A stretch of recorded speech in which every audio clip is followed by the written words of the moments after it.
is for everyone. Ready? So it all started when I was at a friend's party. Mia, can you send me that? Sure. Everyone keeps asking. Mia, can you send me that? Even my French neighbor. Mia! I mean, all the time. Can you send me that? I'm not making this up. Hey, can you send me that? Everyone. Sure. Samsung Galaxy S23 Series 5G. Get it now.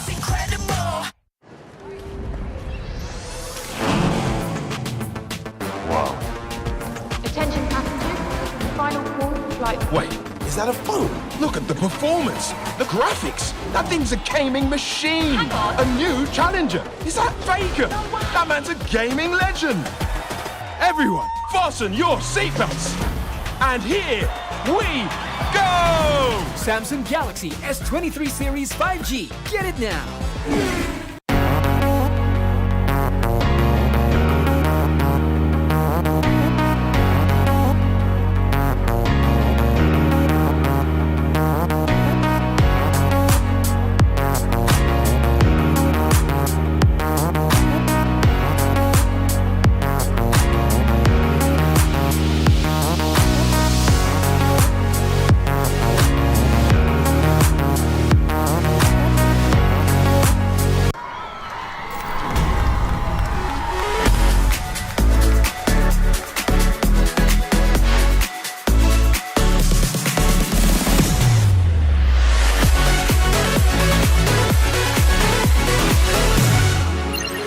We've got each other's back.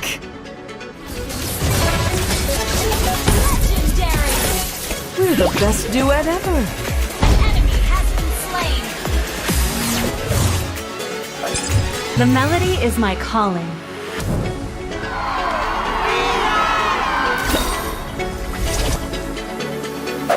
The music of my bow will cleanse their hearts.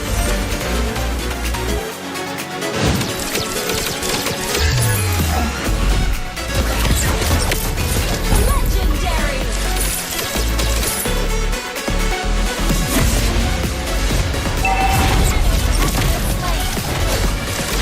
Monster kill! Supernova to the rescue.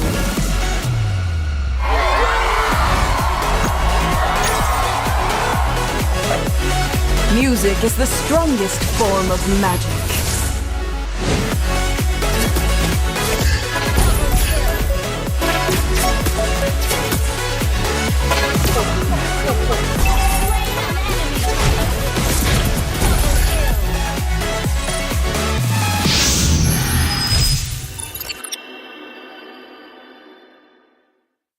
UBS Gold, trust in goals.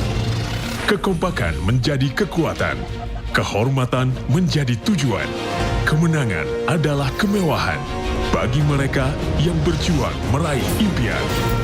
Limited Edition UBS Gold X Mobile Legend Bang Bang.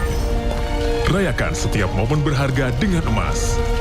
Main bareng, investasi bareng UBS Gold. Limited Edition Maya Necklace UBS Gold X Mobile Legends Bang Bang. Limited Edition Eudora Bracelet UBS Gold X Mobile Legends Bang Bang. Limited Edition Bundle UBS Gold Bar X Mobile Legends Bang Bang. Gratis Hero Skin setiap pembelian item collaboration. Tersedia di ubslifestyle.com, Blibli, dan di e-commerce UBS Lifestyle.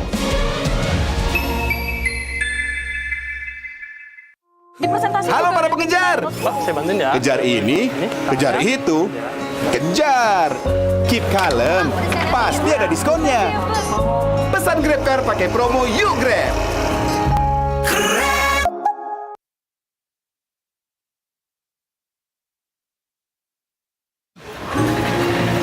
Halo para pengejar.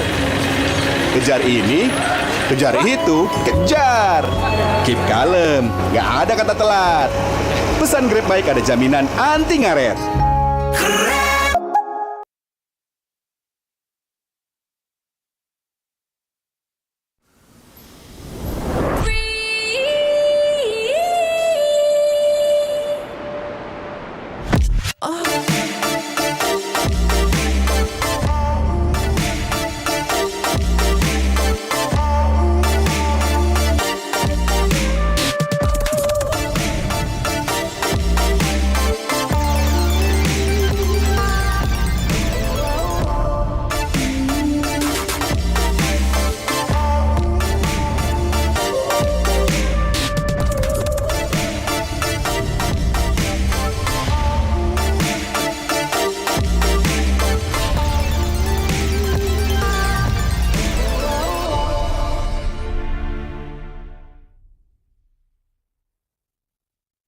Tak sabar Ramadan beli gas ambil rezeki. Voucher combo bertubi-tubi, pasti puas belanja di Beli-beli. Belanja di Indomaret makin banyak untungnya. Kumpulkan cashback poin jadi untung terus. Makin sering belanja, makin banyak poin yang kamu dapatkan. Dapat diskon, jadi untung terus. Bayar belanjaanmu dengan poin yang kamu punya. Belanja jadi gratis, jadi untung terus. Dan untung terus dapat banyak promo. Jadi member Indomaret Poinku sekarang. Untungnya non-stop.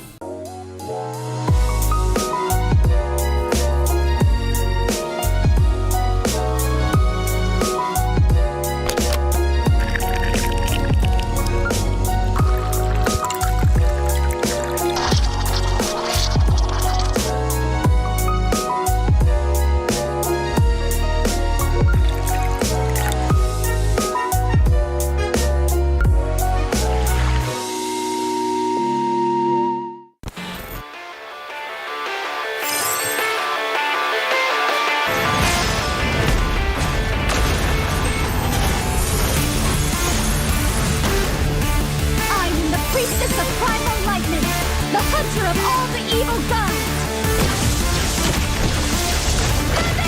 Legendary! Meet your end! Legendary! Double kill!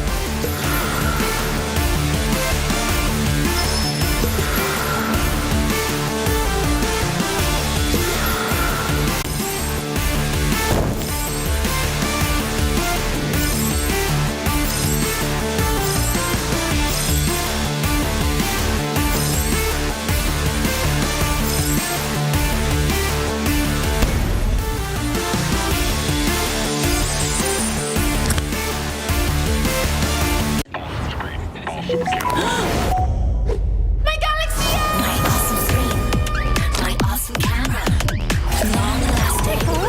Battery life. My awesome screen. My awesome camera. Long lasting. Battery life. My awesome camera. Long lasting. Awesome. Awesome. Awesome is for everyone. So it all started when I was at a friend's party. Mia, can you send me that? Sure. Everyone keeps asking, Mia, can you send me that? even my French neighbor. I mean, all the time. Can you send me that? I'm not making this up. Hey, can you send me that? Everyone. Sure. Samsung Galaxy S23 Series 5G. Get it now. Incredible.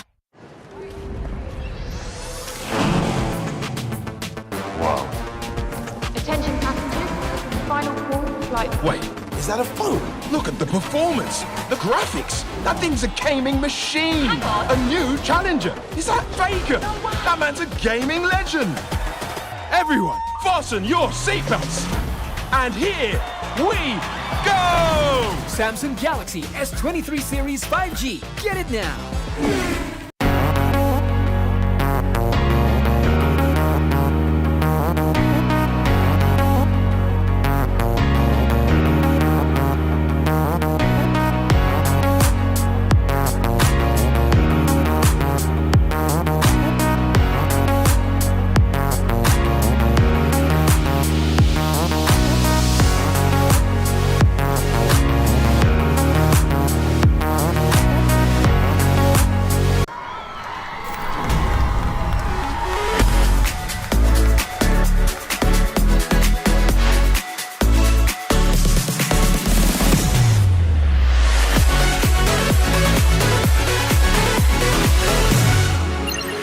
We've got each other's back.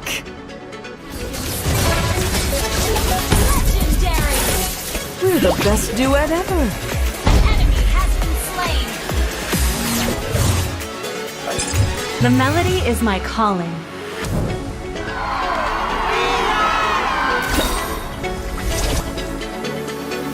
The music of my bow will cleanse their hearts.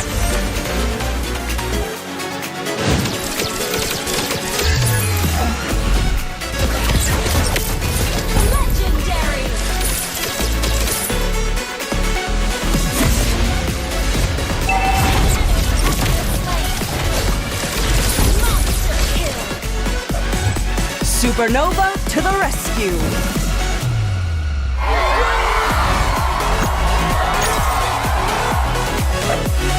Music is the strongest form of magic.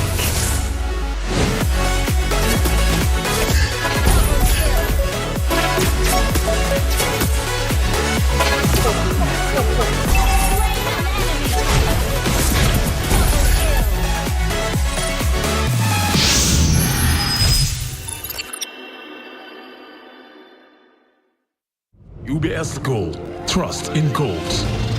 Kekompakan menjadi kekuatan, kehormatan menjadi tujuan, kemenangan adalah kemewahan bagi mereka yang berjuang meraih impian. Limited Edition UBS Gold X Mobile Legend Bang Bang. Rayakan setiap momen berharga dengan emas. Main bareng, investasi bareng UBS Gold. Limited Edition Maya Necklace UBS Gold X Mobile Legends Bang Bang. Limited Edition Eudora Bracelet UBS Gold X Mobile Legends Bang Bang. Limited Edition Bundle UBS Gold Bar X Mobile Legends Bang Bang. Gratis hero skin setiap pembelian item collaboration. Tersedia di ubslifestyle.com, Blibli, dan di e-commerce UBS Lifestyle.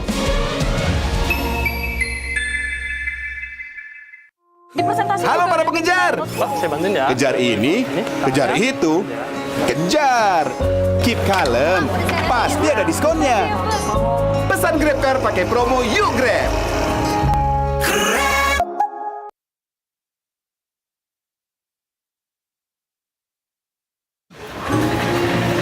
Halo para pengejar.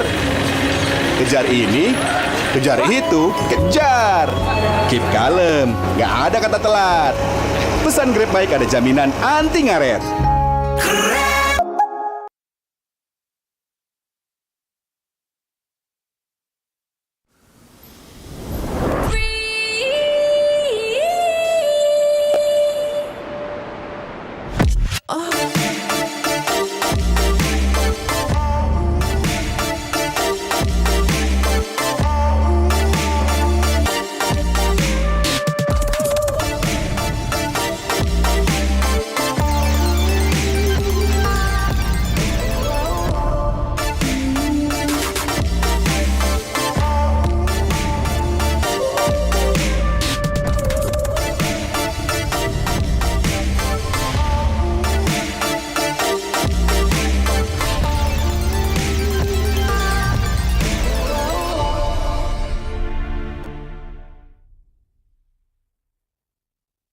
Gas sabar Ramadan beli-beli, gas ambil rezeki, voucher combo bertubi-tubi, pasti puas belanja di beli-beli. Belanja di Indomaret makin banyak untungnya. Kumpulkan cashback poin jadi untung terus. Makin sering belanja, makin banyak poin yang kamu dapatkan. Dapat diskon, jadi untung terus. Bayar belanjaanmu dengan poin yang kamu punya. Belanja jadi gratis, jadi untung terus.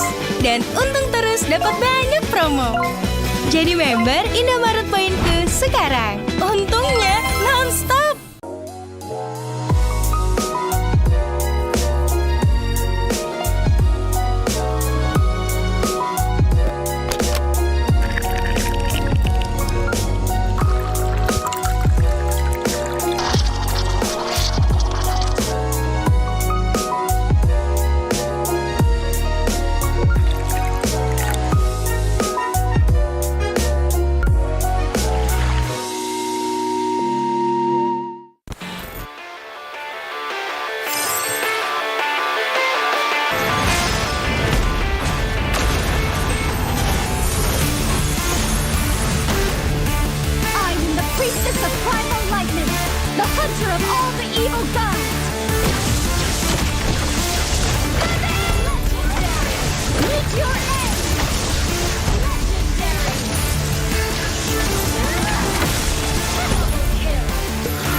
is for everyone. So it all started when I was at a friend's party. Mia, can you send me that? Sure. Everyone keeps asking, Mia, can you send me that? even my French neighbor. I mean, all the time. Can you send me that? I'm not making this up. Hey, can you send me that? Everyone. Sure. Samsung Galaxy S23 Series 5G. Get it now.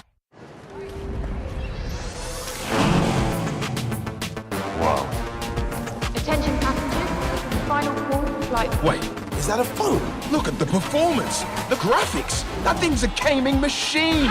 A new challenger. Is that Faker? That man's a gaming legend. Everyone, fasten your seatbelts. And here we go! Samsung Galaxy S23 Series 5G. Get it now.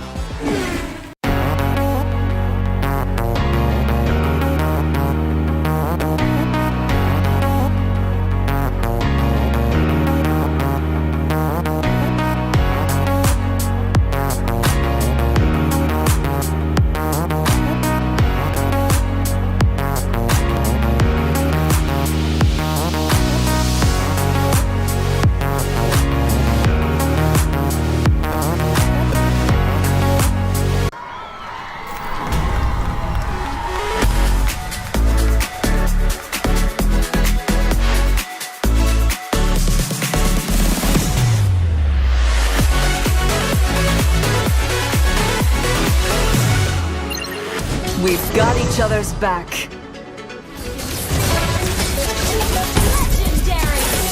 We're the best duet ever.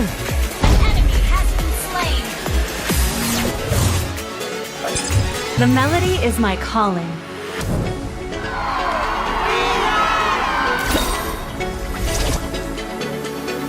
The music of my bow will cleanse their hearts.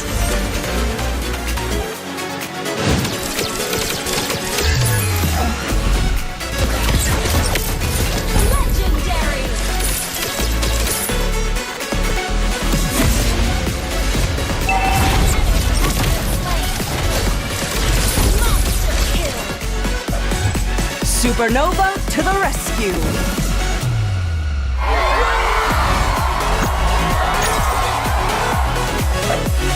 Music is the strongest form of magic.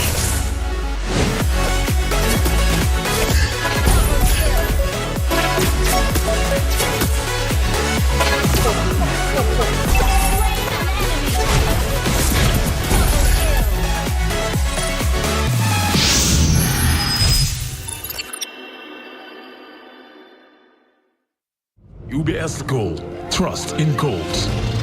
Kekompakan menjadi kekuatan, kehormatan menjadi tujuan, kemenangan adalah kemewahan bagi mereka yang berjuang meraih impian.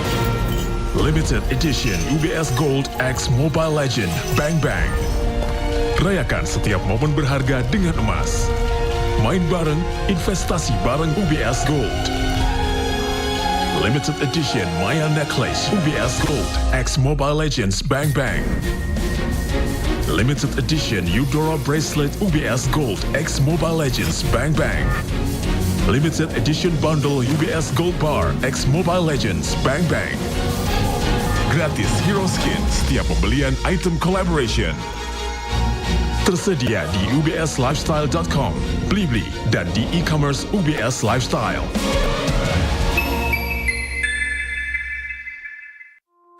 Halo para pengejar.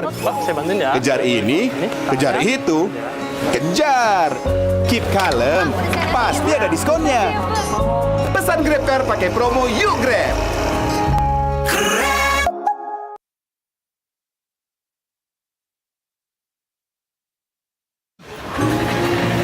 Halo para pengejar.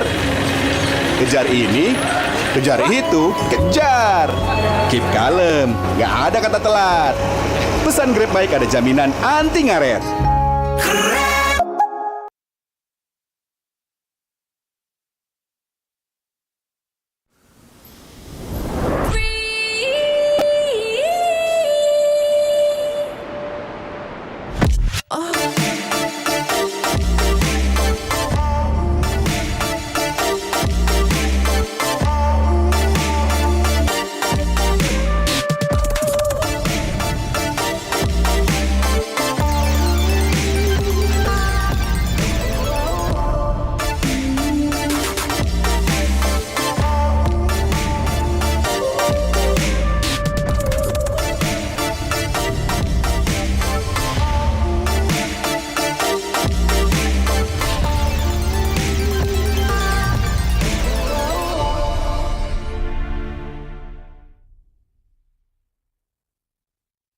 Gak sabar Ramadan beli-beli, gas ambil rezeki. Voucher combo bertubi-tubi, pasti puas belanja di Beli-beli. Belanja di Indomaret makin banyak untungnya. Kumpulkan cashback poin jadi untung terus. Makin sering belanja, makin banyak poin yang kamu dapatkan. Dapat diskon, jadi untung terus. Bayar belanjaanmu dengan poin yang kamu punya. Belanja jadi gratis, jadi untung terus. Dan untung terus dapat banyak promo. Jadi member Indomaret Poinku sekarang. Untungnya non-stop.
Awesome is for everyone.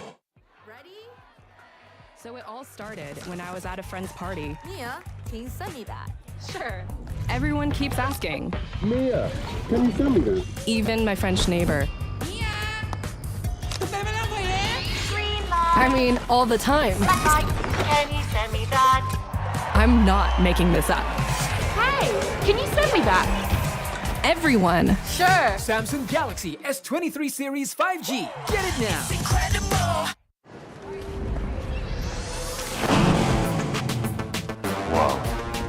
Attention passengers, final call flight. Wait, is that a phone? Look at the performance, the graphics. That thing's a gaming machine. A new challenger. Is that Faker? That man's a gaming legend. Everyone, fasten your seatbelts. And here we go! Samsung Galaxy S23 Series 5G. Get it now.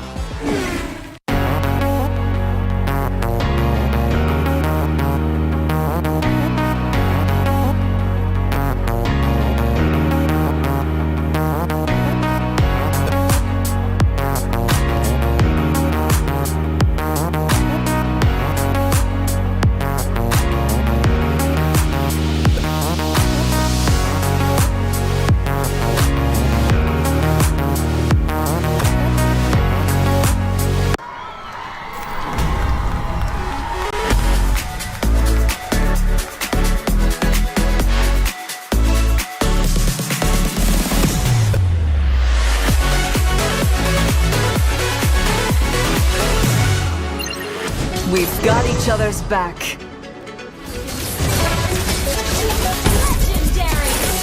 We're the best duet ever.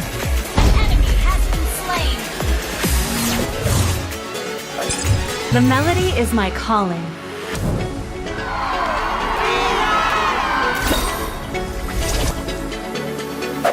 The music of my bow will cleanse their hearts.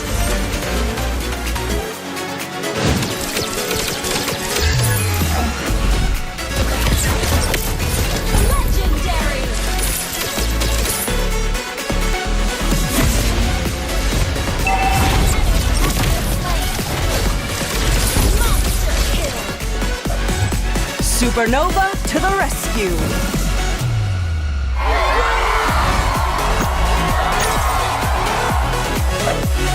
Music is the strongest form of magic.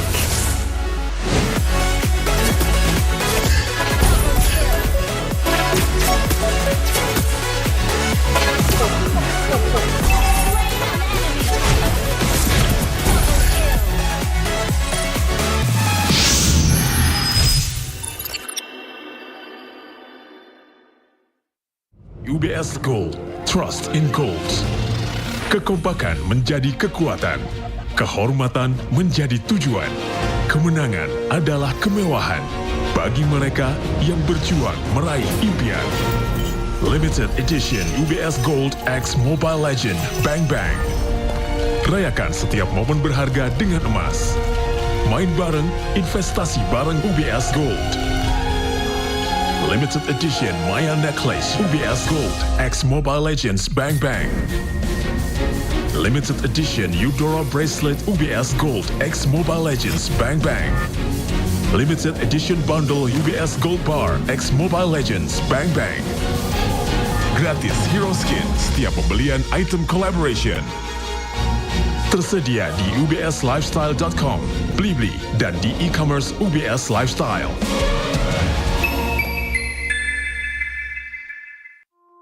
Halo para pengejar. Wah, saya bantuin ya. Kejar ini, kejar itu, kejar. Keep kalem, pasti ada diskonnya. Pesan GrabCar pakai promo Yuk Grab.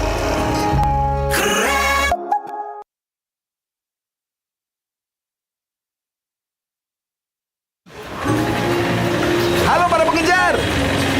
Kejar ini, kejar itu, kejar. Keep kalem, nggak ada kata telat. Pesan Grab Bike ada jaminan anti ngaret.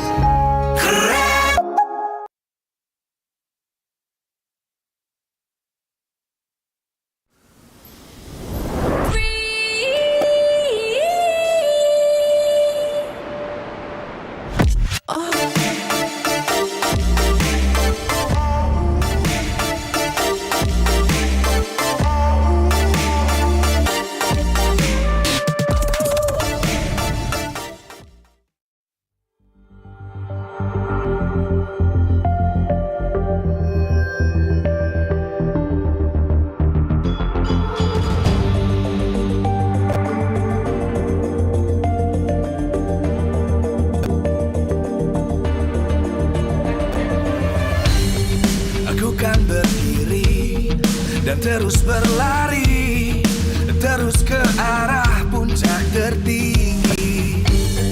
Ku takkan berhenti, hanya sampai di sini. Kemenangan abadi menanti. You know we won't miss if we unite our focus. And if you haven't noticed, we all live. Nyalakan apimu, hadapi semua tantangan. Hadang semua serangan, jatuh bukan halangan. Bakar semangatmu, janganlah engkau menyerah. Kita akan buat sejarah. We all this, we won't miss. We all this, we won't miss. Saatnya beraksi, jalani ambisi. Aku kan menyawakan hari ini. You know we won't miss if we unite our focus. And if you haven't noticed, we all live. Nyalakan apimu, hadapi semua tantangan. Hadang semua serangan, jatuh bukan halangan. Bakar semangatmu, janganlah engkau menyerah. Kita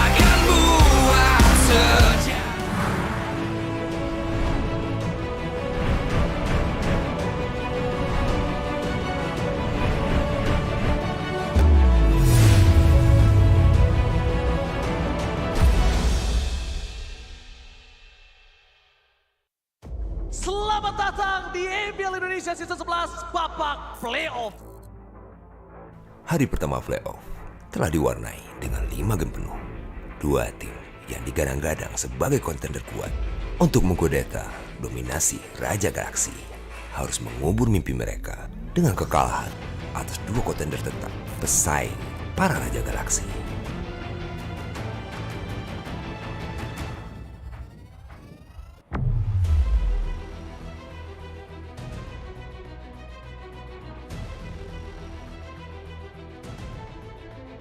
Pada pertandingan pertama, Bigetron Alpha melawan Alter Ego menyuguhkan pertandingan yang sangat luar biasa. Derby STM ini saling melakukan agresif gameplay, tetapi Rasi menunjukkan kapasitasnya bersama timnya.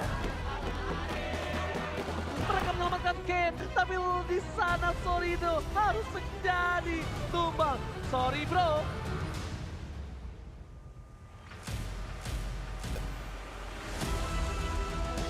Natalia yang digunakan Rasi mampu membuat pasukan robot menjadi kewalahan dan berhasil menculik para player Bigetron Alpha. Ini pecahkan, 2 dan 3 hilang. Ini penjara. Alter Ego memantapkan Miracle Boy yang sesungguhnya adalah Sally Boy. Karma bola. Karena season 10 kemarin gue sangat bad play, itu gue menyadari hal itu. Dan gue juga terima kasih juga udah dikasih kesempatan sama manajemen dan fans juga buat masih tetap di AE di season 11 ini sih. Jadi ya itu bener-bener penting banget buat gue. Dengan ini, membuat Bigetron Alpha harus mengakui kekalahan atas keganasan dari agresivitas Alter Ego. Sorry lah, udah ngasih hasil yang bagus buat kalian. Gua harap kedepannya misalnya ada beberapa yang pisah atau apa, kita harus bisa jadi teman lah. Next, lu semangat, oke?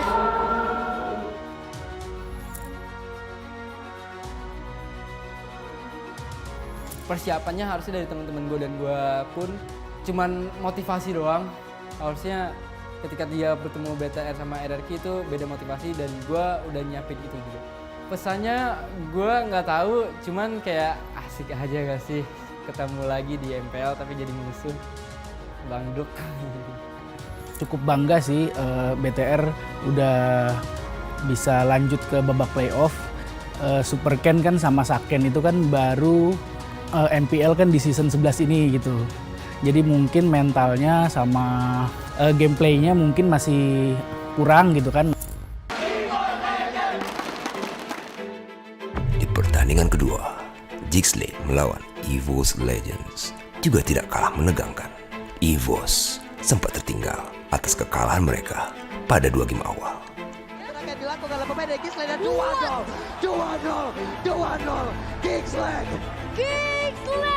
Tetapi mereka sanggup membalikkan keadaan dengan melakukan reverse sweep menjadi 3-2. Mengoutdraft SLATE dari sisi XP lane-nya, Psychots membuat EVOS Legends bisa membungkam dominasi dari SLATE. Dan EVOS Legends tetap bisa menjaga asa untuk lanjut ke babak selanjutnya.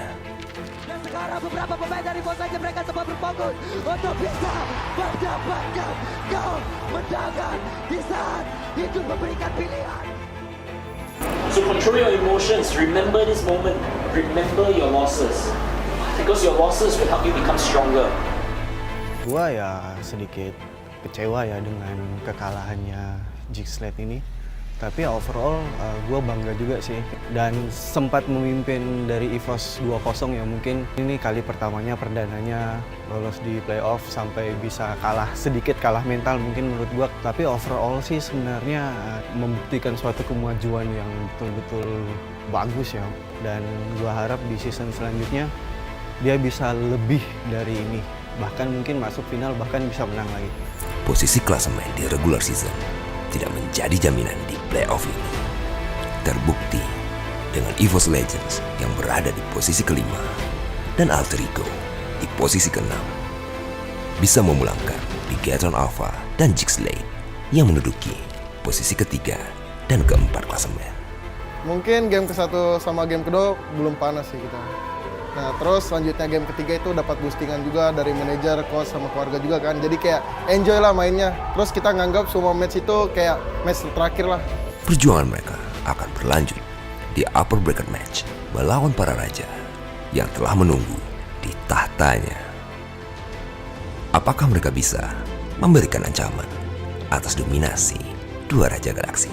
Saksikan dan jadilah saksi atas perjuangan mereka pada hari kedua babak Playoff MPL Indonesia Season 11.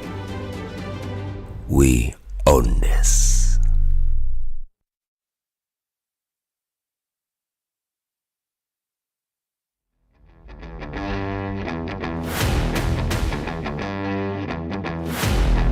Brackets. Will it be RRQ, the Kings of Kings, or the Uncrowned Kings alter ego? We will see in just a few moments. But we are now live here in G-Expo, Kemayoran, Jakarta, Indonesia. Welcome back once again, ladies and gentlemen, to the second day of the playoffs, when things are getting much heated, much more unexpected, and much more amazing. We'll now welcome the first contender here, RRQ Hoshi, as they enter the stage. Safe in the upper brackets, did not have to battle out for their lives here in the playoffs yesterday in the play-in stage. They instead got an advantage by securing a top 2 in the regular season. They were able to analyze, watch, and take their time. When Alter Ego were fighting, slugging it out against Bigetron Alpha, these weakness points that was seen yesterday will definitely be utilized here today by the Kings. A lot of weakness points, but a lot of strength points as well that RRQ, they need to be concerned of today. The man you're looking at your screen right now, Pi, creates a lot of problem yesterday with his Yu-Zong, with his initiating machine mindset.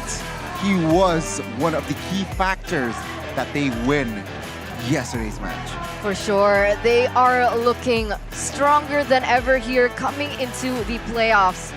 And in an interview, they have mentioned personally that they weren't focused on the regular season.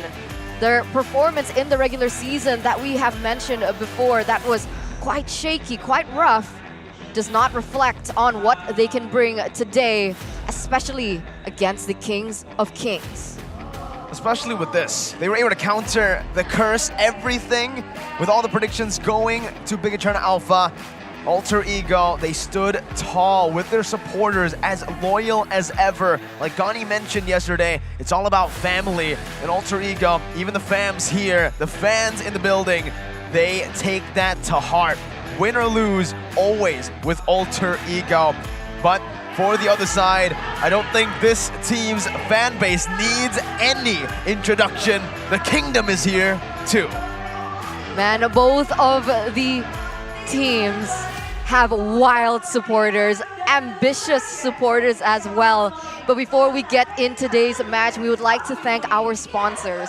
MPL Indonesia Season 11 is powered by Moonton, presented to you by the Samsung Galaxy A Series, A34 and A54 5G. Our official mobile internet partner, Telkomsel, official gold partner by OBS Gold, partner in esports, Dunia Games, Grab, Secret Lab, Blee. Our official broadcast is Maxstream, broadcast partner, TVRI Sport, partners, Indomart and Point Coffee, and of course, MPL Indonesia Season 11 is supported by PBSE. And back on the caster desk once again, it's me, Eterna, alongside with Mirko as well as Gani, who will be accompanying you through this first performance from RRQ, one of the teams that were able to get that upper bracket slot in the regular season. But the question is, who will come out on top today? Because so far, throughout the playoffs, most of our predictions have been incorrect, right? Bigetron going home first, and afterwards it was GEEK SLATE, EVOS stepping forward, going against ONIC later on in the second match of today. So today, right, history-wise, it's a 1-1. right? So far, leg number 1, it was Alter Ego that lost 2-0 to RRQ.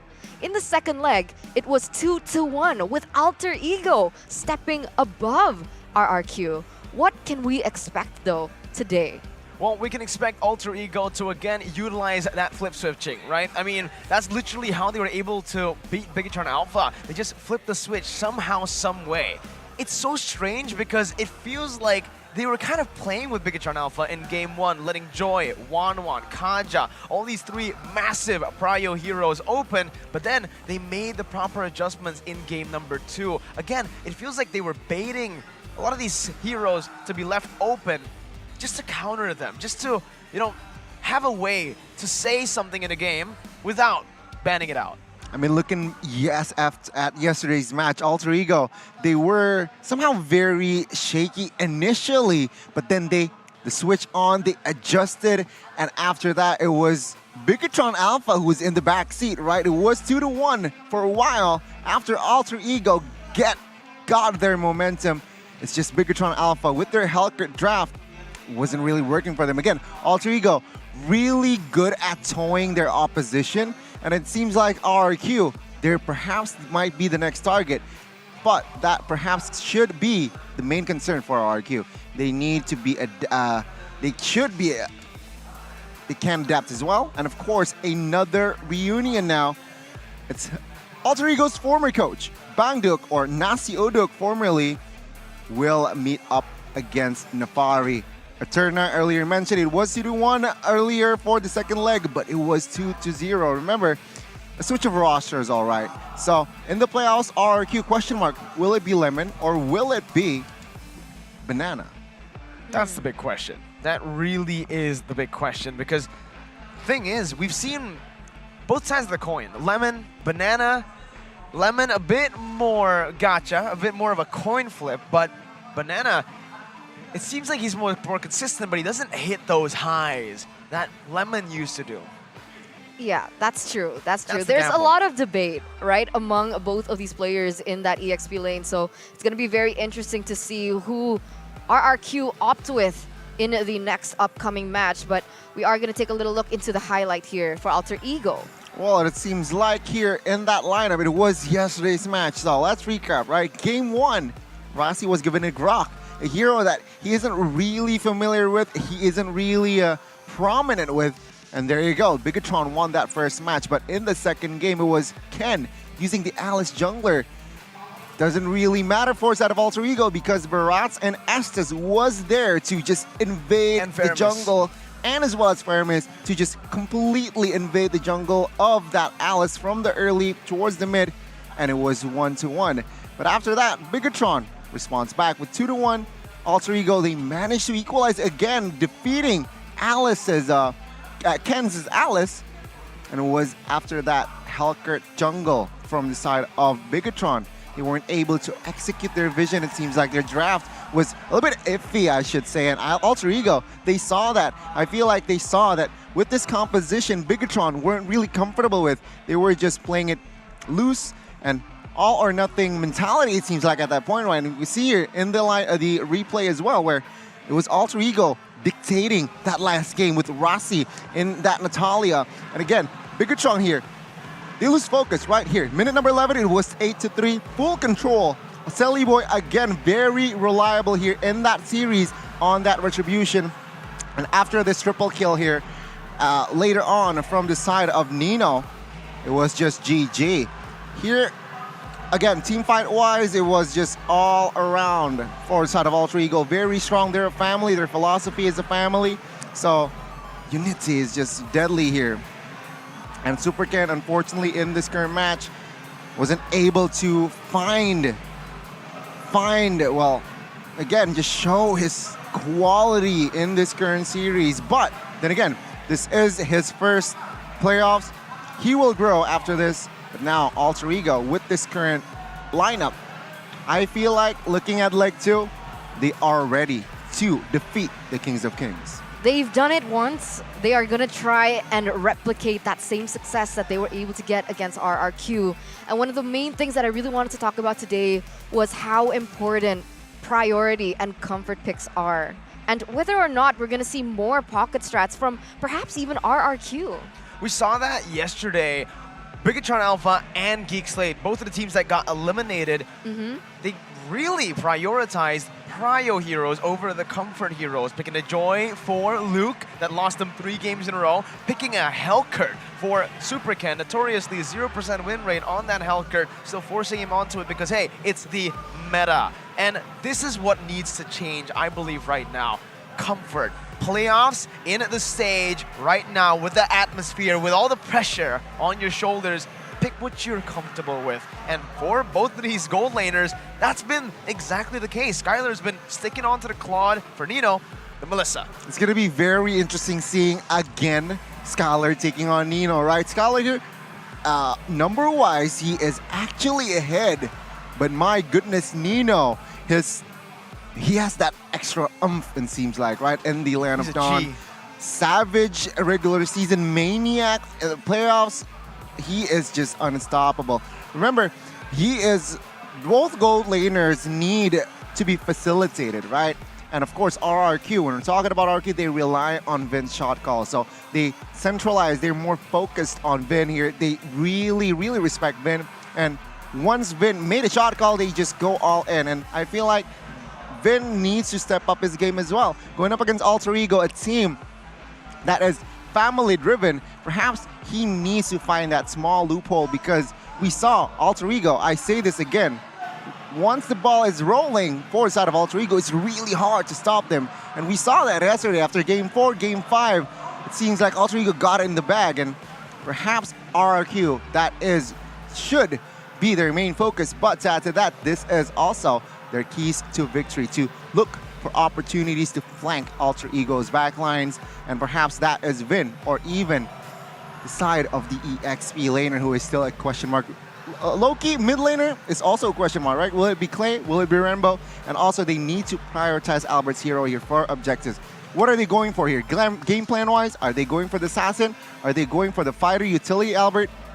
They need to figure out a game plan here for that early towards that mid, even the late game. And then the players, they should be able to execute them. So they need to play around Albert as well. But remember, you need to give also space for Skylar, because towards the mid, towards the late, minute number 8, that is where usually the state of the gold laner is active.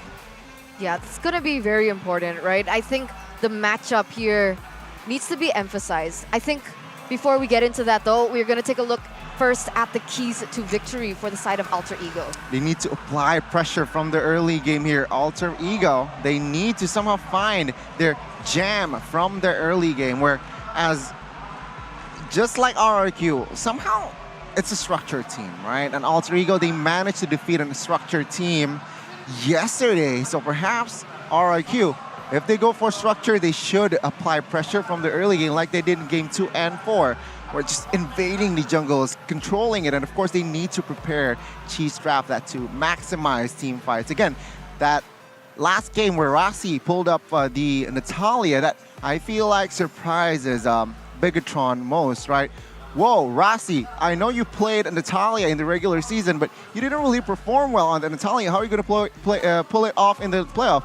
There you go. Rossi was the MVP yesterday. So again, RRQ, they need to prepare that cheesy pick, but Alter Ego, they need to also somehow evolve that cheese draft plan to, elevate their gameplay.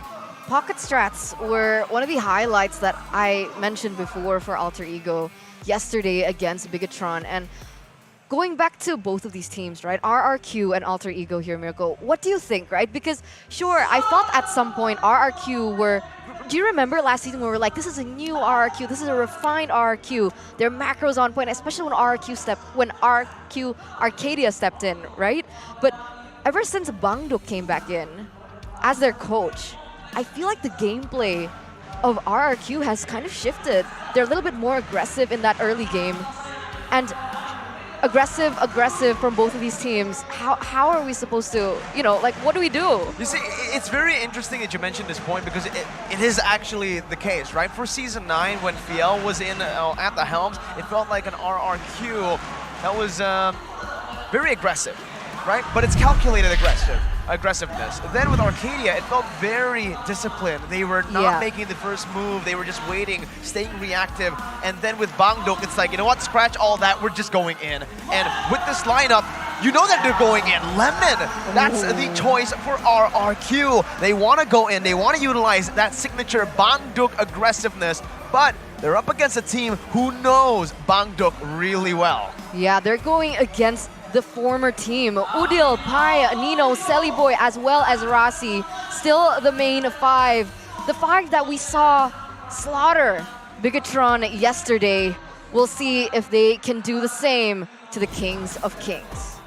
Here it is, walking up on the stage. The challenger to the throne. The team that is unpredictable. The team that will walk together. It's both Rex Regum Kaon and Alter Ego. Alter Ego and RRQ walking towards the stage together. And well, fun fact, right? I feel like in the couple of last interviews with Bangdok, the players mentioned that, yeah, we are trying to replicate Alter Ego. We are going for that family-driven team. And it seems like it shows, right? Take a look at them. Both teams walking up to the stage. And my goodness, if we're talking about Alter Ego, just give Rasi his comfortable heroes, all right? Don't give him the grok. Don't gamble again if you really want to secure that point. And also, Pai. This guy, let's just emphasize on Pai. He is an amazing EXP laner. And I know I voted for Boots for the best EXP, but I feel like Pai deserves it now.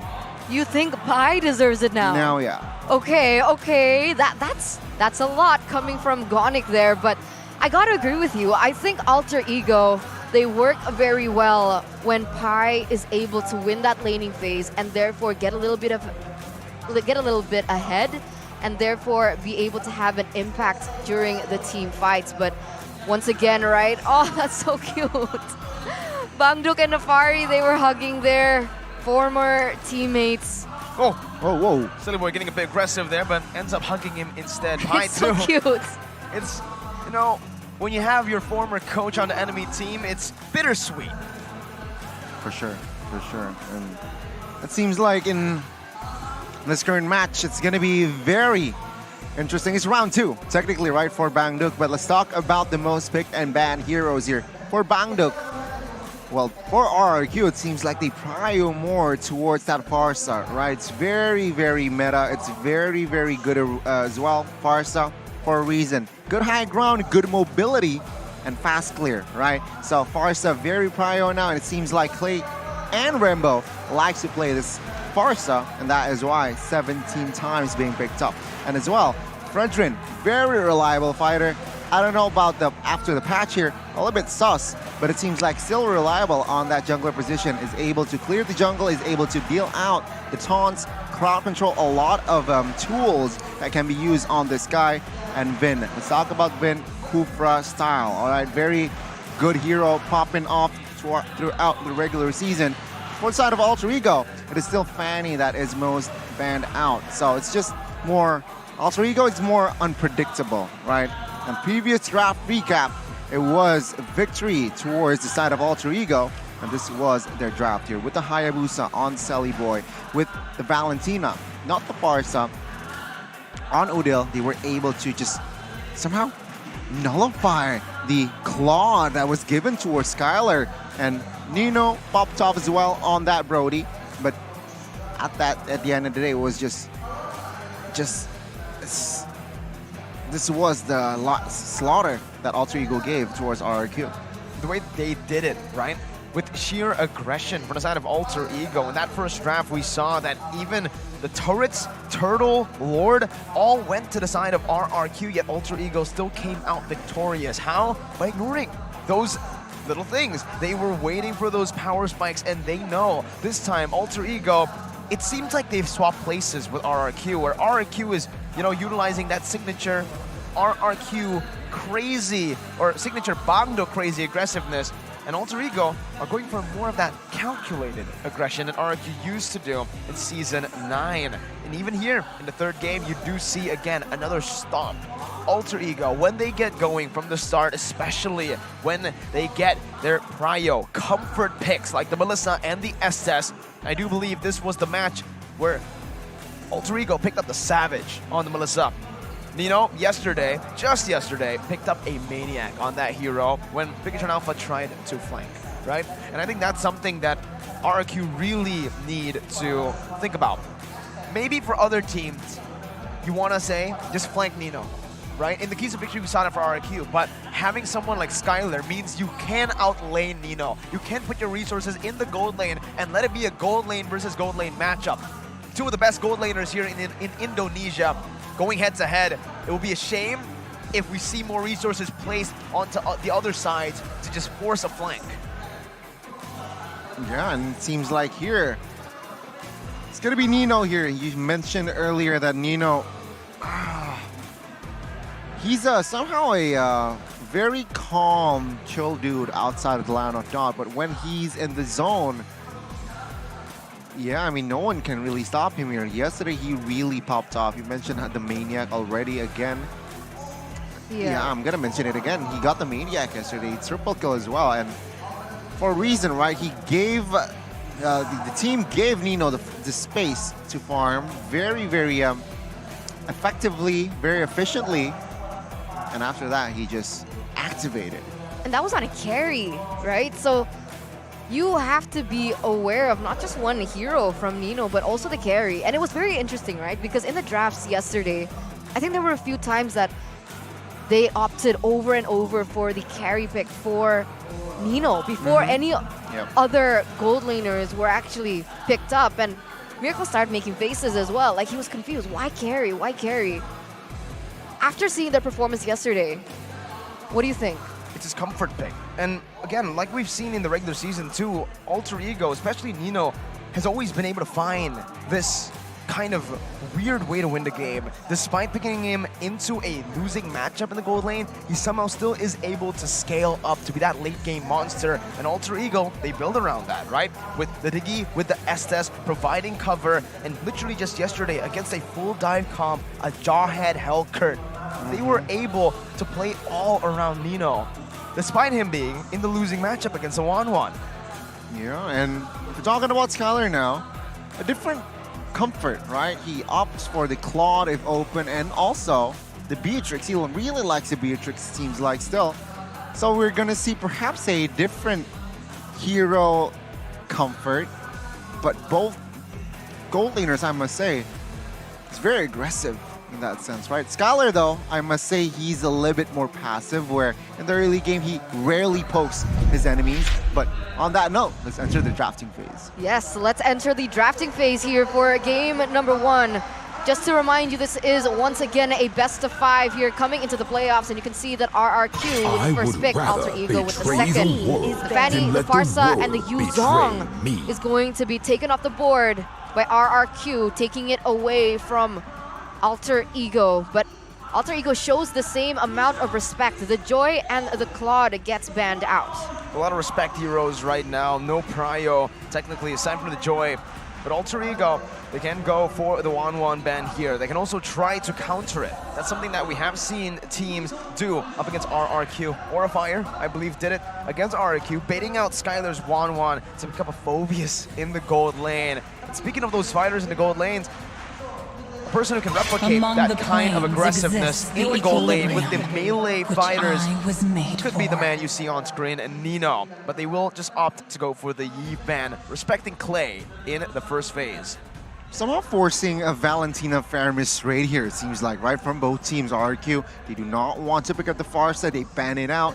Yi also ban out Alter Ego now, saying no, RRQ will not pry the Valentina. They will definitely pick up the Melissa, taking it away from Nino, and as well as giving it a hero here, a very strong hero for Skylar. Alter Ego, I expect them to respond here with a Valentina and Fredrin here, perhaps. I hope Skylar has, been practicing this Melissa a lot, because the last time we saw RRQ pick up the Melissa first pick for Skylar, he wasn't able to carry the game. A very questionable performance on his Melissa.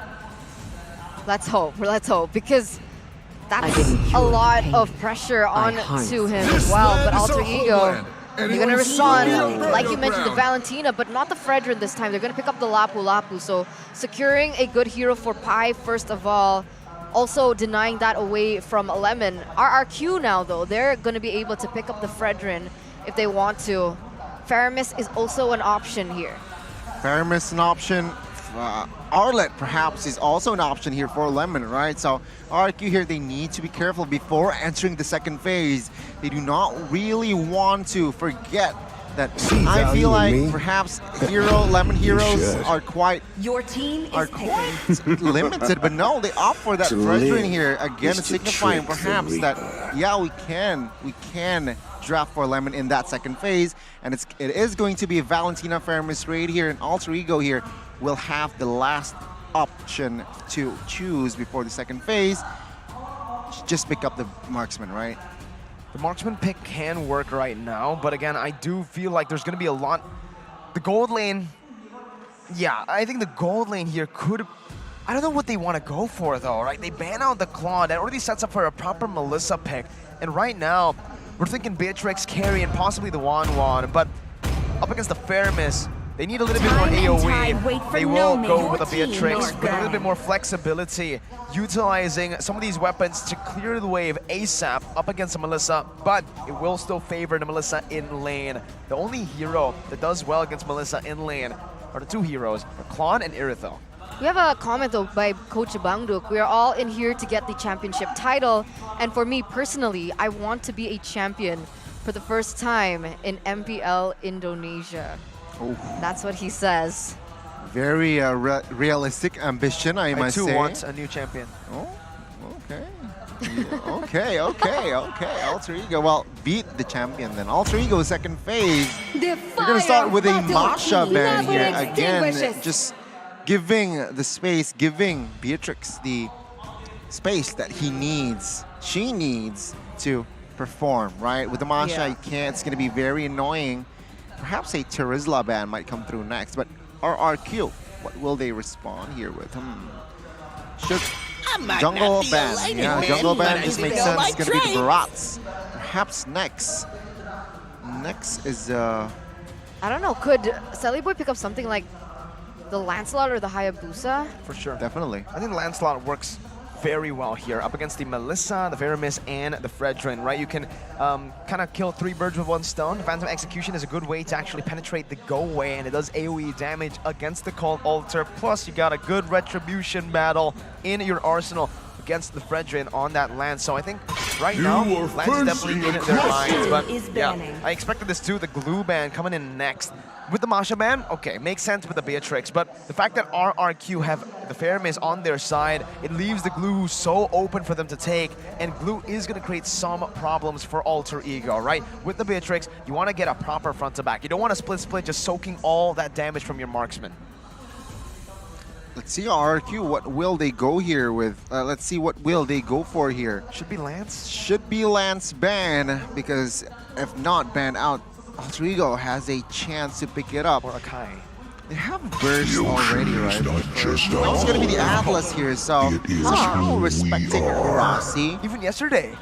Bigetron were respecting the Atlas in the first phase, Very remember? interesting. Yeah, I think it's because of the Faramis pickup, no? But I think Faramis, Call Altar, Fatal Links just immediately nullifies that Call Altar, so perhaps that is just more a technicality moreover than a respect. But Alter Ego here, let's see what will they go for. I expect Rossi to, again, just play the cover heroes here. Lolita makes sense. Lolita is, Lolita perhaps can be the option. Oh my god.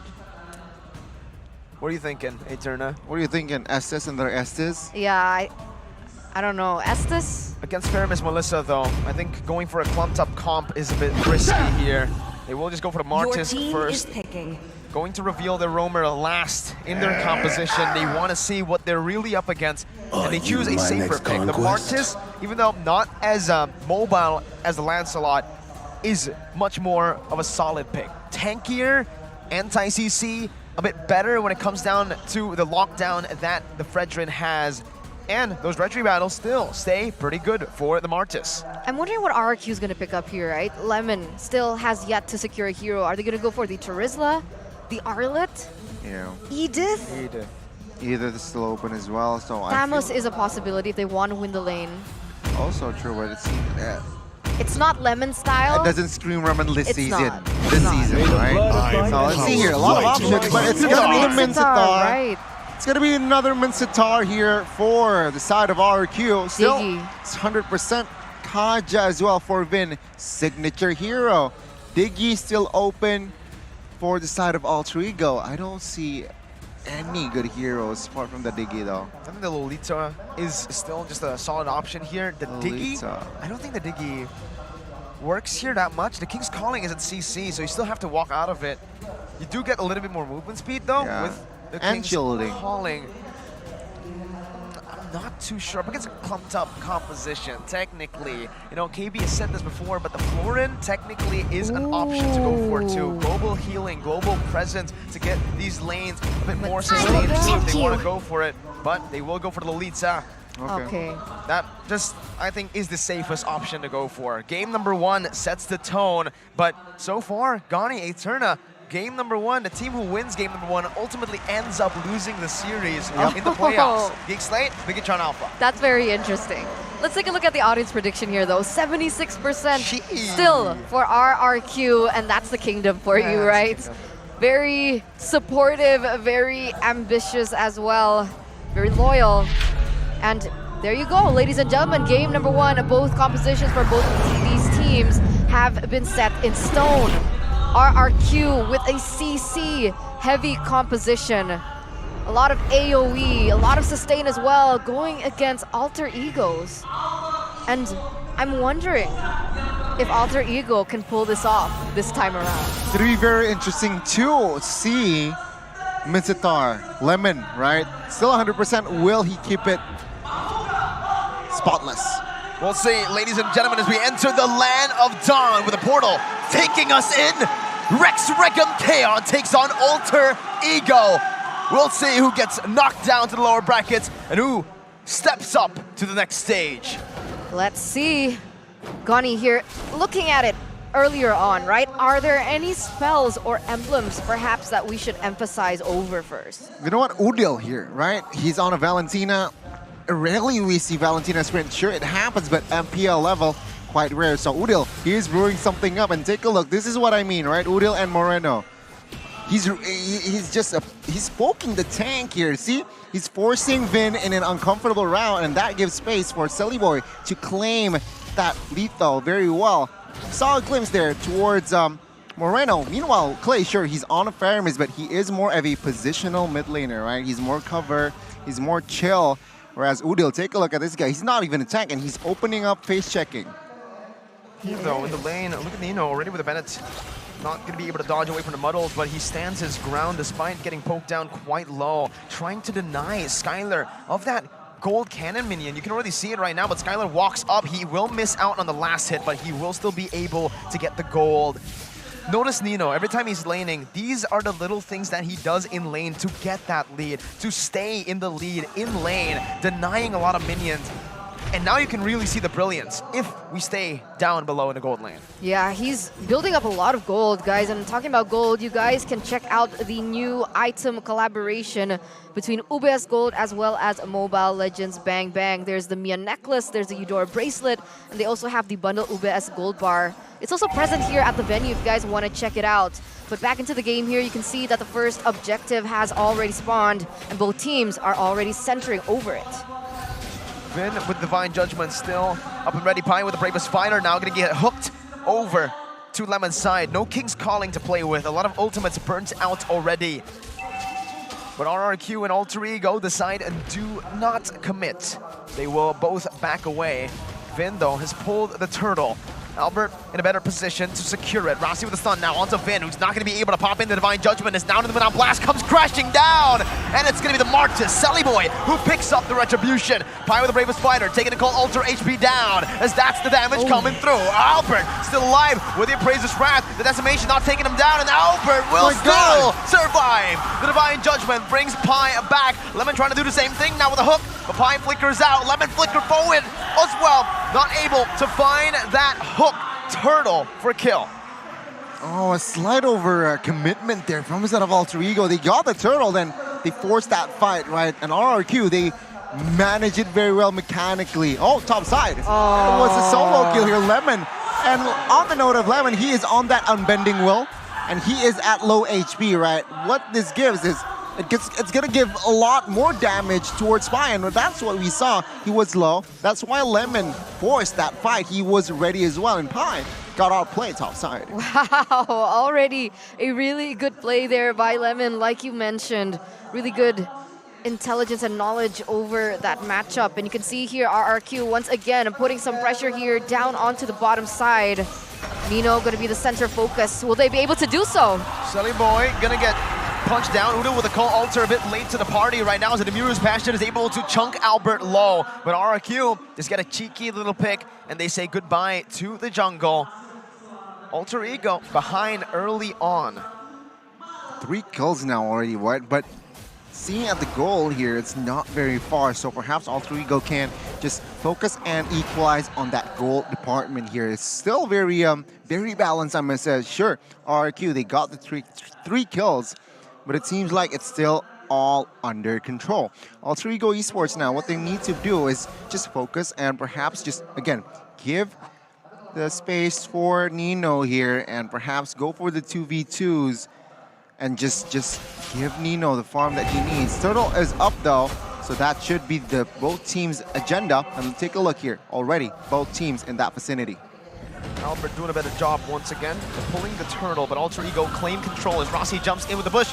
Albert gonna be stunned up right now. The Divine Judgment will catch on to Udil, who still has the call. Alter steals it away. That's a without blast on the 3, and the Bravest Fighter to follow it through. Call Alter HP gonna be brought down as Skylar gets pinned. Clay with a stampede brings them back, but only for Boy to take. Rossi still surviving. Lemon not able to find anyone with that King's Calling as Vin gets gunned down. Nino is hunting for Kings, and he finds 3.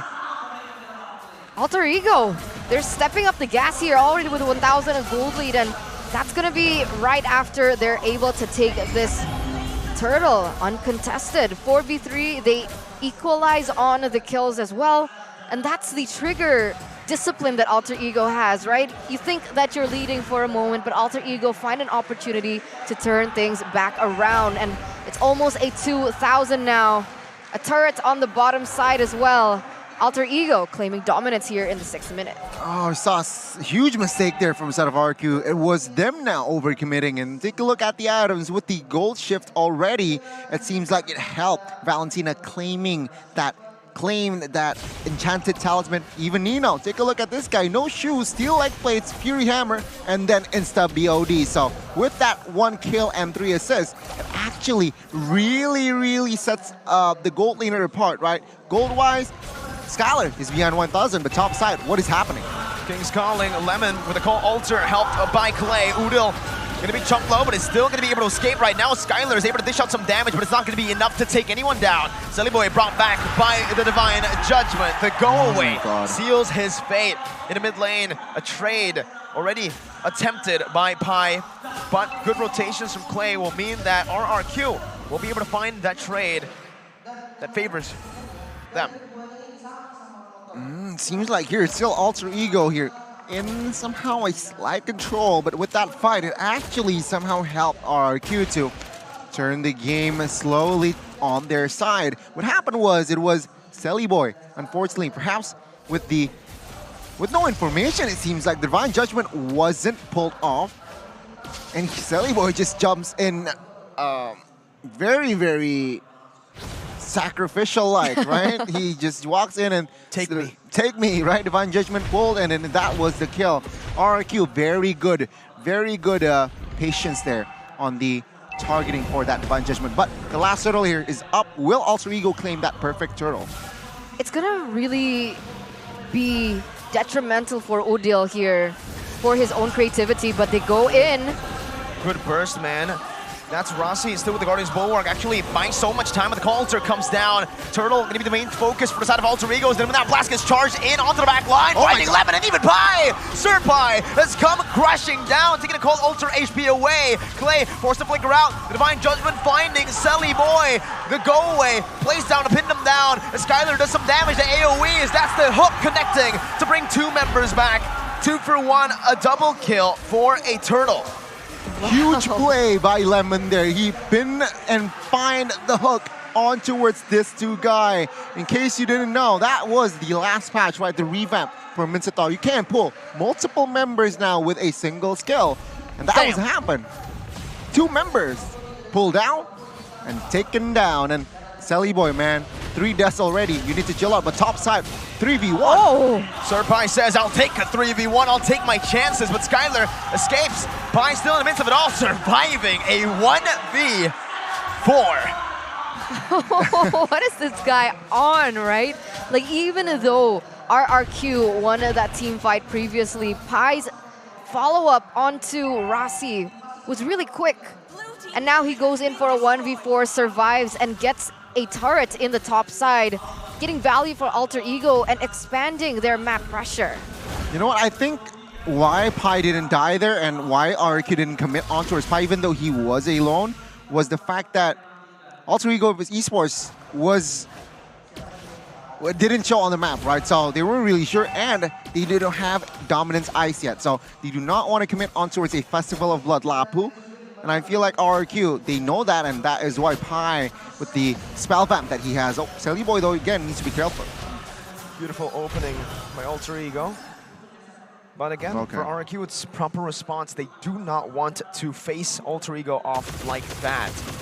Nino, though, has been playing this game so well on a Beatrix in a losing matchup. Yeah, I mean, 103, right? And his goal is even greater if you compare it towards Skylar. And let's see here, the Lord already committed on towards Alter Ego. You know, RRQ, they have a lot of tools to play with, honestly, right? They have a lot of resources. They just need to play around this intelligently.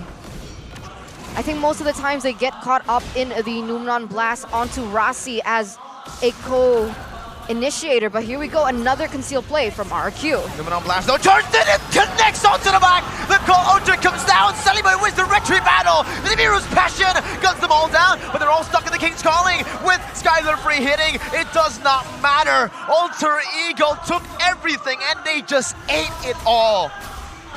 My goodness. That's the thing. Yeah. That's the thing, right? That's what I'm talking about, right? RRQ, they go in for a initiation, but it gets counter-engaged by Rossi's Numnon Blast. Beforehand, we saw that it was able to hit 3 members from RRQ, and then Alter Ego were able to follow up on that stun.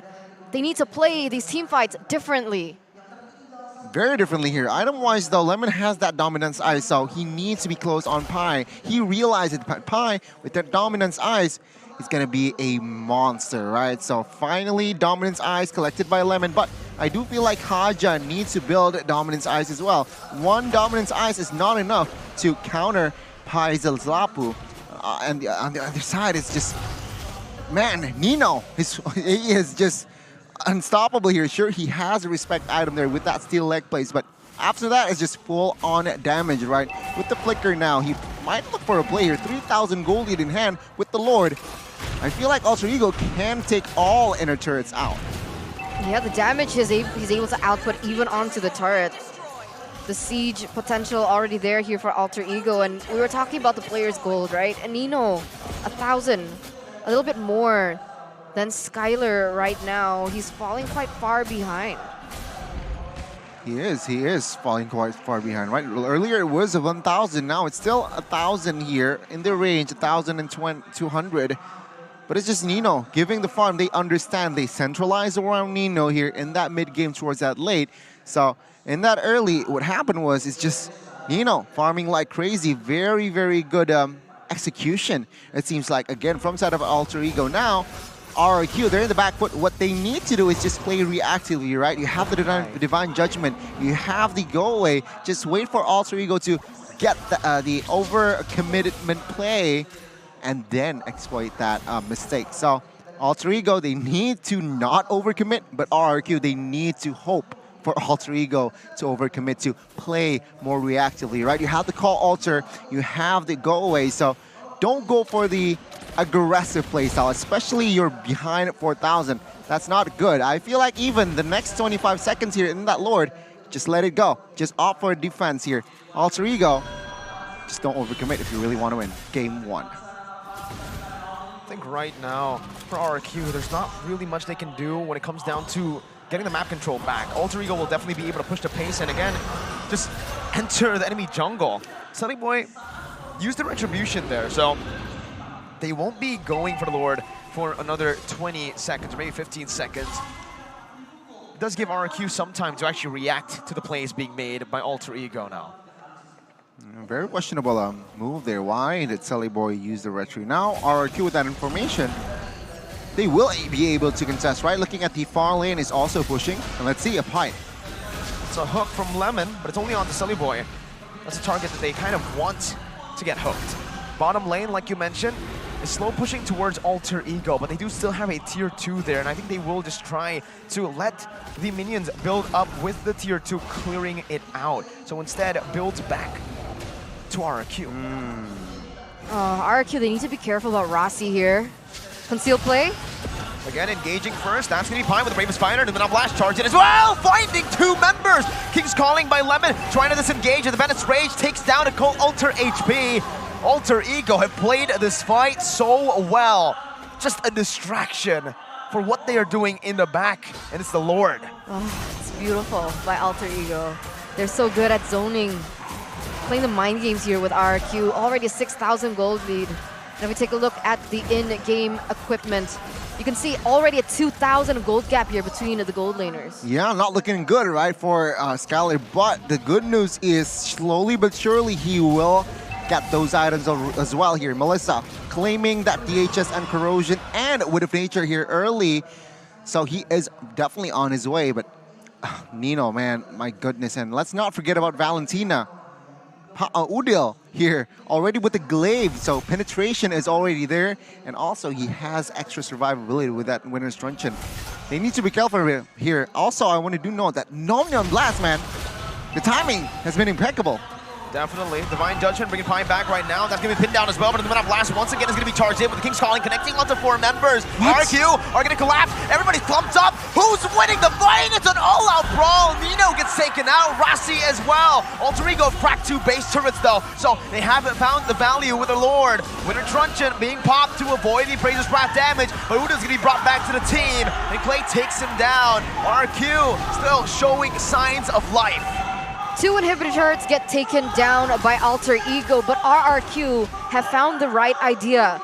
Initiate on to Rossi, find him first, cancel that Numnon Blast, or bait it before they go in for a team fight to be able to win it out. Because without the cover of the Numnon Blast, with all the members of Alter Ego clumping up, with how much AoE damage that they have, with the Mincetar, they have Skylar as well as Clay, they should be able to come out on top.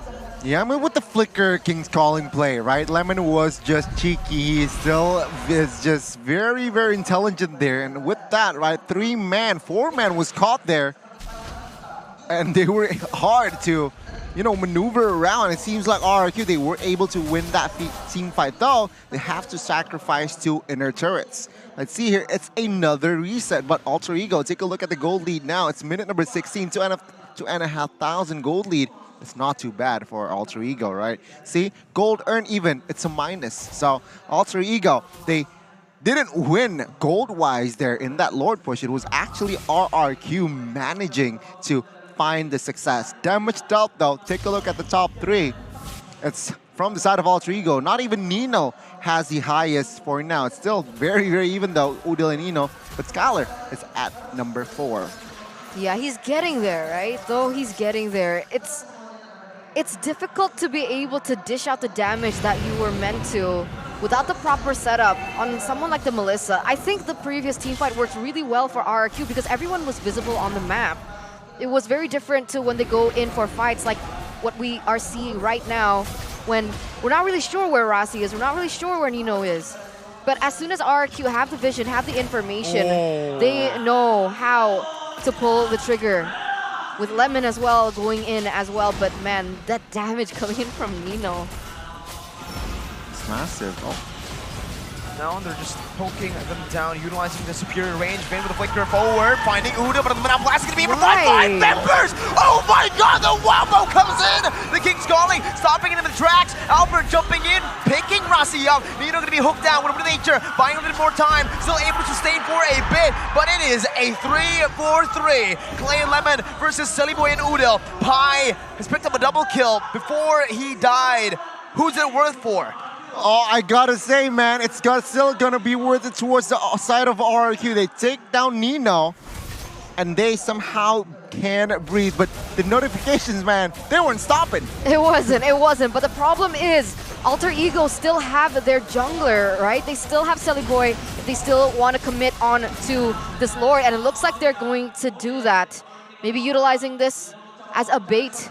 But look at Clay already picking up the Divine Glaive, looking for more damage, but Udil! Cold Altar placed down Lemon with the King's Calling. Clay gonna be chunk low. The decimation and the damage from Udil takes Lemon down. His second death this game. Alter Ego will be able to claim control of this evolved Lord.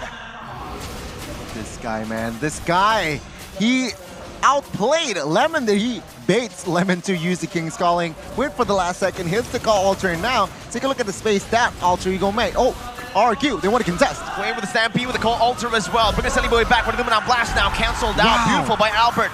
Clay picks up a mega kill. Now, will they be able to steal it? The render shot. He's aiming, he shoots it, but he doesn't get it. It's RRQ who somehow, some way, win out a 4v5. That is so unfortunate for Alter Ego. They were able to gain control over the Lord, only for Albert to step in the last minute and take it away. We're now taking a look at the in-game equipments here in the 20th minute of the game. Wow, take a look at the item, right? Vin, fleeting time. So the Divine Judgment here the cooldown will be reduced. Also, it's Rose Gold Meteor here for the side of Lemon. So he wants that extra shielding here, knowing that perhaps he also wants damage, but he needs that defensive items. He went for the Rose Gold, very intelligent as well. And Lemon adding Golden Staff. Wow, let's see here with the charge. Will they be able to gain the win? But it seems like still the high ground force side of Alter Ego is quite strong. Van again with a Divine Judgment, finding Udil! Nino with the Meteor's Passion, dealing some damage, taking a Cold Altar down, but Nino gets slain by Skylar. And that's Sillyboy next on the chopping block. RRQ trying to look for the end as Pi jumps in with the Raven Spider now onto 5 members, still sustaining, but in the end he will fall. When the King calls, the Kingdom answers, and game number 1 goes to Rex Regum Kaon. GG RRQ leading the series first in a best of 5. Their power spikes finally surfaced and they knew it. They used that, they pulled the trigger, and Alter Ego were overwhelmed with how much aggression, how much dive and CC that RRQ had. It was a very textbook RRQ. I mean, in it as a very good, very clinical, very sharp. After the turnaround there, it was just so hard for Alter Ego to reclaim control. They needed to slow down their pace, but they just kept on going like they were still leading, but that was not the case. That was the late game already, right? Skylar, who was behind items, that was the late game, so he is already at full items as well. The Melissa was very, very nuisance, but RRQ with the comeback though. That was a 6,000 gold lead for Alter Ego that was Exactly. turned around by RRQ, right? And it's interesting. I feel like in the beginning of the game, RRQ, they had really good tools to work around, right? They had Vincitar, they had Kaja, they had even the Faramis with the Shadow Stampede. But the problem is, every time they go in for an initiative play, there's not enough damage to follow through, and therefore, the counter-engage from Alter Ego was that much stronger. But as soon as they were able to obtain those damage items, like you can see even at the end, Vincitar picking up the golden staff, right? Yeah. Because that's the cool thing about Mincetar now. He's no longer a tank, but he's more of a fighter, right? More focused on the basic attack and the attack speed of the King's Calling as well. So Mincetar had damage built in. He even had the DHS at some point. You can see that even Clay on the Paramis picked up the Divine Glaive finally, and then the damage was there. So as soon as Key, I keep thinking about Key now. As soon as Clay goes in to follow up the initiation coming in from the Kaja or from Vin, they were able to follow up, and then the Lolita didn't have enough time to go in with the Norman Blast because it was already initially cancelled by Lemon. You know what? A very good, solid start, I must say. Force out of Alter Ego with the tempo. Their keys to success was their need to control that early game, right? Which they did with the 3 turtles that they collected. But what happened was in that late game, they didn't set their pace. They didn't really control their pace. They kept on going like they were in that early game phase, which isn't really the wisest move, all right? Here's the thing. You need to also understand that, okay, the opposing side, the enemy, has collected the items as well. Perhaps they already have damage, so you can't really just go and fight every time. You need to also, okay, pick their battles, look for the opening, perhaps, and that is what RRQ did, right? Early game, when they were behind, they were playing more reactively. When Skylar has the items, Clay has the items as well, they were ready. And that Flicker Divine Judgment, finally, we are seeing evidently, right? Earlier on, there was no Flicker Divine Judgment at all because that Divine Judgment was saved by Vin to perhaps anticipate the initiation from Pi or from Sally Boy on that Martis, which was what happened, right? Sally Boy entering and then Divine Judgment. But when RRQ, they're ready to fight, they were activated, then that Flicker Divine Judgment play was activated. Vin knew, Vin understood his assignment, when to do it, when to flicker in. And that was, I feel like, the main concern, right? The item build here, it was quite a long game, 20 minutes in time. And take a look, it was 18-10, so kill-wise, it was massive, right? And Clay, you mentioned the Divine Glaive, I will mention the Glowing One as well. You mentioned the Glowing One as well. That just adds more DOT towards the side of Alter Ego, and that is, I feel like, the game changer here, where Valentina, sure, it can burst, but that DOT just bothers Nino. These squishier members just can't feel the burn, right? Stop, drop, and roll, you might say, right? But Albert here, again, just reliable here. He knows when to contest neutral objectives, which was the 3 turtles. It was very hard, but then the Lord he only needs 1 Lord here to just be reliable, be on point, and get the win as well. Vin, I mentioned earlier about the fleeting time and Oracle here because he has that extra healing. But unfortunately here for that, Sally Boy here, early game he was a little bit reckless towards that late game. Also a little bit reckless, so perhaps he needs adjustment entering game 2. And game 1, it was just Lemon. I feel like Lemon just played a huge part as well with the ult, with the item wilds as well. So with that in mind, remember, Lemon is still at 100%. Well, Mincetar is still at 100% with 3 teams in the hand. So game 1, what was different as well, it was this 2 ultimates, right? It was the King's Calling and the Divine Judgment. That 2 ultimates that I feel like the game changer, where Alter Ego, they got the control in the early, they got the control in the mid, but what happened was they got a little bit overzealous. They forgot that this 2 ultimate was in the hands of Ark, in the hands of Lemon and Vin. And after that, RRQ, they exploit that, right? They wait, that flicker, King's Calling is about side, change the pacing. Alter Ego, they weren't able to reclaim, unfortunately, here. Let's take a look at the categories here. Rich Guy, still the side of RRQ. But the carry, man, the losing side. The carry is the losing side. Nino on that Beatrix. Forgotten One will be the Kaja here again. Vin, very reliable roamer. We are seeing it again in this game. Readjustment here, Alter Ego, I feel like in game 2, they need to control their pacing, all right? You can't go hard 100% every time early game to the mid game, but I feel like that was it. That's what happened, right, Scholar?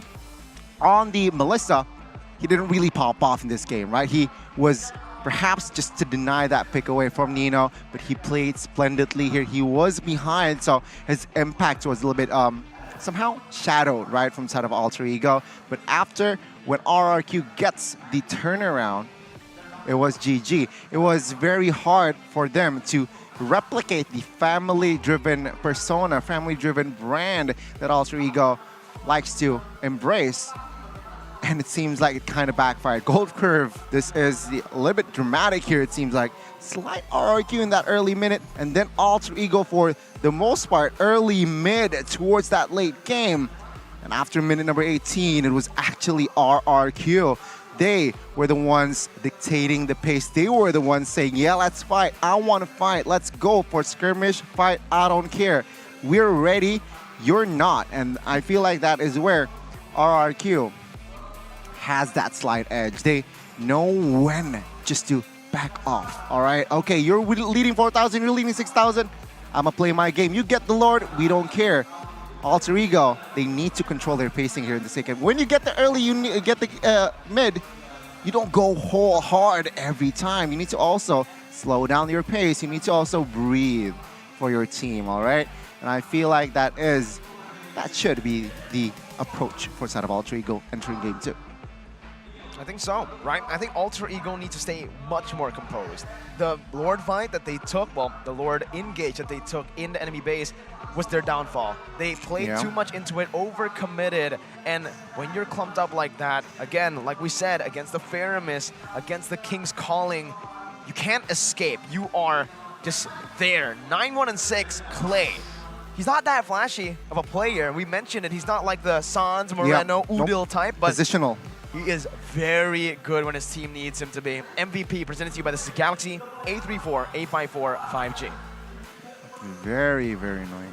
It's such a phenomenal performance from the side of RRQ too. The way they were able to utilize Hero's ultimate.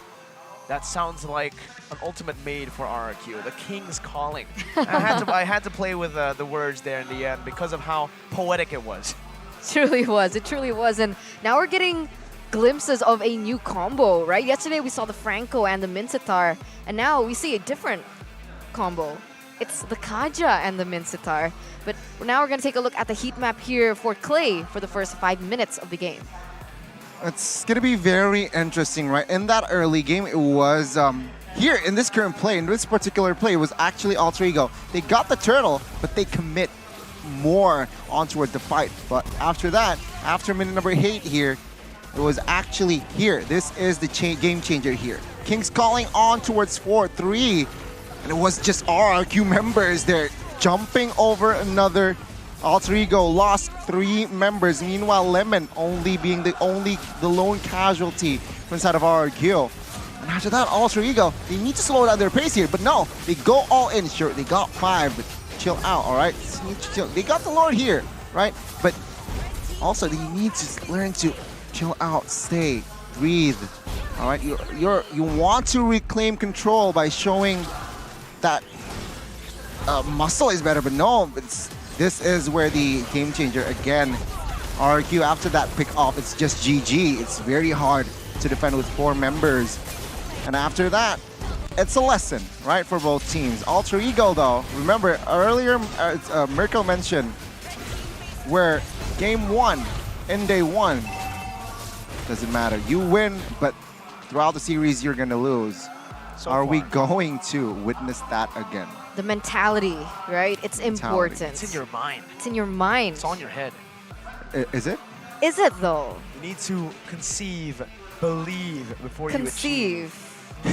Conceive. Conceive, believe, achieve. Conceive your womb. You gotta be a samurai. All right.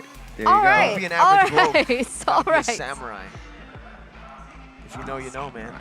Anyway, so that was game number 1, guys, between RRQ and Alter Ego. And like you mentioned before, which is quite interesting, during the playoffs, the team who's able to get game number 1 usually wins out in the series. So loses the series. Yeah, usually loses the series. So Will RRQ kind of break this curse and show that they can stay consistent up until the very end? Because consistency is key, right? what else is key? Consistency is important. But another thing that's important is the device that you're using. I'm using the Galaxy A345G. It's right there, actually. They decided to... Can you take it? I need to check some messages. What?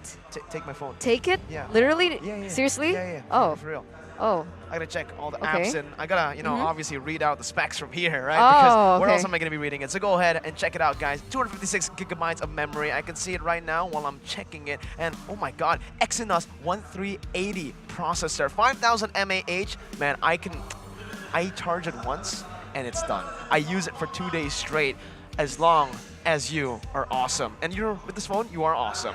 You know, Eterna, a lot of people say, Mirko, okay, you got a cool phone, you got an amazing phone with 3 cameras. All right, sure, but it has to be expensive. No, it's not. Maybe if it's Arashi's phone, it's expensive. My phone, it's pretty good. Budget friendly, 4,999,000. You can also get awesome deals up to 1,162,000, including cashbacks of 300,000. So it's practically free. It's practically free. Yeah, it's basically nothing, right? for a phone. It's like everything, but Just gotta play some. I'm gonna play a game while you do the ad. Yeah, Everything and everywhere all at once. that's a movie Interesting. that I watch on my Samsung phone because guess what? Crisp, clean. For sure. Screen. can I see it?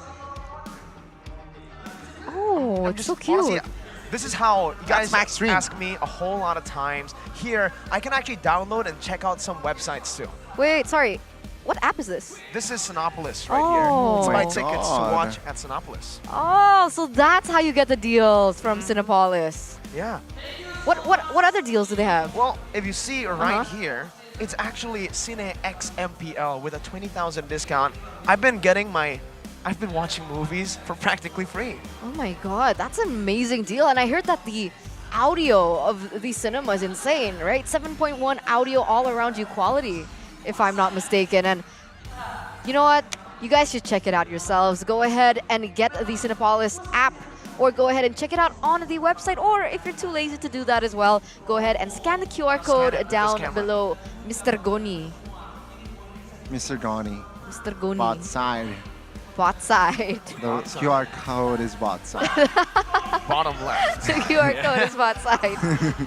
But now, I'm kind of interested, right? Mincetar, is it always damage or is it usually tank? Because today we saw damage. I want to know yesterday if they also built damage, and I also want to know more about the Indomart Point Coup Look at my points. promos. Oh my God! How did you get that many? It's because I shop in Indomart, and with this app, ladies and gentlemen, you guys can get all you want. I think Eterna, you know, you're so surprised because you have claimed a few rewards yourself. A little bit, but not as much as his. Of course. What Because did you get? What did you claim? I claimed a lot of skins, a lot of ML skins, and also merchandise. Ooh. Just download the application and become a member, all right? Always have and always use the Indomaret Point Coup because there are a lot of free products or exclusive gifts that just varies and very attractive, Wow. very intriguing, and also the promos. For those of you who watch in MPL Arena, you can also directly visit the Indomaret Point Coup booth to get exclusive merchandise. But this is going to be the game recap here. It's very close, all right? I got to say, it's very close, but unfortunately, Alter Ego, they could not pull off what they started. They got the early game, they got the mid game, they got the late game, I must say, but that overcommitment. But take a look at Nino, man. He's relaxed, he's focused as well. Hopefully he can Unfazed. stay in that attitude, right? Because If you ask him, are you panicked? No. panik nggak? That's his answer. No. Oh my God, I'm so done with Mirko sometimes. I mean, I just got the joke. yesterday was 2-1 for Bigetron, and Alter Ego didn't seem to panic, right? Yeah, they said no. Who panicked? Alter Ego didn't seem to panic when they were down 2-1 against Bigetron. They were chill, and then they equalized, and then they won. Yeah. What happened in Mirko? Clay though, he doesn't look chill. He looks angry. I don't know why. I don't know who angered Clay today, but remember, usually when the interviewer, when Bigetron Wongstar asks Clay, why are you so good today? He says, I usually don't shower before big matches because it gives me a buff. I hope he didn't shower Your today. team is banning. Let's hope he doesn't shower today. But ladies and gentlemen, once again, welcome back here to game number 2. Let's go. Drafting phase. RRQ still opting for the same side. First pick, Alter Ego with the second. And you can see here the bans coming through are quite the same.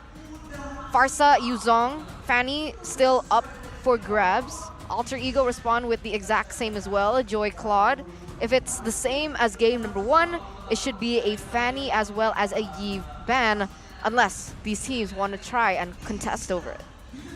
Let's see, right? I mean, RRQ, what they're saying is, yeah, we won game 1, so if it ain't broke, don't fix it, right? And RRQ, though, taking their time here in their last ban. See value in me. Oh, they're going to ban the Fredrinson here. So what they're saying here, perhaps they might pick up the Fanny.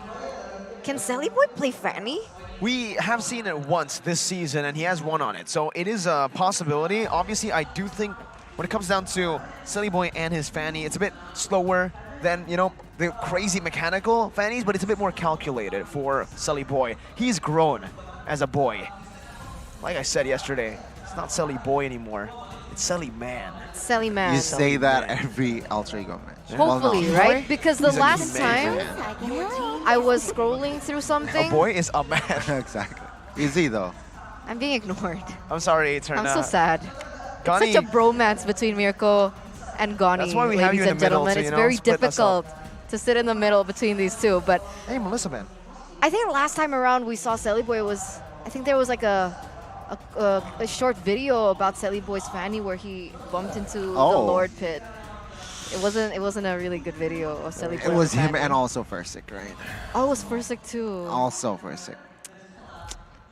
Where's Fursic? Hopefully. I mean, there you go. No Fanny ban. No Fanny, no Melissa. Oh no, sorry, no Yves ban. The Melissa was banned there. RQ now. They do have a lot of options, honestly, here. Don't pick up the Fanny. All right, all right. Fairness. The MVP, right? He opted for that MVP first, right? Clay seems very comfortable on that Fairness for a reason. In game 1, 9-1-6. Ooh, very, very scary indeed. Alter Ego now. What are they going for? Are they going for the same route? Fredrin Valentina? Or... Fredrin's ban. Fredrin's ban. Oh. So Valentina, Minsitar, Eve is an option. Kaja is open Carry. as well Give if you want to Minnow. deny the Fanny away from RRQ. Too early for the carry, I believe, still, though. I think Kaja is a solid pick, but I don't know if it's Rasi's style. Time and tide wait for So no one. Valentina and the Beatrix. Wow, all right, yeah. Super early Beatrix. Valentina and the Beatrix. Like you mentioned, oh, not too sure about this. Well, technically with the Melissa and the Claude banned out, it is a pretty solid laner. There's not really a lot that can really counter the Beatrix. If you go for a 1-1, it's a skill matchup. A Brody favors the Beatrix. So yeah, so far, so good for Alter Ego. Now you really understand with that Beatrix pick, but it just gives you the vibe of Season 10, early Season 10, when the Yeah. Beatrix was a gigabust. Yeah. We do have a comment here by Anti-Mage though. For now, Skylar is still the #1 MM. Hopefully, Skylar will develop further and perform even better in the playoffs. Very interesting, yeah. So it's not the Kings of the Marksman that's the best marksman, it's Skylar. Okay, going back into the drafting phase here, you can see the early Masha pickup and the Brody here. So they're putting heavy emphasis on shutting down Nino in the back line. Alter Ego now with the response. The Masha is so value here, right? Because not only is it a deny away from Pi, because the Brody really struggles against the Masha, but it also just does super well against the Beatrix. The Beatrix is going to have a tough time ahead of her if Alter Ego don't pick up a hero that can really peel and cover for this Beatrix. I think the Akai needs to come through here for Alter Ego. And that's the safest bet if you want to go for engage or disengage. But they go for the Atlas, so no, they're like, you know what? We'll counter aggression with more aggression. Here, very different approaches from both teams here. Alter Ego definitely will ban the Diggy out here in the second phase, realizing that they have picked up the Atlas. But my goodness, RRQ with the Masha though, it adds more element to it, right? It can split push. It can also flank.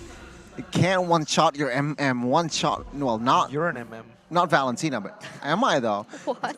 Alter Ego here. Second phase is a ban. They will ban the Biggie out, and perhaps they can ban also a hero towards Franco? Does Alter Ego want to ban Franco? Maybe. Franco. Kufra. Oh, no. Kufra's not.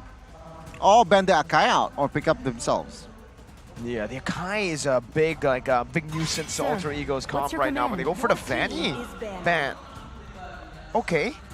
So the Vanny ban comes in late, and RQ still haven't picked up a jungler, but honestly, looking at this, we've seen it. How do you counter an Atlas, Donnie? You're a tank player, you're an Atlas player. Akai. Exactly. Akai, so they should pick it up. They should pick it up themselves here, Alter Ego. Don't let RQ pick up the Akai as well. You're right, they can pick it up first. May the blood of my enemies You think they're gonna pick it up first here? They should here, right? It makes sense, right? They need Hiseli Boy here. Yesterday he performed reliably on the Akai as well. Akai just made sense. Just to secure neutral objectives, just to... Yeah, oh my goodness, it's gonna be the Arlet. Whoa. This is proper peel. The Masha is gonna be just smacked around by the final slash.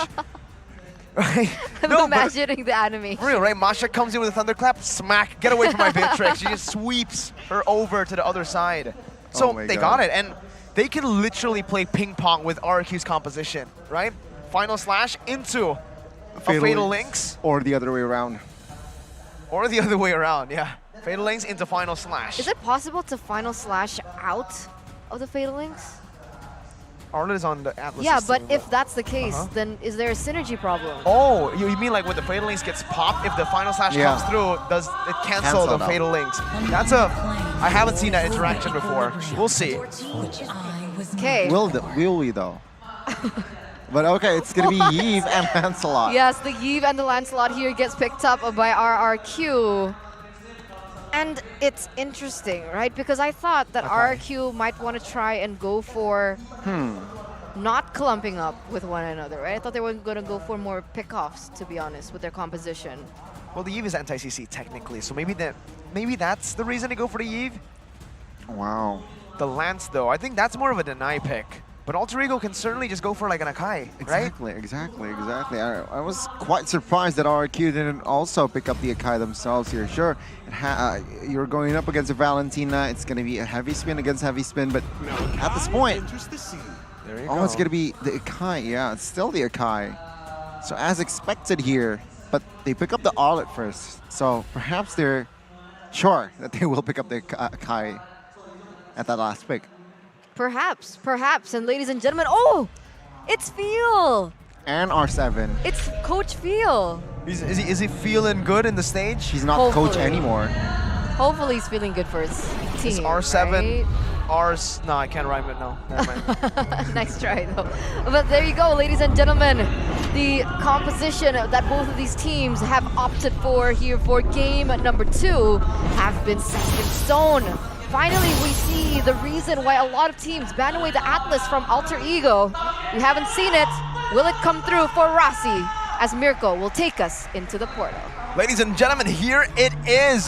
The Atlas that has been respected the entire 2 days of the playoffs so far has finally been picked up by Alter Ego. Is this the signature shadow pick for AE, or will RRQ take it a match point with game number 2? Welcome to the land of dawn. Let's see. And RRQ here, they respect the Atlas instantly, right? 2 Purifies already on the board for Clay and Vin, saying, yeah, you want the Fatalings, bro? I have the Purify. So it's gonna be very hard here to somehow, perhaps to connect that Fataling. But I do want to add, Sally Boy has that heavy spin, so perhaps Atlas and Kai can bait the Purify out here. Let's see though, Execution Pi will have the Tenacity emblem here on that Arlet, so he wants sustainability. He doesn't really go for the damage Arlet.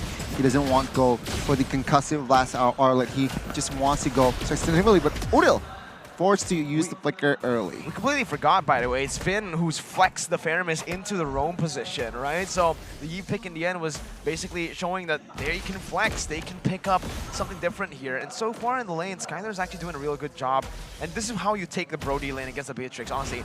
Just shove.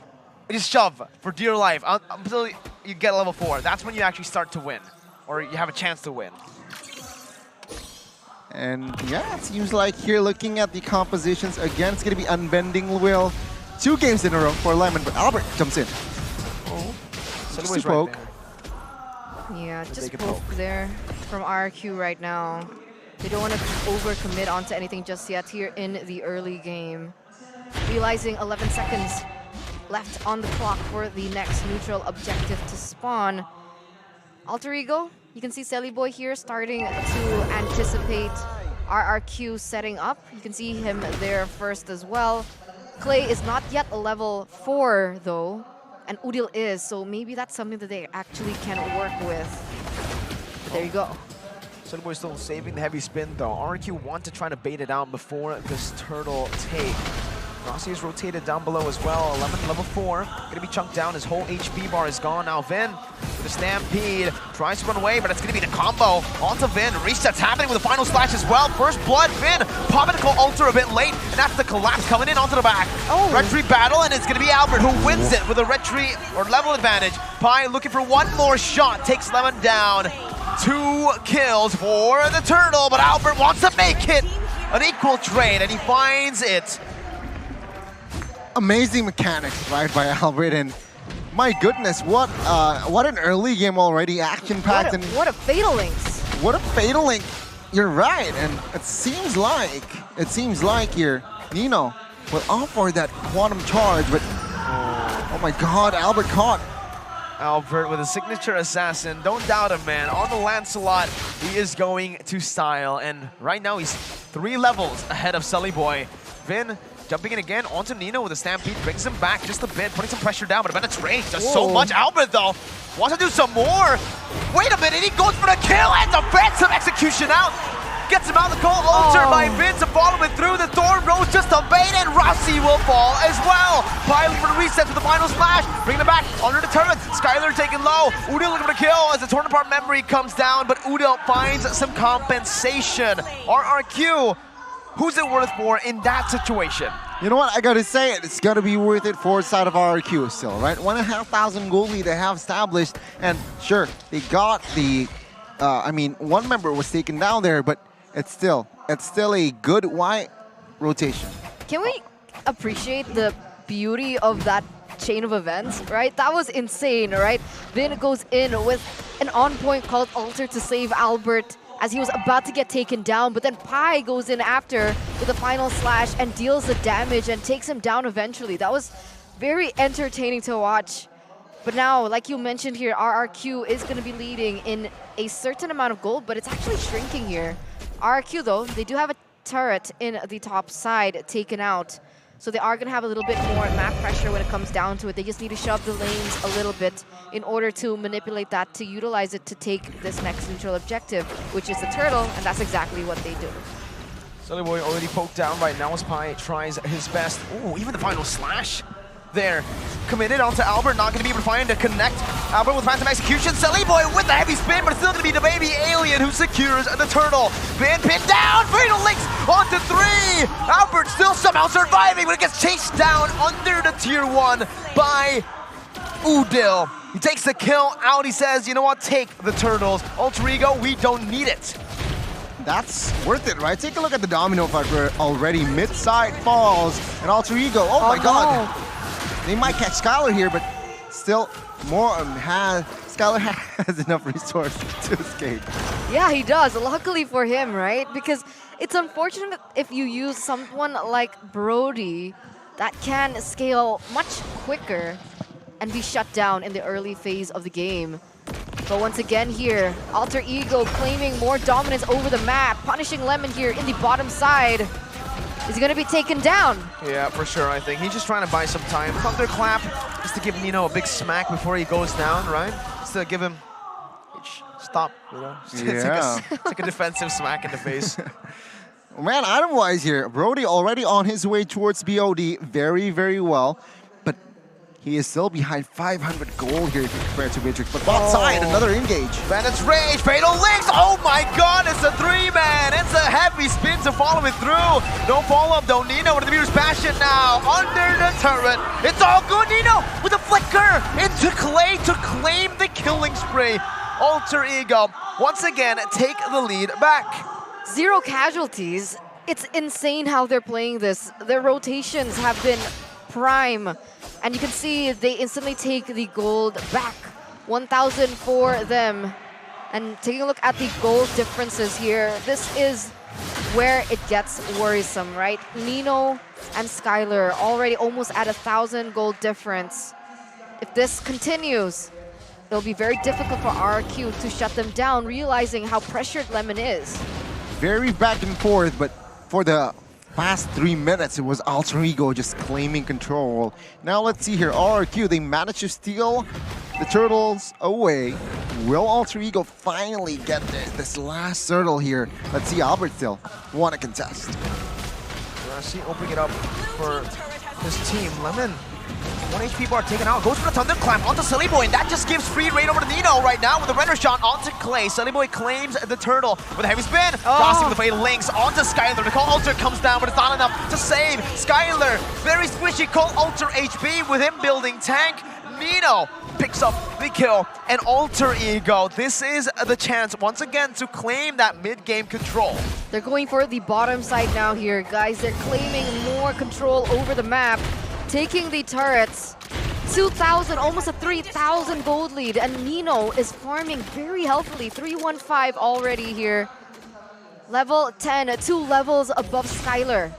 That's not a good sign, right? It's not. But remember, game 1, RRQ was in a similar situation here. They were behind 4,000 gold, almost 6,000 at one point, and oh my god, another engage here by Rossi. They will not commit on towards the Fatal Links just yet, because he knows that Albert can just dodge away with the Thorn Rose and also perhaps the Phantom Execution. So Alter Ego, very good discipline there, triggered by Atlas. Did not go overzealous, wasting that Fatal Links. But this is what I meant, right? Alter Ego, they got them early, they got the mid, they are still controlling the mid. This is what I want to see. Some control, right? Some poise here. They're early, so just take a breather. Don't go fight, fight, fight. And this is what I feel like the adjustment from the side of Alter Ego Esports is quite evident. Here's the thing, right? Even if this goes into the late game, Alter Ego should have a little bit more to say about the late game, no? With the Brody and the Beatrix matchup? Yeah. Alter Ego should be favored. So, with that being said, if Alter Ego play this patiently, it still should favor them in the end. They should have more to work with, as they're just, oh my god, Albert has no blue buff. No purple buff. Without Retry, right? I mean, both these junglers did not utilize the Retry, but getting that purple buff away from Albert is going to be a bit more punishing. But I think right now, yes, if they go to 20 minutes, both teams goes full items, Alter Ego does have the advantage. But if you're Alter Ego, I think you want to utilize the gold lead and end it ASAP, right? Because in the late game, RQ makes a lot of these crazy pick-off plays that can turn the game around. Similar to Beloy. Lemon. Whoa. He gets picked off in the top side. Rossi didn't even use the Fatal Links. I had to check just a bit there. But yeah, no Fatal Links committed. Nope. And even Lemon popped the sprint there, so the resource spent, and he's still taken down. 5v4, Lord fight, let's see. Albert now trying to run away. Oh, beautiful moves, but it won't get you the Lord. Alter Ego will be able to take this with a pick onto Lemon, who needs to stay aware here. Third death this game. 1-3-0. Yeah, it's not looking good here. Already 4,200 gold lead. Udil again picking up another item there. Divine Glaive, more magic penetration. So even if RRQ want to build defensively, the damage is still going to come through. The problem about the Valentina is that you don't really feel the damage come through, but look at this come through. There you go, the Vengeance procs coming down. Lemon going to be bursted down, but he's still going to be able to survive for a bit, but a final slash brings him back. Udil in the midst Now trying to find that kill. It's the regular shot from behind. Pi now getting saved by the Cult Alter. Rossi's still waiting on the fatal links, and he brings 3 members back. The Cult Alter gets placed down, but Pi dives in. Nino is massive. 6-1 and 6. The conceal play now from Alter Egos. Albert jumps in with Phantom Execution, clearing the Lord out now with the Thorn Rose as well. Getting out from the perfect match, getting out from the CC, but you can't get out from basic attacks. Nino, oh my God, this man. I want whatever he's having, sir. Nino again displaying the qualities in the marksman area. He has this dexterity, it seems like, right, with his fingers. And it's just unstoppable here for the side of Alter Ego. 5,000 gold lead already in hand. RRQ not looking good, right? Sure, they have a strong high ground with the Yves, with the Barodi, I must say, to just wait and play reactively and that call Alter from Faramis. But you need to be careful here because Alter Ego, they realize their mistake from game 1. Take a look at this. Now, they're not looking for fights. They know when to slow down their tempo here. And RRQ, little less game to play around with here, as it's just Alter Ego now, just waiting a minute to take down the Lord. I agree with you, right? And it's because I feel like RRQ have less tools to work with.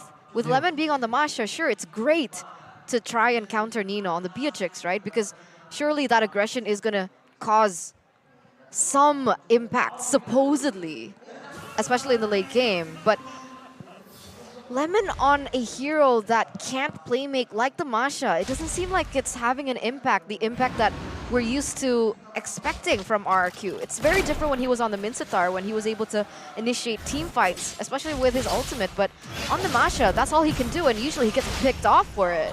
Yeah, and yeah, just as you say it, man. Right on cue, but Lemon is still going to be able to survive this time. I don't think Alter Ego wants to, commit their resources to a 1-4 Masha. Better used on other members. Orange buff stolen away though, so Alter Ego have gotten what they came for. Yeah, exactly. And it seems like now with the pull off, right? Yeah, very strange as well. And remember, in that draft, they secured Masha in that first phase. So a very hasty move, I must say, from the side of RRQ. They saw that Beatrix pick and they insta-picked that Masha, but doesn't really make sense in the grand scheme of things. But let's see here. It's going to be the Lord take. Albert, though, in that vicinity already somehow signifying that he wants to contest. And Alter Ego will focus on Lemon first. Thunderclap onto Nino, dealing no damage. Fatal links as well. Lemon will fall again. Vin with the cold Alter.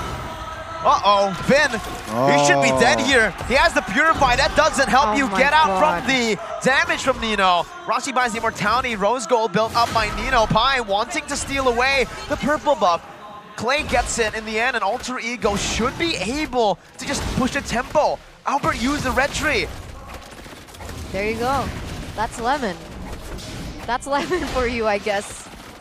It's not looking great. I mean, now Alter Ego, like you mentioned, they're going to get a Lord uncontested here in the 14th minute of the game. They feed 2 more kills onto Nino on top of everything. And it's insane here. Rose Gold Meteor. I think Rose Gold Meteor with the change in the patch has been such a viable option for marksmen to use. Or even fighters, right? The fact that it not only gives you shield but more movement speed when it comes down to it is going to give you a little bit more room to escape, but there's also damage built in to that item. But finally here, Alter Ego, they're going to siege from the mid lane. With the enhanced Lord, they sure... Oh, Clay gets brought back by the final slash! Alter Ego going for it now. Lemon going to be stunned up. The Thunderclap not able to dish out enough damage onto Nino. It does buy them a little bit more time though, but Lemon should fall for the 6th time this game. And the heavy spin that locks him down. Nino is legendary. Alter Ego with an 8,000 gold lead. Marching into the base. Wide open. The Phantom Execution buying a little bit more time. But the Fatal Links brings all of them back for Nino and Pi. Welcome to Game 3. Alter Ego strike back. Amazing, amazing performance there by Alter Ego. They knew exactly what the game plan was from the drafts, and they forced and was able to utilize the Atlas Fatal Links to get a lot of pickoffs on the board, and then they use it to get more objectives on the board. So it wasn't just pickoff, it wasn't just team fight, it wasn't just skirmishes, but they were also able to translate the objectives. And a lot more discipline to what we saw in game number 1. A lot more control, right? A lot more poise for the side of Alter Ego. And it seems like this time around, RRQ couldn't find that loophole with the composition that they drafted. Yeah, with the Masha, can't really play around much. You can't really create that impact, right? Just like in game 1, that King's Calling play was the turnaround. But this time on the Masha, question mark, right? And remember, the Masha was picked very early on, so perhaps next time RRQ, they need to take a breather in that draft. Don't respond immediately, right? Look at the grand scheme of things. Like, honestly, if that pick was ONIC's pick, like if it was Masha's Boots, sorry, if it was Boots' Masha, then I would say it's a good pick. I mean, but I because honestly, it's Lemon. I honestly feel like the Masha didn't perform, but the main concern here was just everybody else also losing out, right? Sure, the Masha was 1-6, but Brody was 0-5, I believe, or 0-6. So again, you know, we got to take a look at the entire team here, and I think what would have really helped them is something that can disengage. Doubling down on the Lancelot when the Akai is open, giving away the Akai to a comp that already has an R-lit Atlas. That was an oversight. I think they did not think about that, or maybe they did and they overthought it. They were like, you know what, we can counter that. Yeah. Because it doesn't feel like they were respecting Alter Ego at all in the drafts in that last phase. Yeah, that makes sense. That does make sense. So the drafts were interesting. You can see the impact that the drafts have onto the game, the impact of how everything played out. It's very difficult for RRQ to find an opening. I think there were a lot less tools to work with. Their game plan didn't work out whatsoever with how much CC that they have.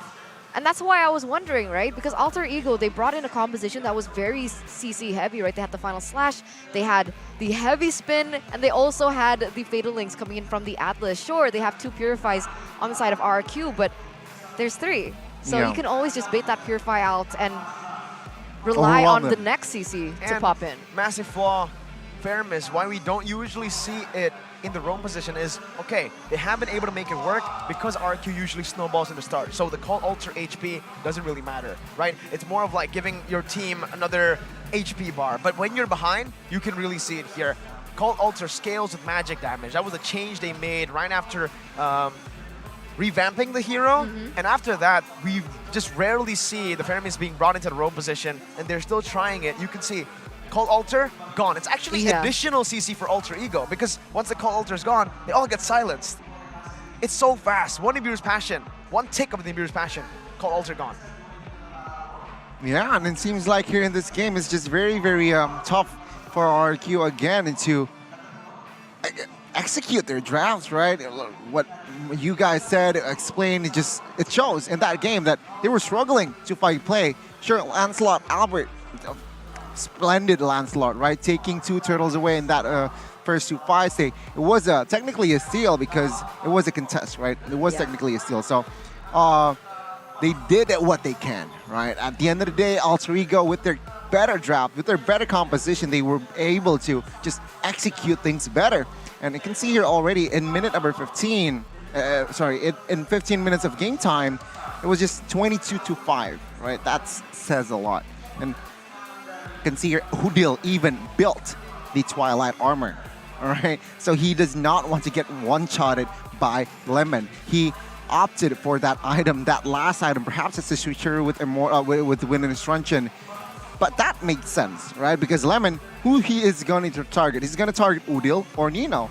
Nino has that Wind of Nature that can react, perhaps, to negate any physical damage that Lemon can give. So a very good respect as well, Alter Ego Esports. A very change of pace, I feel like. Whereas in game 1, they were leading, they were ahead.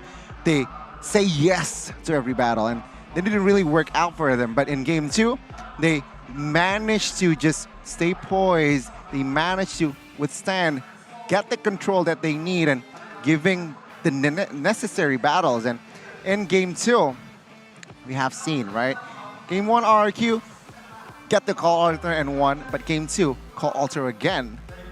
Well, here is my response. Fatalings, right? Rossi was the main man in this game. Why? Because he was able to just roam around swiftly with that perfect match, finding pickoffs. And after 4v5, 3v5 sometimes, it's just GG. And even on a 5v5, when he popped that real-world manipulation, he wasn't afraid to pop the real-world manipulation as well to the same place. So that says a lot, right? Again, a very good response, a very good draft from the side of Alter Ego, with the Rossi picking the last pick in that first phase and banning out the Diggy. And we can see it translates to the post stats. Rich Guy, the carry and Forgotten One will be the winning side here. Nino taking 2 titles away. And of course, Rossi here, 91% KP on that Atlas. 19 assists, almost 20.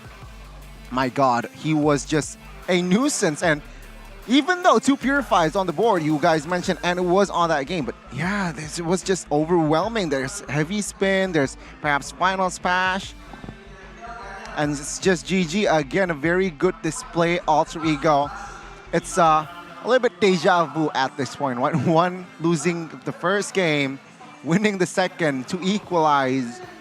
And if the story or the trend continue, RRQ will win game 3. Alter Ego will respond back. Hopefully, we are going to witness that side. But again, a very good conclusion here in this game. Alter Ego, we saw the adjustments from their side. And the gold curve, different story here, where the early game is slightly towards RRQ. Slightly though, right? It's still very even, I must say. But once Alter Ego enters minute number 4, it was actually them just steamrolling here, snowballing, I must say, right? After minute number 15, it seems like RRQ taps out. They weren't able to defend. Yeah, Alter Ego just played they refined their game plan and gameplay from game 1, which just little to no mistakes in that game. I think the drafting phase was also very important, right? Honestly, like we keep mentioning, Skylar is one of the main anchors that RRQ has, especially in the late game. But we saw that in that game, he was completely shut down. And I feel like that starts from the drafts. But of course, your MVP here for game number 2, it's going to be Rossi on the Atlas. His Fatal Links played a lot of impact. You can actually see it being reflected here through the stats. A KP of 91%, 1119 KDA. Yeah, that's, again, Rossi was just the X factor in that game. And this was the rotation here. He was mostly on towards the EXP and Turtle area here. Why? Because he understands that Nino, perhaps he asked Nino, do you need my help on your lane? And Nino said, no. No. No. No. All right. But on that note, let's take a look at the highlights here in a bit. What happened? Perhaps you guys missed game 2. This is going to be the highlights here. It's I have nothing much to say. In the early game, it was a little bit RRQ slightly control. Why? They got the first 2 turtles, right? That was the main objective. That was the main factor why RRQ has that slight edge in that early game. But actually, it was after mid-game. It was after that last turtle where it was just different, right? It was Alter Ego now full controlling the game. Here we see Rossi with the perfect match, trying to zone members away, and it just helps Alter Ego to find that first blood, find also the right engage. Though here, Albert, perfect timing on that retribution. He got that first turtle, but take a look here, minute number 4, top side. Albert, again, I feel like Albert was the MVP for side of RRQ, but it wasn't enough. Why? You mentioned there, Vin on the Faramis Roam. Not really good here. It's just an AoE party here for the side of Pine as well as Rossi with that Nibiru's Passion. Again, we are going to see Fatal Links here. It's just a Fatal Link highlight reel for the side of Alter Ego. And RRQ, they weren't able to. It's just hard, even though they got the Purify, but it's really hard to nullify the pressure that Alter Ego can give out. Take a look at the positioning, all right. He's just unstoppable, and Lemon was supposed to be the tanky member, tanky presence that RRQ can give. But when Alter Ego, when Nino is too far ahead, yeah, he's just a juicy target. Lemon couldn't really find an impact in that game, unfortunately. He wasn't really shining in that game, unfortunately, for the side of RRQ. He wasn't, right? And it's strange because, again, this is kind of what we expect from Lemon. If he pops off, he can pop off and carry the team. If he doesn't, well, you get game number 2. It's literally game 1 and game 2, right? Mintathar playing really well, getting the King's Calling on point when he gets a proper lane, or when he actually gets out of the laning phase without getting bullied. But here, also, what's another trend is Nino. Nino on his comfort pick. In game 1, losing matchup, still winning in lane, right? Most of the times, even in that game, they were in control with Nino. If they continued to play with Nino, set him up for success, this was the Alter Ego. This is the reason Alter Ego were able to beat Bigetron Alpha yesterday. Nino was a monster. 4 people tried to dive on him, and Nino says no. He says no. Just no. Pops the go away, Maniac, wipes them out, and grabs every single kill. Grabs every single kill. He actually even managed to get a triple kill as well, in addition to the Maniac, right? And it's because, you're right, I think he used the promo code. So don't forget to use the promo code as well, guys. So don't forget to check out the Grab app, because there are so many things that you guys can utilize for your benefit, right? For new users, enjoy a 50% discount at GrabFood to power you up when you're watching MPL ID, especially during the playoffs. Watching this a full best of 5, you get hungry, right? And if you guys want to head onto the venue here, see Mirko as well as Gani in the flesh, maybe hug them a little bit, you guys can totally do that by getting a discount on a Grab car as well as Grab bike with a 90% discount. 90 so for you. much more value. There's actually a challenge where you guys can check out MLB hero skins, but you guys need to check it out yourself there, grb.to/MPL, or take a little bit of a reverse and scan the QR code down below Mirko. Rewind. Just rewind, take your Samsung phone, open the camera, scan it. How come you guys didn't notice I said it wrong? What? I said below Mirko. I did notice, but I decided to, you know, go with the flow so that we can cover up your mistakes. But then you were like, you guys, I can't believe you didn't see my mistake, mate. I was trolling. Yeah, I know. It's fine. This is what Eterna likes to do to us on the desk, ladies and gentlemen. Save Mirko, save Gani from Eterna. Yes. It's a new movement. But in a bit, we are going to take a little bit of a kring call. To a special someone here. Who's the special someone? A special guest. Who's the special guest? We'll have to wait in just a few moments because I think they're going to be on a kring call with the hosts here. There's Bude Clara, Mongstar, as well as Monica. But that's Santos. On stage. What? That's Alter Ego Santos. Are they, oh, there you go. Are they in a call with Santos? No, I think they're like doing a team hurdle. For the interview. And they're saying, guys, don't let RRQ find Nino. That's possible. That's possible. Don't find Nino. Oh my god, it's like the game thing that you said yesterday. Yeah, it's the movie. And the movie thing. A very scary movie. About a man who lost his son to a kidnapper, and he has to go on a quest to find his son. Finding Nino. Finding Nino. Good plot. Oh, we finally get to see our special guest. Hello, Moon. Hodak. Let's take a listen to the interview.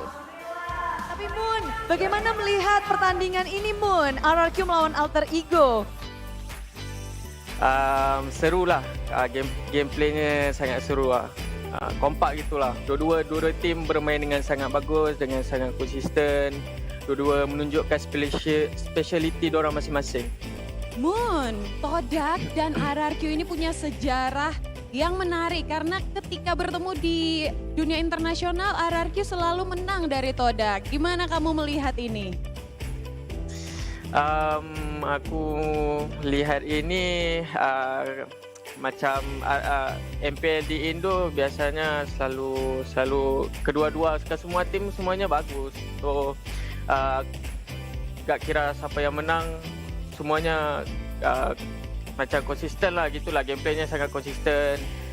Dorang tahu apa yang dorang nak buat daripada si gameplay, strategi, planning early, mid sampai ke late game. So itulah dorang. Oke, tapi Moon tadi kan sempat bilang ada speciality-nya yang ditunjukkan tadi di dalam match Alter Ego dan RRQ ya. Mungkin Moon bisa sharing ya, speciality-nya RRQ apa sih Moon di kacamata pun dari Moon? Speciality RRQ ni bagi gua mereka experience, dorang ada experience yang bagus. Personal skill, mekanik dengan makronya juga bagus. Ya, itu apa yang gua nampak. Tapi Moon, dulu dari bahkan M1 kamu udah bertemu sama, apalagi di mid lane, kita nggak mungkin lupa kalau Moon itu head to headnya sama Lemon. Tapi Lemon sekarang sudah berpindah posisi ke EXP lane. Gimana Moon melihat perpindahan Lemon ini? Ya, nggak bisa cakap apa-apa lah. Dia kan digelar sebagai alien. So, mainnya tak kisah role apa, tapi still bagus. Ya. Wow. Tetap alien ya, memang bagus mau dimanapun, ya alien begitu katanya Moni. Lemon. Nah, Moon, tapi prediksi kamu nih, 2 tim yang akan melaju mewakili Indonesia ke MSC 2023, kira-kira siapa sih kalau menurut Moon? Menurut gua ingin ONIC Ego lah. Oh, RRQ nggak disebut? Nah, bosan gua lawan RRQ terus. Sedep-sedep, serem ya.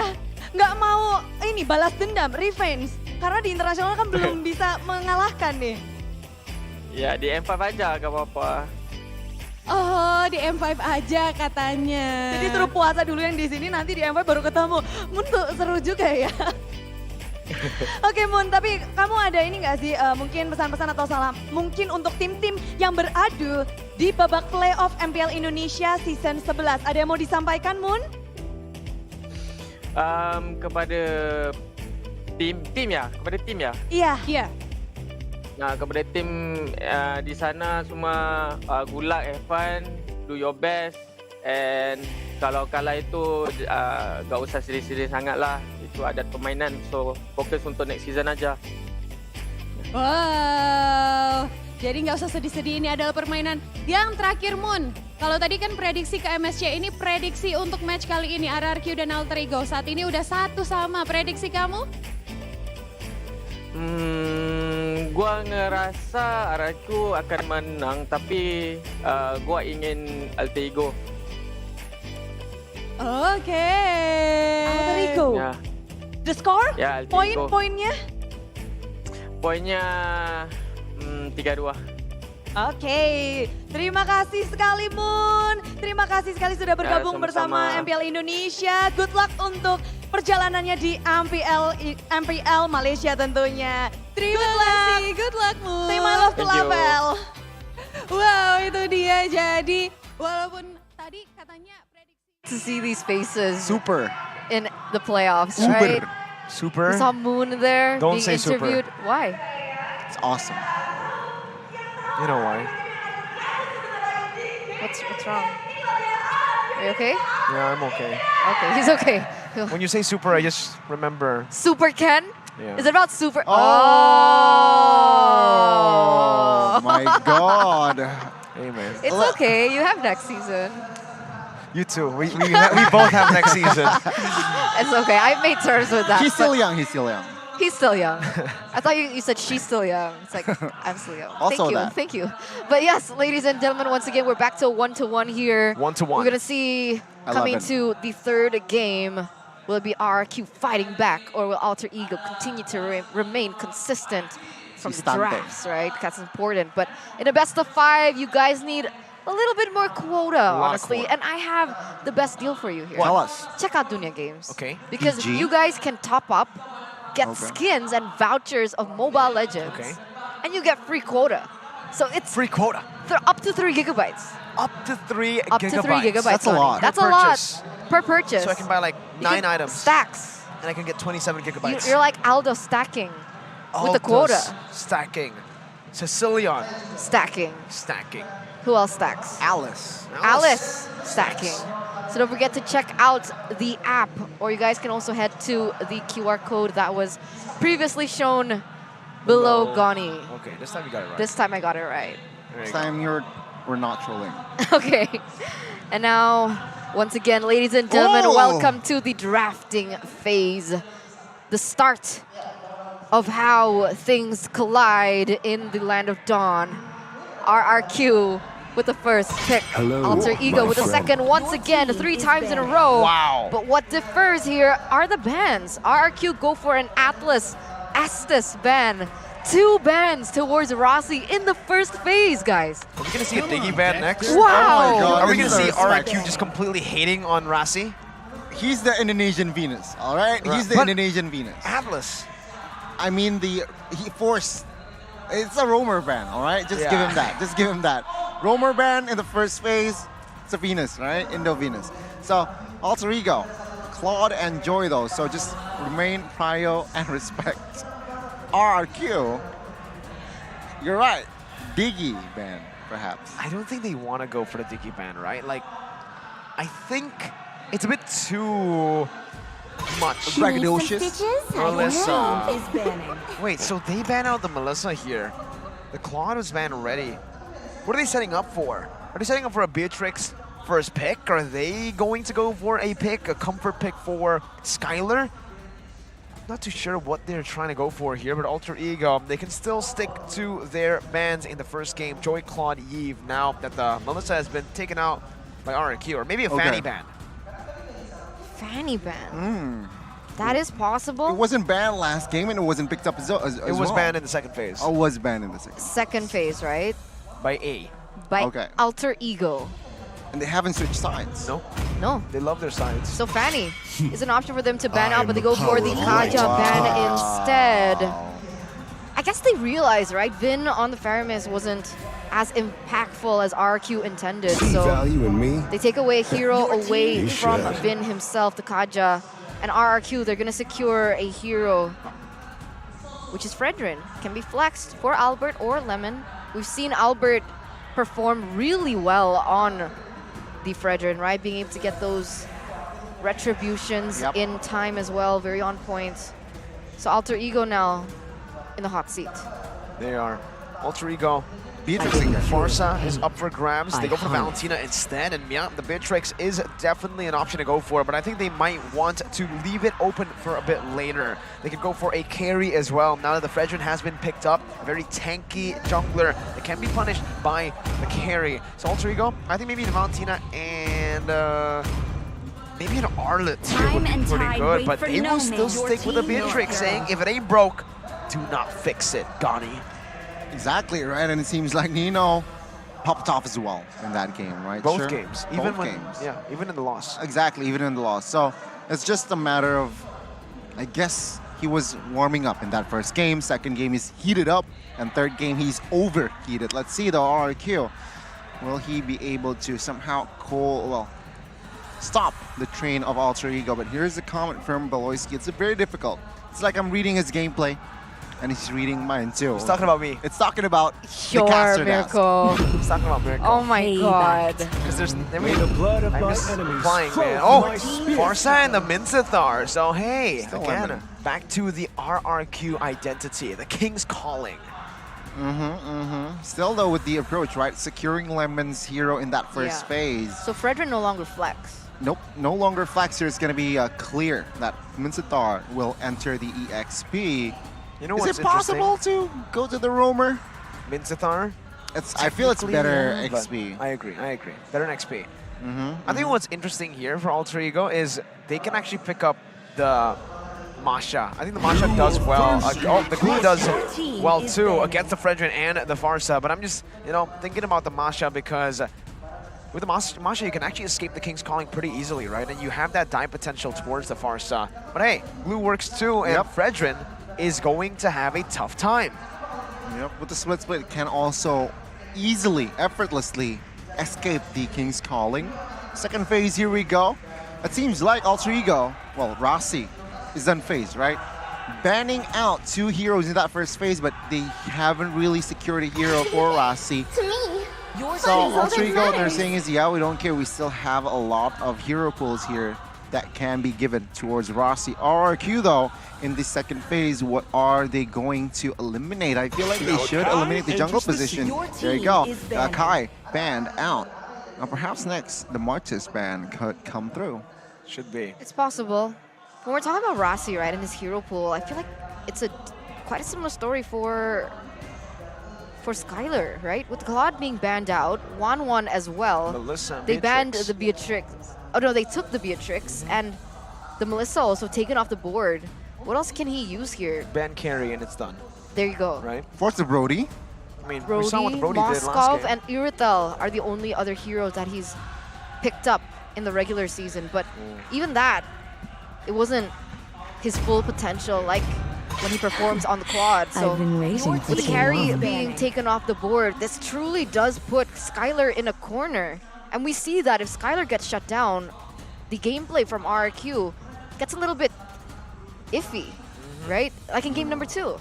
It does. It really does. I mean, technically this time, I do feel like the Brody makes a bit more sense for RQ because they have a Farsa, a very mobile mid laner, compared to game number 1 where they had a Yves who's going to be really stationary in the mid lane, and yet they still went with the Brody, right? So I honestly feel like in the first phase, RQ lacked foresight in game number 2, and in game number 3, I think the Brody pick works way better because they can utilize the killing pressure within his kit with the Farsa to really bully this Beatrix. But again, they will have to put a lot of pressure in the early game down. A good ban, I would say, for the Yu Zhong here. Having the Farsa, I thought, they're not convinced. Completely forgot. They're not convinced that about the glue. flex, yeah. They're not convinced. They're not convinced that the glue will enter the EXP. They're having an idea still again, right? Rossi can utilize glue in the roaming position. He picked it up. So definitely that's an option that they were seeing. The Grok is still an option though for Alter Ego if they want to try and counter it, but the Barrett is going to be the pick. Now what are they going to utilize the Barretts with here for Alter Ego? How are they going to finish out this composition? It's building up for a Diggy pick. Matilda or Diggy? Florin? I don't know, man. I really want to see a Florin, Right? though. I don't know if it Healing. works here, but I really want to see it. We usually see this kind of draft with an S-Test, right? An S-Test would literally be perfect here for Alter Ego's draft. Again, the signature V-Wise combo, Barat's S-Test. But here in Barat's glue, Beatrix and Valentina, it's very blacklisty, you know? If there was an S-Test, it definitely would have been picked up here, but Florin is still an option. KB said that the Florin is actually better than the S-Test and is a pick. Let's go. I will choose my own There you go, Irithel. Your team is picking. Man, I really dislike the Irithel. Oh my god. Really dislike the Irithel. Up against this comp though, it makes more sense. Mobility, there's a lot of mobility to play with for RQ, and I think that's their main weapon here, right? From the Irithel and the Farsa. Very mobile heroes. They need to utilize that mobility though, maybe with clearing the far lanes, getting some more pressure on the map, but Alter Ego, is it time? Is it time to bring out a Florin? Oh, I want to see it. I really want to see it. Let's So think what are about the it. options here, right? So now we're assuming that the glue is going to the EXP lane. What about Natalia? Against Oh, a mid Natalia's... It's pretty tough though. Horology Oh, is there my you go, craft. Diggy. Safer Diggy is option. my name. Okay, so the Diggy. Diggy pickup here for Rossi. Oh man, that's such a bad lane for the Irithel. What do you think here, Goni? I think we might see Alter Ego leading the series, right? I really like their composition, and it's just suits their philosophy here, the family time, the unity, right? Diggy pick very Rossi. Barat's Celiboy can definitely pull that off. And yeah, we might see Alter Ego leading that game. We'll see, we'll see. Once again, ladies and gentlemen, here in game number 3, it's back to a 1-1. Who is going to lead the series? Mirko, take us into the portal. This is for match point, ladies and gentlemen. 1-1 in the series. Who's gonna claim a match point first? Yesterday, Alter Ego gave match point away to Bigetron Alpha, then they came back. This time, I think it'll be a bit more comfortable for them to secure it early on. Welcome to the land of Dawn for game number 3. Let's see here. 3 flickers. Different emblem for Mincetar here, Goni. I haven't checked. I haven't got the chance to absorb it. But what was it? It was a tank emblem. It was a tank It's not emblem? a fighter emblem. So the Mincetar Tenacity. will Wait, where's the Mincetar? Oh, it's gonna be Tenacity. Yeah, so Vin here is going to play the Mincetar roam. Yeah. So it's not gonna be... Wow, you're right. Lemon picked that up last Arlet. So it is gonna be Mincetar roam with that Tenacity. So it adds more oomph, right? Because it's gonna be very hard, perhaps, for Udil and Nino to dash away, perhaps pop the flicker for Nino. An early game, I must say, it's very unclear.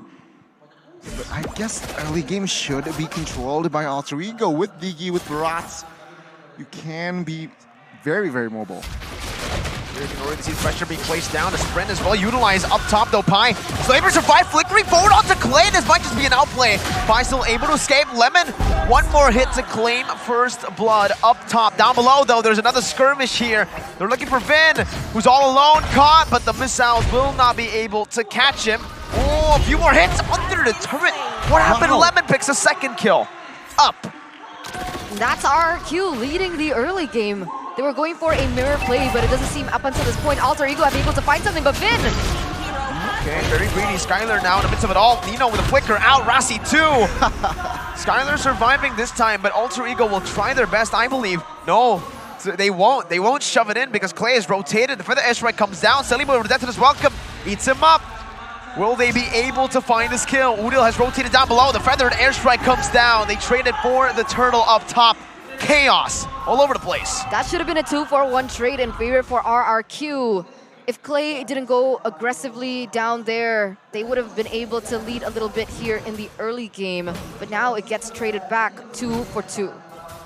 Oh, it's just a same, similar, somehow feel, same vibe, right, from game 2, where two teams here, they're very action-packed. They're just going head-to-head already, 2 kills each side.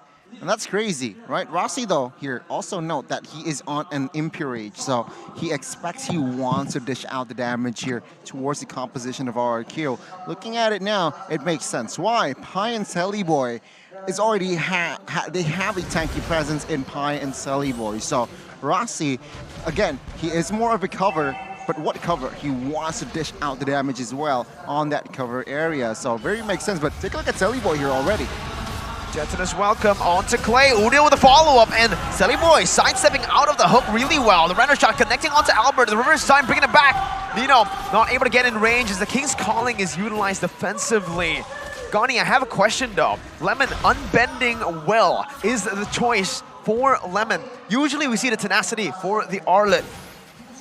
Is it gonna work for them? Reverse time bringing Skylar back though. Right now they're pinned down under the turret, and Udil will chase Skylar down with Celiboy as he stomps him on the ground. Finn flickering out from the snipes, but only to fall to the time bombs, alarm bombs down there. Udil still able to dash out of the taunt. Renner's shot comes out onto Albert. Here's the thing, right? Back to your question. Here's the thing about Lemon. First game, Mincetar. Okay. What did he bring? Unbending will. Yeah. Second game, Masha, sure, unbending will makes sense.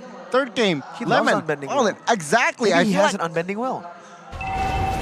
Maybe. So perhaps that says a lot, right? That means perhaps Lemon prefers the emblem. Perhaps it makes sense because he likes to go for the outplay. He likes to go for the aggressive type of play.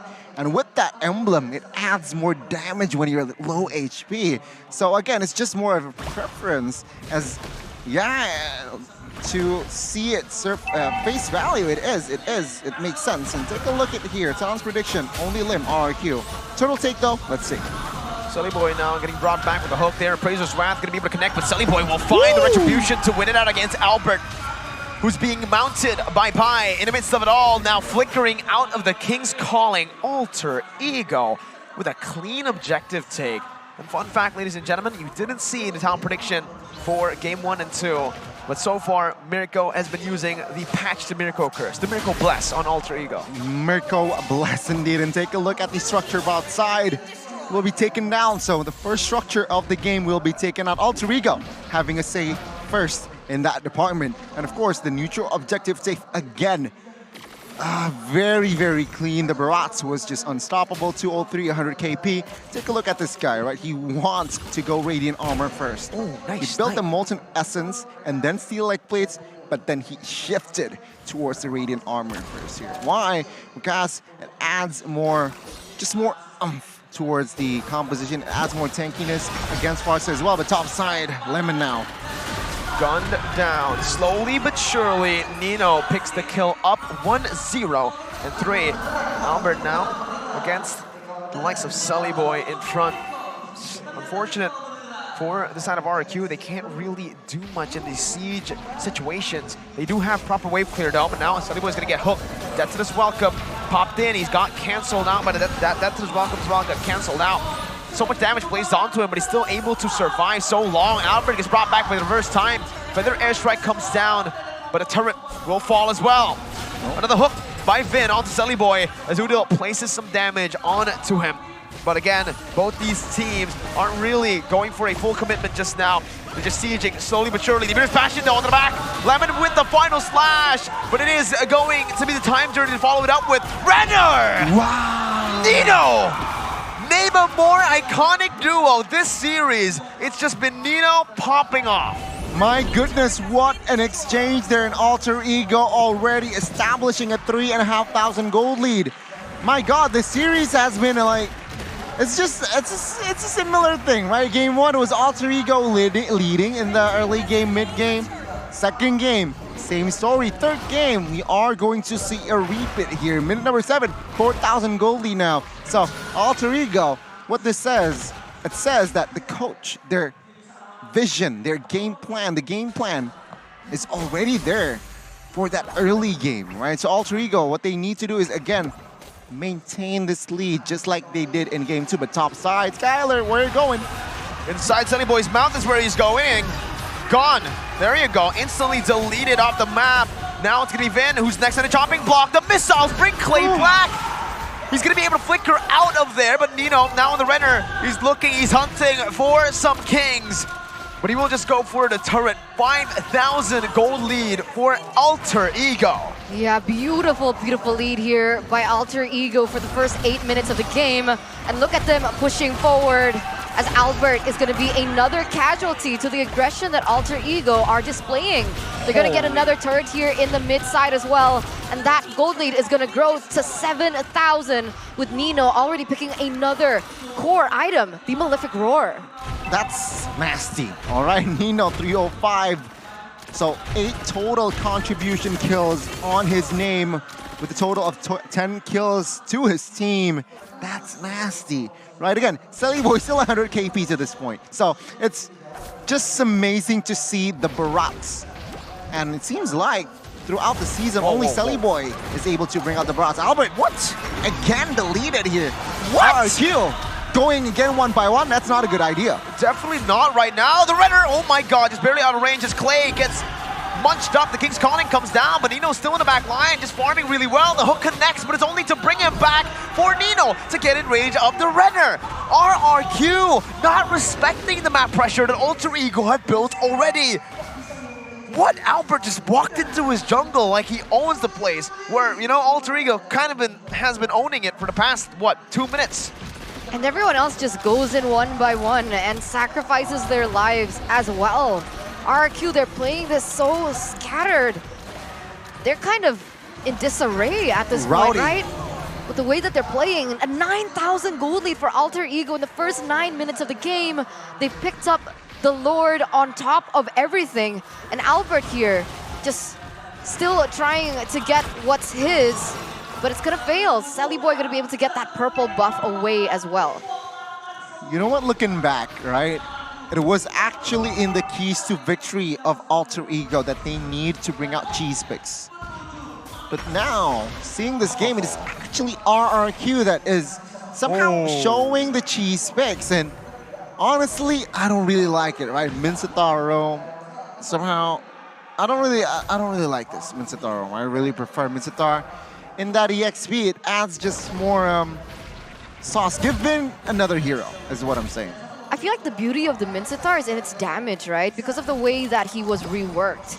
The passive of the basic attack in the ultimate gives a lot of damage, but as a tank, it's a little bit more difficult for him to initiate anything on the board.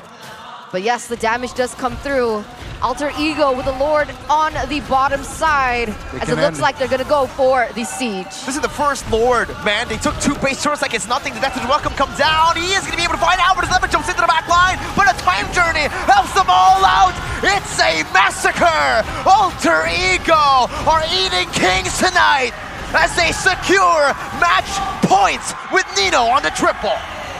My goodness, Alter Ego. Oh, respect still, but they are happy. 2-1. This is the first time they are experiencing this situation this playoffs. All right, leading the series. And take a look at RRQ. They are not happy with this current situation. Again, Alter Ego, they managed to just improve their play, their game, every game, right? Game 1, they made a mistake. It wasn't they're playing bad. They were leading that game, but they made a mistake. They understand that. Game 2, they got the game, they get the early game, they got the control, but then it's just lost. Alter Ego, they're just on the same page, right? Alter Ego, they know that they need to play to their strengths, and that's exactly what they're doing, and you can see how it unravels in the game. Give a hero comfortable enough for Rossi, for Pi, for Selly Boy even, and as well as Nino, and this is what they can do. It's incredible to see Alter Ego in the playoffs, and this is a 2-1 against RRQ, the team that was able to secure the top 2 during the regular season, and it just goes to show that this season, those standings mean nothing. Throw it out the window. I honestly feel like, again, we have to take a good look at the draft because they were doubling down on their weaknesses. Game number 2, Brody not in a winning matchup against the Beatrix, already losing lane. But at least the Brody has some pressure in the early game. The adjustment they made was not to pick the marksman, a comfort pick for Skylar in the first phase, but to pick it later on, and then it was also an Irithel. An Irithel that has no pressure early, and according to, I mean, from my experiences, I just hate the Irithel, I've been very vocal about this, does nothing in the late game too. Her damage, nothing. Well, maybe she does damage, but up against a Barats? Nah, bro. No. But that's why. But to be fair, like, right? Skylar was so shut down. The Barats was last pick, right? So second last pick, I believe. It was second phase. Yeah. You're right. So they picked the Irithel into a Barats. Oh, that's bad. And into a Beatrix. That's bad. That's already bad. Yeah, ladies and gentlemen, that's why I was concerned. Why they need to secure marksman in that early phase, in that first phase, before it all got eliminated, and that's what happened, right? That's why when Alter Ego last pick the first phase, I said they need to pick up the marksman to, again, just eliminate the options for a marksman. But we don't, looking back, right, reflecting back onto the drafts, right, the Claude in hindsight has always been banned by Alter Ego. So what does that leave for RRQ to pick up, right? Sure, the carry is an option. 1-1 for Skylar is interesting. I think the first time we saw the 1-1 in the regular season, it instantly had a 0% win rate because it was Alter Ego that was facing against the 1-1. So not really sure if you want to pick a 1-1 into Alter Ego because of the flexibility that they have, right? They can always pick up the Phobias and so on and so forth. The Melissa is an option, but they banned it themselves. And they won, remember, in the first game with the Melissa first pick. Barely, though. Like, you can really see he's not comfortable on it. I think at this point, you really got to get Skylar into a comfort pick because the Irithel, the Brody, even the Melissa, game 1 was tough when it shouldn't be, right? They wanted the drafts there. You need to get him one of those picks, but the thing is, the bans are so one-dimensional from Alter Ego, but Alter Ego don't need to change that at all because, again, RQ have been drafting in a very one-dimensional way. Yeah, take a look at the Adams as well, right? They're behind 13,000 goal at the end of the day. And what happened was, he needs to just go back from the draft. The draft was very, very weird, it seems like, right? It's Vin Minsitar. I did not expect that. Skylar, Irithel. They should have just swapped. They should have just secured Skylar's hero in comparison towards that Mincetar. And take a look at Alter Ego. Boy, 100% KP. My goodness, Barats and Diggy. Nobody can touch this guy, right? Combination, what a combination. And Owl and a Dinosaur. But in this game, it was, again, Udil just showing that he is class in that mid lane, right? 3-1 and 10, he was able to just be that silent, reliable mid laner, clearing the lanes, being an anchor. But in conclusion, what happened in game 3 was this, all right? Whoa, it was Dinosaur. It's a Barats just munching RIQ. Where's the dude up top? What dude on top? Oh, yeah. The this is just the Dinosaur, all right? That's not Barrett's. Barrett's is the guy up top. That's the Daytona. Yeah. Yeah, you're right. So this is Barrett's, this is Daytona. Okay, all right? Fair enough. They're munching RRQ. They're munching RRQ in this game. GPM. Take a look at this guy. Take a look at Nino again, twice in a row already getting the rich guy and as well as the carry. Skylar and Vin 0%. Vin was 0-5-0. All right, this is a very, very dangerous situation that they're in, RRQ. Why? After such a, I must say, horrible game, don't get tilted, all right?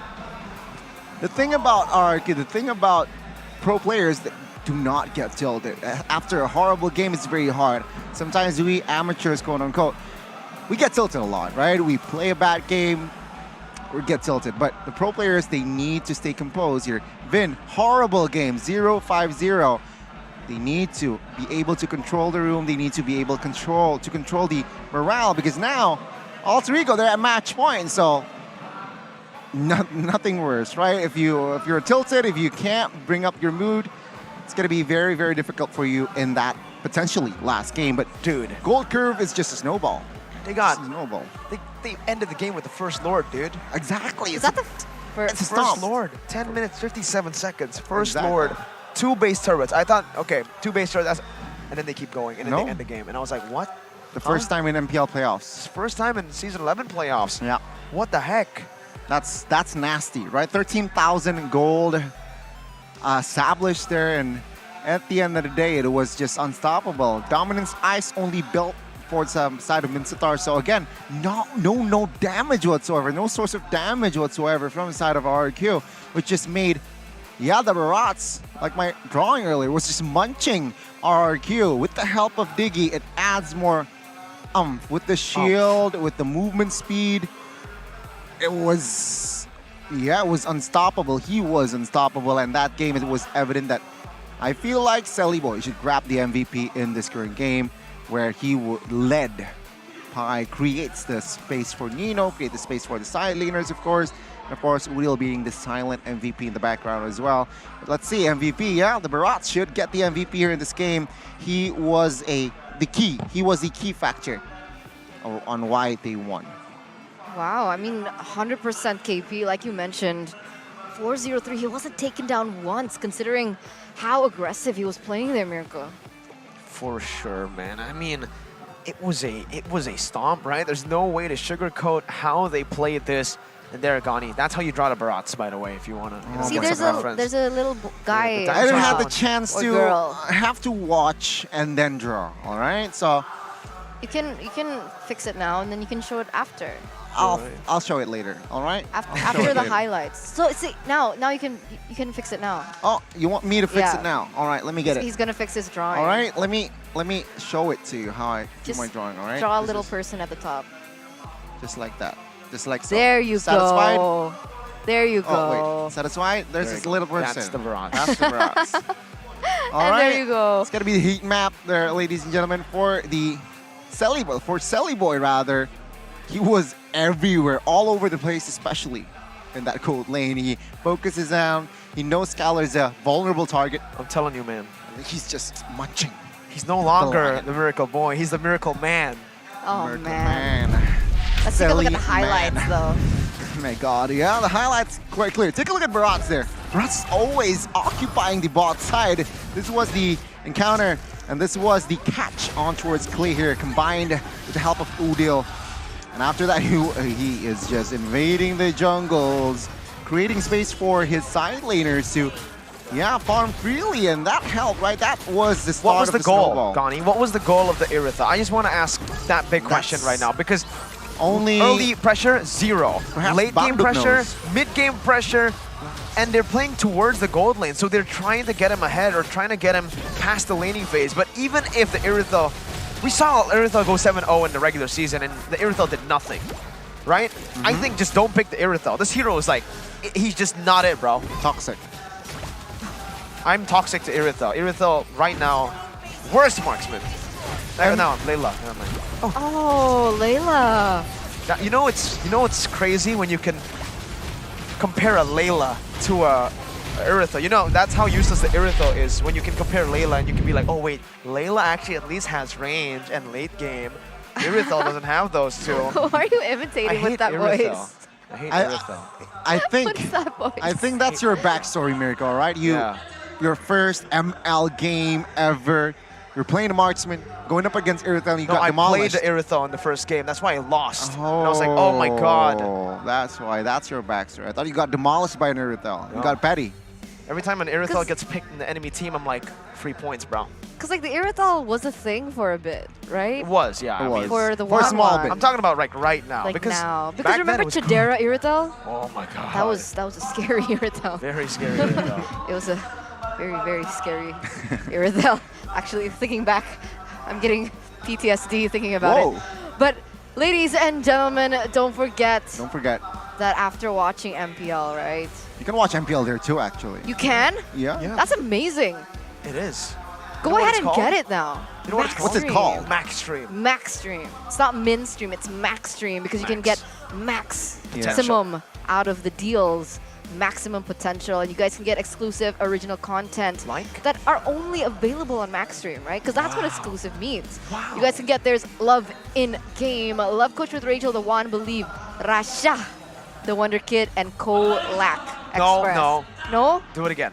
Which one? The last Cole. part. Kolak. There you go. There you go. Kolak. Is it Kolak or Kolak? Kolak. Oh, That's how Kolak Guppy says it. That's how the Express. English desk says it. Okay. Yeah, so don't miss So I'm out improving. on cool and exciting shows. Watch only on Max Stream. Remember, watch, check it out. Max Stream, that's the app to go right now. That's the Go-to app. the go-to app. The app to go. The app to I go. mean that makes sense. Yeah, I mean you You can't can carry watch it App If to you're on go. a train, to go. your Samsung phone out, Max Exactly. Stream, pop that baby up. Or That's you can true. I mean, there's so many things you can do with There's Max Stream. so many things you can do So on many Max It's to Stream. go. It's go to Max Stream. All the words, all the vocabulary, all the grammar works for Max Stream. It's an app. It's an app. Truly is an app. And you know, I've been waiting for so long What are you throughout the doing? regular season. How long was the regular season? 6 6 weeks. weeks. 6 weeks. And we finally Finally. get our hands on these babies. Ladies and gentlemen, come to the venue, check out their booth, because finally it's they're available for all of you to get the Mia necklace, the Eudora bracelet, and the bundle UBS Gold Bar. Only exclusively here at ubslifestyle.com and UBS Lifestyle e-commerce. Look at that, look at that. Look at that, that was the Mia necklace on the right side. I want to get my dirty hands So pretty. on them, all right? And there was the ring Just as well. wash your hands, man. You don't need to get your dirty hands on the product. You can just Doesn't get matter. your clean hands when on I the wash product. my hands, it's still dirty. Why are your hands dirty? Don't answer that, If you actually. compare it to the gold, right? It's dirty. Oh, because it's so like Well, pristine. everything is, you know. Yeah. Anyways, let's get back into the topic here. AE 2-1. 2-1. Are we gonna see a Game 5? I don't know. You At know this what? rate, right? It I depends want on, to. I want to see a Well, Game 5. No, our wanna queue's see a not Game good. 7. What? Wait, what? I'm so confused. I was trying to make a point and then I got confused. I just want. Scratch my I head. just want it to be full best of 5. You know, yesterday was Full best of 5. best of 5 both matches. Let's start the day with a 3-2, but end the day with a 3-0. But is that in the capacity of RQ? Well, Have they have ever to. come up They have to. on They're, top they're, in a they're the prolonged comeback series? kings once. When was that though? The Season 9, they were able to well, come not back the in a lot of comeback games. kings. They were able to come back most games. In not the game, series. right? Not In the game, series, right? exactly. Because remember at MSC, Well, they tilted, man. Yes, but also remember last season against EVOS Legends in the lower brackets, they knocked EVOS Legends out. Oh, not lower brackets, upper brackets, sorry. They knocked EVOS down to the lower brackets. My bad, it's season 9 actually. Because season 10 they didn't make it, I forgot. EVOS didn't make it to the playoffs.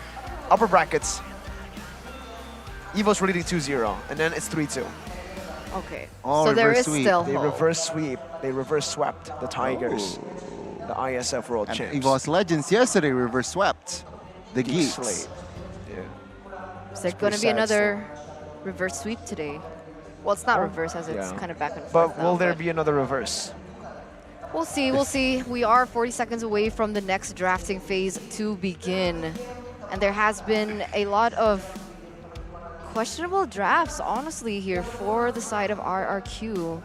Hopefully that can be repaired because you need to set Skylar up for success, but it's so difficult if his hero pool is so limited. So ladies and gentlemen, let's go to game number 4. As finally we do see a change here. Alter Ego and RRQ opting to swap sides. Alter Ego was still with the Claude ban. The Fanny is going to be banned out by them as well, but RRQ with a completely different ban here, the Valentina and the Glue. What are they setting up for?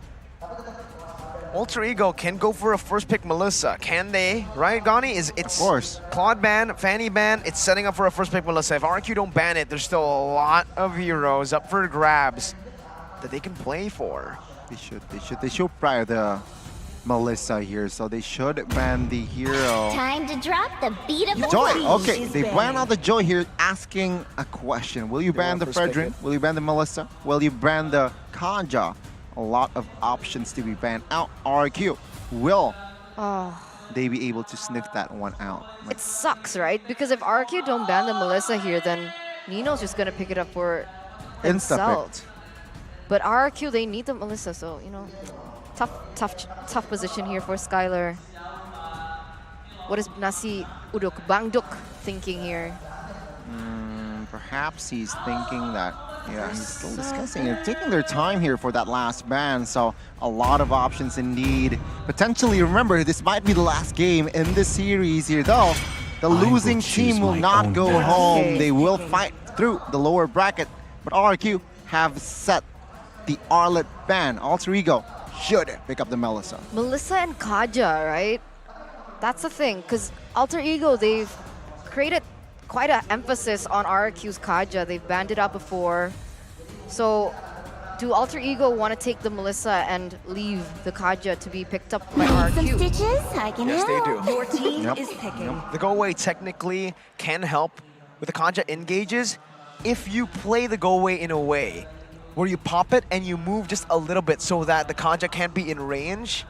With his Divine Judgment, it can work as a counter, but it's very situational. It really depends on the user. If it's Nino, I trust them. Here again, RQ, two heroes that will be picked up. It's going to be Fredrin and as well as Beatrix. It's Farsa time, no? Farsa insta-picked here. Seems like this is what I expect from set of RQ, right? You should secure the hero. Yo, I got it. It's going to be the Farsa and Yudzong. Oh, full counter onto the Beatrix, right? Oh my lord, things are not looking good already. And this might be a Natalia game. Second phase. Will they be too squishy? I mean, We'll sure, have to they'll be wait, we'll have to squishy, see. but it might be. It might they be. don't need health bars if they can delete RQ's health bars first, right? And if they are going to lose in the early game this hard already with this dive, this better matchup as well in the gold lane, the Beatrix is really going to struggle. What does RQ want to do here? They need to pick something that's tanky. The Faramis will not work, I believe, right now. Grok? No, I don't know. Let's see. Your team is banned. There's so much AoE, the muddles as well. You're clumped up. You're basically saying, we're going to give you the tools necessary to clump us up and to dish out your AoE damage. This is a little odd here, Gani. It's a little bit concerning, right? Verapsto will be banned out after that last game. Alter Ego here again. I feel like if RQ drafted a little bit squishy, just another squishy hero after that first pick of the second phase, you might see a Natalia picked later on. So they need to be careful here. RQ when they're going to draft the first pick later on. Alter Ego though, seems like they're taking their time here. They're options, perhaps they might... Grok ban. A Grok ban could. Grok Kaja makes sense here, but no. They're going to opt for a Hayabusa, realizing that the Melissa and Farsa and then their composition is quite juicy for the Assassins. True. That does make sense here. Because I was thinking, looking at RRQ's composition, right? The Faramis... Vin's Faramis didn't quite work out, so I'm assuming that should be for Clay. They still do need a roamer in that situation. RRQ, they're gonna respect the Atlas, taking it away from Rossi, seeing that Rossi has also yet to pick one up. Grok ban can come through, honestly, for Alter Ego. What else could Martis? They could go for the XP ban here towards Lemon. But no, they're going to commit to another assassin ban here, it seems like, with that Ling. RRQ, you know what? Yeah, Lancelot here, perhaps. Oh man, it's Fredrin AXP though. I think the Fredrin has to go to the jungle. We haven't seen Lemon on that kind of hero before, but it does leave what RQ to go for something only for I don't know. Looking at Lemon's hero pool, Edith, Masha, but I don't think Masha can work here. Lapu is probably the only viable option to go for. But they go for the Kaja first here, securing a solid roamer, so the Pyramus won't be flexed into the roam position. Yep. Alter Ego though now, this is it, man. The jungle and the roamer. Lolita makes a lot of sense, but they can go for the Kufra, honestly, knowing that the Kaja is there, no, Gani? With the Kaja pick as well. Lolita's good though. Lolita is good, right? Not just the Faramis, but also the Beatrix. Yeah. With the Kaja, it also denies the Talia pick, but it's going to be the Estes here picked up. You banned it away in game 3 earlier. Oh, man. I'm going to pick it up now. Combined with Akai. Oh my god. No composition from the side of RRQ. Okay, except for that Flicker Divine Judgment can go to the back line here. Holy, this comp is scary. AE, what is Nafari on? He's popping off almost every game. He's, my goodness. I have no words. Man, extra sustainability coming in from the Astus as well. There's not really anyone inside of RQ that could go into the back line as well. With the Lapu, I guess that's the answer for them. That's the only answer that they can go for. Again, his hero pool, Lapu, Masha, Minsathar, but... The Terizla? Not against this comp, I believe, man. Because the Akai just shuts him down. You do well against... Even the go-away takes the penalty zone away, you know? That's true. I feel like difficult. Bravest Fighter is the only one that can go through. There's a small window of opportunity for Lapu, right, in the laning phase when he gets that level 4. So hopefully Lemon can utilize that.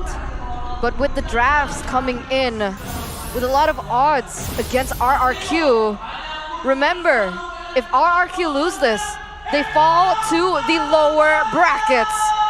With that being said, Mirko, take us into the portal. Here it is, ladies and gentlemen, Alter Ego. Match point for them. They can end RRQ's upper bracket run right here, taking them down to the depths of the lower brackets. But RRQ will certainly be fighting for that spot here to equalize. Let's see here again. Perhaps RRQ have adjusted in this current game. They need to adjust if they want to keep their upper bracket journey still intact. Now it's gonna be 4 flickers here for the side of RRQ. Meanwhile, of course, a couple of different approaches here with the Petrify from Yuzong. But now, different game plan here. Seems like in this current game, Alter Ego and RRQ, they're both playing it rather safe. The thing is, you can see a difference in rotations here, right? RRQ with the duo roamer, right? With the Kaja and the Faramis there in the mid lane, they're gonna start to try and pressure Sally Boy's rotations. Meanwhile, Udil is focusing on getting that level 4 as soon as possible because he knows that in a team fight at that point, they should be able to have an advantage. Vin though, gonna go to the top side, harass Nino a little bit, Rasi as well. And we'll see how this unravels. Nino already getting ganked here by 3 members, no pure commit though. Nino was just trying to get that cannon minion all the way in the back. But RRQ have secured a bit of a gold lead here just based on the lane, I believe. Looking at now, it's a very, very tricky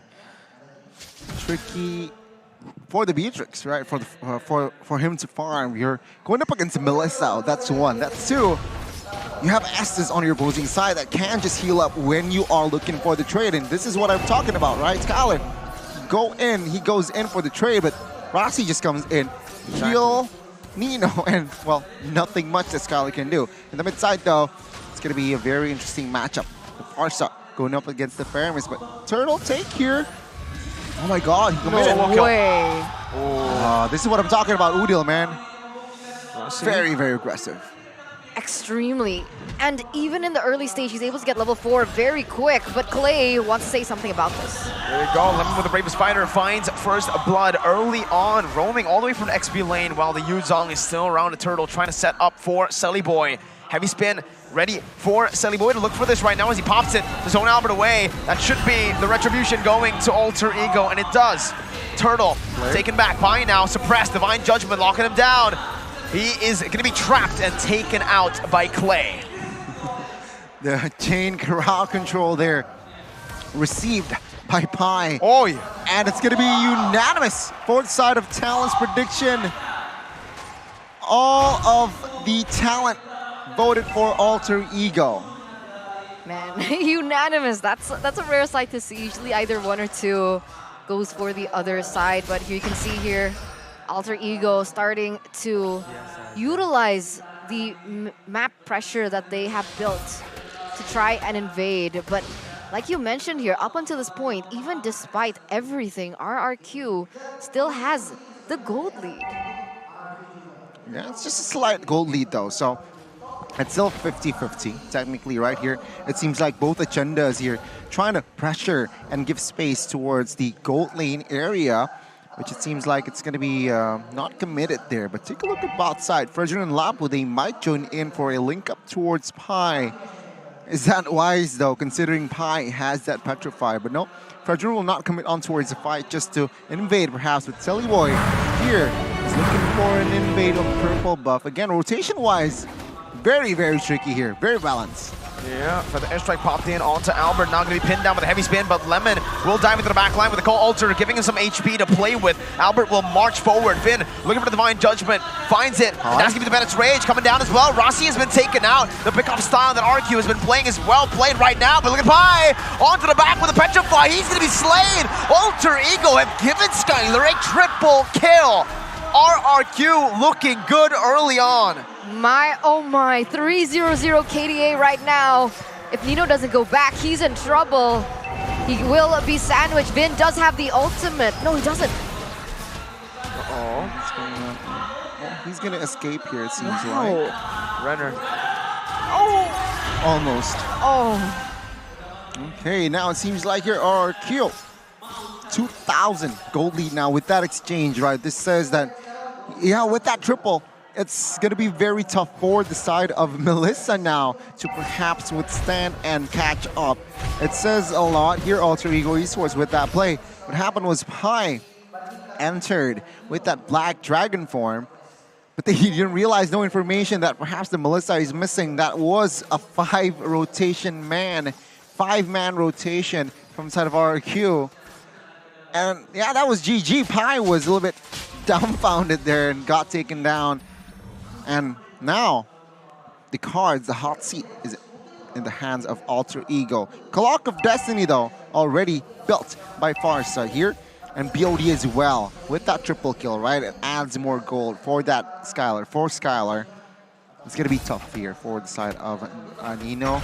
That's why also Rossi is just babysitting in the top side. This also forces Alter Ego to play a lot more patiently, right, in this early game, because Skylar on the Beatrix, oh no! Bennett's Rage, Rossi gets popped instantly. Nothing they could do about that. Inspire from Nino, trying to find a kill back for the trade. Selly Boy now with a pin down, but heavy spin for the airstrike comes down as well. Clay's gonna be taken out. One more Renner shot, but it does not connect.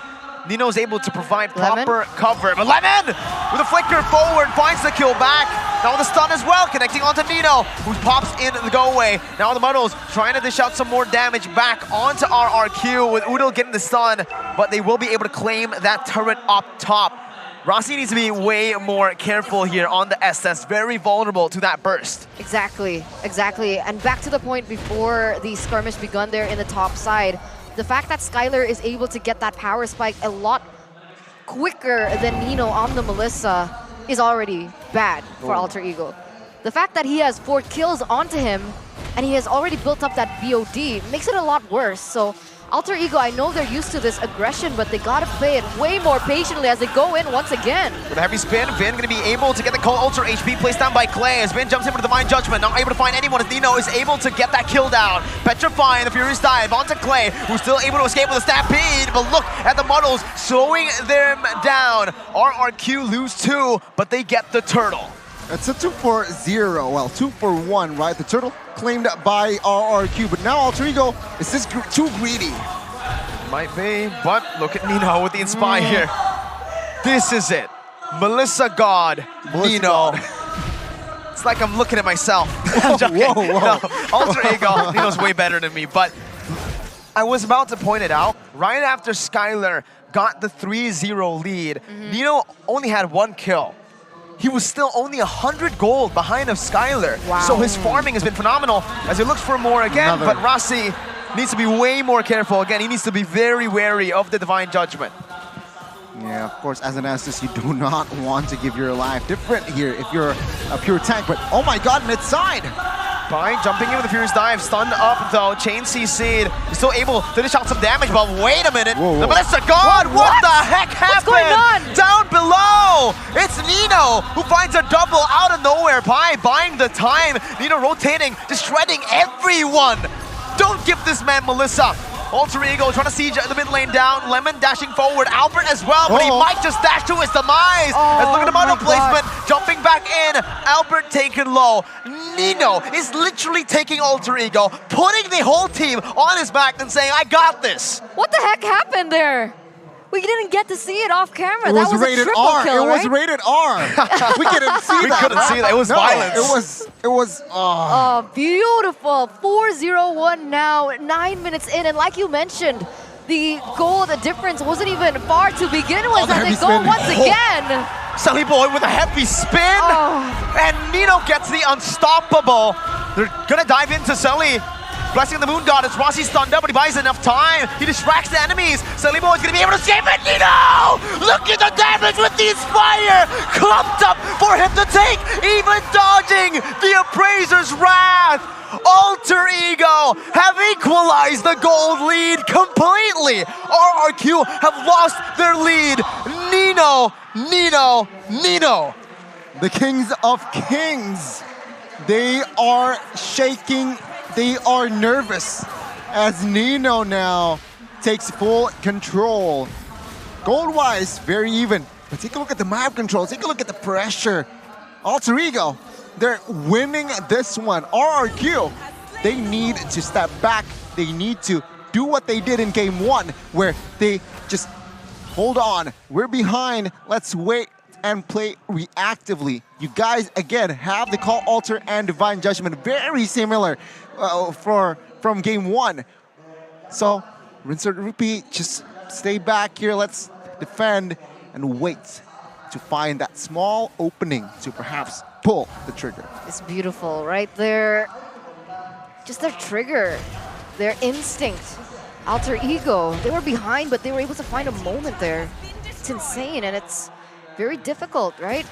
In-game equipment now by Dunia Games with a 1,500 gold lead. Goni, as we are entering a pause, does anything stand out to you? Standard build, but again, Melissa was just building full attack. He was ready. He was on something, and it shows. He is him. Even the observer said, oh my god, the 2 kills. We cannot see that. It's too violent. It's too violent for us to see, man. Nino. The whole time in the regular season, everybody was like, who's the best marksman? It's Brands or Skylar? Nino was just sitting in the bench. He was like, I knew the answer from the very start. I just wanted to give everybody a chance. what the heck is this guy on, bro? He steps in to the roster, didn't have a good first game in the roster when he stepped in. Then he picks up Melissa, savage, gets a dub. Everything he touches then turns to gold. That was the beginning of Alter Ego coming back in the regular season, Yeah, right? like too. When Rizal got that. swapped out by Nino. Exactly, and it seems like it was just GG after that player. But, all right, RRQ, this is RRQ we're talking about, all right? That's true. The kings of kings, the comeback kings in game. I wonder if Arashi is sweating at home. I mean, technically, it's, if you lose, you don't go home, right? True, It's true, just but it's lower always bracket. great to get the upper Not yet. brackets, right? But if you lose 3-1 to Alter Ego, that means Bigetron gave a better fight. There you go. Okay, okay, Mariko. You're lucky Arashi is not here. We'll give you that, all right? We'll give you that. I'll give you that because, yeah. Me too, and it was very close yesterday, man. And Bigetron, yeah. Well, ladies and gentlemen, it's gonna be a while here. It seems like it's gonna be. Let's talk about the podcast. Let's open up the playoffs podcast. All right. How are you feeling? Playoffs day 1. It's day 2. No. Yesterday, based on yesterday, how are you feeling? How were you? How I did you- was confused. Yeah, I was confused. I was like, okay, I know match 1, definitely Bigetron, Okay. right? Match number 2, definitely GEEK. Okay, that's your. And that's no bias, right? I mean, that's just based on the performance that I saw during the regular season. Fair enough.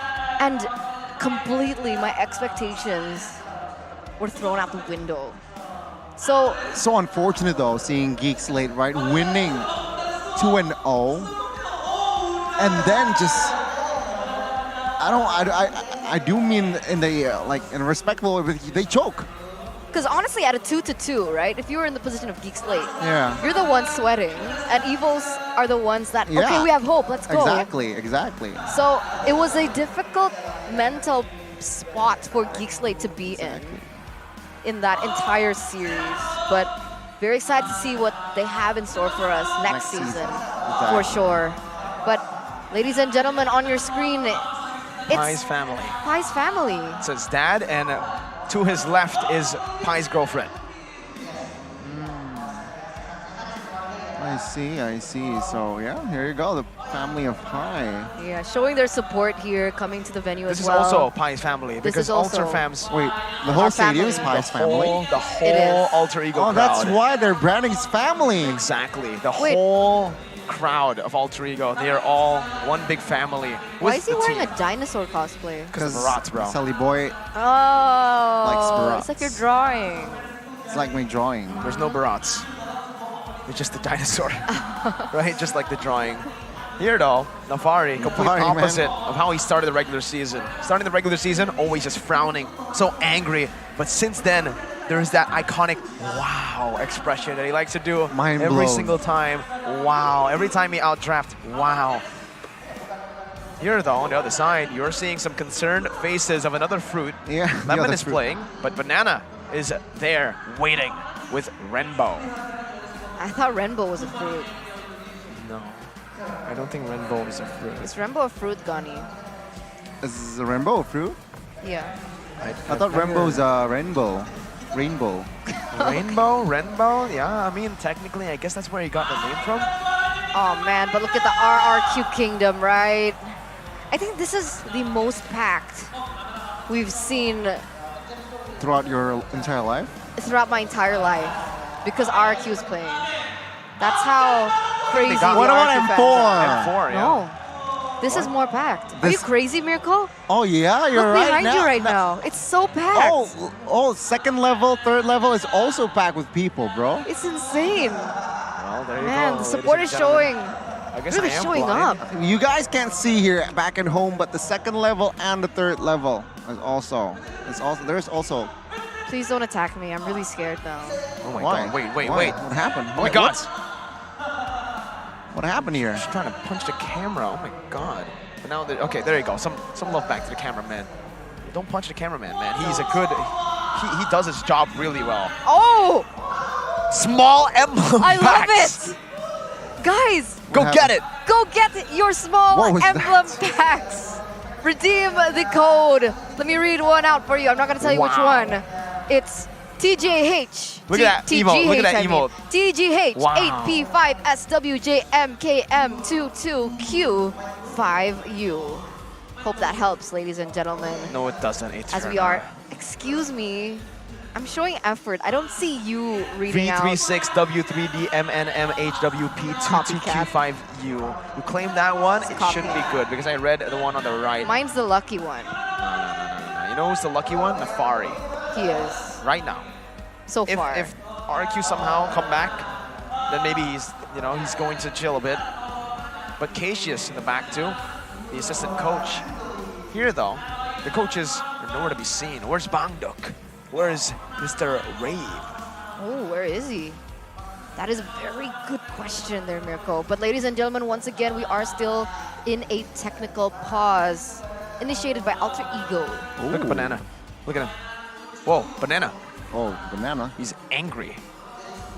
But Is he also, though? Oh, he's blurry. Oh my god. That's my vision, by the way. Hey, we got a legend here in the building with his coach, R7. NPL. Hey, don't get him on cam. R7 has a girlfriend. They're cheating. Who's next to R7? Is that his brother? That is. They look Because he alike. looks so... Yeah, that is his Here's brother. a fun fact. Maybe right? it's R8. Fiel Yeah. is actually R7's brother. Huh? Fiel is R7. What? The theories go wild. I really like the drip that R7 was wearing, though. Yeah, me too.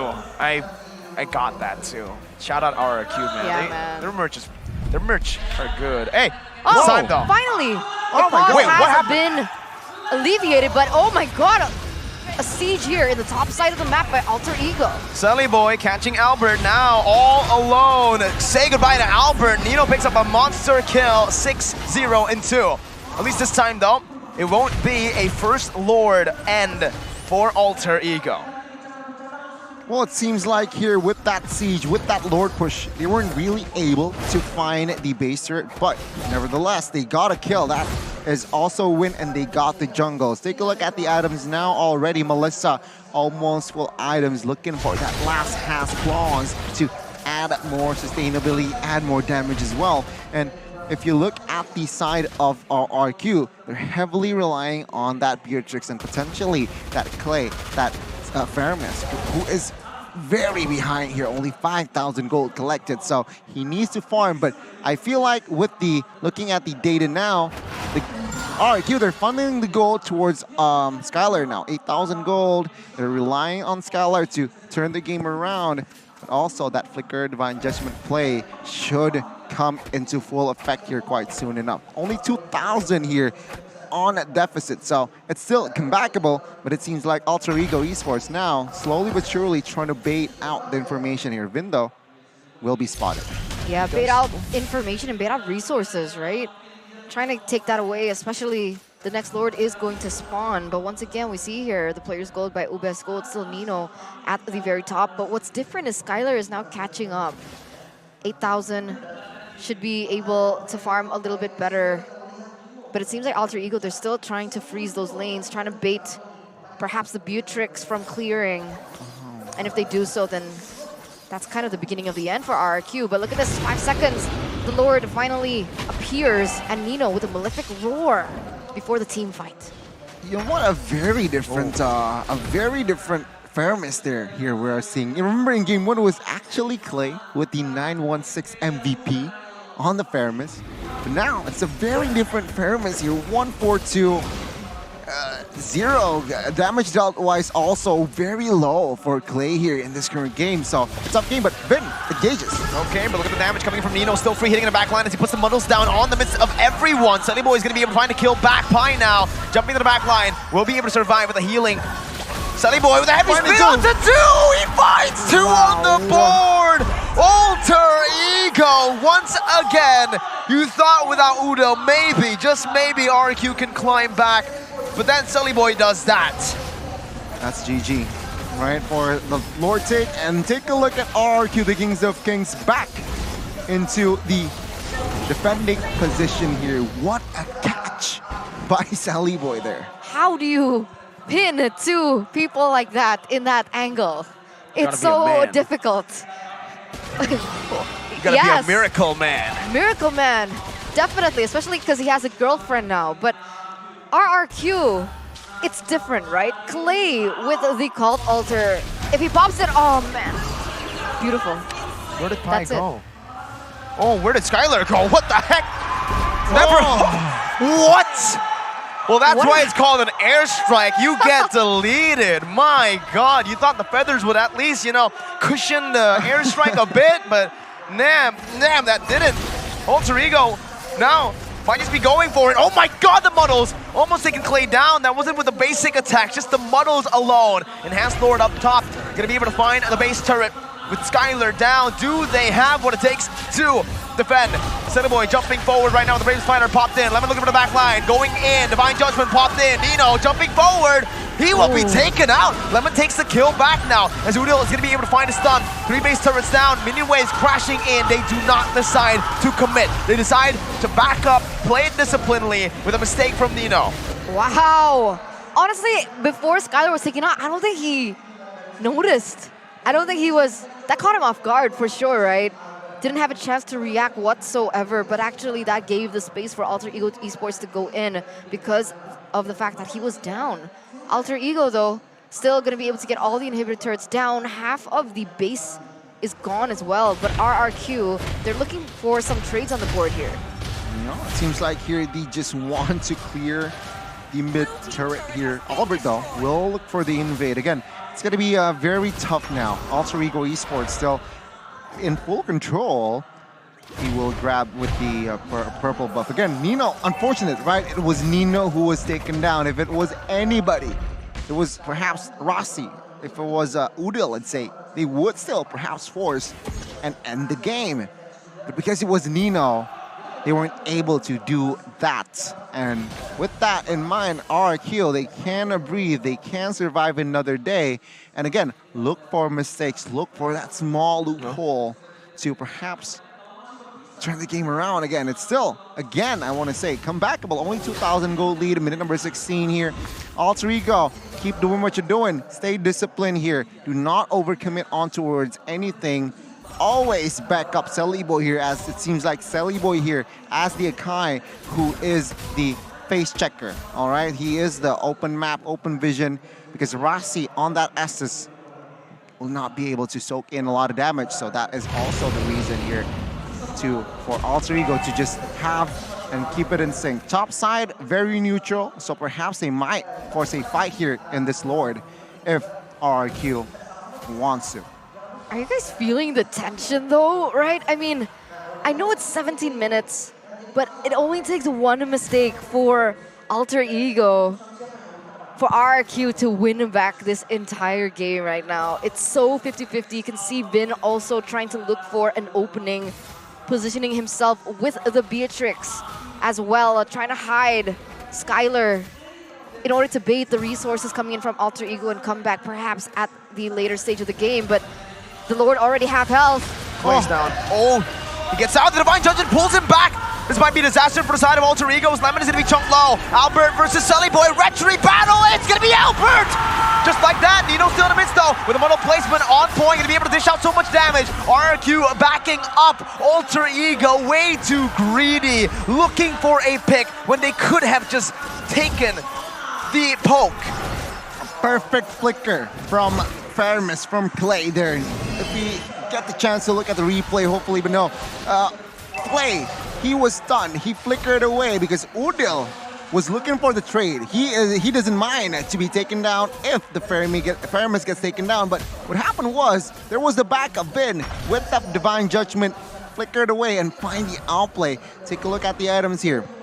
If you see Fairness, NOD and Glowing Wand. So he is building semi-damage, semi-utility. But of course, the main damage dealer now is the Rose Gold Malefic Roar Melissa. It's going to be nasty here, folks. But now, Alter Ego Esports, they're the ones defending. Let's see. They have their backs on the wall. RQ with a full push now with the Enhanced Lord. Boy is still able to act as a frontliner. Vin having the Divine Judgment. Down below, Udil gonna be chain CC with a taunt as well. Udil having the flicker, he flickers to the wall! Big Praiser's Wrath almost takes him down. Another mistake by Udil, and you can already see the nerves here from the side of Alter Ego. They've lost their lead completely. It's a 5,000 gold lead to RRQ. Uncharacteristic plays happening left and right. Wow. The instant turnaround in the situation, right? RRQ now with a 5,900 gold lead. Although the inhibitor turret still favors Alter Ego for the moment, but RRQ have managed to crack that base open. The damage dealt, you can see Skylar far behind Nino, but Nino, every time he goes in, he's always the main target for RRQ. Into their base, they have the high ground, right? With the models as well as the Feather Airstrike, but in a siege, things might be a little bit different, seeing as how creative RRQ are going about these team fights. Whoa. Are they going for Oh man, is that concealed play? Yeah, it is in the mid lane. He's looking for Rossi, I believe. But now it's going to be the base turret taken down. 2 base turrets already, and they are actually pushing up top as well. So Alter Ego have completely lost their lead. Maybe it was still a lead from map pressure. Now it's only 1 base turret left. RRQ can have a say in the game once again. See again now, RRQ will to reset her 20 seconds to the next Lord. Man, this is... It's going to be very tough here for side of Alter Yeah. Ego Esports to reclaim now. It's not looking good, but it seems like they're still up for it here. Nino, all they need is one Nino moment. Let's see. Uh-oh, Sunny Boy brought back to the team. Vin with the Divine Judgment as well. Rossi with a flicker forward. Sunny Boy's going to be able to actually bait so much. Lemon in the midst of it all right now, going to be kited back. But Lemon finds the kill with the Bravest Fighter. RRQ, they traded a jungler for an XP laner. And it might favor them. It's the Evolved Lord now up. And they have no way to contest. Alter Ego. RRQ have built so much back. 5,000 gold lead. They won't be able to come here in time, to get here in time. The Rectory from Albert secures it, and RRQ will just back away. I think they're looking for a fight. Albert staying here. Feathered Airstrike, they need to go for this. Udil wants to go for this. Alter Ego wants to commit. But look at the back line. Vin jumping in the back line, but nature buys so much time. Still so much damage placed down. Skylar has the flicker. Not going to be able to put it down first though. Winter Truncheon buying some time. Vin with the Divine Judgment going in. Bennett's Rage as well, but Udil finds the kill back. They need to hold the Lord off. Oh the back. Skylar will fall. RRQ again. They did not use the Lord. They did not back away. They decided to fight, and it's another disaster. Now it's Alter Ego who can try to end the game. No Skylar. 40 seconds left for Skylar to come back in the game. Lemon, Albert, and Clay, they're the only ones left standing, going against a full Alter Ego.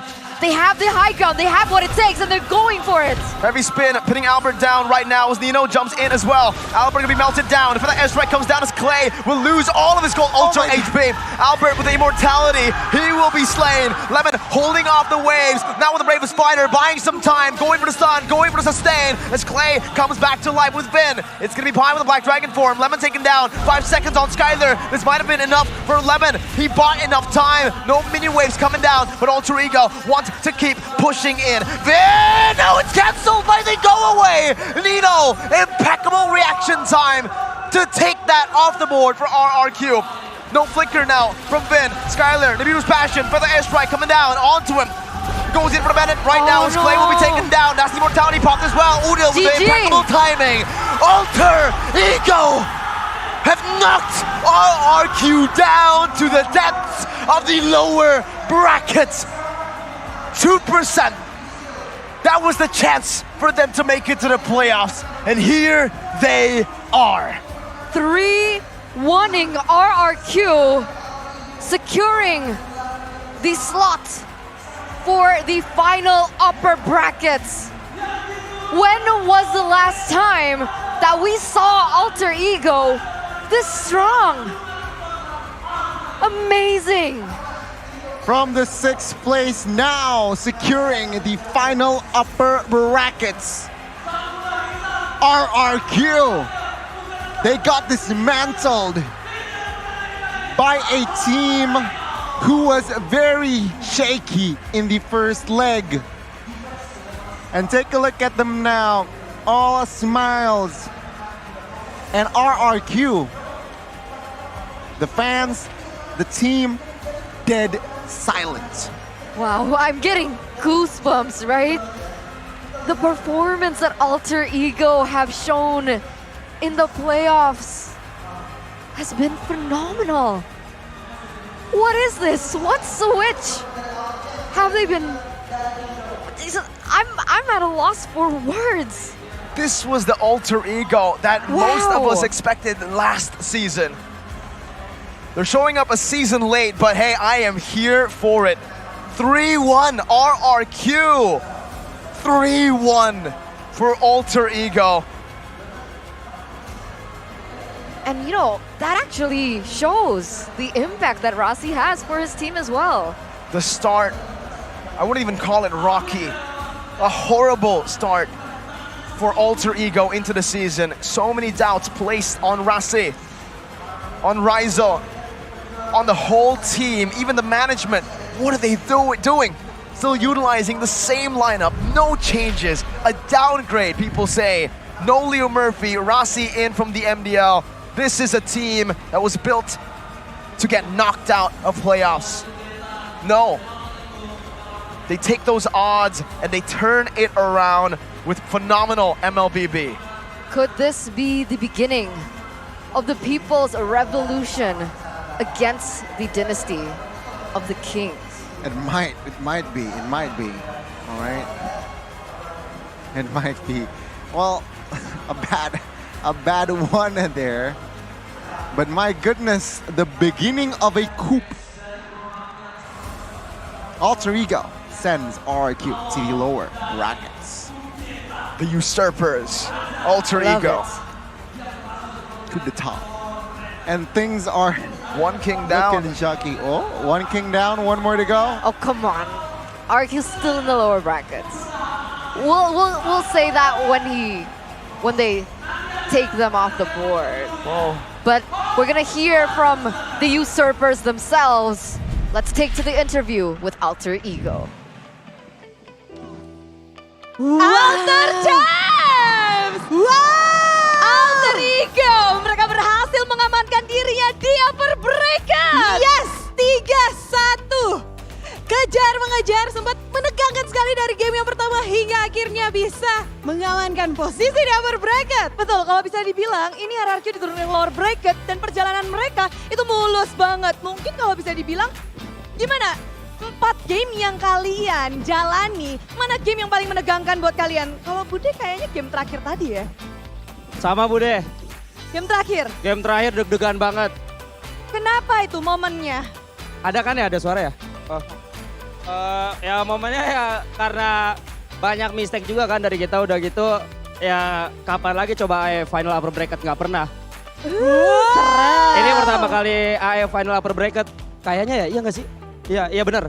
Waktu dulu dari lower ya? Iya dari lower. Keren banget, tapi anyway ya, hari ini tuh pertama kali kalian ngelawan mantan kalian juga nih, Bang Duk. Gimana rasanya? Regular season belum Bang Duk tuh. Perasaannya biasa aja. Enggak. Sebenarnya perasaan buat lawan Bang Duk jujur biasa aja sih. Cuman kalau buat match ini perasaannya ada sedih, ada senang.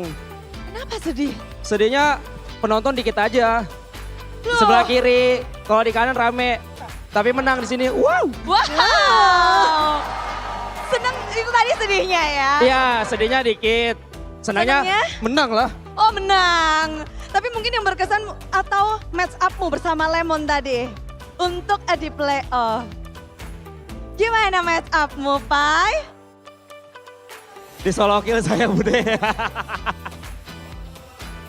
Gak tahu, gak ada yang bisa dibanggain selain di solo kill sama Lemon, itu aja. Oke, jadi untuk dari match ini di solo kill Lemon itu jadi satu ini ya. Satu note untuk kamu ya. Iya.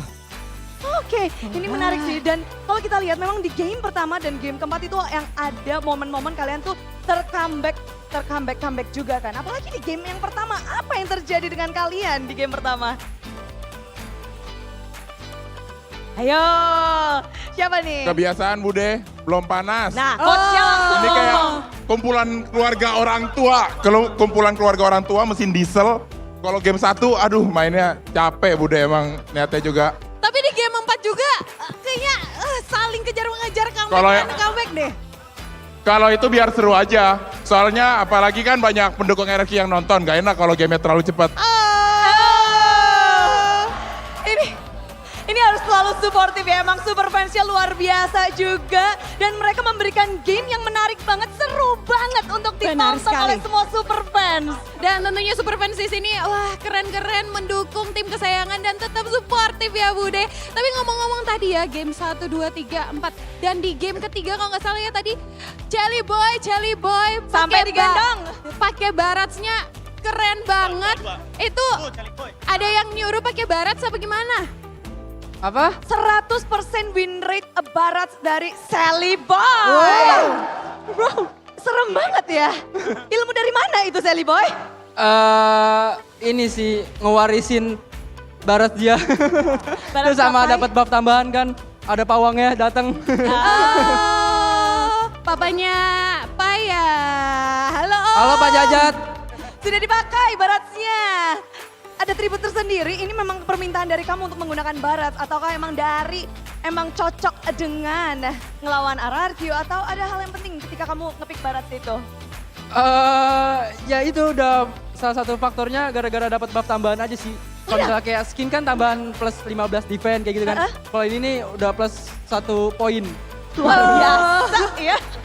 Luar biasa. Dan Udil, kemarin kamu udah panas kan. Hari ini pembuktian untuk Navari dan Bang Duk. Kalau kata Udil, kamu ngelihatnya akhirnya seperti apa nih untuk pembuktian kedua coach yang kamu sebutin kemarin? Wah Bude, gue nggak tertarik buat ngomongin masalah Bang Duk sama Navari. Jadi ngomongin ke deklarasi yang lain boleh? Oh, ada satu deklarasi guys yang penting di sini.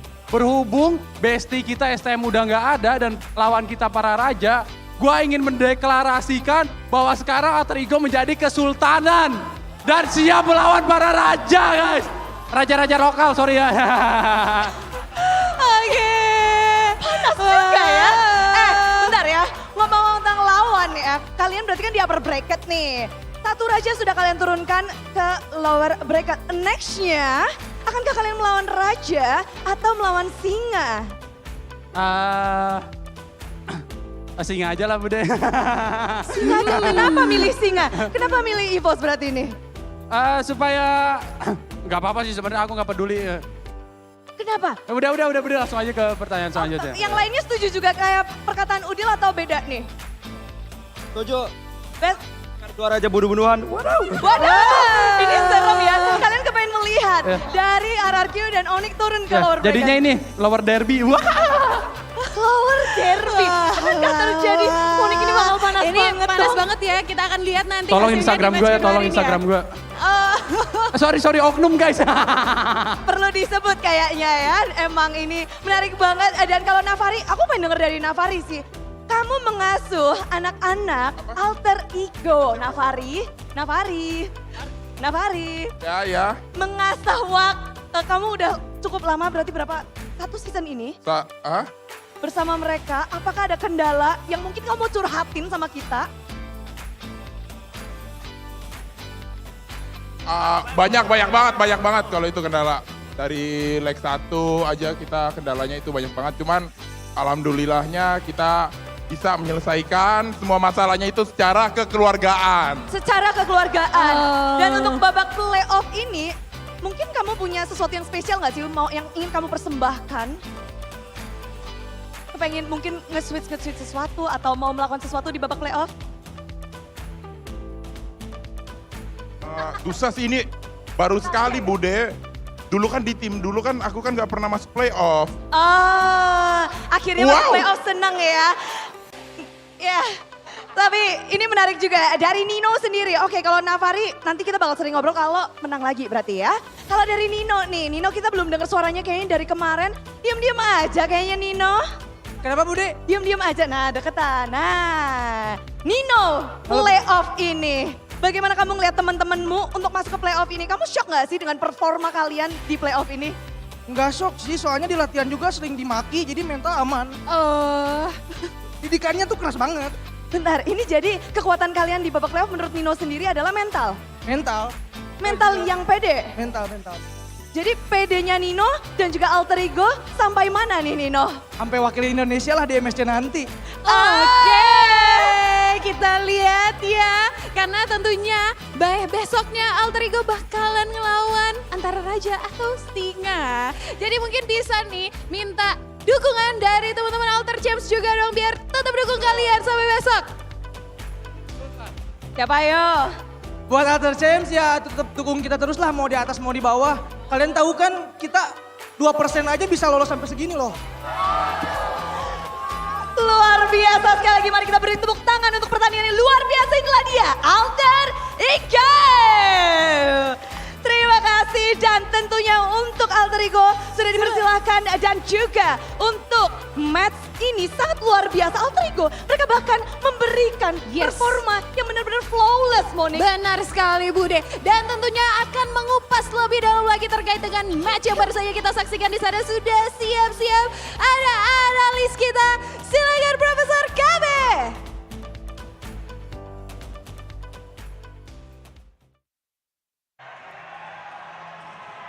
Udil declares war against the Kings as they have brought down one king here, pushed them down to the lower brackets, and perhaps we'll see a second king 2 more to fall go. down today, maybe.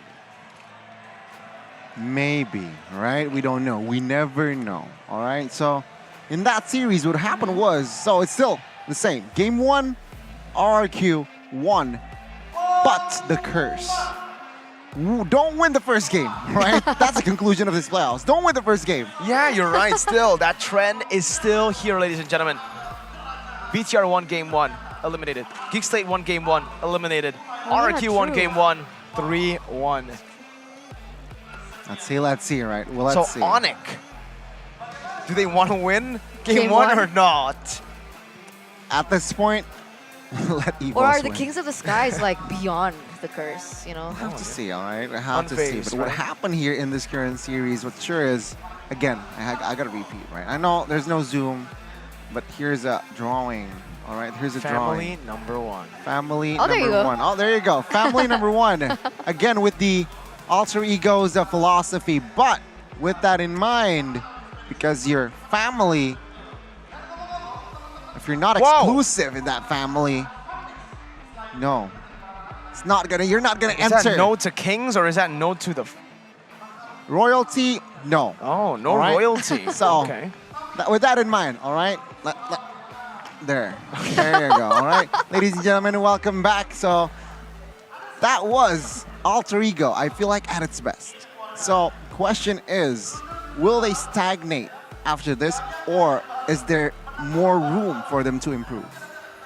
Have they touched that potential? Are they at their peak? Or are they still getting there? Because honestly, looking at it, I feel like they're still getting there. I think there's still some more room to grow. Rasi, everyone has been growing so much here, Gani. And take us through game 4. Well, game 4, it was a little bit everywhere, right? It's gonna be, it was Alter Ego here somehow losing that early game, 7-1 total kills. But it was RRQ there, slowly but surely losing control. That's a rare thing to see. Usually when you see RRQ dominating, it's just GG, but this here, Saliboy, combined with the help of that feather airstrike, they're more in sync, they're just more in sync. You know, the connection, and this was the 2-man pin as well. That just creates a lot of play. After that, the momentum was on the side of Udil and friends. This was the blowing one, the magic worship effect as well. You can see here the Alter Ego after this fight in particular was them. It's a little bit shaky. It's still back and forth. It's here and there. Saliboy got taken out. The Lord was taken out by the side of RQ, but this is where Alter Ego stepped on towards the gas. Skylar taken out, and that was just a full pressure from the side of Alter Ego. That was just too much for the side of RRQ, right, to handle. And again, their combination, their link up in this series has been impeccable apart from game 1. But it seems like with the, alter ego, their thing, their gimmick, the curse. Their curse. I think that's just- the symbolism of Yuzong going in after the Black Dragon form and just demolishing the backline, man. Pai's Yuzong has it's still a Yuzong's power. Yuzong's Pai is still a power. Pai's here. Yuzong. It really is. I think every single pick there was their comfort pick. That's Estes, why. Rasi, Yep. Stay Yuzong, true. Pai, Udil, Farsa, Nino, Melissa, Sally. Okay, maybe Sally Boy, not Akai, but this season he played splendid. I mean, he's comfortable in that Akai, so Yeah. I might say that he's I think he pops off better on the utilities now. at the moment. I can hear voices in my head. What What? voices? No, I can literally hear voices in my head. Oh, all right. But yes, the game highlight here, the combo between the Melissa and the Estes, right? Mhm. That's why it was really weird about the drafts. Yep. I think you touched on it already, right? But the cult alter into the Melissa, it didn't synergize well. Like, Melissa wants you to clump up. Exactly. That's why I said I think Faramis, no, big no, right? And then they're like, you know what? Yes, Yes, yes. Miracle. Yes, not yes. a no. It's a yes, yes. And then they pick it up. They're doubling down. They're saying, if they want us to clump up, sure, we'll give it to them. It's crazy. Then what are you gonna do? Well Alter Ego done. just said, yeah, we're gonna win. That was the first match. Only the first match? Are you saying there's a second match today? Wait, there is? There's another kingdom. Another king will go head to head against Wow, the champions of ISF. amazing. All right. So, I'm assuming you're talking about EVOS and ONIC. Exactamente. Finally, we get to see ONIC play for the first time ever. For the first king, it wasn't too great, but let's see what the kings of the kings and our previous kings of the galaxy have to say here for their next upcoming match. But unfortunately, me and Mirko, we're gonna sign out. We are gonna But sign before out. that, we gotta sign out on this guy's performance, right? Oh my God, MVP by the Samsung Galaxy, 834 series. Definitely is Nino on the Melissa, 90% KP. And again, the Rose Gold Meteor. Rose Gold Meteor played a huge role in that late game. That's the Melissa, all right? That's his size, all right? The Melissa Gold Lane is just a little bit more to just bring that, all right? Exactly, that very, very small hidden window there. Early game, he was a little I bit like his pose. pressured, but what? His pose. How do you like it? The facial expression or the pose? The facial expression and the pose. Oh, okay. How, It's like why he's do you saying- like it? Huh? Why do you like it? Saying, this is Small? the level of threat. Oh. Mic but let's checks. take a look at the mic checks. Langsung gol Tiler, pukul Ler. Mati sama mati. Bisa lagi. Bawa kita jelek ya, bawa kita jelek ya. Pelan. Lihat outlet kan. Sniper box. Ya, mana. Flicker. Balik. Balik. Nice. Hajar. Nice. Fokus dulu. Menang. Santai. Immortal tuh. Lampu. Lihat tapu guys. Gua tahu. Gua slow. Nice bom. Tarik ada. Nice. Nice banget guys. Nice dead. Reset ya. Game on. Maniak tuh. Berapa detik, Pai? 15 detik ulti gua. Sok kecil. Nih kena nih, 4. Nice gak? Nice, gak apa-apa. Nice. Itu bisa gamit. Gua ke atas. Gua ke Brody. Bakat. Wah, udah over go. Silent. Gak ada flicker. Gak ada flicker. Mati dia. Nice. Bantai no. Main no. Nice. Gua bawa flicker cil. Enggak. Itu lihat harga. Kena Brody nya. Brody. Nice. Lanceng gak ada skill 1. Masih 1 bar, masih 2 bar. Udah guys, jangan overchase nggak sih? Santai dulu nggak sih? Santai dulu nggak sih? Nggak ada sprint dia. Kelas no. Nice no. Backup. Udah skill 2 Brody. Santai dulu nggak sih? Dia habis Nih kena nih. Nah itu loh gak, pas gua. Itu loh gak. Itu loh. Itu loh. lawanku. Mid-nya. Orang. Nih kena nih. Nice. Nice guys. Sabar. Gas terus. Arnold bisa connect tapi nggak ada. Cuek, gua ada ulti. Dapat tuh. Nice. Breaker. Tadi tonton bapak gua. Udah ada sebenarnya. Lemon. Nice. Lihat iritelnya di gua. Nice banget guys. Nice. Satu lagi guys. Nice. Lapu no flick lapu. Aman cuy. Hajar lapu. Lihat gua Petri. Heal gua 3 detik. Hajar. Gua heal cuy. Nice. Jangan. Cukup. Udah cukup. Ngelord aja. Cukup. Ingat kata Wise ya guys, no dragon, go big. Oke. Lihat wave-nya. Kontrol guys. Gas. Gua Petri. Pin dulu, kaja dulu. Mati, satu, Faramis gak ada flicker. Dapat nggak, Bay? Flicker. Udah WWN juga. Kejar. Nice kill. Back, ini. Fighting. Ya. No. Lihat tuh. Kaja. Gue ada Rimo. Nice kill. Patrick ada WN.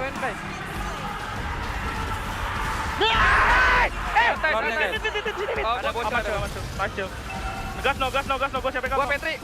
Nice.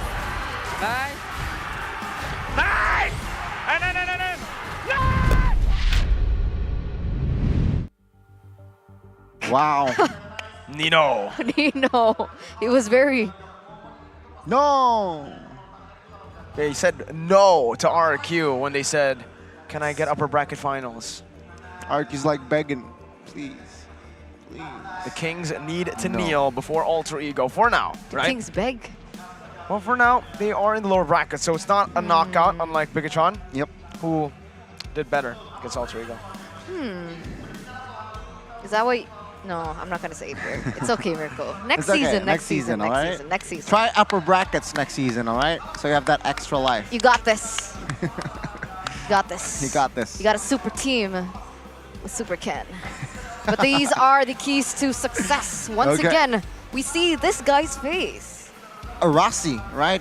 Again, Nino getting his comfort hero. That's his full name, by the way, Arasi. So Arasi just took Arashi's dreams away. Oh my god, Oh the my irony. God. Arasi Arga, right? His name? Oh yeah? Arga, ada Arganya. Arasi's on point backup and initiation here. So he's just, his backup and his initiation, he is just on point, right? Just impeccable, chef's kiss. Very good display. I personally doubted him throughout the regular season. Like, Rasi, come on, you need to step up your game. All the roamers, you can't play a lot of heroes. You need to improve your gameplay and whatnot. But my God, he has proven me wrong. Like, he's reliable. He's added his hero pools, right? His Atlas is amazing. Miracle game. Atlas also very reliable, very good. And with that in mind, looking at their playoff run, it's looking very, very shaky. Looking at their morale is very up, right? Beating Bigetron 3-2, beating the Kings of Kings back in Leg 2 regular season, and now in the playoffs 3-1. That shows depth. That shows development, not just to Rasi, through all the management and staff as well, right? It seems like their morale is slowly building. Don't let the dream die. And that is about it. I want to see them going up against either ONIC or EVOS, but you all know who I'm rooting for. Yeah, I would love for Alter Ego to find their way into the Grand Finals. It's been so long, and even in the interviews, a lot of people are still asking, Udil, why are you still playing? And they're like, and he's like, you know, I want to see Sally Boy pick up the trophy. Oh my God. And how many seasons has that been, right? Season 6 was the closest they have ever got. Exactly. He joined the team in season 5. 7, 8, 9, 10, 11. I believe he left ONIC season 5 to Alter Ego. Yeah, season 5 was when he joined Alter Ego. And ever since, he's always said in interviews that he will not retire until he beats one man. That's himself. Season 3, Udil. Whoa. Yeah. That's so interesting. But yeah, Alter Ego, definitely the symbol of determination and perseverance. And I gotta say tenacity as well in the playoffs. Not the emblem. not Real the emblem. tenacity. The real tenacity. But ladies and gentlemen, if you head on into the venue, you can enjoy a lot of amazing things, a lot of amazing booths. So don't forget to come over and buy the playoff tickets now. Remember, it's still, how many more days? We still have today, one more match, tomorrow, 7th, 8th, and then 9th is the grand finals. Oh my and God. I think yesterday they announced 1,000 more tickets for the grand finals. So if you guys missed out on your chance to get those tickets, go ahead and check it out right now before it's too late again, right? Scan the QR code, check it out at believely.com as well. And you know, we'll see you guys here, finally. We really want to see you guys in the flesh. We love you guys. And because we love you, Because we love Mirko them. has No, a 'cause, treat for everyone at You know, home. unfortunately, the tickets do get sold out, right? We can't give them all to everyone, Mhm. but don't worry because you can watch the playoffs in Sinopolis. You can enjoy it with a crowd and the big screen with 10.1 around you audio. Check it out, right, Ichiro? Whoa. You want? That's the all-around you audio. Whoa. That's the That felt spatial so 360. I was like, I thought that was You thought you were the in guy up there. Sinopolis. Right? Oh, the guy up there. He thought it was God. And honestly, ladies and gentlemen, 7.1 all-around you audio does help with that, right? Does. Immersion. absorb yourself in it. So don't forget to check it out. When? Huh? 6 to 9 of April? Yes. Oh. 6 to 9 to April, it's going to be available for you guys to enjoy in the big screen. Because bigger is better, ladies and gentlemen. Check it out at Cinepolis website or the app to get your hands on the tickets. Or once again, you guys can scan the QR code. Finally, I get to say below me. You're right. here. For the first time, it's below the middle. Finally. Gani has disappointed. He's back. I'm disappointed. It's back to you. He's disappointed. You get it back. What is this? Hey, it's never on. Well, I got Sinopolis, a big Sinopolis logo, so it's fine. Yeah, but ladies and gentlemen, that was the first match. So today's done, right? No. No? We still have one more incredible One more. match. Also a best of 5. And What before a- that, we have a fun match. Oh Eternal. yeah, I forgot about that. And I can't believe I forgot. 2 legends. 1 and R7. 7. Wow. 1 or 7. 2 legends. One from EVOS Legends, one from RRQ. We haven't seen them in quite a long time. Not them. R7 we saw last season, but Yeah, we one. saw just M4. One we haven't seen. One we haven't seen in a long time. We haven't Season seen in a long time. 9? So you guys can definitely enjoy that after a short 5-minute break. And on that note, ladies and gentlemen, me and Mirko, we're gonna sign out for today. Mirko will see you tomorrow. I will see you the next day. But Gani here, loving see you you guys so later. much. We'll see you in the next match. Thank you guys so much. Eterna, Mirko, and Gani, we'll see you later.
Kamu bukannya murid yang baru pindahan bulan lalu ya? Iya. Kenapa pindah?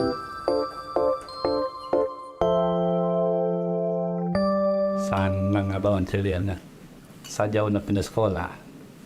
Una dari Tamparian. Maaf ya Budi, kamu anak baru di kelasku kan? Oh, Randi tuh dia baru profesional gitu. Ran? Game itu adalah pelarian aku.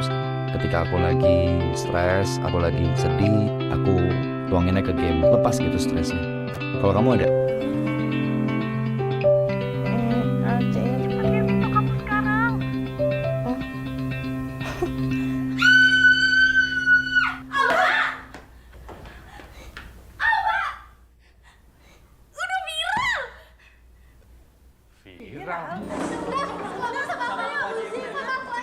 Awas ya kamu kalau lupa sama aku nih. Kali ini aku memberanikan diri untuk bisa punya impian sendiri.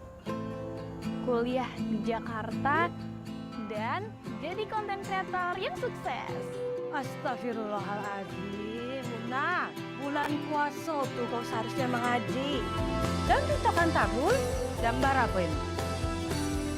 Apa elo anak gadis pulang jam segitu? Apa aku lebih suka kan dulu? Oh, mau lebih suka cari unek yang duduk buat tanam saya di rumah tuh ada kawan mau itu, Mak. Nah, sesuatu yang kamu kira kekurangan kamu, tanpa kamu sadari bisa jadi kelebihan kamu loh.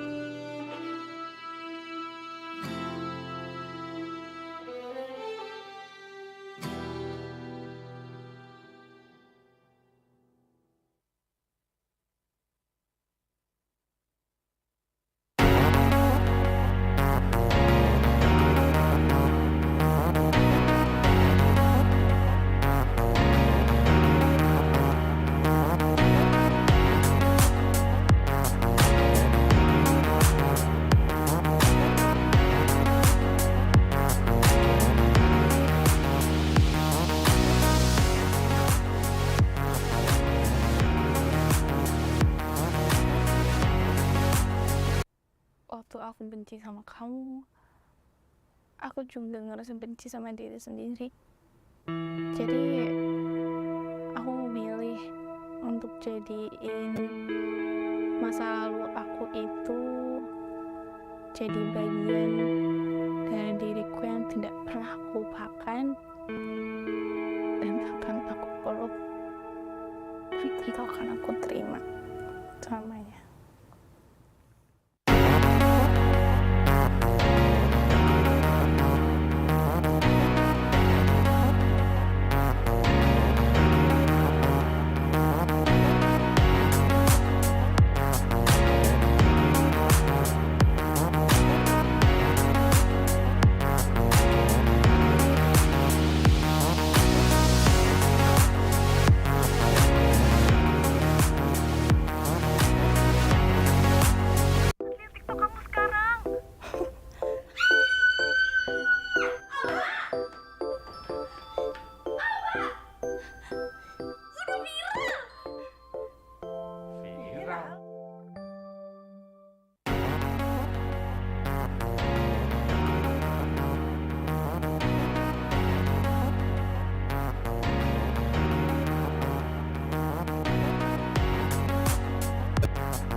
Waktu aku benci sama kamu, aku juga ngerasa benci sama diri sendiri. Jadi aku memilih untuk jadiin masa lalu aku itu jadi bagian dari diriku yang tidak pernah aku lupakan dan akan aku peluk. Itu akan aku terima selamanya.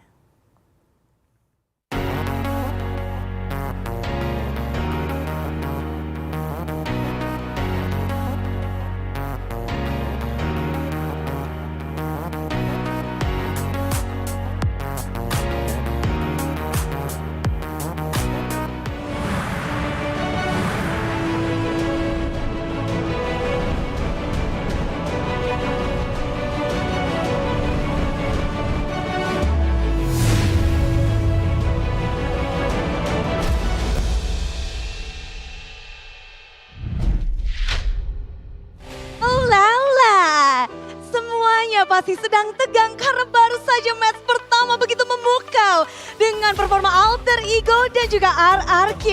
Tapi kita boleh melihat bahwa semua super fans sedang berkumpul juga untuk mendukung tim. Dan juga sekarang ada yang spesial karena di sela-sela hari ini kita akan mengadakan sesuatu yang spesial, istimewa dan berhadiah.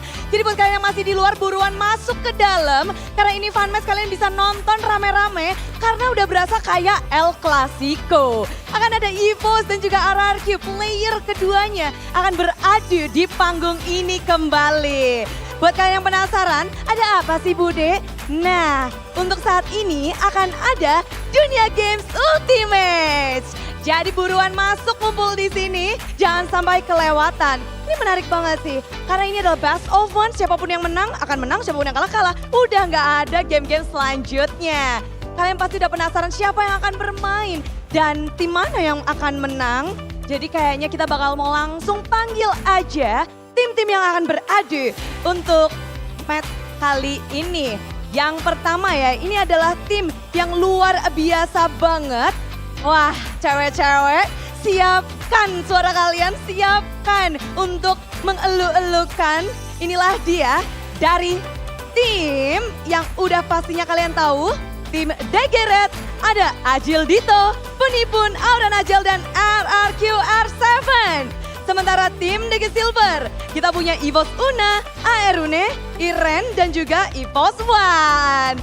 Silakan tim masuk ke dalam MPL Arena. Oke, halo. Oke, ini udah ada tim Degeret. Sebentar ya, udah bakal panggilin penantang kalian. Kita akan panggilkan, inilah dia tim DG Silver, EVOS Una. Mana kok nggak muncul? Rune, Iren, dan Wan. Hai Una, langsung pengen cubit pipinya deh. Ini juga pada gemes banget, semuanya udah berkumpul. Halo semuanya, ini udah bener berarti ya? Masih kurang satu orang. Ngomong-ngomong, ini kan kalian berempat. Kaptennya siapa nih? Apakah Kak Ajil Dito? Enggak, Kak Dito? kaptennya Kak Aldi. Ini R7. Bukan Ajil nih? Kapten. R7. R7 adalah kaptennya. Kalau dari Una siapa kaptennya? Kakawan. Wan, kamu jadi kapten. Kamu ngedraft sekarang. Ah, serem ya. Ini bakal serem banget sih kayaknya. Udah berasa kayak El Clasico zaman-zaman dulu tapi dengan anggota yang berbeda. Tapi kalau ngelihat dari ini kan baru berempat semuanya. Mau main 4 lawan 4 nggak akan bisa. Jadi boleh kita akan pilih-pilih juga. Kalau kalian sendiri mencari player tuh yang kayak apa sih? Mau siapa yang jawab boleh, kriteria kan beda-beda. Yang jago lah ya. Yang jago, kalau Najel mau cari yang kayak apa Najel? Yang bisa main aja lah, yang bisa main. Yang bisa main, karena Najel bakal gendong ya. Kalau Puni, nanti mau main hero apa nih Puni? Jangan dong, nanti sebelah tahu. Rahasia ya? Kak Dito mau ngasih tahu sesuatu nggak? Nggak ada, pokoknya semangat aja buat kita Semangat semua. aja. Ya. Takut nggak sama kalau ngelawan Una nih? Takut. Apalagi yang paling ujung ini nih, takut banget aku nih. Serem. Udah taunting-taunting soalnya dia. Oh, inilah dia ya. Tapi kalau Una nyarinya yang kayak apa sih? Jangan yang di Vietnam ya. Ini nyari kalau buat player satu lagi, kriterianya Una tuh apa sih? Maunya yang kayak di Vietnam. Aduh, kayaknya susah ya Una. Kalau kakak pilihnya siapa? Ini Rune bukan sih? Iya. Rune dengan Poni. Rune, kamu pilih player yang seperti apa nih? Player apa ya? Player buat kurang satu nih. Siapa? Kurang satu kan kalian, kepengennya nyarinya role-nya apa mungkin atau yang harus gimana? Yang baik hati. Yang baik hati, siap-siap buat kalian yang baik hati, nanti bisa dipilih. Kalau Iren, mau main apa nih, hero apa ini? Aku kayaknya hari ini mage ya. Mau main mage, berarti Wan kamu nggak bisa main mage dong. Kamu mau main apa Wan? Yang nggak nyusahin tim musuh. Oke, bentar. Kalau strategimu sendiri untuk tim ini ada nggak Wan yang mau kamu spill? Ngelawan R7 loh. For fun aja sih. Fun aja. Main 5 menit nanti. Wow, cepet banget. Kalau R7 mau ada yang kamu sampaikan nggak sih buat Wan untuk sekarang? Buat Wan ya. Ngeri sih lawannya juara dunia sih. Serem ya juara dunia, serem. Udah yuk, ini kayaknya bakal jadi memanas kalau dilanjutin antara R7 dan juga Iwan. Langsung aja kita bakal pilih Kak Dito nih ya kayaknya yang bakal memilih. Diwakilin kalau Kak Dito ya, untuk memilih siapa nih yang kira-kira mau main bersama dengan tim yang kanan. Yuk boleh dong kasih semangatnya, mana nih semangat dari Kingdom, dari Farms. Ayo mau pilih siapa Kak Dito? Ini lagi pada panik nih, DG Red lagi mencari membernya. Siapa yang akan dipilih? Aduh dideketin sama Kak Dito nih. Lagi mau pilih yang mana Kak Dito?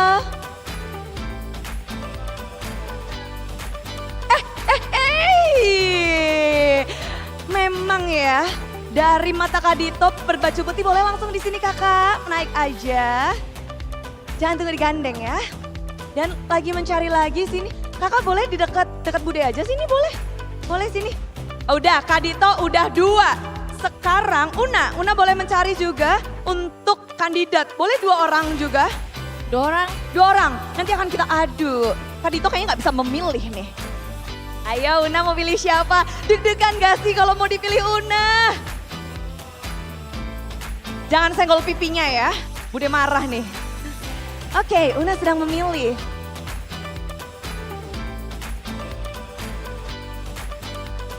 Nah, ayo. Sempat ditolak, akhirnya digandeng juga sama Una. Inilah dia pilihan dari Kak Una dan juga Kak Dito. Tapi karena mereka milihnya 2, nggak bisa main Mobile Legends 6 lawan 6. Jadi kita akan adu 2 player yang sudah dipilih untuk beradu gombal. Asik. Tapi kita boleh kenalan dulu kali ya. Dari yang Kak Dito pilih. Kamu dipilih Kak Dito gimana rasanya dan boleh kenalan namanya siapa? Namanya Nisca Bella, perasaannya meleot. Meleot katanya ya, meleot. Kalau kakak boleh kasih tahu namanya? Atera. Gimana rasanya dipilih sama Kak Dito nih? Deg-degan. Deg-degan. Aduh fansnya Kak Dito nih kayaknya ya. Aduh malu-malu banget. Tapi kalau kalian mau ngegombalin, ini kan adu gombal nih. Mau ngegombalin siapa di sini? Yang udah milih aku aja. Oh mau langsung ngegombalin Kak Dito? Mau kakak mau siapa? Ngegombalin siapa nih? Yang milih aja deh. Dua-duanya Kak Dito, siapkan hatimu Kak Dito. Boleh yuk kita gombalin Kak Ditonya. Ini dulu ya, kita duluan dari yang putih. Ngadepnya ke Kak Dito gitu ya. Kakak, kita permisi dulu ya. Ini dulu nih, boleh kasih mic-nya dulu ya. Ini mau gombal nih, aduh kok jadi Bude yang deg-degan ya, MPL Dead kan nextnya. Silahkan. Bismillahirrahmanirrahim. Dengan restu. Loh. Bentar, itu udah gombal kayaknya.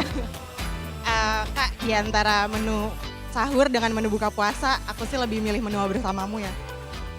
Oh wow. Oh, lebih Di antara memilihnya. menu berbuka, Gimana? sahur, lebih pilih menua bersamamu. Menua bersamamu. Berarti kakak udah dikatain tua katanya. Enggak, bukan. Kayak gitu Kak. Salah paham. Bukan. Enggak. Tapi Skornya terima kasih loh. Oke, jangan diskorin Jangan dulu. diskorin Karena dulu. satu lagi nih, Iya. kakak gantian ya. Boleh gombalin Kak Ditonya.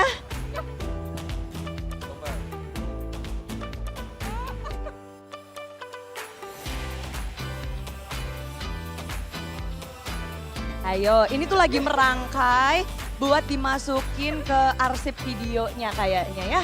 Ayo boleh. Kakak itu kelas 1, 3, 5. Gak ada 2-nya. Oh, nggak ada 2-nya. Oke Kak Dito, pikir-pikir dulu karena Bude bakal langsung ke pilihannya Una untuk adu gombal. Hello.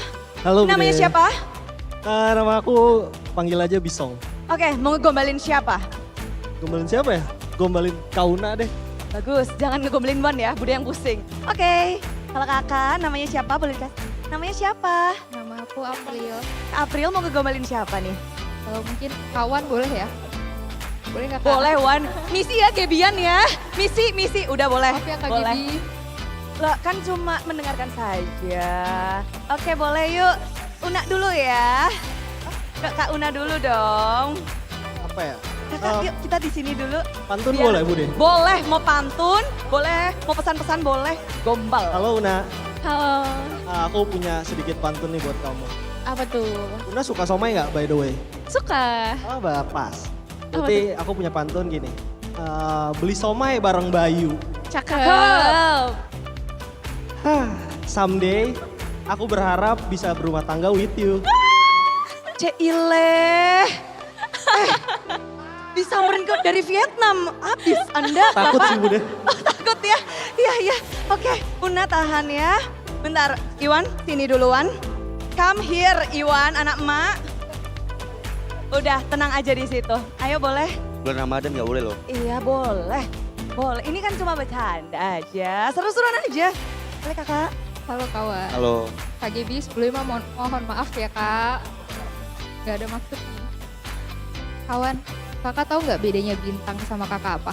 Tahu. Apa? Beda ya kan? Wan, gimana sih? Boleh coba ulang nggak? Nggak ada. Kakak tahu nggak bedanya bintang sama Kak Wan apa? Bintang terang, aku gelap. Wah. Bintang ada di langit, kalau Kak Wan ada di hati aku. Ceila, perbintangan jatuh masih berlanjut ya Wan. Oke, kalian boleh berdiskusi sembari Bude bertanya kepada tim Kak Dito. Kak Dito sudah memilih atau sudah diskusi sama tim mungkin dari DG Red? Oh, dari tadi belum diskusi ya. Tolong diskusi nih, diskusi. Ini kayaknya maunya keputusan ada di tangan kapten ya. Siap, Kapten R7. Silahkan tunjukkan pilihanmu. Ini apa? Apa mau diinterview dulu mungkin untuk mengisi slot? Boleh juga. Ada pilihan? Yang berbaju putih? Berjaket abu-abu? Baju putih boleh. Berbaju putih. Oke, terima kasih kakak. Terima kasih banget ya sudah bergabung. Tenang, ada hadiahnya yang akan sudah dipersiapkan untuk kakak. Boleh dipegang ya. Gimana rasanya dipilih oleh tim DG Red? Udah jadi tim, udah boleh dekat udah. Alhamdulillah diterima untuk menua bersamanya. Kagak ya, tolong ya. Tidak ya, ada tolong di sini, dijagain. Kapten. Tolong dijagain Kak Dito. Bude ke sebelah dulu, DG Silver. Tentukan pilihanmu sekarang. Una atau Wan tadi? Jadi yang mana nih? Siapa yang kalian pilih? Ini apa? Memilih player, Wan. Yang mana ya tadi? Ayo. Aku kayak Ayo. enggak gini loh. Aku kan udah Gaby banyak. melihat video ini. Gaby. Aku boleh adil nggak? Sana kan cowoknya 2. Jadi aku pengennya cowoknya juga 2 di sini. Oke, terima kasih kakak. Gak apa-apa ya. Tenang, ada hadiahnya sudah bersiapkan juga oleh kami. Terima kasih. Maaf ya. Gimana rasanya dipilih oleh Wan? Bukan Una tapi kamu. Dipilih idol gimana ya Bude ya? Wah seneng banget sih. Oh, idolmu banyak ya Idol. Dari Idol. zaman M1 lah. Oh, oke. Ada lemonnya juga. Tapi inilah dia menarik banget, luar biasa. Udah 2 tim komplit untuk pertarungan tim DG Red dan juga tim DG Silver. Ini akan seperti apa? Kalian tentukan siapa yang akan menjadi juara. Kalian bisa tulis komentar yang banyak-banyak dan langsung aja ke Instagram, ke sosial medianya dan kalian predik juga karena akan ada hadiah. Voucher Mobile Legends Bang Bang. Kalau kalian benar, kalau kalian salah ya nggak dapat ya. Jadi ada banyak banget hadiah yang menanti kalian kalau tebakannya benar. Jadi langsung aja ditebak-tebak, langsung kalian bisa jadi cenayang. Dan strateginya seperti apa? Ini udah berlima nih. Pembagiannya seperti apa R7? Main aja sih. Main aja. Tapi yakin menang nggak sih R7? Kalau enjoy menang. Yakin menang. Wan, yakin menang gak nih? Udah pasti. Ada strategi yang mau kamu lancarkan untuk melawan R7? Udah banyak sih tadi kita obrolin soal lawan mereka tadi. Oke, mereka sudah Jadi berdiskusi. buat mereka jangan buang-buang energi kalian, pasti kalah. Kalian pasti kalah. Ya. Luar biasa. Ini seru banget tentunya dari keduanya dan kita akan mempersiapkan pertarungan dari tim DG Red dan DG Silver. Silahkan bertarung. Salaman dulu. Bilang. Pro player nih ya. Caranya pro player. Anggap saja kalian pro player ya. Ini calon-calon mengisi slot MPL selanjutnya kayaknya ya. Ternyata dari R7, ya puter lagi. Mau lebaran ya nggak apa-apa ya. Tapi ini dia dari kedua tim yang akan mempersiapkan diri mereka masing-masing untuk berhadapan satu sama lain. Ini memang fun match, tapi kok kalau ada R7 dan Moon rasanya beda ya. Udah kayak ngerasa El Clasico, tapi akan seperti apa pertarungannya? Akankah ada hero-hero menarik, signature kah? Langsung aja kita akan lemparkan ke caster yang bertugas. Siapa yang akan menang? Silakan caster!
Kan? Wow, ada Wan, ada Laila, banyak tuh kayaknya.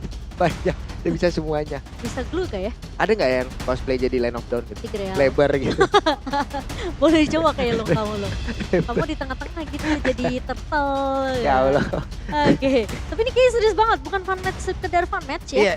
Karena mempertaruhkan pride juga loh. Apakah ini akan menjadi fun match yang tidak ada fun-funnya karena mereka kompetitif? Wow.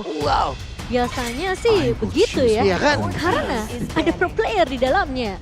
Ya.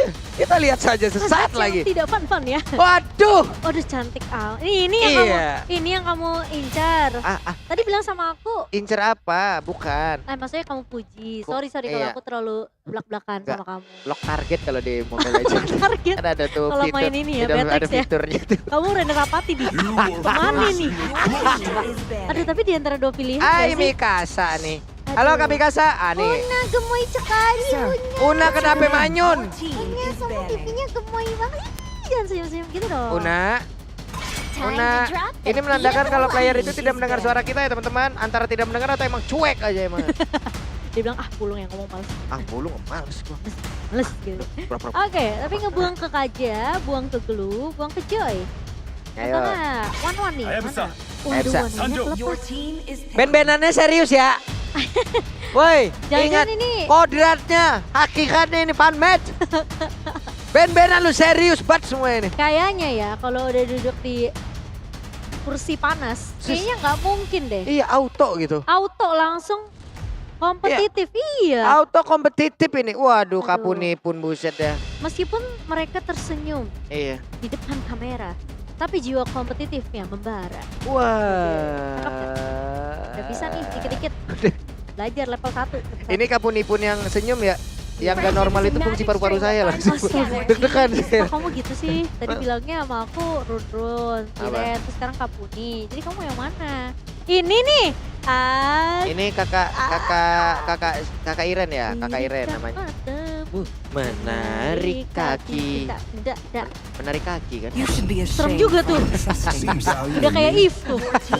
Jadi wall manipulation. Wah, masuk yang lagi di luar masuk.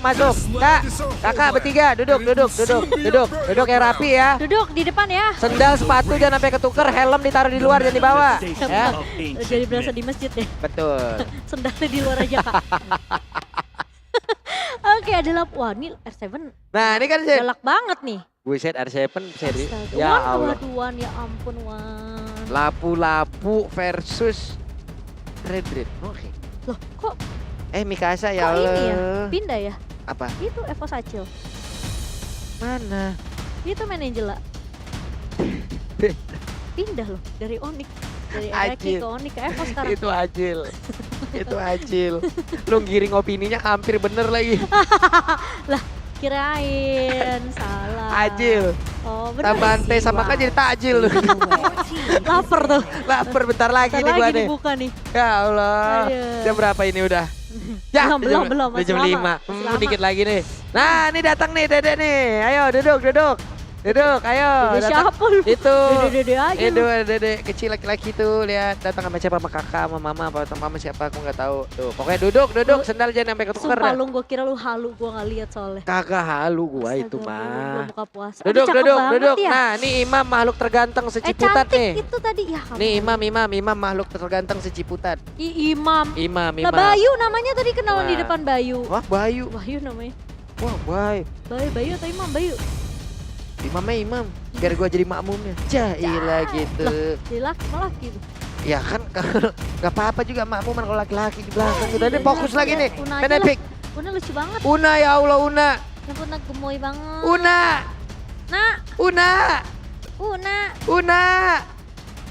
Una. Nah gue samperin ke depan ya nak ya. Kerja. Sabar ya Allah. Sabar. Tahan amarah. Tahan nafsu. Saya tahu depan sana tuh gemoy-gemoy. Gemoy banget ya. Lucu cantik-cantik terutama Iran kan kata kamu ya tadi. Allah.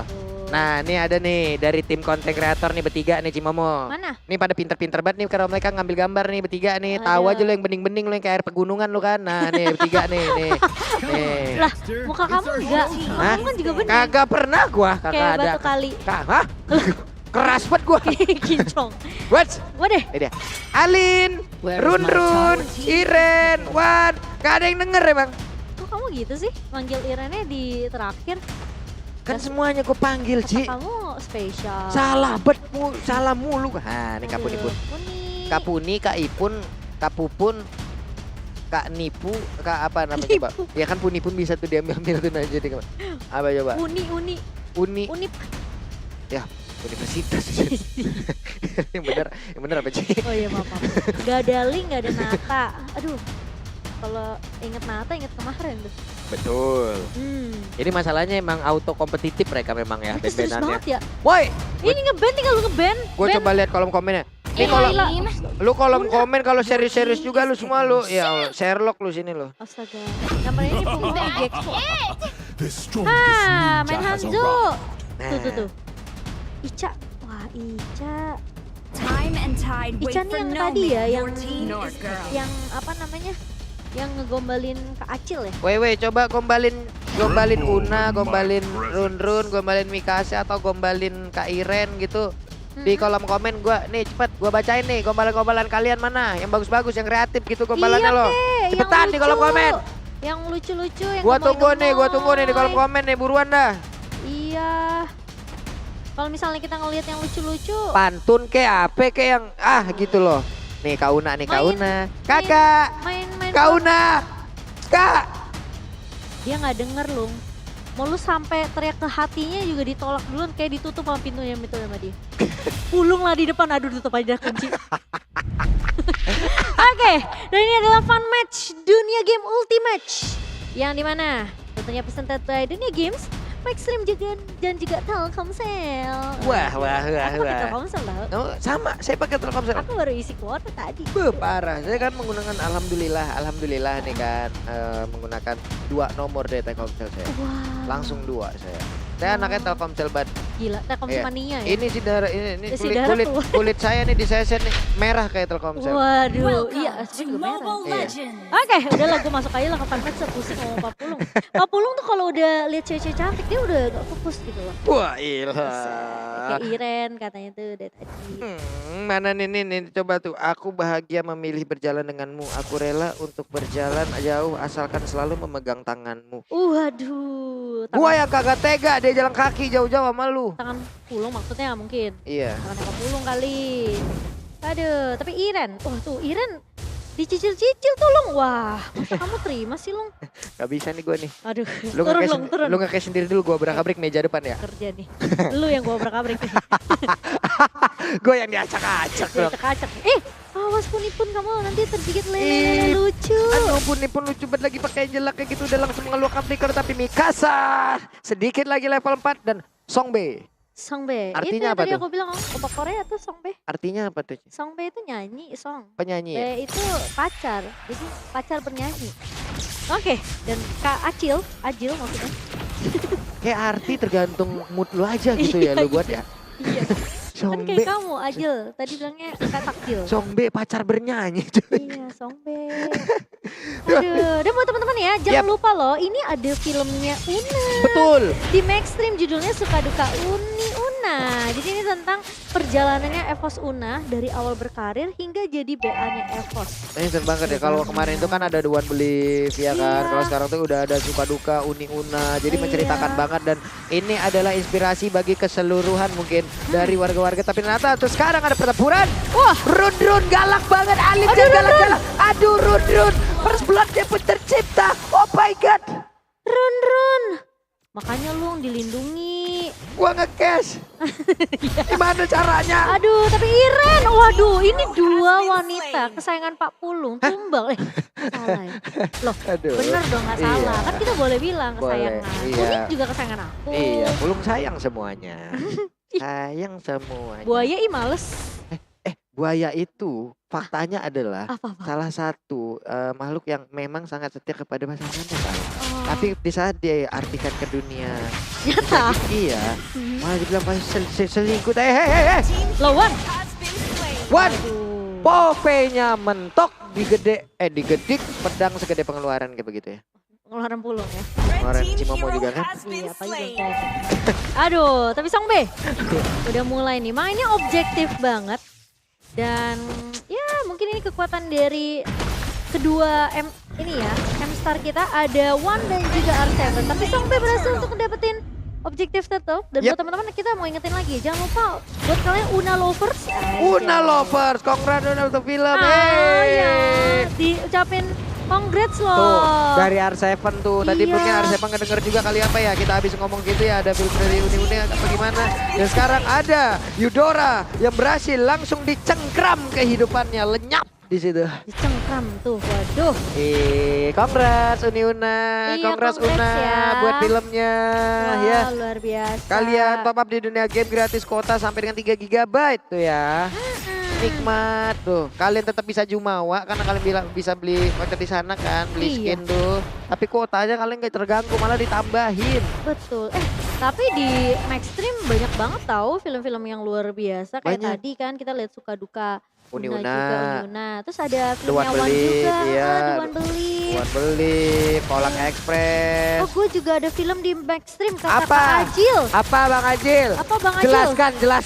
Jelaskan, tolong, jelaskan. Kasih tahu Bang Ajil. Jelaskan, link up sampaikan ke Bang Ajil. Jelaskan. Web. Kita pengen tahu dong. Songbe. Langsung Songbe. aja dengan efek tone-nya hampir saja. Nyanyi dia. Iya nyanyi. Angkat mic tadi. Huh. Pedang. Iya pedang. Pedang itu. Tapi jago ya Kak Ajil masih selamat loh. Keren. Kak Ajil apa nama filmnya? Aku pengen tahu Kak Ajil, dong. coba sebutkan, coba jelaskan. Coba kau sebutkan. Jadinya. Kok jadi nyanyi?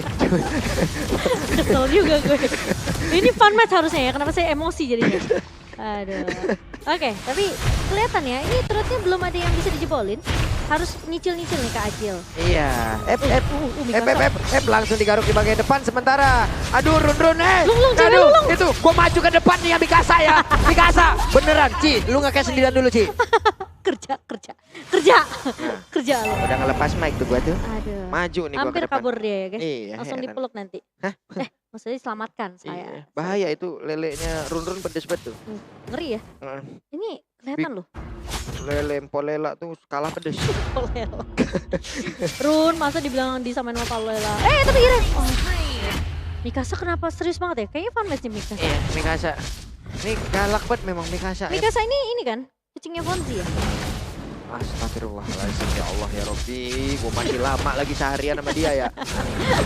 Ya ampun. Jadi kamu tidak mau sama aku, Untung ntar gak kesep pas habis. What? Dikeroyok dan... Tapi kapan lagi kamu dikeroyok sama 3 wanita cantik? Saya ikhlas. Iya. R7 sekarang udah mulai dilompat-lompatin oleh Wan dengan lato-latonya. Mau ditampol lagi kah? Ada satu dash akan dilompatin kembali karena R7 gak begitu banyak lagi SP dalam tubuhnya. Tapi masih ada Brave Fighter yang siap nantinya dia keluarkan apabila cooldownnya sudah selesai. Iya. Itu mereka silaturahmi. Lo Una. Gak apa-apa Una. Ada aku yang mendukungmu Una. Una. Kayak nada apa tuh ya? Una. Itu. Dua. Wah, nice play movies. Wih, nice play. Movies. Sedap. Mereka enak ya kayak. Mereka fun match banget ya. Iya, mereka kan kayak udah ada mending yuk.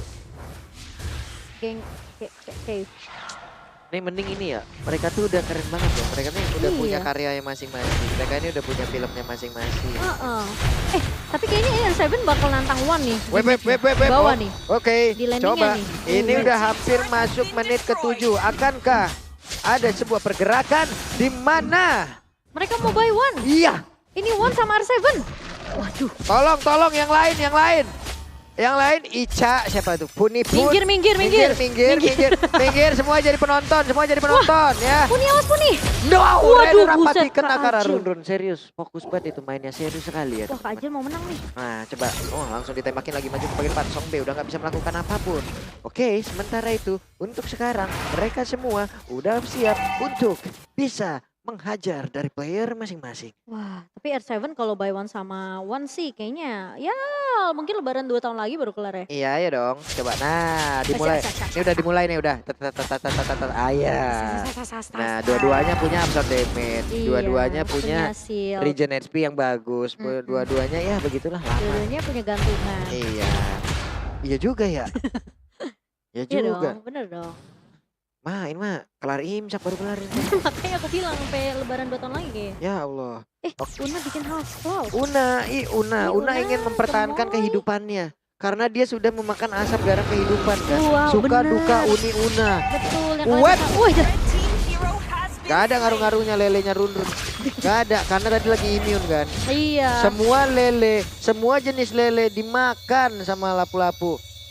Lele goreng, lele sambal, pecak lele, apa semuanya. Pecel lele. Ada juga pecak lele, ada ya? pecel lele, ada semuanya. Ada juga ternyata. Lele. Kira pecak itu ini. Hah? Tarian. Puni. Ayo diikat Wan kakinya. Ayo. Maju. Kata Mikasa, ayo maju sini. Go ahead. Go ahead. Maju. Jalan. Mulai maju ke bagian depan. Ada Wan yang akan dari keroyok tapi di bagian belakang. Runner mencoba untuk memberikan backup-nya dan dilompatin langsung. Tapi Ajil berhasil langsung dihancurkan dan Wan berhasil mendapatkan ke arah Tolong. Tapi Songbe udah gak kuat lagi. R7 sendirian. Flicker lompat ke bagian depan. Runner menjadi korbannya. Lenyap sudah. Satu lane.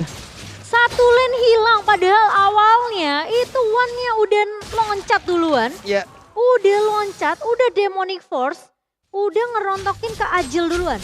Tapi R7 sih. balaskan semuanya. Takut. Kayaknya harusnya Una yang ngomong ya. Ih, tebel. Ih, tebel. Oh my god, tebel banget. Sebel gue pengen gue gedek. Untung partner caster. Oke. Setelah itu sekarang Una sendirian pede. Berani banget Una. Aduh Iren, kamu mundur dulu ke belakang, itu darah kamu. Aduh gak kelihatan lagi. Gak kelihatan lagi kayak duitnya Pak Pulung sekarang di akhir bulan. Tapi R7 mencoba untuk mundur dan kali ini menik force-nya. Songbe pun berhasil untuk mendapatkan Pressure War. Sementara Iwan kali ini mau lebih Ica-nya hilang tapi Mikasa. Wow, Mikasa berhasil menanamkan duri-duri beracunnya. Dihak. Masuk ke dalam tubuh dari Wan yang harus menerima suka duka. Uni Una. Ini tuh filmnya. Ditanemin tuh, karena kan mereka kan sama-sama di Maxstream kan. Betul. Ih mantap, udah Maxstream ini makin banyak Keren lagi. banget ya. Iya kan ini kemarin Wan udah ada, Rasya udah ada, ya kan Uni Una. Bisa siapa lagi ya? juga udah ada. Iya, Rachel Aku udah kapan ada. ya? Iya ya. Aku sama Pulung juga mau dong. Kisah perjalanan Momo-chan. Internal. Personal. Iya, persona tuh. Nah, tapi kalian jangan lupa top up di dunia game soalnya bisa dapetin kuota 3 giga loh. Wih, Kak Ajil. Ditembak langsung, kena langsung. Akankah Runrun berani maju ke depan karena sekarang levelnya udah beda jauh. Runrun masih jago aja main Wan-Wan dan ditembak lagi dengan satu Renner. Namun sekarang di bagian bawah ada sebuah pertempuran antara Wan dan juga lapu-lapu R7. Harus kegedik lompat diputerin. lagi. Wan muter-muter masih membawa lenteranya, masih membawa lato-latonya. Yang satu lompat juga. Asli lompat indah lu berdua. Aduh, dan R7 masih gak mau kalah, dikejar. Nah Iwan mau pergi kemana? Where are you going? Iya. Disamperin. Ayo mendekat sini sayang. Kenapa bawa orang? Ya ini Ica nempel terus nih Ica. Aduh mau dibantuin. Tolong kata Iwan. Tolong. Takut. Kukira kawan. Ternyata bawa kawan. Udah lama banget Kukira kita. Iwan anjay. Itu dulu itu zamannya pas zaman R7 juga. Kamu ya? Iya R7 juga tuh. Iya bener dia sekretaris saya pribadi. Iya. Sementara sekarang Wan-nya mau lompat. Nah ini dia waktunya. Aku akan lompat. Terbang. Melayan. Mana lompatnya tinggi banget kayak pendapatan per kapita. Aduh si mama. Aduh tapi kali ini lihat R7. Gak mau kalah loncat juga lu kira doang. Lu doang yang bisa loncat. Gue juga bisa loncat kali ini. Lihat darah yang berdua. Udah biarin aja. Sampai besok aja udah. Gak apa-apa gua mah. Ayo. Ganti Una gimana Una? Una lebih lucu, lebih gemoy. Una di atas tuh. Ini sama-sama laki. Nah ini laki banget. Tuh level sama. Darah sama nama. Ini udah kayak sampai skillnya udah pada cooldown. Udah pakai kaki ya. Tadi tuh lihat si Wan. Tuh udah. Berdua lu tas-tas di situ lu. Tas-tas sampai maghrib nggak apa-apa. Kapan matinya? Kapan? Ya ampun Iren. Irennya kena mulu. Run berusaha untuk Makanya kamu bantuin dong Iren. Ingin. Tapi kan saya punya kewajiban di sini. Oh iya betul. Web dikarung. Tapi masih ada puni-puni yang berusaha untuk bisa memberikan bantuan walaupun gagal. Wah, ini kayaknya R7 sama Wan ya. Kayaknya sampai base-nya keluar juga mereka berisi di situ tuh. Tuh lihat penuh lagi darahnya. Nanti kelarnya sampai tunggu base-nya pecah. Nah, baru mereka masih di bawah. Mikasa, wasit. Mikasa, wasit. Prit. Wasit. Udah Mikasa sampai capek udah tinggalin aja udah. Malah pergi. Dia tau gak mereka ngapain? Udah berdua itu. Farming dong di bawah. Kerja bakti ya Farming dong di bawah itu. capek kalau berdua. Tapi Ica setia ya. Ica setia loh. Kalau Una emang dia cuman tahu satu lane aja. Oh gitu. Iya, jadi Una di atas ya terus. Enggak, dia main di mid tuh sekarang. Dia main di mid, terus kalau kita ngeliat juga Ica-nya nih udah mulai nempel nge-support juga. Tapi ngelar loh mereka. Ini Udah mulai serius belum mereka? Iya, dunia game silver kagak mau kalah nih kayaknya. Oke, sedikit lagi. Una udah level 12, damage-nya udah mulai sakit nih. Sementara itu Aji udah mulai mencicil-cicil. Ajil, bisakah dia mendapatkan ke arah beberapa play? Tapi Run itu pada berbeda. Run mau kemana? Run sendirian. Ya ampun, Run dikeroyok. Run, kamu jomblo kayak Pulung ya? Hah? Sendirian aja. Wah. Jalan sendirian, weekend. Tolong cari informasi aja, Bang. Oke. Katanya mau Iren tadi. Kamu mau Iren atau Run? Tolong carikan informasi aja udah. Songbe, waduh. Songbe. Hilang dong Songbe. Buset dikepung. Weh, Wan, ngincernya cucu cantik. Oke, Ajil dikit lagi, Ajil. Digeprek sama lato-lato. Aduh, mau geprek lagi nih. KR7, Puni juga jadi korban kan nih? Cimomo digeprek, Cimomo gue dari 2018 perdebatan kita sampai situ doang nih. Weh! What? Waduh, Una Buset. menyelamatkan hidup tapi ternyata R7 juga punya geprekan maut. Geprek! Geprek. Ini kita di 2018 nih. Perdebatan kita masih seputar itu nih. Kita bentar lagi ini ya, silver. Iya. Geprek! Ulang tahun anniversary. Geprek. Geprek tuh. Geprek. Siapa yang cita-citanya digeprek sama One sama R7? Coba jadi buat teman-teman semua nih, yang bener itu digeprek apa digeprek sih? Coba nongol nih kalau komen. Nongol kali. Aduh, ini lotnya. Lapu-lapu sendirian aja Bang. Iya nih. R7 udah slow aja dah. Dia setara dengan satu lord kekuatannya. Iya bener juga. No, lu lihat. Kayak berasa main fake sana ya. Iya, lord aja darahnya kurang dia kagak. Bener juga. Lah, Puni-Puni juga makin masuk nih. Wah, tapi gila Una tuh. Gacor banget di belakang. Waduh. Ditembak, digebuk kagak ada, masih slow aja di situ. Ampun, digeprek lagi. Darahnya nambah lagi. Malah orang yang turu, malah orang yang pingsan. Astaga. Dan ini bakal jadi mimpi buruk buat dunia game silver karena dunia game SLATE. R7-nya kagak mati-mati, kagak mokat-mokat nih. Jago banget, kuat banget lapu-lapu ya. Kacau. Luar biasa, layaknya dunia games. Waduh. Layaknya Telkomsel. Dunia game Red itu kan menandakan berani. Berani, laki. Merah Gitu darahku. Kalau main lapu-lapu lu. Putih tulangku. Merah Bentar lagi putih di nyanyi dadaku. Bentar lagi nyanyi, mana sih benderanya? Otot kawat tulang besi. Kemanapun aku pergi hanya kau yang tetap di hati. Asik. Siapa, Iren atau Raptor? Ya.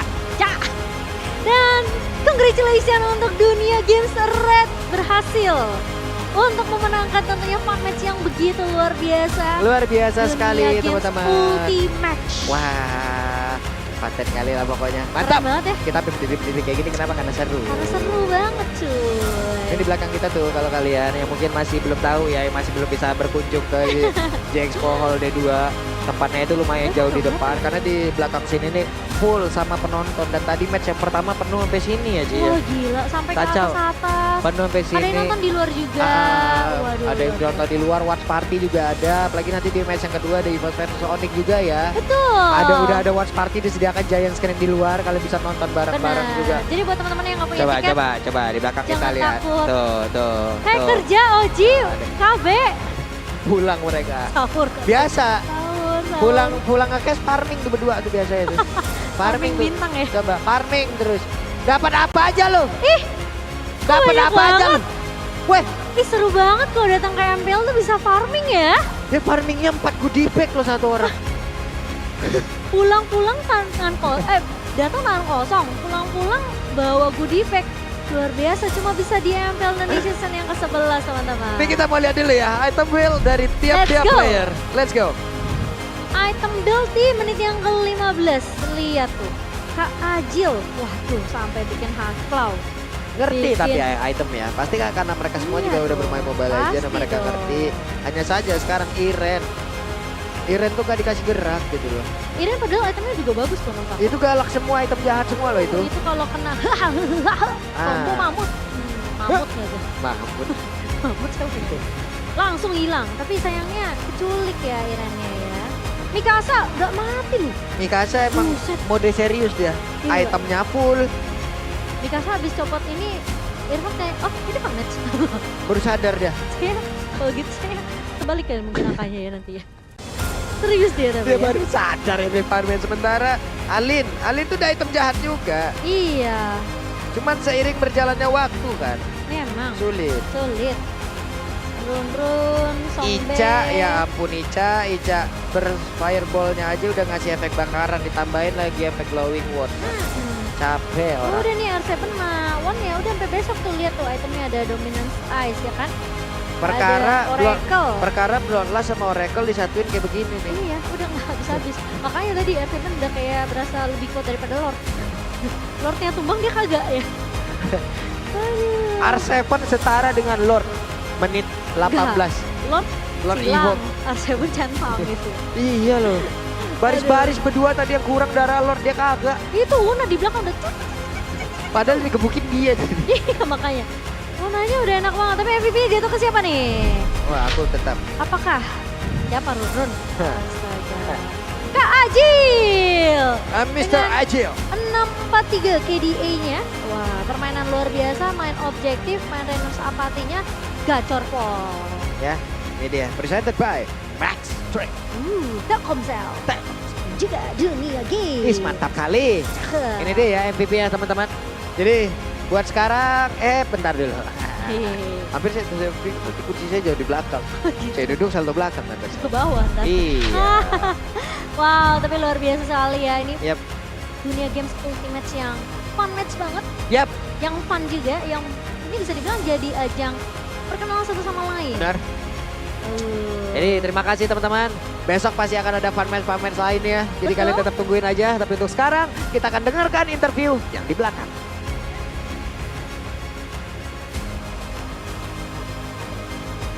Lala, memang fun game tapi kok kayaknya ada yang personal ya. Ini ada yang buy one tadi nggak sampai ngajak-ngajak buy one. R7 dan Iwan.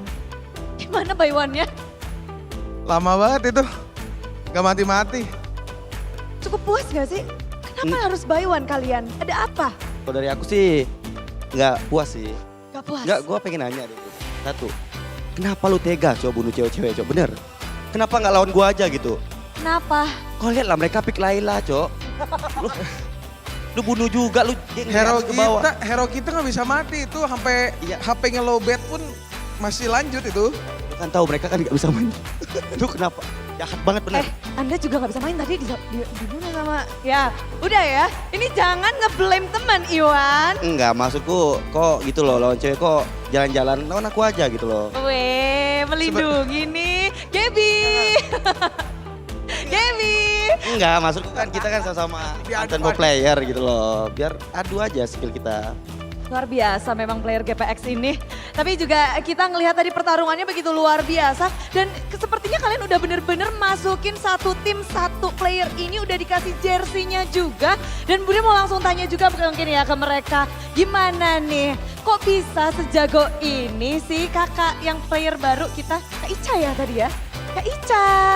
Kan ada booster. Ada booster? Iya. Tapi lumayan jago loh, pasti ngelihatnya tips and triknya ada di websitenya Dunia Games ya. Wah, tapi bagaimana tadi pertarungannya buat kakak? Seru. Seru sih. Seru ya? Seru. Mau ulang lagi nggak? Game kedua, 3? Gas boleh. Jangan. Ini yang serius tapi ya. Oh, serem. Oke, dan kalau kamu masuk website Dunia Games kayaknya bisa nih ya kalian tim yang dikalahkan. Kira-kira judulnya mau apa nih untuk tim kalian? Dari match tadi? Iya. Judulnya apa ya? Mungkin judulnya kayak katanya fun game tapi kok serius? Ya, kayaknya ini cocok buat nyuaks ya.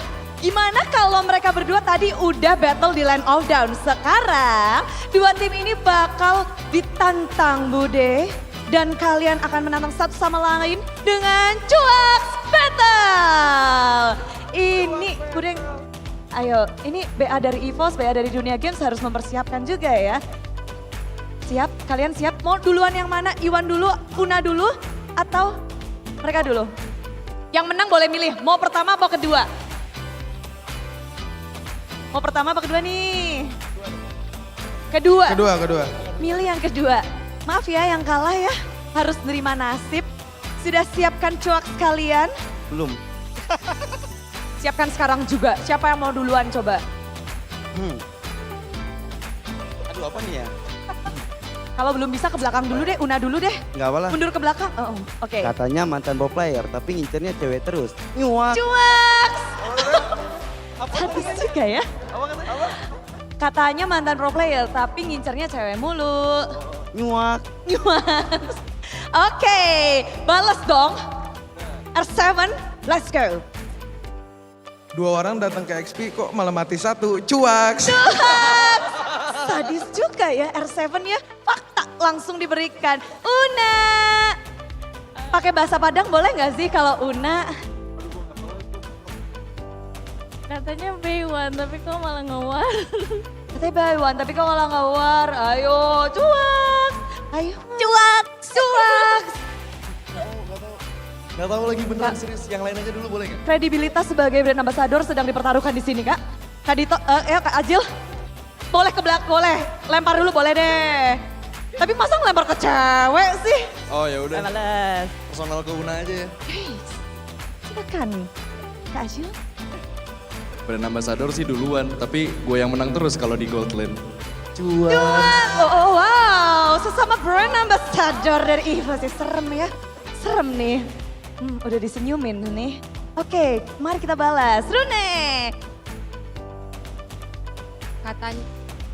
Katanya puasa, tapi makan lele. Cuak. Kena mulu ya, kena abyssal arrow mulu ya. Oh, personal sepertinya ya. Gak apa-apa. Ayo, Pun balaskan untuk memberikan kedegeran. Run Selena ya tadi ya? Selena kan? Selena apa Selena? Belum cuaks. Oh, belum. Ayo. Okay. Pakai Selena, tapi lelenya cuma lewat-lewat doang. Cuaks. Yang satu kena yang satu. Oh, makin panas nih ya. Mulai personal. Silakan. Ayo, Iren, balaskan. Katanya udah lama gak main Mobile Legends. Tapi kok nge-kill mulu. Cuaks, ini buat siapa kah? Gak main Mobile Legends? Siapa yang ngaku gak main Mobile Legends dari? Oh, sadis, membunuh, nge-killnya banyak banget. Najel, kamu 0 death tadi ya, luar biasa. Boleh langsung dicuaks-cuaksin. Tadi di backstage bilangnya mau ngebantai, kok malah kebantai. Cuaks, backstage dan ternyata di stage juga berbeda. Player baru, tutup cuaks momen ini. Kirain cuman bisa Fanny, nggak taunya Hanzonya jago juga. Cuaks. Itu memuji ya. Kayaknya memuji ini. Mulai salah arah kayaknya. Boleh Kak Ica?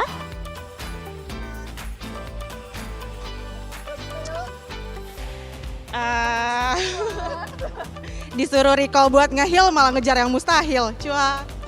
Cuaks.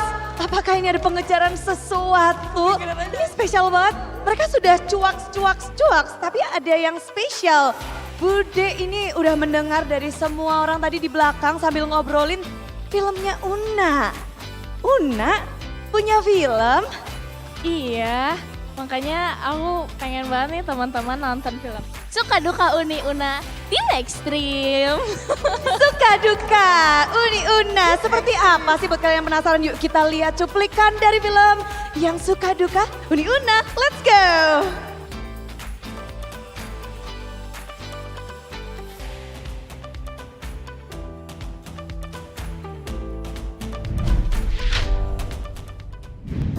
Tugas kalian hari ini adalah mengisi plan masa depan kalian sendiri. Kalian isi apa mimpi kalian dan bagaimana cara kalian mewujudkannya. Kali ini aku memberanikan diri untuk bisa punya impian sendiri. Kuliah di Jakarta dan jadi konten kreator yang sukses. Oh iya, kamu udah ngomong? Nggak, yang nahan kamu tuh apa sih? Kemarin ini kan aku udah coba ambil keputusan sendiri. Alhasil malah jadi berantem sama Mama Aba. Namanya juga bertumbuh nak. If you want to grow, you must learn to let go. Ada beberapa hal yang gak bisa kita pertahanin saat kita lagi bertumbuh. Bijak banget gak tuh? Iya, gitu. Aduh Una, kamu dibully. Iya. Suka duka seorang Uni Una. Ini harus ditonton pokoknya ya. Harus banget ditonton untuk bisa menginspirasi banyak anak-anak muda zaman sekarang. Gitu. Pokoknya film Suka Duka Uni Una pasti bakalan relate banget sama segala problem dan struggle anak zaman sekarang. Jadi jangan lupa nonton di Maxstream. Can relate sih. Langsung download aja Maxstream sekarang juga karena story-nya itu ya ampun. Kita bisa mengetahui kehidupan Una lebih dalam lagi tidur. Oh bukan. Tapi tadi tuh ya. Boleh nggak aku ngomong? Boleh lah. Oke, pemirsa yang di rumah, habis ini kita nonton klip The One Believe ya. Tidak, Wan, Oh, nggak tidak. Tidak, tapi emang Wan juga punya film loh. Filmnya Iwan, anak emak yang judulnya, Budi aja lupa. The One Believe. The One Believe. The One Believe. The One Believe. Ya, itu. Langsung pokoknya di-download aja ya buat kalian yang penasaran seperti apa filmnya dari Wan. Kalian bisa nonton maraton dari filmnya Una ke filmnya Wan. Dan juga Kak Dito juga punya filmnya kan. R7 Judulnya juga apa, ada. Kak? R7 juga ada film. R7 juga mau bikin film. R7 mau bikin film. Seven Strong. Mau bikin film di Maxstream? Tunggu badan jadi dulu lah. Oke, tunggu badan jadi ya. Kita tunggu ya. Kalau Kak Dito filmnya ada ya? Ada series juga di Maxstream, ada 2. Ada Negeri Menara dan 2021. Serta film Suka Duka Uni Una. Ini banyak banget film yang bisa kita tonton di Maxstream, jadi langsung aja download. Mau di Play Store, di App Store, semuanya pokoknya untuk Maxstream. Karena kalian bisa nonton film-film yang seru tentang pro player, bahkan tentang BA, dan juga kalian bisa nonton MPL di Maxstream. Download sekarang juga. Dan begitu luar biasa tentunya untuk semua yang bermain hari ini, luar biasa. Cepet sih. Tapi mereka sudah memberikan yang terbaik. Terima kasih sekali lagi untuk tim DG Silver dan juga tim DG Red. Semuanya sudah memberikan yang terbaik. Untuk kalian juga terus dukung semua KOL favorit kalian dan player-playernya. Apalagi habis ini akan ada match yang menarik untuk kalian saksikan. Akan ada tim ONIC dan juga EVOS Legends. Akan seperti apa? Kalau tadi udah kita melihat fun match, apakah nanti akan se-fun ini? Jadi buat kalian jangan kemana-mana, kita akan stay tune terus. Dan tentu saja kita masih berada di MPL Indonesia Season 11. We on this. Thank you so much semuanya. Thank you. Nyuak. Nyuak.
Awesome is for everyone. So it all started when I was at a friend's party. Mia, can you send me that? Sure. Everyone keeps asking.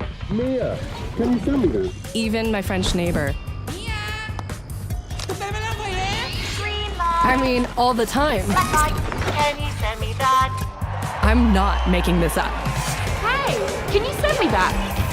Everyone. Sure. Samsung Galaxy S23 Series 5G. Get it now.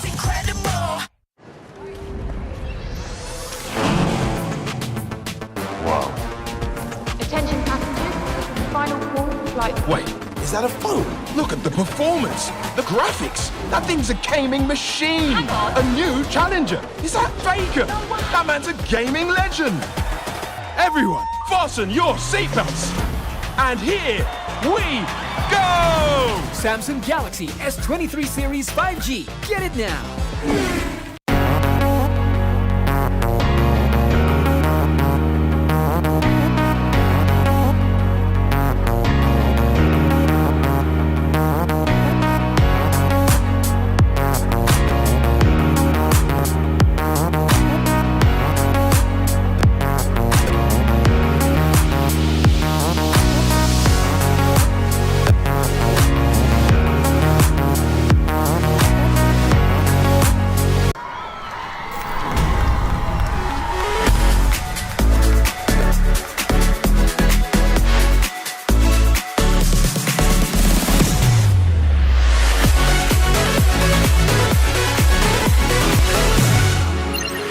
We've got each other's back.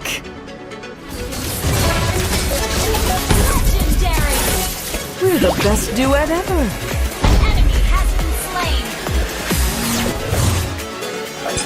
The melody is my calling.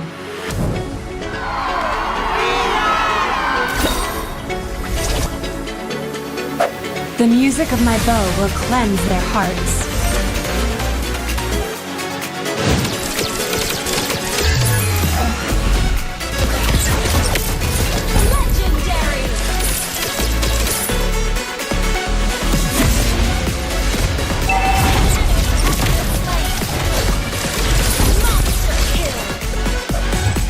Supernova to the rescue!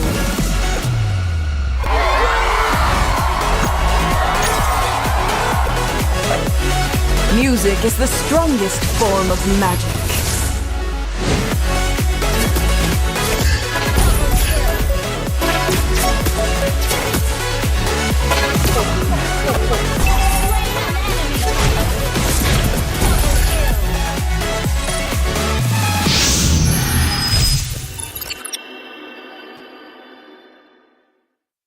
UBS Gold, trust in goals. Kekompakan menjadi kekuatan, kehormatan menjadi tujuan, kemenangan adalah kemewahan bagi mereka yang berjuang meraih impian. Limited Edition UBS Gold X Mobile Legend Bang Bang. Rayakan setiap momen berharga dengan emas. Main bareng, investasi bareng UBS Gold. Limited Edition Maya Necklace UBS Gold X Mobile Legends Bang Bang.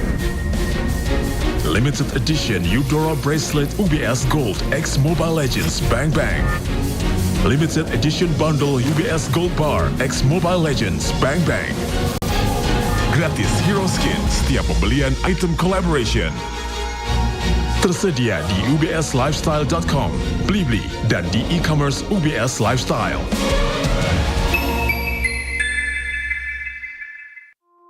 Halo para pengejar. Saya bantuin ya. Kejar ini, kejar itu, kejar. Keep kalem, pasti ada diskonnya. Pesan GrabCar pakai promo Yuk Grab.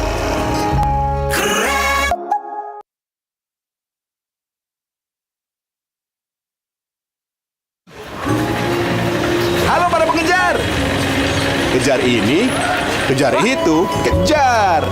Keep kalem, nggak ada kata telat. Pesan Grab Bike ada jaminan anti ngaret.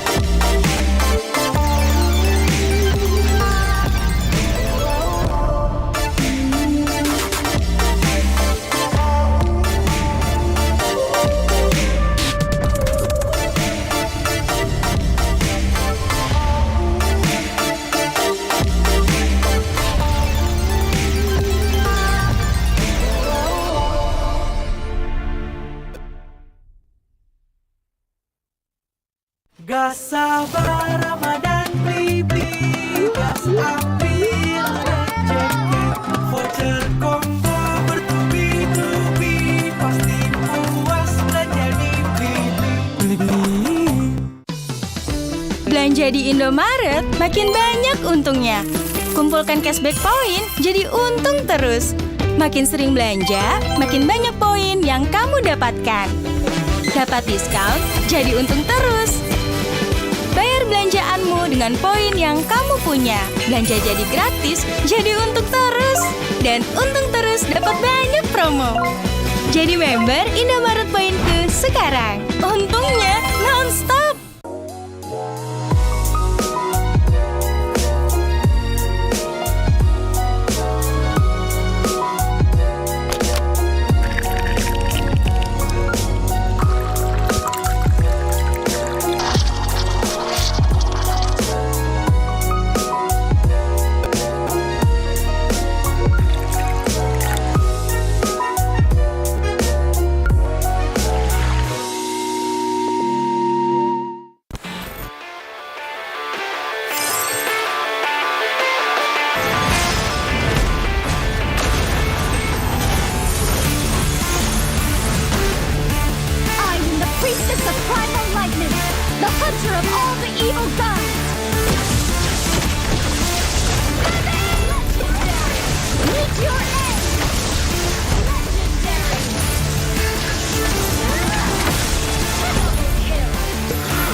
Awesome is for everyone. So it all started when I was at a friend's party. Mia, can you send me that? Sure. Everyone keeps asking. Mia, can you send me that? Even my French neighbor. I mean, all the time. Can you send me that? I'm not making this up. Hey, can you send me that? Everyone. Sure. Samsung Galaxy S23 Series 5G. Get it now.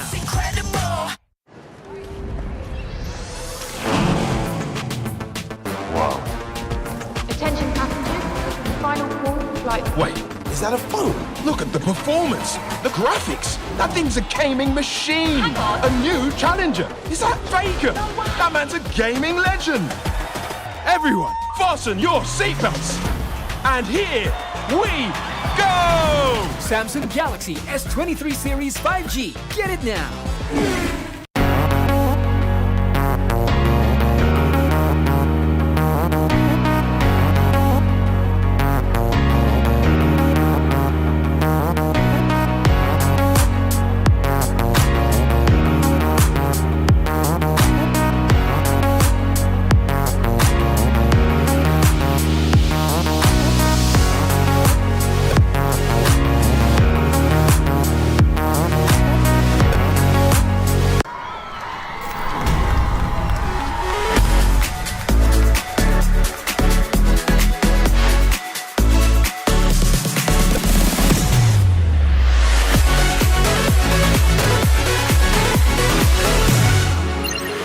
We've got each other's back.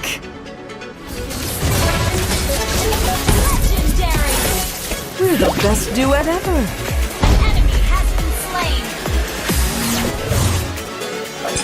The melody is my calling.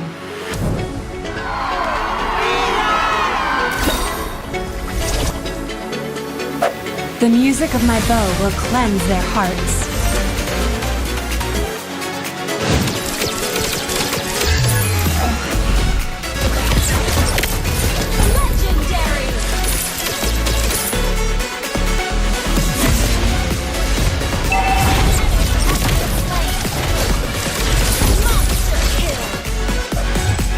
Supernova to the rescue.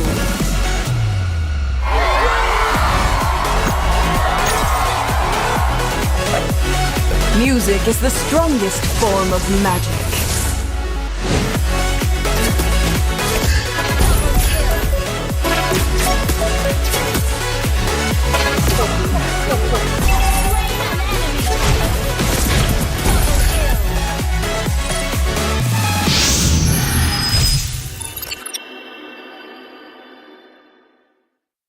UBS Gold, trust in goals.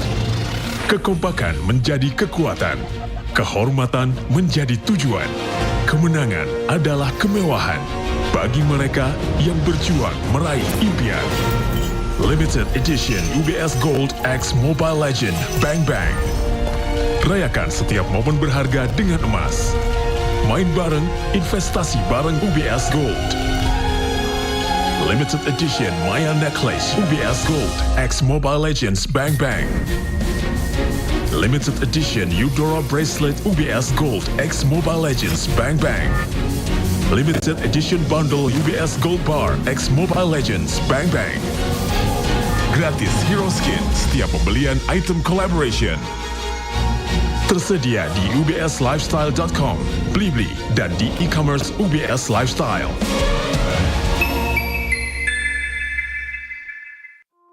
Halo para pengejar. Pak, saya bantuin ya. Kejar ini, kejar itu, kejar. Keep kalem, pasti ada diskonnya. Pesan GrabCar pakai promo Yuk Grab.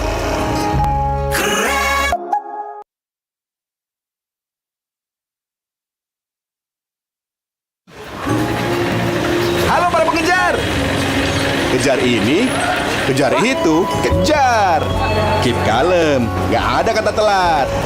Pesan Grab Bike ada jaminan anti ngaret.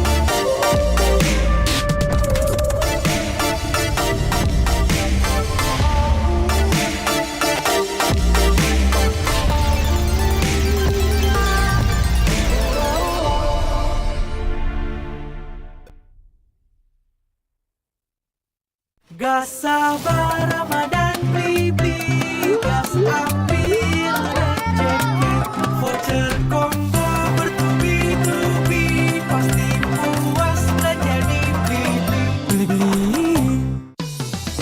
Belanja di Indomaret makin banyak untungnya. Kumpulkan cashback poin jadi untung terus.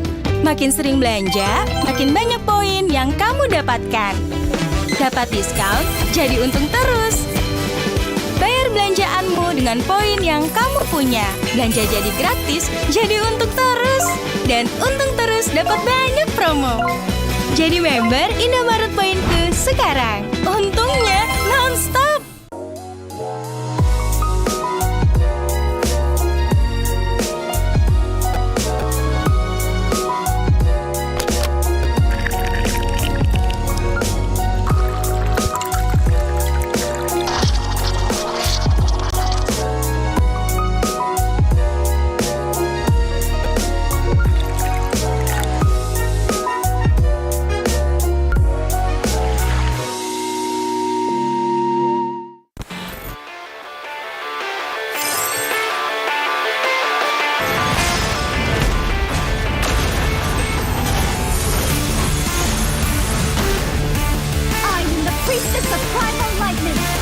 center of all the evil gods.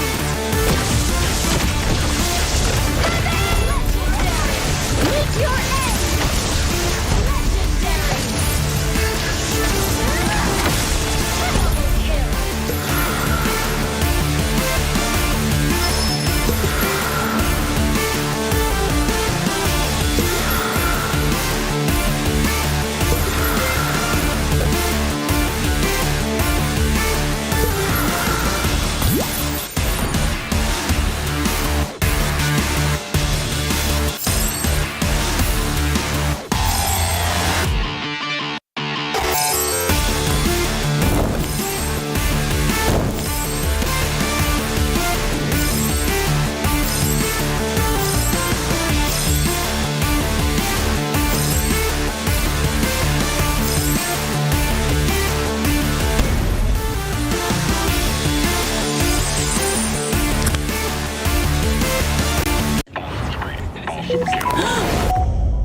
My galaxy! My awesome screen.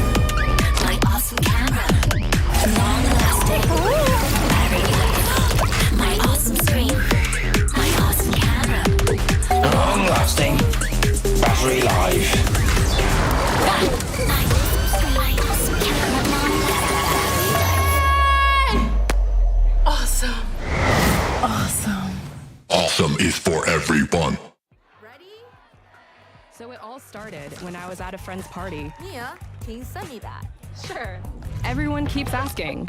Mia, can you send me that? Even my French neighbor. Green I light. mean, all the time. Black light.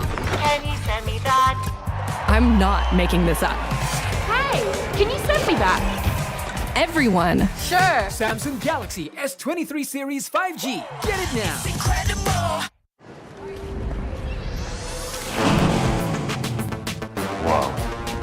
Attention passengers, final call for flight. Wait, is that a phone? Look at the performance, the graphics. That thing's a gaming machine. A new challenger. Is that Faker? That man's a gaming legend.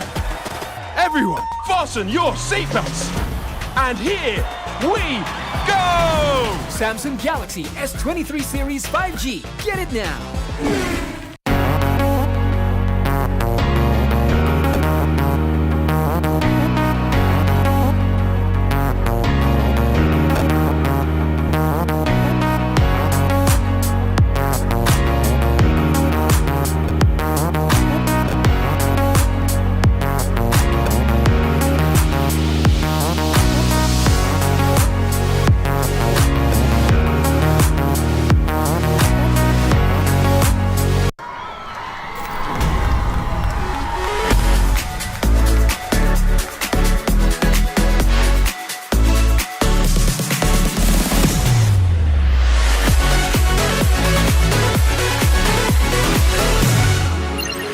We've got each other's back.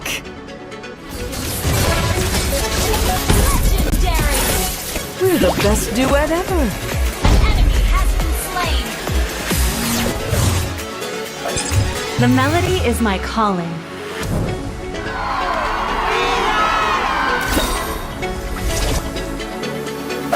The music of my bow will cleanse their hearts.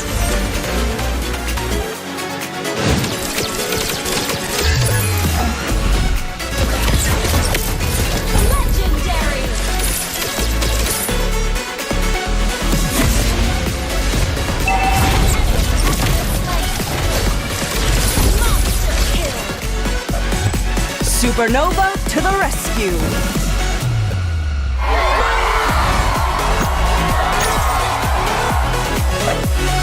Music is the strongest form of magic.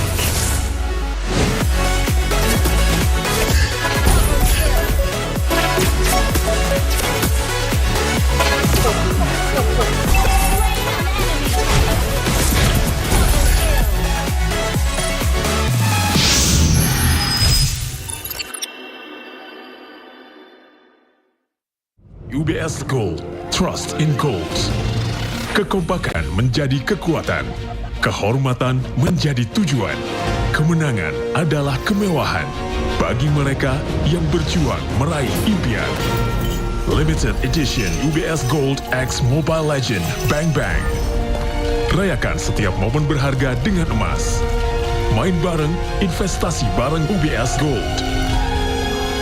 Limited Edition Maya Necklace UBS Gold X Mobile Legends Bang Bang.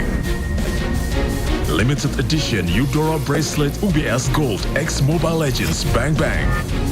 Limited Edition Bundle UBS Gold Bar X Mobile Legends Bang Bang. Gratis Hero Skin setiap pembelian item collaboration.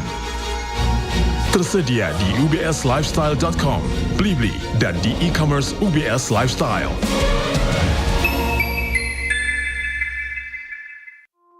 Halo para pengejar. Saya bantuin ya. Kejar ini, kejar itu, kejar. Keep kalem, pasti ada diskonnya.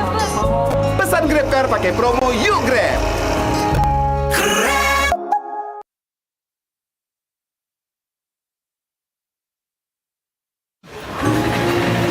Halo para pengejar. Kejar ini, kejar itu, kejar. Keep kalem, nggak ada kata telat. Pesan Grab Bike ada jaminan anti ngaret.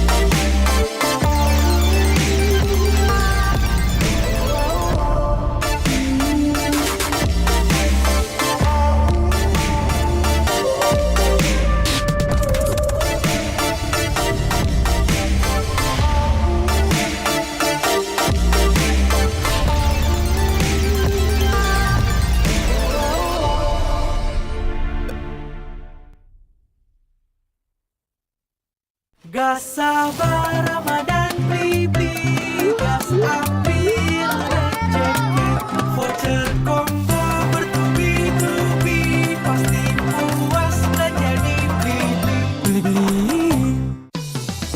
Belanja di Indomaret makin banyak untungnya.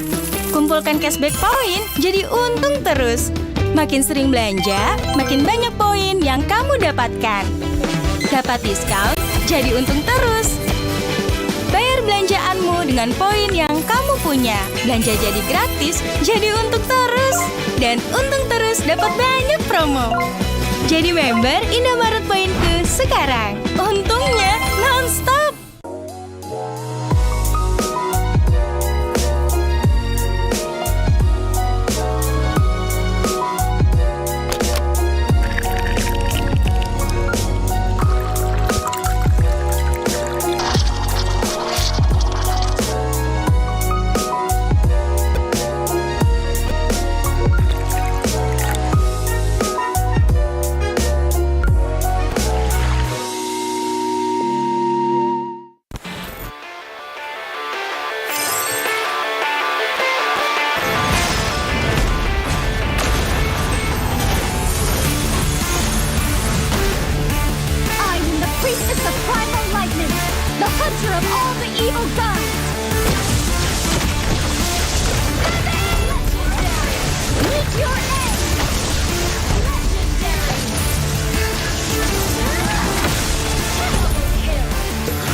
is for everyone.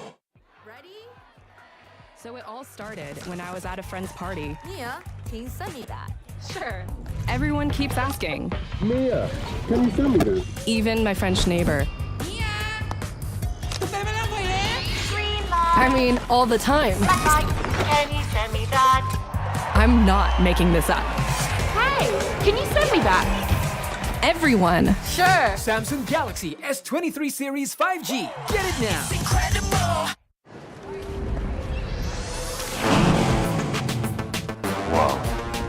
Attention passengers, final call for flight. Wait, is that a phone?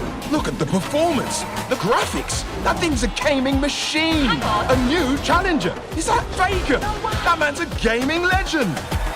Everyone, fasten your seatbelts. And here we go! Samsung Galaxy S23 Series 5G. Get it now.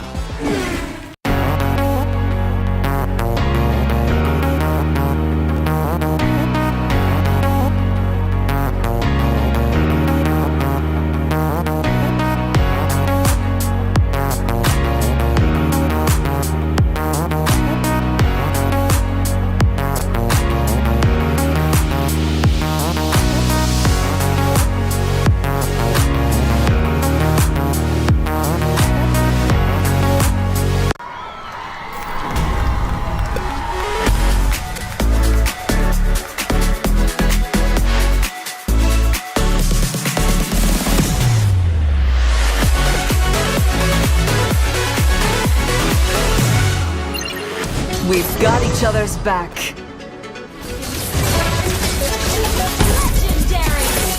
We're the best duet ever.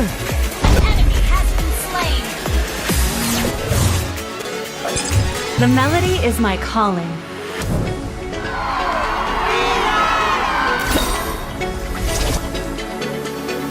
The music of my bow will cleanse their hearts.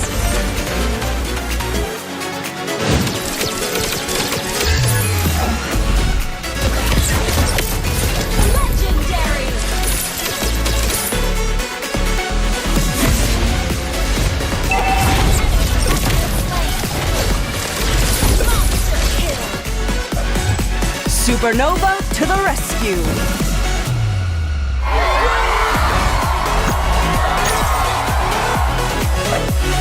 Music is the strongest form of magic.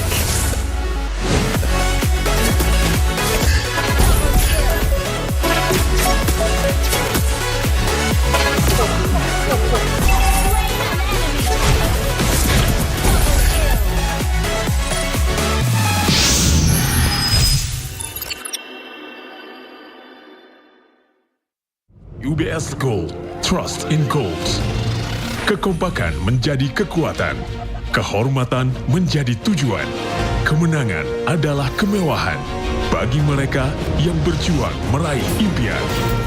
Limited Edition UBS Gold X Mobile Legend Bang Bang. Rayakan setiap momen berharga dengan emas. Main bareng, investasi bareng UBS Gold.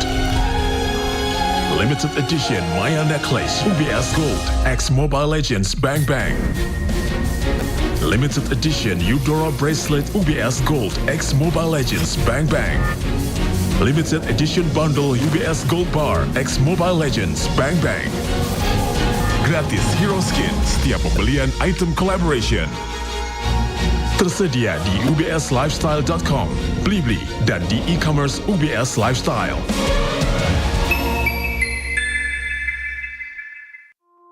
Halo para pengejar. Saya bantuin ya. Kejar ini, kejar itu, kejar.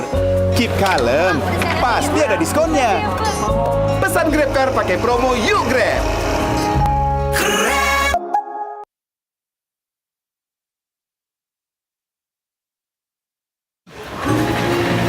Halo para pengejar. Kejar ini, kejar itu, kejar. Keep kalem, nggak ada kata telat. Pesan Grab Bike ada jaminan anti ngaret.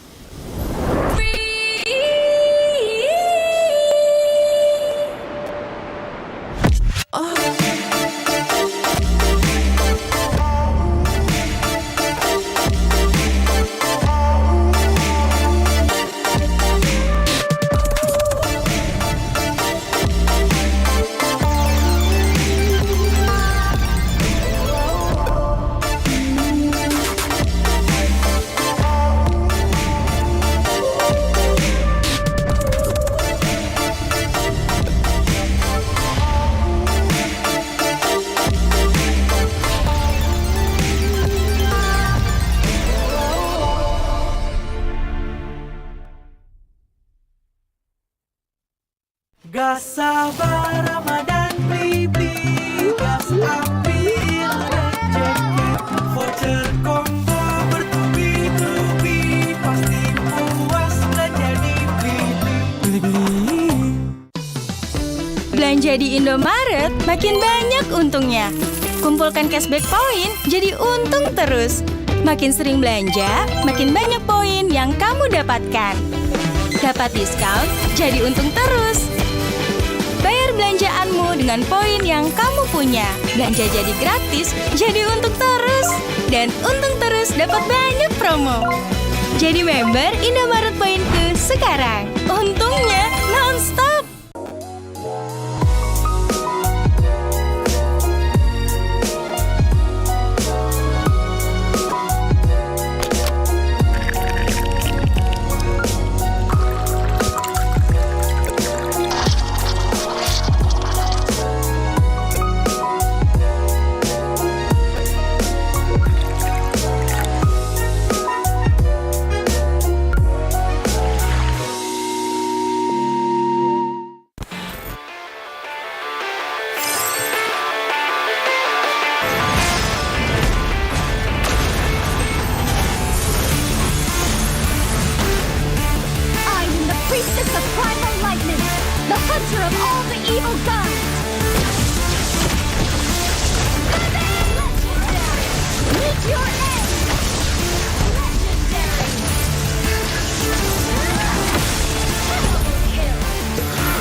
Awesome is for everyone. So it all started when I was at a friend's party. Mia, can you send me that? Sure. Everyone keeps asking. Mia, can you send me that? Even my French neighbor. I mean, all the time. Can you send me that? I'm not making this up. Hey, can you send me that? Everyone. Sure. Samsung Galaxy S23 Series 5G. Get it now. Incredible. Wow. Attention passengers, final call for flight. Wait, is that a phone? Look at the performance, the graphics. That thing's a gaming machine. A new challenger. Is that Faker? That man's a gaming legend. Everyone, fasten your seatbelts. And here we go! Samsung Galaxy S23 Series 5G. Get it now.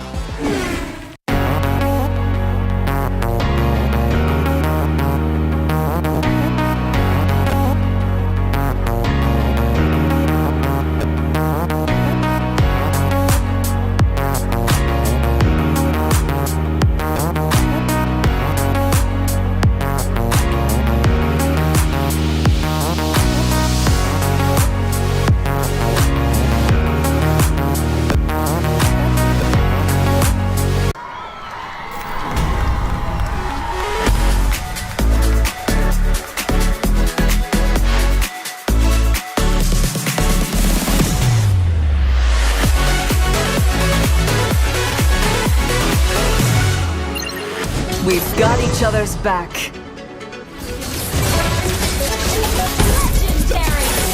We're the best duet ever.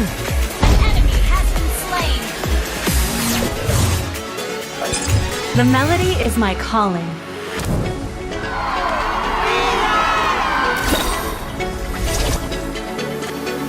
The music of my bow will cleanse their hearts.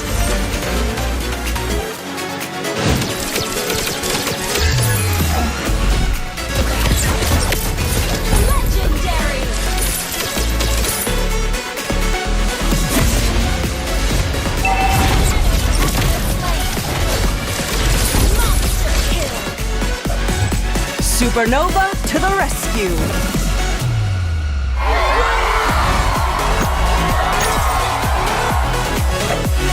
Music is the strongest form of magic.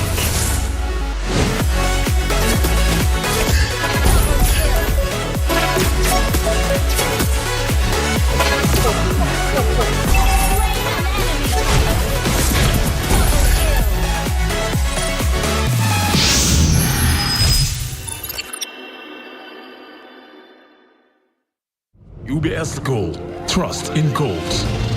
Kekompakan menjadi kekuatan, kehormatan menjadi tujuan, kemenangan adalah kemewahan bagi mereka yang berjuang meraih impian.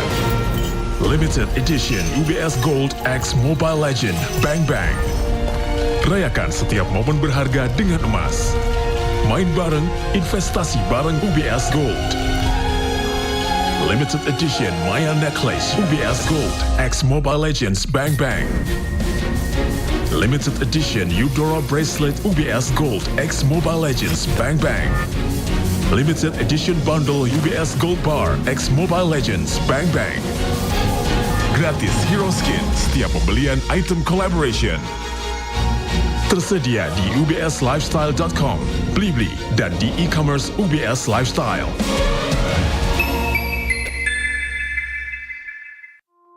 Halo para pengejar. Saya bantuin ya. Kejar ini, kejar itu, kejar. Keep kalem, pasti ada diskonnya. Pesan GrabCar pakai promo Yuk Grab.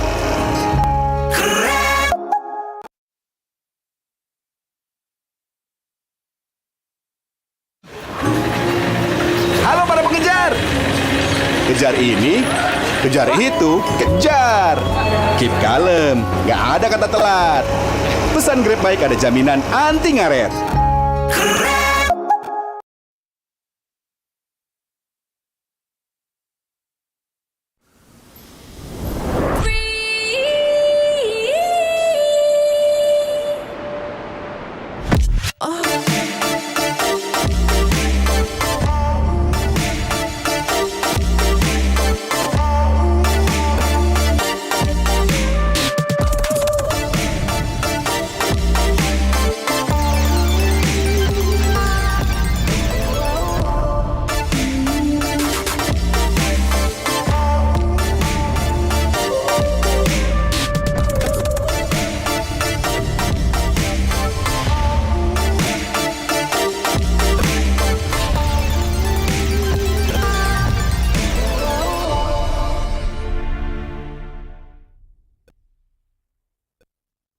Gas sabar Ramadan beli gas ambil rezeki voucher combo bertubi-tubi pasti puas belanja di beli. Belanja di Indomaret makin banyak untungnya. Kumpulkan cashback poin jadi untung terus. Makin sering belanja, makin banyak poin yang kamu dapatkan. Dapat diskon, jadi untung terus. Bayar belanjaanmu dengan poin yang kamu punya. Belanja jadi gratis, jadi untung terus. Dan untung terus dapat banyak promo. Jadi member Indomaret Poinku sekarang. Untungnya non-stop.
Long-lasting battery life.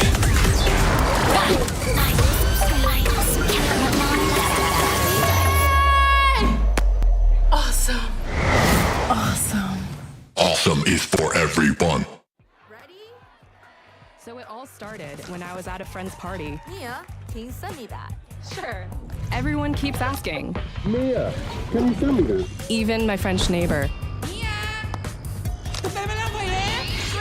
I mean, all the time. Can you send me that? I'm not making this up. Hey, can you send me that? Everyone. Sure. Samsung Galaxy S23 Series 5G. Get it now.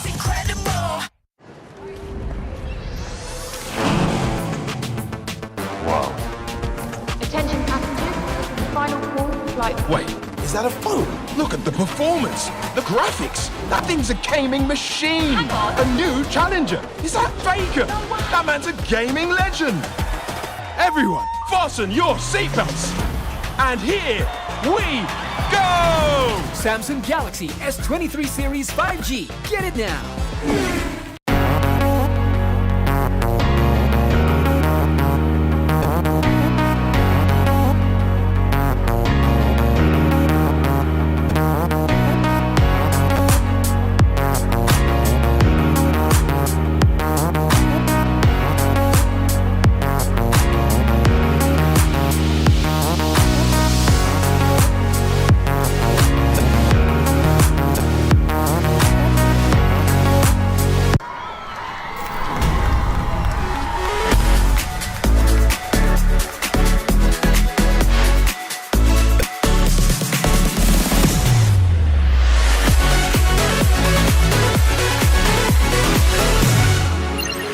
We've got each other's back.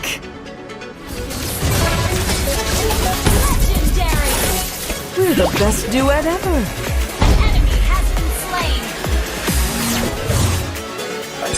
The melody is my calling.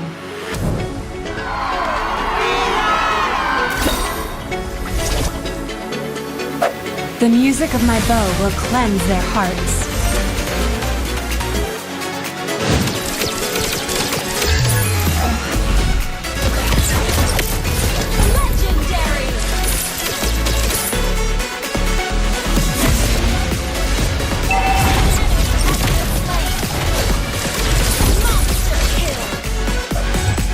Supernova to the rescue!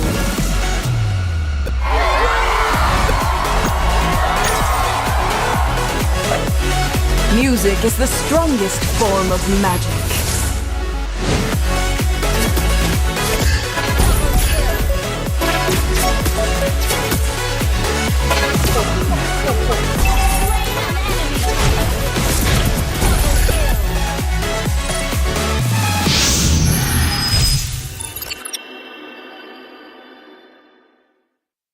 UBS Gold, trust in goals. Kekompakan menjadi kekuatan, kehormatan menjadi tujuan, kemenangan adalah kemewahan bagi mereka yang berjuang meraih impian. Limited Edition UBS Gold X Mobile Legend Bang Bang. Rayakan setiap momen berharga dengan emas. Main bareng, investasi bareng UBS Gold. Limited Edition Maya Necklace UBS Gold X Mobile Legends Bang Bang. Limited Edition Eudora Bracelet UBS Gold X Mobile Legends Bang Bang. Limited Edition Bundle UBS Gold Bar X Mobile Legends Bang Bang. Gratis hero skin setiap pembelian item collaboration. Tersedia di ubslifestyle.com, Blibli, dan di e-commerce UBS Lifestyle.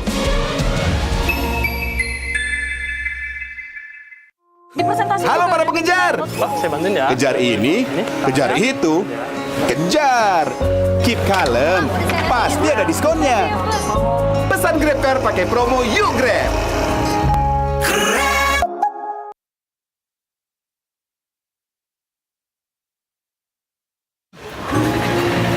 Halo para pengejar. Kejar ini, kejar itu, kejar. Keep kalem, nggak ada kata telat. Pesan Grab baik ada jaminan anti ngaret.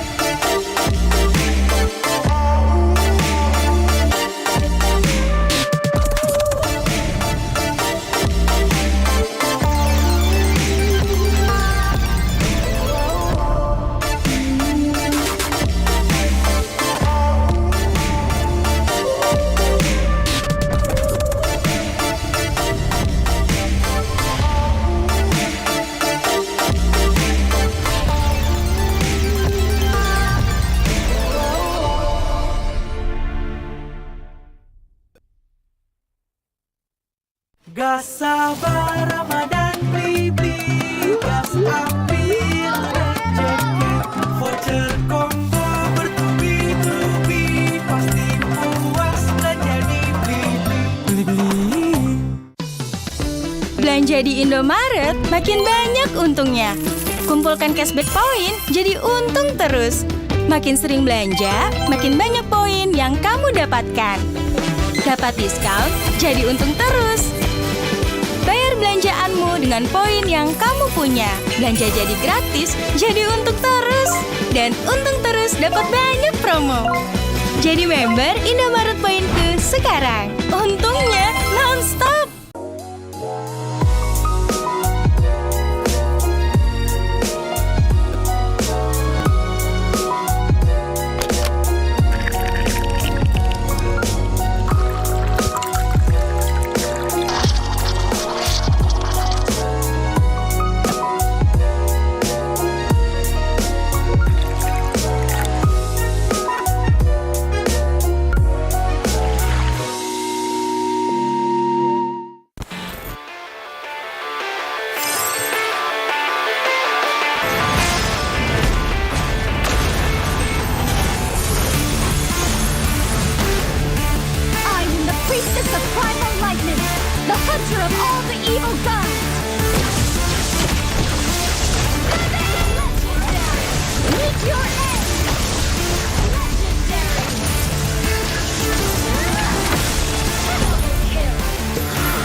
Awesome is for everyone.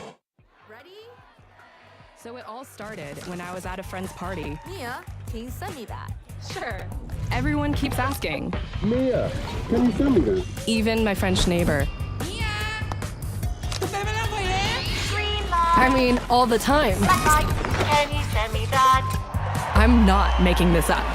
Hey, can you send me that? Everyone. Sure. Samsung Galaxy S23 Series 5G. Get it now.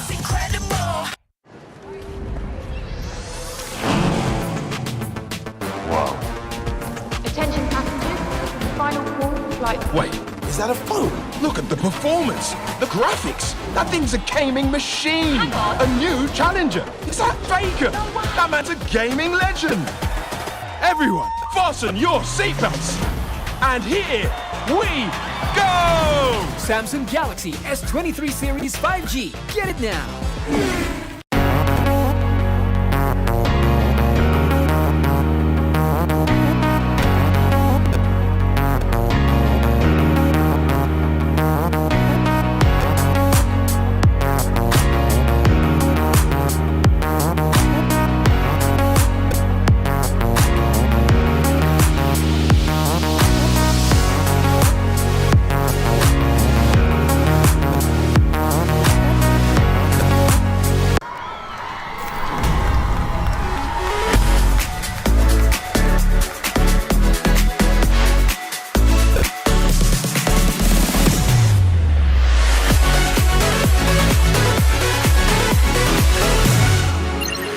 We've got each other's back.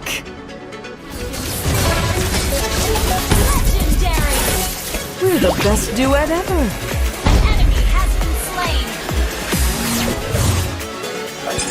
The melody is my calling.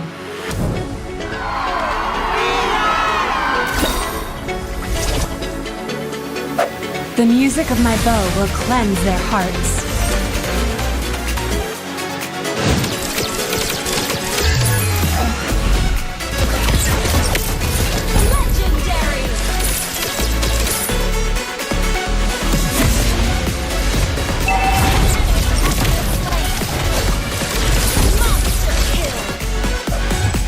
Supernova to the rescue!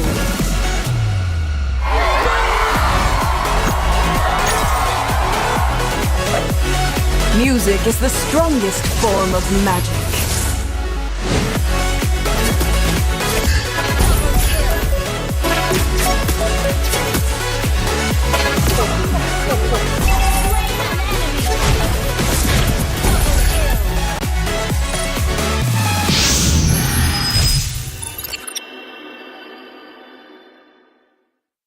UBS Gold, trust in goals. Kekompakan menjadi kekuatan, kehormatan menjadi tujuan, kemenangan adalah kemewahan bagi mereka yang berjuang meraih impian. Limited Edition UBS Gold X Mobile Legend Bang Bang. Rayakan setiap momen berharga dengan emas. Main bareng, investasi bareng UBS Gold. Limited Edition Maya Necklace UBS Gold X Mobile Legends Bang Bang. Limited Edition Eudora Bracelet UBS Gold X Mobile Legends Bang Bang. Limited Edition Bundle UBS Gold Bar X Mobile Legends Bang Bang.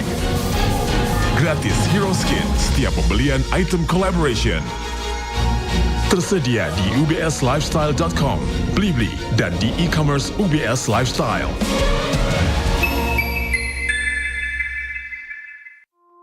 Halo para pengejar. Pak, saya bantuin ya. Kejar ini, kejar itu, kejar. Keep kalem, pasti ada diskonnya. Pesan GrabCar pakai promo Yuk Grab.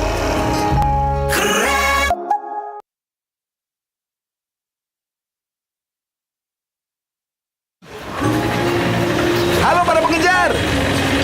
Kejar ini, kejar itu, kejar. Keep kalem, nggak ada kata telat. Pesan Grab baik ada jaminan anti ngaret.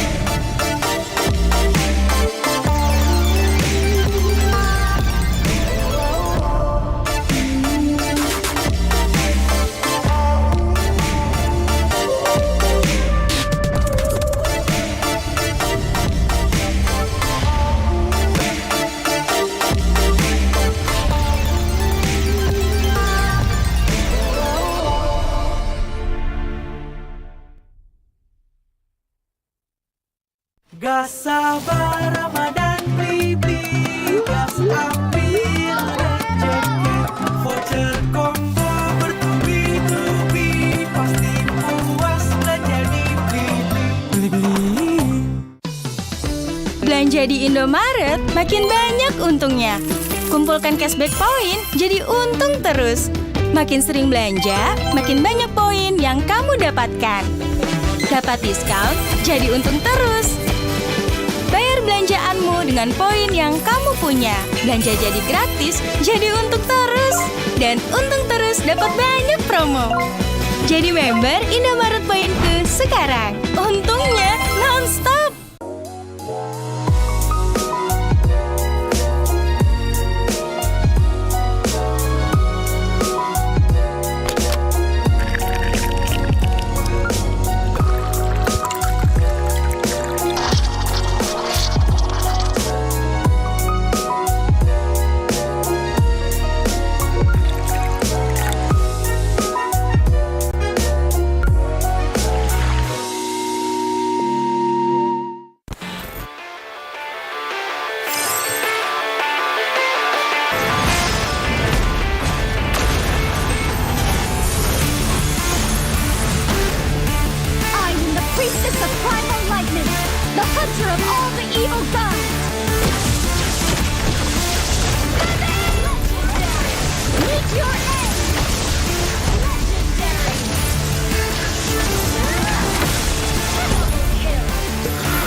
Awesome is for everyone.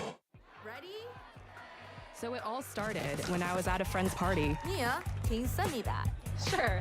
Everyone keeps asking. Mia, can you send me this? Even my French neighbor. I mean, all the time. Can you send me that? I'm not making this up. Hey, can you send me that? Everyone. Sure. Samsung Galaxy S23 Series 5G. Get it now.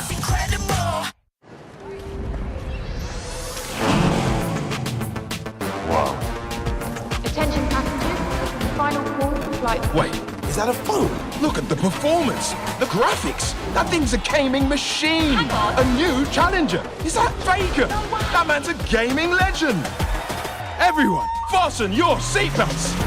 And here we go! Samsung Galaxy S23 Series 5G. Get it now.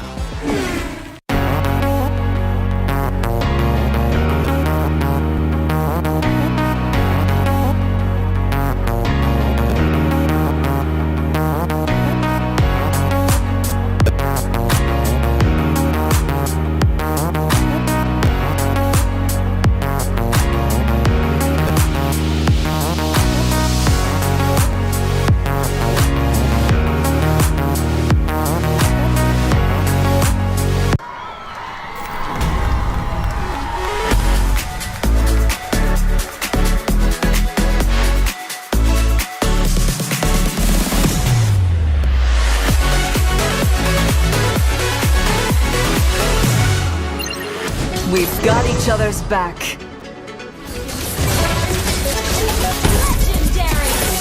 We're the best duet ever.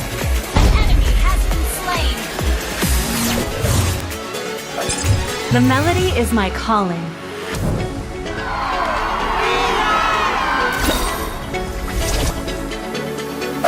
The music of my bow will cleanse their hearts.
jalani ambisi, aku kan menyawakan hari ini. You know we won't miss if we unite our focus, and if you haven't noticed, we all live. Nyalakan apimu, hadapi semua tantangan, hadang semua serangan, jatuh bukan halangan, bakar semangatmu, janganlah engkau menyerah. Kita akan buat sejarah.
dan terus berlari, terus ke arah puncak tertinggi. Ku takkan berhenti, hanya sampai di sini. Kemenangan abadi menanti. You know we won't miss if we unite our focus. And if you haven't noticed,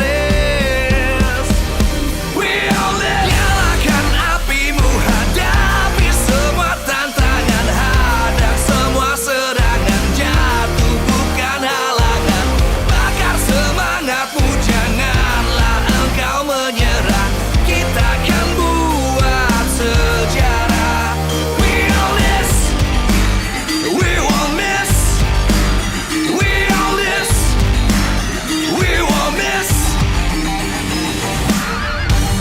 Saatnya beraksi, jalani ambisi.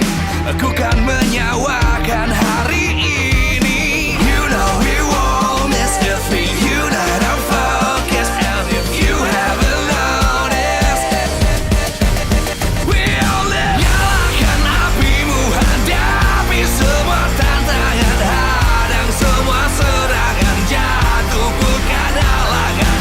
Bakar semangatmu, janganlah engkau menyerah. Kita akan buat sejarah. We all this, we won't miss. We all this, we won't miss. We all this.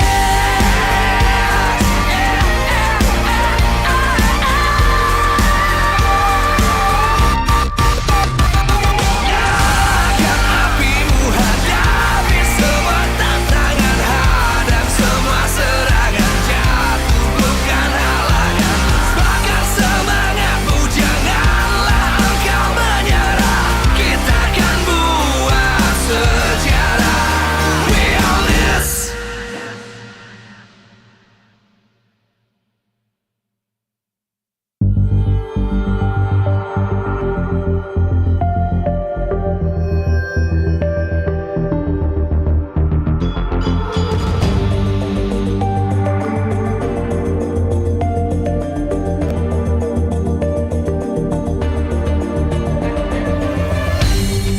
Aku kan berdiri dan terus berlari, terus ke arah puncak tertinggi.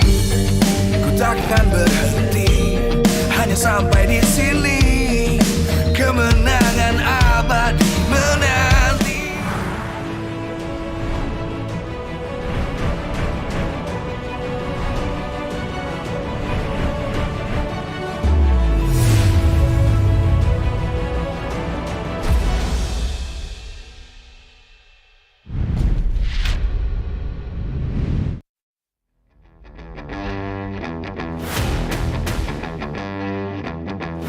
For ONIC versus EVOS Legends, once again, the big question. But before that, we're gonna shout out our sponsors first. MPL Indonesia Season 11, powered by Munton, presented by Samsung Galaxy A Series A34 and A54 5G. Official mobile internet partner Telkomsel, official gold partner by UBS Gold. Partner in Esports, Dunia Games, Grab, Secret Lab, Lively. Official broadcast, Max Stream. Broadcast partner, Tevere Sport, and partner, Idumaut and Point Coffee. Also supported by PBASE. The big question, Rashi Gani. Again, the dominance of both of these teams, RRQ versus ONIC. It's still in question whether they'll continue their dominance now in Season 11 or not. But as you can see here in your screen, a lot of ONIC fans in the building just waiting in the queue to take a photo with the brand ambassadors of ONIC. Also getting some free merchandise there. So if you want to come here, you're missing out on this merchandise. But we're going to see a pretty interesting arrival here with Achil, or it's Ari, not Achil anymore for ONIC. Also Kyrie, who, yep, Boots in the building too. Man, they're gripping on that ONIC supply as well. Take a look at the ONIC merch that they are wearing. Looking good. Look at Samot's head. Oh my goodness. He's wearing I a camera really there. love this shirt. Man, I really want to buy it now. But yeah, ONIC and as well as EVOS, right? One kingdom, Arashi, practically your kingdom. for now, we'll have to enjoy and go through the journey from the lower bracket. But ONIC here, will they follow the trend? People are saying that that's a pattern that's going to be showing up right here, right? Number 3, number 2, and number 3 and number 2 has lost. Yeah. According to Omwawa, our Indonesian caster counterpart, and he says it's time for number 1. Their number is up, Goni. So I think as an ONIC fan, you got to be worried right now. Well, but it's a different team, right? RRQ versus ONIC. In the regular season, ONIC is just a different breed, man. Like literally built different. They're 13-1 in regular season. Just want to remind you all, once again, this team is a very, very dominant for MPL ID Season 11. Up there with maybe, I dare say, this is an S-tier team globally. Up there with maybe some PH teams like Echo or Blacklist RSG and etc. Ooh. You know what? Again, ladies and gentlemen, welcome back to MPL ID Season 11. This is the playoffs. We're back here in the English deck here. Shefin and Arashi joining me on board. I was Shift 1 and Shift 2. But ladies and gentlemen, we are going to enjoy the last match for today. ONIC and EVOS. Remember, Shefin, Arashi, one team, and that is Alter Ego. He awaits, right, his matchup. Exactly. Well, Goni definitely pulled some strings to make sure that he is here for the second match. It is his team going up against EVOS, and they had a very impressive performance yesterday. So now as an ONIC fan, you gotta be a bit concerned, right? They've shown adaptability. They've shown that they have the stamina, the mental fortitude to go through with all 5 games. Of course, ONIC themselves, no pushover, man. They are known to just perform solidly all the way in a best of 5, a best of 7 even in the previous grand finals of the previous seasons of the MPL ID. Well, every game is always easy when you have Sans just handling all the phones out there, man. 5 phones, 5 Samsung Galaxy S23 series handling by that guy, the mid laner of ONIC Esports. And I feel like this is one of the guys that we kind of forgot to mention, because when I look at it, Sans actually secured Team of the Week 4 weeks in a row, or 5 weeks in a row since week 3 or 4, I forgot, but you can see the dominance by this mid laner, right? It's no-brainer that he's chosen as Indonesian representative in SEA Games 2023 in Cambodia. But then again, they're up against a championship mentality team here, Arashi, right? ISF champion, and yesterday they were down 2-0 against SLATE. Doesn't matter. Slowly but surely they climb up 2-1, 2-2, and making that complete circle. Reverse sweep is in full effect, Arashi. Reverse sweep is always in the picture when you're talking about teams of this magnitude. But now, there's a question, right? They're able to actually outdraft and out-adapt GEEK SLATE, a relatively young team, but against a team like ONIC. This is not the same kind of game, Goni. They are themselves known to be very smart, very crafty in how they draft out their compositions. Now against EVOS, they're the ones that have a chance to also switch it out. And having multiple members in their roster, that also means that they can switch out players, not just heroes in their composition, and you're in for a huge amount of trouble. Yeah, huge amount of trouble. Also contributed by the roamer of ONIC, Keyboy. 2 matches in a row, EVOS is forced to, first against like a world tier roamer in Poloisky and Keyboy, but this time around, Keyboy, he likes to play the Kufra, he likes to play other heroes that Keyboy or Poloisky cannot play essentially back then. In game number 5, we've seen like how bad it is, Poloisky on some heroes that he's not comfortable with, or a hero that he's comfortable with, but doesn't really suit the case, doesn't really suit the composition that GEEK SLATE has, and it really shows that EVOS knows what to do in the draft. As you said, Arashi, banning 2 mid laners last game, forcing that Friar Miss was a huge call for Age. Well, this raises a question, right? A big portion of what we said was a big factor of why GEEK SLATE wasn't doing so well is because the side laners, right? Like Luke, for example, was narrowed down and forced to pick up heroes that he's not really comfortable with, not really his playstyle. But against ONIC, this is the problem, right? Every single player has shown that they can be flexible, they can play a multitude of different ways, and they have a very solid hero pool as well. If you want to try and target someone, a particular player from the teams, I think ONIC is one of the teams where that is just not a valid option. You want to try and target ban Boots, target ban CW, they will find something that will work And if they don't, the rest of the team will be able to use that as an advantage for them as well. They have really deep hero pools, indeed, Arashi, Shepin. And you're right, it's really hard to target ban, quote unquote, a member from ONIC, because then again, you shut down one member, the other 4 will shine. And that is the tricky part. They're going up against ONIC, and they also have this sort of a creativity in their game plan. Doesn't matter. Sometimes, more often than not, when they're behind in a couple of situations, they just know when and how to turn the table around, somehow forcing the enemies to make that mistake. And I expect them to also show that quality here, especially in the playoffs, right? What is a good regular season run when you can't pull it off in the playoffs? Well, the evidence is there. The only thing that they have to do is following it up. ONIC, of course, very, very dominant. I've said this over and over again, 13-1. And they're looking to maybe, just maybe, looking for the first sweep of MPL ID Playoffs 2023. Maybe. It's possible, right? For sure. I mean, that's the reason why this team was just on a roll and completely undefeated and just on a complete stomp in the beginning of the regular season. So honestly, this is a possible 3-0, but of course, easier said than done. And on the topic of the hero pool and the strategies they can use, you have to mention the matchup here. Funny enough, when the teams are so proactive, both teams, it's always going to be the roamer. Yesterday, we said that Dreams was able to improve, adapt, and even outmatch Beloyski in the right situations. But now against Keyboy, it's a bit different, but similar, right? He's also proactive, but he likes going for the lot more aggressive of engages, and that is dangerous, man. It's a lot harder to deal with, and unless they have secured some really solid counter tools in the drafting phase, it won't be that simple. It really won't, right? It really won't, because if you're going up against Keyboy, you have to go up against him mechanically, and this is world champions mentality here. Match head-to-head. San CW MPL ID Season 10 champion. Well, the whole roster of ONIC is the MPL ID Season 10 champion, going up against the Bali ISF WEC champion. Yeah, it's a bit of a title, a champion showdown right here. San CW against Brands and Hijimi, right?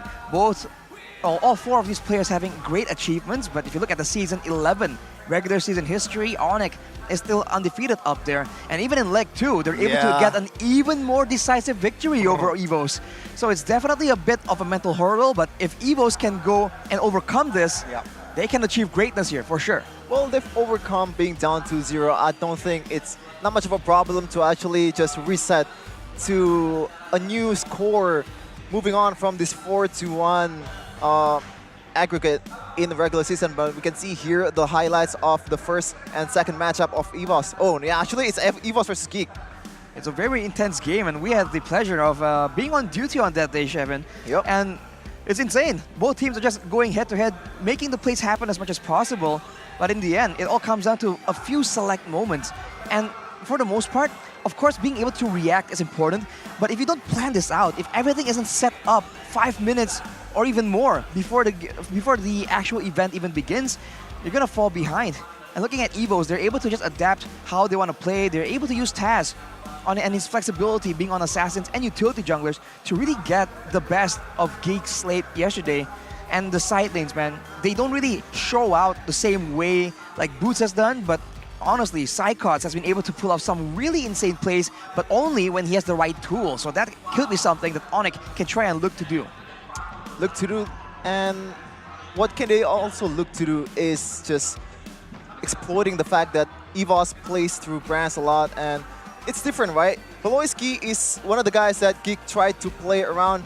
I'm actually confused with Atlas Banarashi back then, but right now it kind of makes sense. If you want to play through Beloyski, if he has to pick that Kaja, if he has to pick that Franco, Atlas makes sense. Like, those kind of bans really makes Beloyski shine, but in the end, they didn't manage to do so. But this time, Keyboy, sure, maybe you can target ban him, but what is the positive about it? Because ONIC Esports member, all of them are very, very capable, very, very pretty much tier 1 in all areas of MPL ID Season 11. Even CW, we've memed this guy a lot for 2-trick Melissa and 1-1, but actually his cloth is really good. His Moskov he's one of the pioneers to actually pull it off. in M4, and I think we're gonna see CW pop off in this match. If you look at the first team, for example, I mean, ONIC was able to dominate and get the bulk of the roles in those first team votes. So I think for sure they're a very worthy team, but you can see that EVOS, they're able to actually find a lot of patterns as well in the movement and in the strategy of GEEK SLATE and avoid a lot of these skills, a lot of these preemptive maneuvers, strategies from the side of GEEK SLATE. So the longer the game goes, the more EVOS can do this. So the fact that it's still a best of 5 means that EVOS has a chance to try and make use of this. And ONIC, so far, because they've been so dominant and they are in the upper bracket, we have not seen an opportunity for them to flex this potential. We'll have to see if they can try and match EVOS in that department today. Yeah, you know what? Right, you're right. Going back to the topic of the best of 5, right? If it was a best of 3, it was GEEK who is advancing to the knockout, to today's schedule. But because it was a best of 5, it was actually EVOS Legends. They were able to crawl from 0 to 1, 2, and 2, 3. And that was a very, very good display yesterday. Hopefully we are going to witness it again. The qualities that EVOS Legends showed yesterday, because that shows determination, that shows trust, that shows also patience in the Land of Dawn. That's why this is competitive, this is professional. There's just more to the game, you're right? Sheer will. But a big topic that people are talking about right now is the fact that yesterday, if you lose, you go back home, right? There's no second chance. I was gonna say but that. Today, there is a bit of a second chance. So people are saying, if it gets if it turns into a very tough game, a proper full best of 5, maybe the teams are gonna be like, you know what? It's so far gone. Let's just go. Let's just try next time. So that's an interesting perspective that a lot of people are just trying to think, right? Will ONIC or EVOS really give in like that? No, I don't think that's copium, Rashi. I feel Copium. Yeah, because what's the benefit of actually going to lower bracket? Yes, we know the M3 and 4 and a lot of tournaments out there, the champion comes from lower bracket, but still, the positive is always on the upper bracket. But we're gonna see here Battle of the National Team Roamers. An interesting choice from Zace, picking 3 roamers for this team. It's Keyboy versus Dreams. If you look at the KDA ratio, Keyboy is definitely all the way up there. But keep in mind, his team has also performed a lot more dominantly. So this doesn't really show, right, the full prowess of the roamer himself. For that, you have to see his maneuvers in the Land of Dawn. And for Dreams, there's been a lot of questions and a lot of doubts. People are saying that he is no longer the same roamer. He's just not world-class anymore. But just yesterday, he showed against one of the biggest hyped-up names in the MPL in Beloyski. He's able to hold his own with the help of the great drafts coming from Coach Age and completely shut down that 1v1 roamer matchup.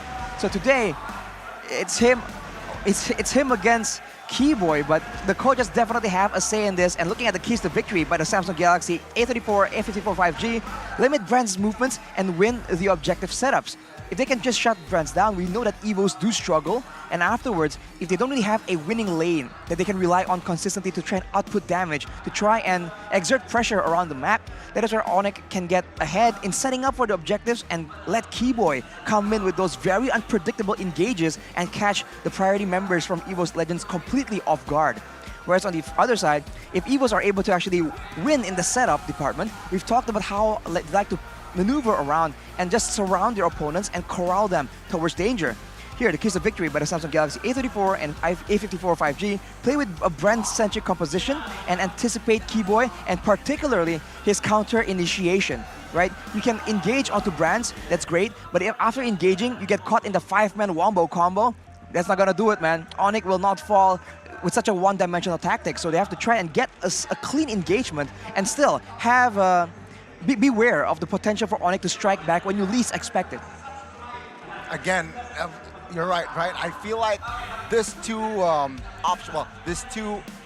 points that should be the main focus, right? They need to play around Brands. This team revolves around Brands, the marksman, the king of marksman. When you have that status, when you have that in your team, you have to exploit that, right? And you need to take care of that. You need to protect that. And I feel like, for the most part, of course, there's always going to be Dreams who facilitate this guy, who is always there to cover, who always there to peel, give the space to Bronze to farm. But then again, it's gonna be tricky because then Keyboy will also can exploit that fact and invade your jungler, right? Can invade Taz, and with that in mind, so I feel like Taz should be somehow drafted for a fighter, tank, heroes. So somehow that is independent, so that Keyboy can not be as nuisance as if Taz was an assassin. Exactly, being an assassin is definitely a huge risk against these very aggressive, very proactive roamers. And on that note, Goni, there's a bit of an interesting situation here where usually... Tell us. We talked about the gold lane, right? We talked about how Brands is so important and how EVOS likes to play around them. And usually the roamer gets sent to the gold lane as well. On the other side, right, ONIC, they are very happy leaving CW in the weak side, leaving him to be alone. 1v2 to try and make the best out of the situation so they can get Boots ahead, so they can get the Sands as well as Kyrie ahead in their own lanes, and then afterwards they allow CW to catch up with the pressure around the map. So it's a completely different approach, but in the end, it's still relying on the gold lane. So we'll see which one actually comes out on top here between EVOS and ONIC. It's not just pressure around the map, Connie. Like the fact that if you actually roam to EXP lane, you can actually get a bit ahead in terms of EXP and kind of denying all the EXP away from your opponent. And that way you can pretty much dominate in turtle fight because the EXP and presumably the roamer or the mid laner from the opposing team is not going to have their ultimates ready. So it's one of the ways to pretty much cheese it out to win objectives in early game. Maybe that will happen in this game, instead of just funneling for CW. Exactly, and me as a roamer myself, right, when I see my opponent is babysitting, quote unquote, in the gold lane, what do? What do I do? Sometimes, sure, I help, but sometimes I go invade the jungler if the situation is possible, asking the other roamer a question. What are you gonna do? Who are you gonna cover? Your gold laner, or are you gonna go cover your jungler? Let's see. It's a chess matchup between the roamers. Both of these roamers, of course, SEA Games representative. We're gonna see the starting lineup for ONIC and EVOS. I really don't see like a reason for you to switch it up. It's the main five for ONIC, and maybe and probably EVOS will still gonna be using their main five. Against a team like ONIC, there's no sense in just switching out the roster that was doing so well, was able to fight the odds just yesterday. So Hijime, Psychots, Brands, and Taz, along with Dreams, are going to be back to try and take ONIC out. And on that note, that EXP lane in particular, man, the captain going up against Boots, the MVP of Season 8. Let's watch them as they make their entrance right here. It's the King of the Sky, looking down on Earth, trying to tame the mythical White Tigers. ONIC versus EVOS. It's the rumble in the jungle. The White Tigers takes on the yellow Porcupines here in the upper brackets. Wow. What's at stake? It's, of course, the one slot left. The final upper bracket here. Waiting there is Alter Ego. Now let's see here again. The rumble in the jungle starts soon. Starts now with both teams very beast-like in their approach as well. We've seen that for both these teams, when their killer instinct is activated, it is game over. So whoever gets the initial lead, the initial pickoff, the first blood maybe, that can just set the tone for the whole of the match, and that is why the pressure is so intense right now. And to add to that, look at the arena right here, guys. The fans are insane. You can see it on camera, but there's a lot more that the camera isn't picking up. ONIC and EVOS, massive teams with massive support from all the fans right here. Yeah, it's day 2, by the way. If you want to come here, it's not too late. Like, what? Whoa. What is that? Stickers. Okay, so the coaches like supporting the players in a different way. Coach Yep and Adi showing a very unique way to support them, but Age and Taksam, of course, getting the job done before versus GEEK SLATE. Speaking of killer instinct, Arashi, Taz is wearing the hoodie instead of the varsity jacket. Does that tell you something? Ooh, that's an interesting point, man. Superstition is definitely a thing, but it has a effect in the mental state. So we'll see if that actually is readable, if it actually makes a difference in the performance.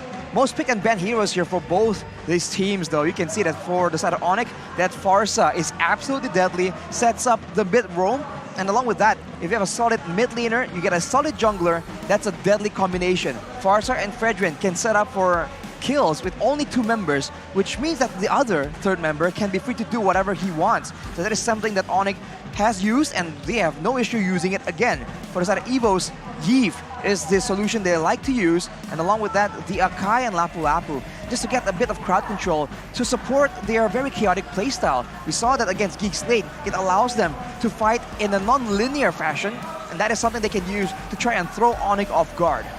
Another thing to notice though, Rashi, like both of these teams love to play the Claude, but for ONIC, you can see the most banned by the opponents. If this is just random Joe, it's not Kyrie, they're gonna be most banned by opponents is also gonna be Claude, I believe, but again, we've talked about this over and over, just too much threat to actually ban it out, so maybe a different approach needs to be taken for EVOS Legends.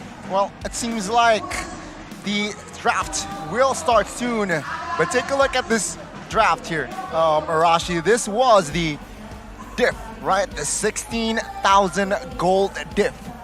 Previous draft Second leg. recap. It's such a dominant performance right here, but looking at the picks, right, it's Cho, Fredrin, Masha, Valentina, and 1-1. It's definitely a weirder strategy, but we've seen this being very popular. Solid, magical, and physical backline, and 3 tanky, crowd control heavy heroes in the front. So the side of EVOS, they weren't doing this the last time they met ONIC, but this time, we've seen that in yesterday's match, they were able to actually adapt and take on a similar playstyle. But against a team that has been using it already, the counter is definitely something that Coach Adi and Coach Jeb have in mind already. It's kind of weird, right, though, Rashi. This comp is designed to counter that 1-1, but instead, they get pretty much punished for it with Movius, with Farsa, a lot of long-range artilleries, but it doesn't matter whatsoever. You can see here another stomp by ONIC versus EVOS, 22-5, and I believe that is too much red in the screen, just very little black at the top, and in the turret area, 9-1. Just, oh man, there's no way to sugarcoat it, man. It's just one-sided. A gap in every place possible. Well, for ONIC, you can see that the compositions are very, very crowd control heavy.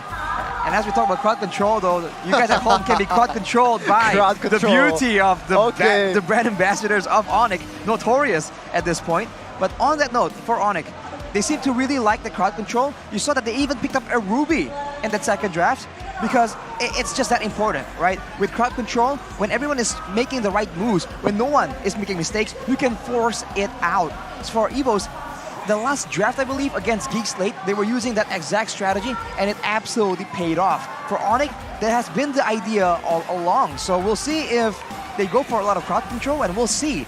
With both teams having so much emphasis on stuns, on lockdowns, maybe the Diggy could be an option that can be prioritized by both these teams.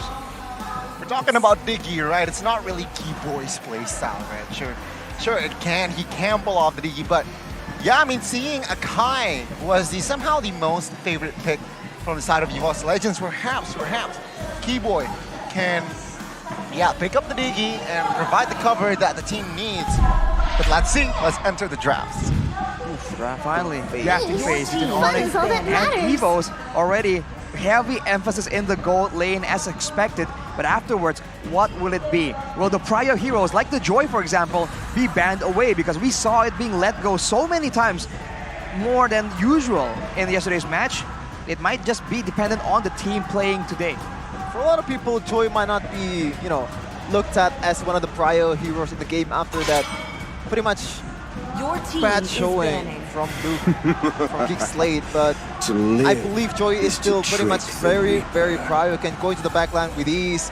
Just a lot of mobility tools, a lot of damage towards the backline, and once you snowball, there's nothing you can do about it. With the Vengeance too, or maybe in the jungle, it's just a different threat. If you're in the jungle, you can rotate pretty easily on the top, onto the top or bottom lane, so you can help the gold or EXP in a very, very fast fashion. But in the XP lane, it's a whole different breed. It's a tanky nightmare, especially against a Beatrice, against those kind of marksmen that relies heavily on the physical attack, pure physical attack stats that Vengeance and Plate Armor is gonna get you.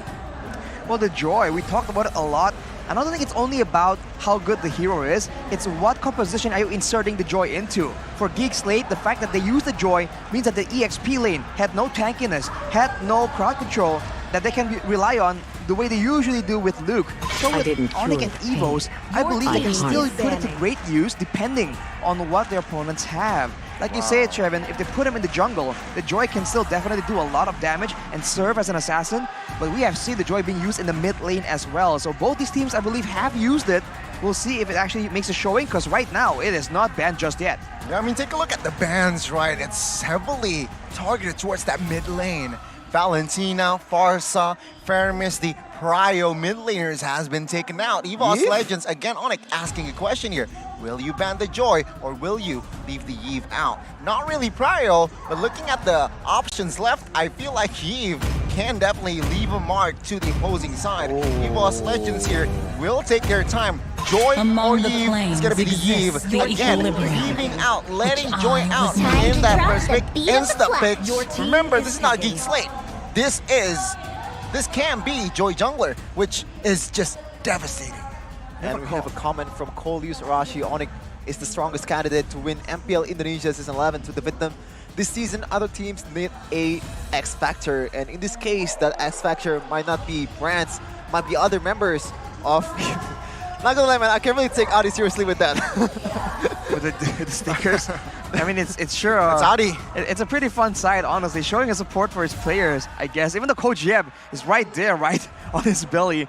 Look at the pose. I wonder if the placement is intentional, by the way. No offense intended, but for EVOS right here, 2 picks. Will they try and get the Kaja? Will they try and get some suppression to ensure that Joy gets put under control? Because we talked about how Janna might not be comfortable on it, but now they go for the Mincetar and Fredrin, 2 very solid sources of crowd control.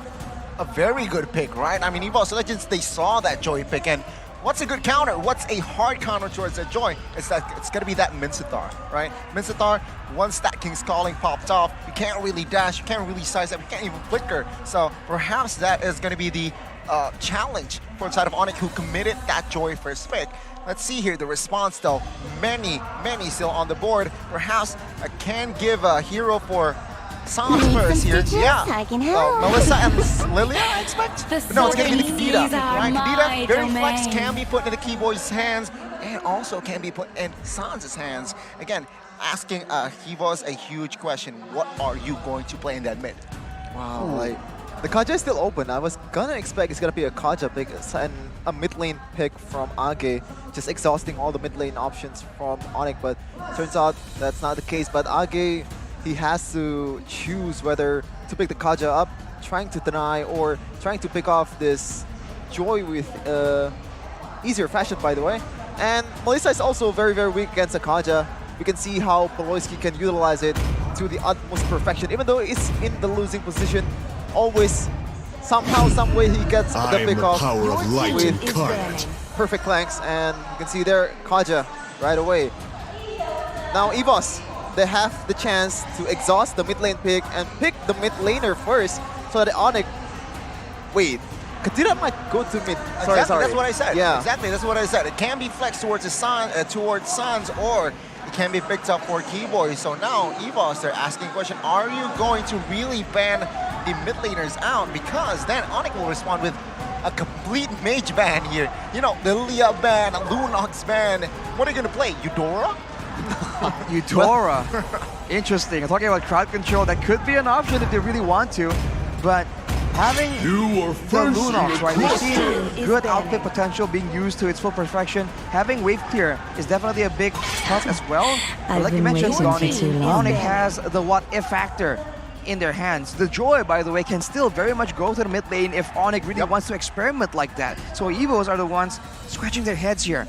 And eventually, the solution they came up with is to try and ban out the EXP lane instead. Because for EVOS, Psychots can do a lot of work, but so can Boots. And for ONIC, they've always tried to make sure that Boots is in a favorable matchup. That sets up the tone. That sets up the control over on the map for that EXP lane. Wow. I want to touch on the topic where you said Joy might go to the mid lane, but I really don't see that happening. Because it's Kaja, it's Mincetar, and if you pair up Joy and Kadira, it's not gonna work because Kadira also needs someone that's gonna feed you. And if you try to make plays by yourself, yes, that can happen, but it's gonna be harder, man. Especially against a beefy frontliner in Kaja, Fredrin, and Mincidar. Presumably, he's gonna build a tank build with a couple attack items like DHS maybe, or a Corrosion side. But EVOS, exhausting. The boots big here. Let's see what they're gonna go for. Yeah, it can't be a Kai. I was going a little bit crazy there. They picked up the Fredrin, Mincidar, I think they're gonna pick gold Kaja. first. I think they should have picked the gold first here, or they can't leave the gold. Hide their cards. But it's going to be the Lunox here, securing a hero for Hijume. Not much options left here if you're thinking about the mid laners, right? ONIC, now what are they going to pick up? It's going to be the Cupra for, of course, my boy, Keyboy. And let's see, hero here for potentially Boots, right? One hero that in the XP is good going up against the Mincidar, I must say, is the Terizla himself. Terizla could work. The Yu-Tong is available if Boots wants to do so. There's a lot of options available here. It all depends on how they want to approach this game. So far, they're really lacking the crowd control, so I think Terizla might work, but anyone that can provide an AoE knock-up or AoE stun could be the option that ONIC will be looking at right here, because they require someone that can follow up on the main engage. It will be the Terizla, and for now, ONIC has secured 3 different ways to begin a fight, so EVOS really need to try and find solutions themselves. But the gold lane pick has already been exhausted by ONIC. No Beatrix, no carry for Brands to pick, no 1-1-2, no Claude. So essentially 4 bans towards this guy. Let's see if this Brody.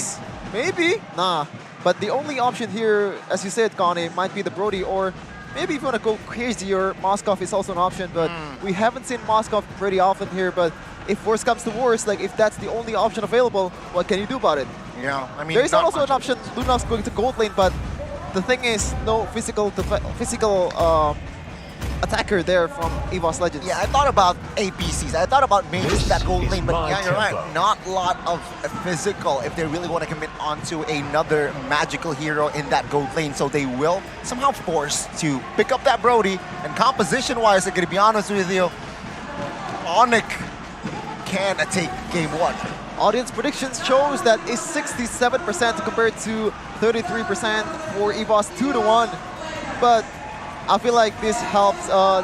This is getting helped a lot by a lot of EVOS fans out there just trying to support your team. But objectively, I would say the results should be much more. But Arashi, this is a pretty tricky draft, right? The Joy getting caught it real hard, but you can see there Melissa might be getting easy time in the gold lane. What are your prediction? I feel like for ONIC, yes, the Joy is quote-unquote countered, but you keep in mind that if you're the Kaja, if you're trying to shut down the Joy, you have to watch out for the Kadira. You have to watch out for the Terizla, right? Get him away from your gold laner, especially it's a Brody that's not really that mobile and is quote-unquote countered by Terizla with the penalty zone sucking him in and canceling out the attack animation. So I think there's so many things to watch that ONIC can just overload and overwhelm the defensive posture of EVOS. I think if I have to vote for a team, I'm going to go with ONIC for game number 1. Let's see. It seems like we are about to enter a pause first. So, ladies and gentlemen, we are going to have to stall a little bit here if we're talking about the game. So, let's talk about the compositions again, right? Joy, jungle. Kyrie played it in the regular season. He was unstoppable. Albert as well. Albert played the Joy jungle. Very good.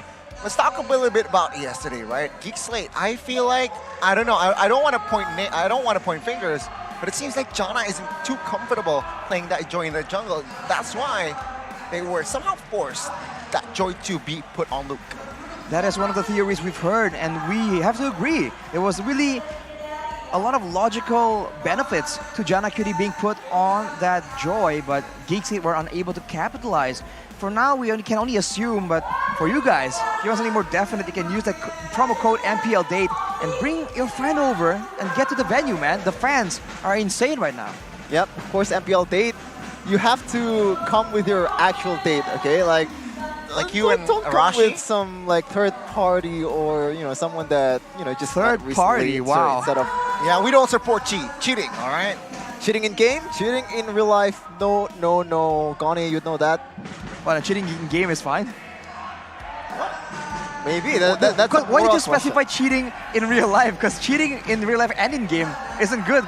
We don't When condone you're that. playing a single player game and you cheat, like that's morally fine, right? You're just. Is it though? It is. Like you're just boosting your experience, you know? Like, is it wrong, Connie? Is it wrong? Tell me if I'm wrong. Well, cheating in life, cheating in game, I feel like it's wrong. Both of them. In game, what I mean is like when In you're playing a single player in life, game. in work, No, workplace. single player game. We're talking about single player game. Single not player MOBAs. game. Well, then you're not playing the game the way the developers meant it to be played, man. So I think you gotta respect that. And earlier, actually, we saw Coach Lionheart in the audience. A pretty, I don't know, pretty interesting person we haven't seen in a long time. But just like that, ladies and gentlemen, we're back in the Land of Dawn. Land of Dawn, game 1 between ONIC and as well as EVOS Legends. Who will set the tone here in the series? Let's wait and see. Let's see about the, well, item-wise and as well, spell-wise and emblem, nothing out of the ordinary. Nothing out of the ordinary except from France going for that killing spree instead of weapon mastery. We've seen yesterday Chatera going for weapon mastery one game and then switching up to killing spree instead. So France looking for more survivability instead of damage. You can see there Hijume already gonna deal a lot of damage, especially in the late game. So I like the choice here from the Branjat. If you look at EVOS Legends though, you see that Psychots does have the Tenacity emblem, so he is gonna be playing the role of one of the main engage tools, trying to survive as long as possible up in the front. And already the Litho gets contested, and for now, ONIC is just waiting. They like really reading out their opponents right here, at least before level 4. Once level 4 rolls around though, there's more pickup potential for EVOS, but the teamfight potential from ONIC is definitely off the chart, so that is something that EVOS must respect. Also, don't forget, this is a star-studded battle. 5 members of Indonesian representative in SEA Games will be playing in this match. Dreams, Psychots, France, Sans, and Keyboy, I'm sorry. I forgot Kyrie is Filipino. He's on his way to be Indonesian, guys. Don't worry. Whoa, hey. Hold your horses there, Chef, and the Filipinos will definitely take note. But yeah, it's going to be a very slow-paced game here, 2 minutes in. Take a look at the mid-side. Keyboy now taking a lot of damage. Oh, he's no escape flicker though. Will not be enough as that last attack from Hijume will claim first blood for the White Tigers. The Chaos Order damage is insane, but now ONIC has the advantage in setup, and they go for Taz. Oh my god, Boots instantly deleted.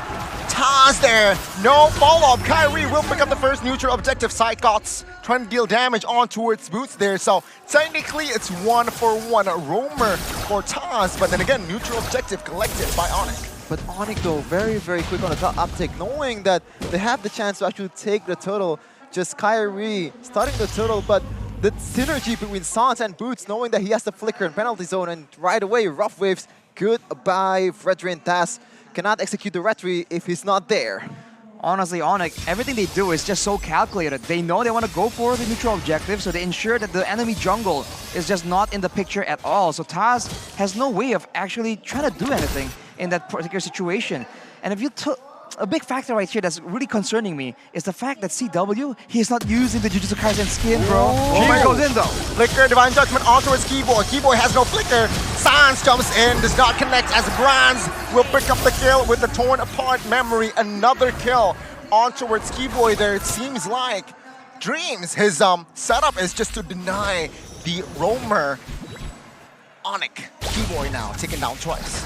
Yeah, definitely something to watch out for because CW might be popping up. Oh, he won a CW! Solo outplaying Brands and Dreams there. Even though without Keyboy, they thought, EVOS Legends thought that, yeah, Gold Lane will be a sure kill, but no. CW has that inspired. And take a look at Sans with the Petrify connecting on towards Hijume, and that is more than enough damage to take him down with Keyboy. ONIC now answering back. Wow, you'd think that Brilliant's gonna do something, but we're gonna see here Pap Hulung is the lone wolf supporting the White Tigers. We're gonna go for ONIC. Thank you so much, but you can see there a lot of CCs burn on, and you can also use that ult from Keyboy to pretty much CC for Hijume to stop that Brilliance to actually kill him. Very, very intelligent from ONIC, knowing what to do in the right situation. ONIC is just well known for being able to manage the crowd control and time everything, but now Sans gets jumped on, he might get taken out. King's Calling, and Divine Judgment though on towards Sans. Keyboy now taking a lot of damage in the backside. Take a look at this Keyboy. A lot of damage taken. He will be taken down as Taz finds the neutral objective. EVOS Legends now with the response. Finally, with a good team fight, with a good initiation as well, he's able to find that neutral objective. Now it's a 1v1 here. Hijume and CW. Hijume though, taking a lot of damage, will not do business as Brands in the backside will try to somehow force that throw. Oh, Hijume forcing the Order of Brilliance rather, but it still survived. God, CW, like we've memed this guy a lot for Melissa in 1-1-2 Pony, but if you're on Melissa and you're actually good at it, what can you do? Just use it. And you actually win on lane, win in 2v1 situation. My goodness, this guy's a monster. Whew, he just knows, man. He has the Inspire, and that is something that EVOS Legends don't seem to respect. They try and go, and without understanding that Melissa in the all-in situation is just so much more deadly than a Brody. And the numbers advantage, yes, it helps you out, but with the models, this Melissa, this is what makes her so dangerous right here, being able to do damage to so many members at the same time. Looking at the items, already a Corrosion Scythe completed, and going for a bit more lifesteal here. It seems to be a Demon Hunter Sword being built up. Looking at the Mansitar and the Fredrin, there seems to be a lot of tankiness. He wants to burst through, but Kyrie makes a play right here and forces that brilliant order. Yeah, it seems like here just to force that skill out. And it seems like item-wise as well here, both gold laners here farming up well. Brands is basically equal, right, gold-wise with CW. Nothing much though, right? ONIC and EVOS now equal rounds. Well, it's equal, but at the same time, it's a Brody against a Melissa. So if you're going equal on a hero that you picked up to try and be aggressive in the early game, this is not ideal, but Dreams goes in. Flicker Divine Judgment on towards Boots now, 3v1, penalty zone on towards Hijume, flickers away, and Brands picks up another 200 gold. And that is a good sign if you're a White Tiger fan. That's the cheesy lineup from Brands and crew, knowing that he has not had a good time against a Melissa. He rotated down bottom and actually going to take this bottom lane turret. My goodness, Psychos. Goodbye, Keyboy with another setup. ONIC almost equaling on kills. That's just so aggressive coming in from ONIC, but it's the right time as well. The turtle just spawned right here, and Taz, he is just not tanky enough. Just set in front and take that DPS coming from CW. Without Psychots in the picture, the engage tool isn't available as Keyboy charges it up. He goes in! Yeah, catching one there. No clear follow-up damage though. Kyrie finds the last turtle, and take a look at Sans. Take a lot of damage, but the penalty zone finds two. And say bye-bye to Dreams. Say bye-bye to Taz in minute number 7. ONIC stepping on the gas. Perhaps they want the mid-side here. Is this too greedy? Psychots, Brands, Hijume trying to defend. And Keyboy charges will not commit onto it just yet, as they are able to defend that mid-side for now. Once again, the synergy between Sans and Boots, knowing what to do at the right time. 2 knockups, but Keyboy might be eyeing for another siege. He's setting up. Yeah, the mid-side, another target. King's Calling popped here. Order of Brilliance popped. Sans in the backside, trying to find a member. Bonaparte Memory popped as well. Again, a successful defense there in that mid-side. EVOS Legends and ONIC, they're again very even. Make sure you guys get out the free hero skin with every item collaboration with the UBS Gold promo right here, guys. There's just so many unique merch available, so make sure you don't miss out on that promo. But now, speaking of gold, 1.2k lead for ONIC. This means that EVOS Legends need to be very wary on how they want to approach these team fights. They've been comboed once. They need to make sure that their spacing is perfect, because compared to ONIC, their team can really do much better if they're separated from each other, right? The only time they really need to come together is when Dreams goes for the Divine Judgment. So whenever he goes for that, the team needs to recognize the second objective here. Yes, burst down the guy being pulled in, but also make sure that we don't get engaged on afterwards. Teal play from side of EVOS Legends here does not find anybody, doesn't really connect. ONIC with the read as well here, defending in that inner turret. And it seems like here now, ONIC, they are the ones picking their battles. They realize that EVOS Legends, they're missing on the map. So you do not want to really overextend it. You do not really want to commit on towards anything here before perhaps gathering more info. This is 15 seconds-ish before the Lord spawns, so this is the right moment for teams to try to go for a pickoff. So you can see both these teams trying to scout for information. EVOS has a bit of a lead here, but Boots is the target to jump on. Not exactly the squishiest member, And you can see the retaliation coming from CW. A lot of resources being used, especially the King's Calling. So now ONIC has free reign to just jump in and use that mobility. A little too premature there on that King's Calling, but take a look at the Lord now. Oh, penalty zone!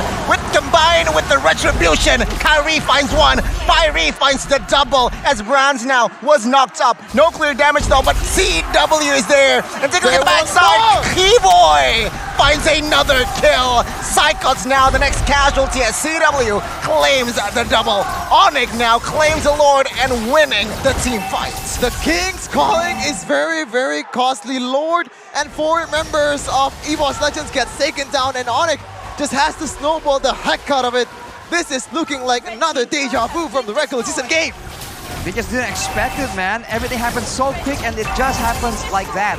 Kyrie will be able to steal away the purple buff as well. And look at the control here. ONIC already waiting for the next opportunity. They need to fight S5, there's no way. You saw that Psychots, as tanky as it is, he didn't get to use a single spell, didn't get to use a single basic attack when every single crowd control from ONIC is chained perfectly. With the Lord coming in right here, you need to be aware of where everyone is. Keyboy is in the bushes, he is not showing on the map at all. They're not looking good for the side of EVOS Legends now. Inner turret to the mid side and trying to be defended by the side of EVOS Legends. Will they be able to? It seems like for now they will not. It will fall. Bot side inner turret will be taken down as well as all of the inner turrets will be taken down. The one good thing about this is the Magic Sentry play can be the arsenal here for the side of EVOS Legends. Also, you're missing out on high mechanical gameplays from ONIC. If you're not coming here to the venue in GXPO D2 Hall Arena, don't forget to buy it on Bleebly. You can scan the QR code just now, just rewind it. But of course, ONIC looking to end the game as fast as possible. Well, I mean, if they actually go for the late game composition, they still win it out anyway. And I want to ask you a question, Arashi. Like, in late game, once Boots has the flicker, like, is there any way for EVOS to actually retaliate? You just have to make sure that everyone can't really follow up at the same time. If he goes in alone, that could be, you know, you can still counter-engage it, right? Send Taz to stop everyone with a big 4-man taunt maybe. That's a possibility, especially because you can see the items right here. CW is going for that full glass cannon build, so if Dreams is able to land a huge Divine Judgment, there is a chance for Hijime or Brands to burst him down, and we've seen EVOS on the receiving end of such a play. They have picked up that strategy from GEEK, SLATE, from Beloyski. This is something they're looking for right now, but ONIC with the penalty zone, with the Kufra just blocking everything, it's just so difficult for them to match the potential ways to engage if they're only relying on this Kaja. Oh, no Dreams? Okay, didn't get spot down, but Keyboy, conceal play now on the backside. Keyboy and Boots. Keyboy charges, will not catch anybody. Hijime in the backside trying to be cheeky. Oh! Not yet. Yeah, ONIC did not really figure that one out. Hijime was isolated practically. Only if Hijime showed there, it's gonna be messy for side of EVOS Legends. But it's another reset here. The Lord that is enhanced now has spawned. EVOS though, they're very, very early to the party here. Behind at 7,500 gold, it seems like it doesn't phase them. Well, they are early to the party and too early because the waves are pushing in the top side. That is what ONIC was looking for, even though they were unable to get a kill. They have the pressure right now and they're using it, and they can just draw this out as long as possible. And keep in mind the level difference. Kyrie, already level 15 against Taz, level 13, and Keyboy, he sees an opportunity right here. He goes for it. It does not land, but it does zone everyone from EVOS away from the Lord. It seems like here it's another reset. EVOS will not commit on towards anything just yet here. Yeah, they will decide to, again, just back off and defend that top side. ONIC, though, will claim the Lord comfortably. Intelligent play from ONIC, knowing that slow push in the top lane. Brands has to go back to clear the lane and get the gold. Get as much gold as possible towards your damage dealer, towards the Brody. But at this time of the game, it's almost 10k gold lead, 9k gold lead for ONIC. Things are looking very bleak for EVOS Legends, especially with this kind of composition. It's hard to actually make the Lunox pop off because you need also a good setup for a Lunox to work. If it's a Yeef, if it's a good high ground hero, it might be a different case, but in this time, it's a burst dealing damage mid later. look at the items. Only a Genius one on top of the Clock of Destiny Lightning Truncheon combo. That's great and all, but look at Terizla, look at Kupra. Already the Athena shield is available. So you can't really burst down. You can kind of do DPS, but at this point, you're competing with a late game full build Melissa. So that in itself is not really a realistic solution. Seems like Kaja and Lunox is trying to look for a flank there. So yeah, the combination of Hijue and as well as Dreams here looking for an opening in the backside. Sans. Oh my god. Yeah, conceal play. There you go. The suppression connects and he gets taken out. A good read. Hijue though flickers out of the way. Kyrie, take a look at the damage forcing in. Order of brilliance in the back front side though. Boots gets caught in that King's Calling. He can not escape as he will go down for 35. Well, looks like my question is answered. That's how you win fights for EVOS Legends. Getting a good plan with Dreams, with the Kaja, with his Divine Judgment, catching Sans out of nowhere. If you were to actually react a bit faster there, that would have been a different story for ONIC, but at this time, EVOS has the W and they're looking for more. Oh my god, Flicker hook there, does not connect. T-Boy though, in the front side here, a lot of damage taken. Immortal will be popped now. Will they commit more? Flicker is away as a torn apart memory does not connect on towards the roamer there. ONIC, who had a lead almost 8,000 earlier, now down to 6.5. EVOS Legends, slowly but surely here, responding back. ONIC, man, they just made a bit of a mistake. They lost Sans initially, and then Boots, as well as everyone, essentially, just kept jumping in to try and salvage the situation, but they've already lost one member, so they just kept funneling, and as a result, even, I believe Boots was yanked into the base by Psychots with the hook. So for ONIC, they just have to stop making those kind of mistakes, right? Losing one member is fine at this point. As long as it's not happening during a lore take, everything's fine. Now with 17 seconds, you can see that they're playing a lot more cautious, grouping as 5, trying to get the wave clear and possibly going for a conceal play right after this. They can get one of the main engage tools from EVOS or take that Retribution, kill the Fredrin off before the Lord is even part of the equation. They can go for something here, but EVOS, learning from their mistakes, are pressuring the top side of the map. Yeah, they really want to push that far lane here.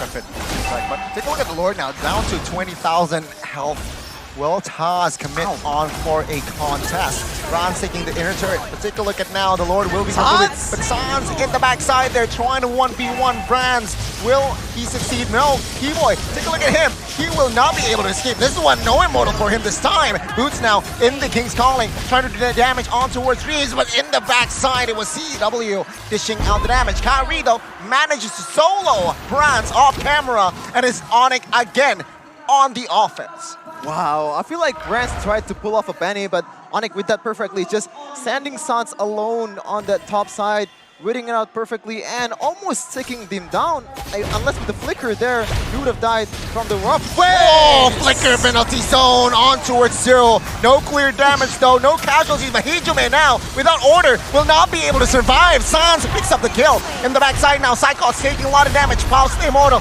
but it's gonna be the base now to expose an ONIC Esports. They strike first in the series. Decisive. Dynamite detonate on EVOS Legends as they take a 1-0 lead over the White Tigers. ONIC, it's looking like it's definitely their series to lose 1-0. And that's decisive. It's kind of an understatement, right, Rashi? In draft, in gameplay, it's a gap in a lot of things. And, you know, it's deja vu again. It's not much of a stomp compared to before, but in this case, it's still a W, a very, very good W for ONIC. It's more than just a good W, man. They were able to get a great draft. They were able to execute the game plan without any trouble at all. There was that one hiccup in the late stage of the game, but even then, they ensured that the most critical members are always in good hands. And honestly, with the draft just so good for them, they were actually able to work around all the crowd control by being the aggressor from the side of ONIC. So it's just a solid game plan from the coaches and solid execution. The coordination between the coach and the players here is absolutely phenomenal. I completely agree with you. I mean, both, well, EVOS Legends, nice try, right? But it seems like ONIC, they were just too clean with it. You know, very sharp here from the drafts even. EVOS Legends here were trying to replicate their somehow approach going up against GEEK SLATE, letting the joy go. But this is ONIC we're talking about, right? It's not, it will not fall to the XP. It will most definitely fall to the jungle, and this is what a Joy jungle can do to you. Dismantle you. Slowly, but just so deadly. Yeah, the dynamic duo of Adi and Yep prevails over EVOS, and you can see there are Boots also. A lot of penalty zone towards the best target possible, and in the end, it's always Boots that starts the team fight. It's always Boots that set up for Sans to make the best play possible. I feel like this guy might be the front runner for MVP in this match, Rashi, but we'll see it in the future. Oh man, the fact that they can rely on Boots to be the main engage tool means that by default, Kibo is always in position to re-engage, to counter-engage. So they just made sure that EVOS was playing along with their game plan, and it really worked out. I mean, every single time there was an objective, the timing, if you pay attention for ONIC, is always impeccable. Something's about to spawn, something, some area needs to be contested. That is where they go and find those big plays, and which is why they know that the rewards are there. That's why they are willing to invest so many things. A flicker, 2 flickers even, depending on what is on the table. And then afterwards, I think for the side of ONIC, having a Melissa against all these tanky heroes is just so good. At one point, a single basic attack from CW was able to chunk Taz down by 2,000 HP. One hit. That's one hit. 2,000. Question: Can you be sure? Can you be exact? Was that a critical, or was it just a basic critical or basic? I think there's attack? another damage that goes in aside from CW. No, because this is a Trinity build. Yeah. What? This is the corrosive side. Yes. Yeah. With the Demon Hunter sword, you do percentage max HP damage, and with Taz stacking the HP, that was a lot. Yeah, it was when Taz was backing away and CW just hitting. I was like, wow, that's a lot of damage. And you heard me go like, ouch. Like what? That doesn't seem legal, honestly. But yeah, the team fight was just so solid. And unfortunately for EVOS, right, they were only able to get a victory if they're able to get behind ONIC. But with so many tools available, they just were unable to do so. So if they want to try and match ONIC in the, I don't know, in the aggression, they need to find the right tools, right? Get some winning lanes, because Psychots, he wasn't doing that bad, but compared to Boots, right, he just was not having the same kind of impact. Well, the weird thing is, Arashi, like I've seen a lot of setups, objective setups for ONIC Esports. ONIC, they're actually the one who starts the turtle most of the time, and it's weird. Why? Because they have Lunox and Kaja in the mid lane trying to clear the lane for EVOS. Compared to Sans, most of the time he's alone trying to clear the lane after EVOS clears it, which means like the bush owning is usually EVOS's game, but it's always Kyrie who starts the agenda. And you can see here the itemization. Look at that, Rashi. 2 Twilight Armors from Keyboy and Boots. Remember, it's patched to the old passive. The old passive that reduces the max amount of damage you can take in one sitting, essentially. So it makes sense against the burst damage of EVOS Legends, and it definitely paid off, because for the most part, even if Boots and Keyboy gets taken out, it takes way too much time. Like we mentioned, at that point, Brands isn't trying to burst down members, he's trying to deal DPS, and he's competing against a Melissa, against Kyrie on the Joy as well. And it's just way too much DPS if you're trying to calculate it that way. And on the point of the Joy, yes, Kyrie had a stellar performance here, 5-0 and 4. But I might argue that in the grand scheme of things, if Kyrie was on any assassin or even a fighter jungler, it would have been the same outcome. As long as you can provide the same kind of damage, because at every point, it's not about Kyrie stealing the neutral objective using a retribution, right? He was already set up for success because Boots was zoning Taz away, because the whole team was able to one-shot Taz, before the objective was even contested. So with that strategy from ONIC, it was just a very clean objective take every single time. Looking at the stats here, the rich guy and the carry is going to be CW on that Melissa. Keep in mind, this game wasn't that drawn out. 81,000 damage. That Melissa damage against tanky members like the Mincetar and the Fredrin is definitely something that teams need to try and be aware of, right? If they want to go against the Melissa, maybe pick high armor, less HP based heroes. Perhaps that could be the approach. But my goodness, Dreams though in a loss, still 100% KP. Whoa. Well, 8 total kills though. right? It's not like 2, it's not like 3, it's 8. So he contributed quite a lot there. Yeah, The difference between EVOS and ONIC though, Dreams is the only engage tool. Maybe with some of the hooks that Psychos lands, but there's Apart no from hooks. that. we haven't seen that many hooks in that game, but Not that in case for significant, ONIC, you're gonna go in with Keyboy, just charging on the first Sans. kill. Sans, maybe he can find a single flank, like a solo kill. Might be happening. But Boots is definitely the MVP for those kind of team fights. He's just going in with the flicker. So ONIC, there's just too many ways for them to actually set up for success. Meanwhile, EVOS has to rely on Dreams to set up. Well, in fact, the only time where EVOS was able to find success is when there was a mini engage. Essentially, whenever Psychos was able to get a hook in and then lock someone down with the King's Calling, that is the only time they're able to get anything of value. Any other engagement, began by Taz or by Hijime even, it just never works out. Looking at the gold graph, it's all slow and steady for the side of ONIC. They just know what they want to take, what they're willing to trade for it as well. And once they see they have an advantage, they keep going for it again and again. And honestly, it's just so clean and calculated. At every point, if you see them start grouping together, moving towards a direction, you can look on the map and just see what exactly is the target. And that's just a very difficult playstyle to deal with if you're not also as calculated going up against ONIC. Speechless, huh? Very speechless, Arashi, because what else is there in game one? I think the draft, it's definitely important, but again, having a Mincetar, right?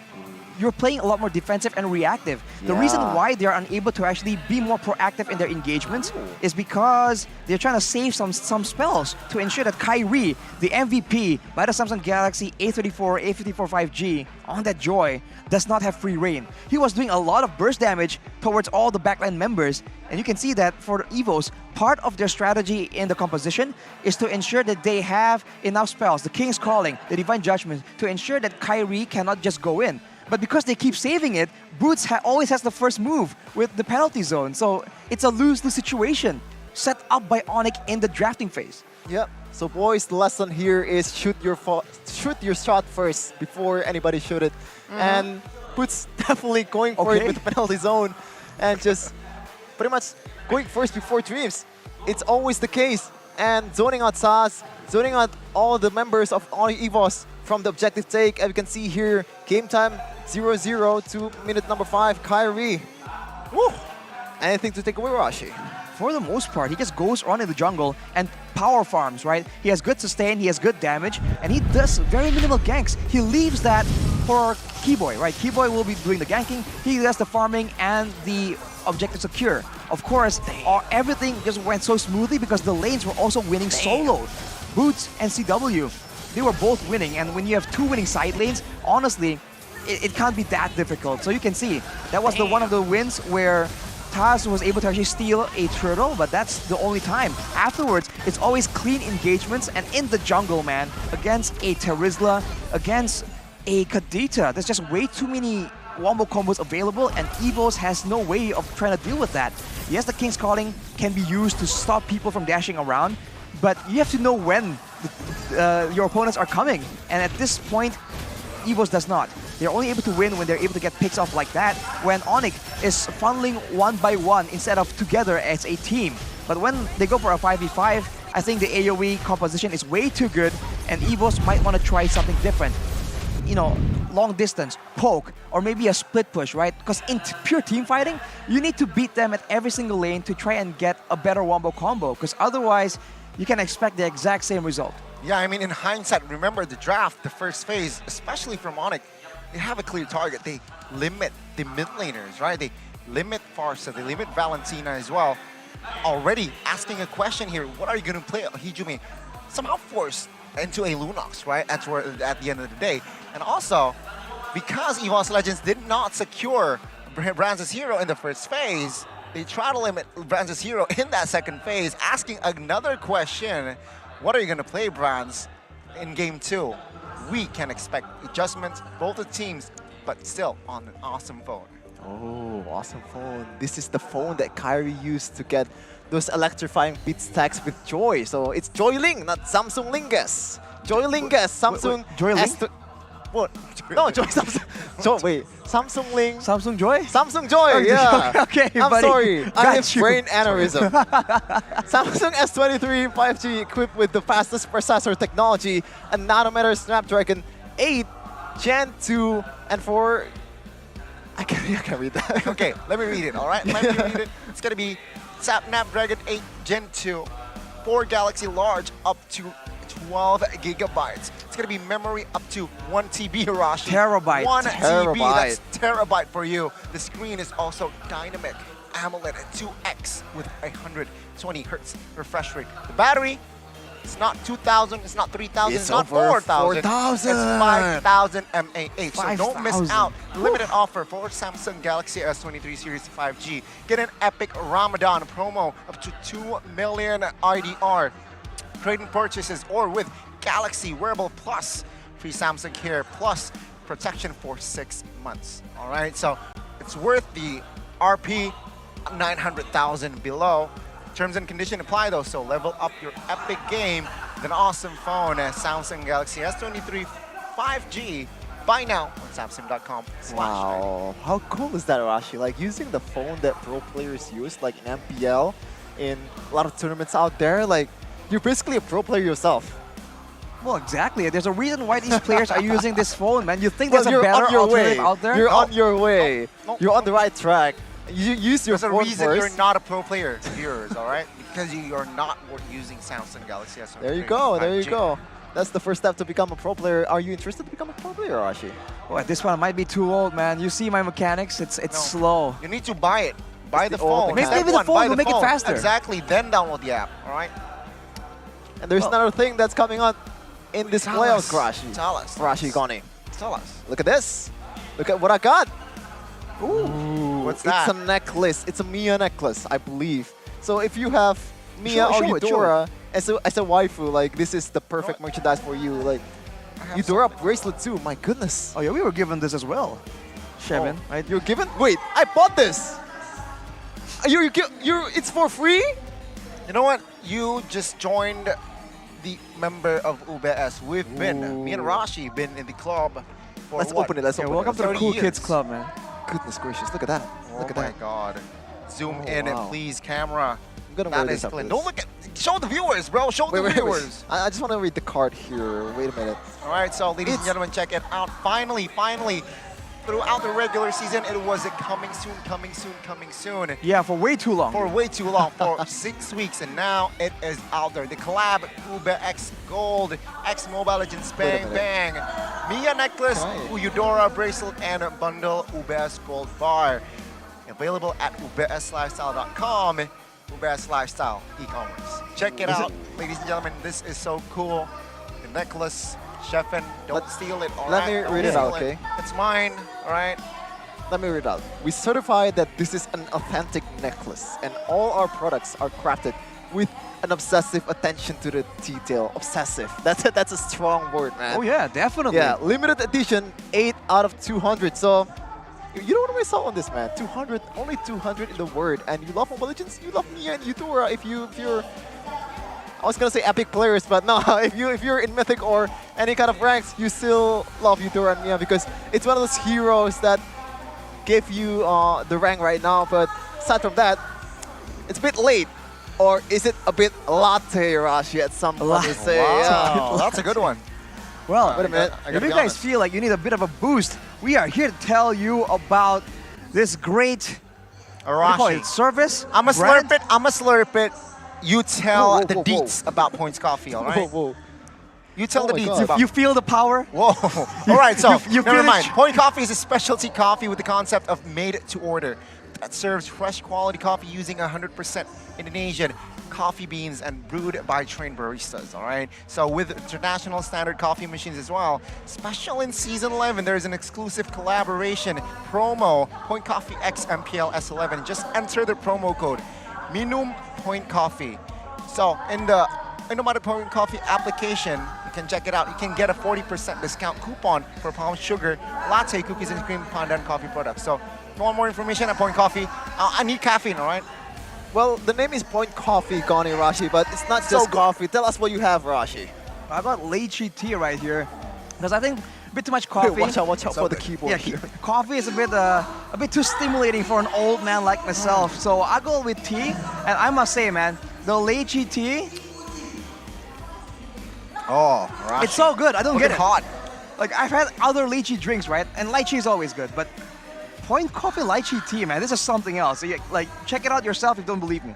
Well, this is not just an ad-libs, guys. Like, I actually am a regular of Point Coffee. I came there every Monday. There's always, yeah. Okay, I always buy something there every Monday. And Rashi, why are you laughing? No, okay, there's always a promo every Monday too on a different product, and there's also a promo for certain products weekly. So if you're looking for like weekly, yeah, weekly. So there's always 1 or 2 products that's always on the whole week. It's gonna get discounted. So if you're low on budget, you still want to have a coffee, go to Point Coffee. Check it out, ladies and gentlemen. And you're nearest Intermart. Perhaps you're you're abroad, right? You're intrigued. Hit them up.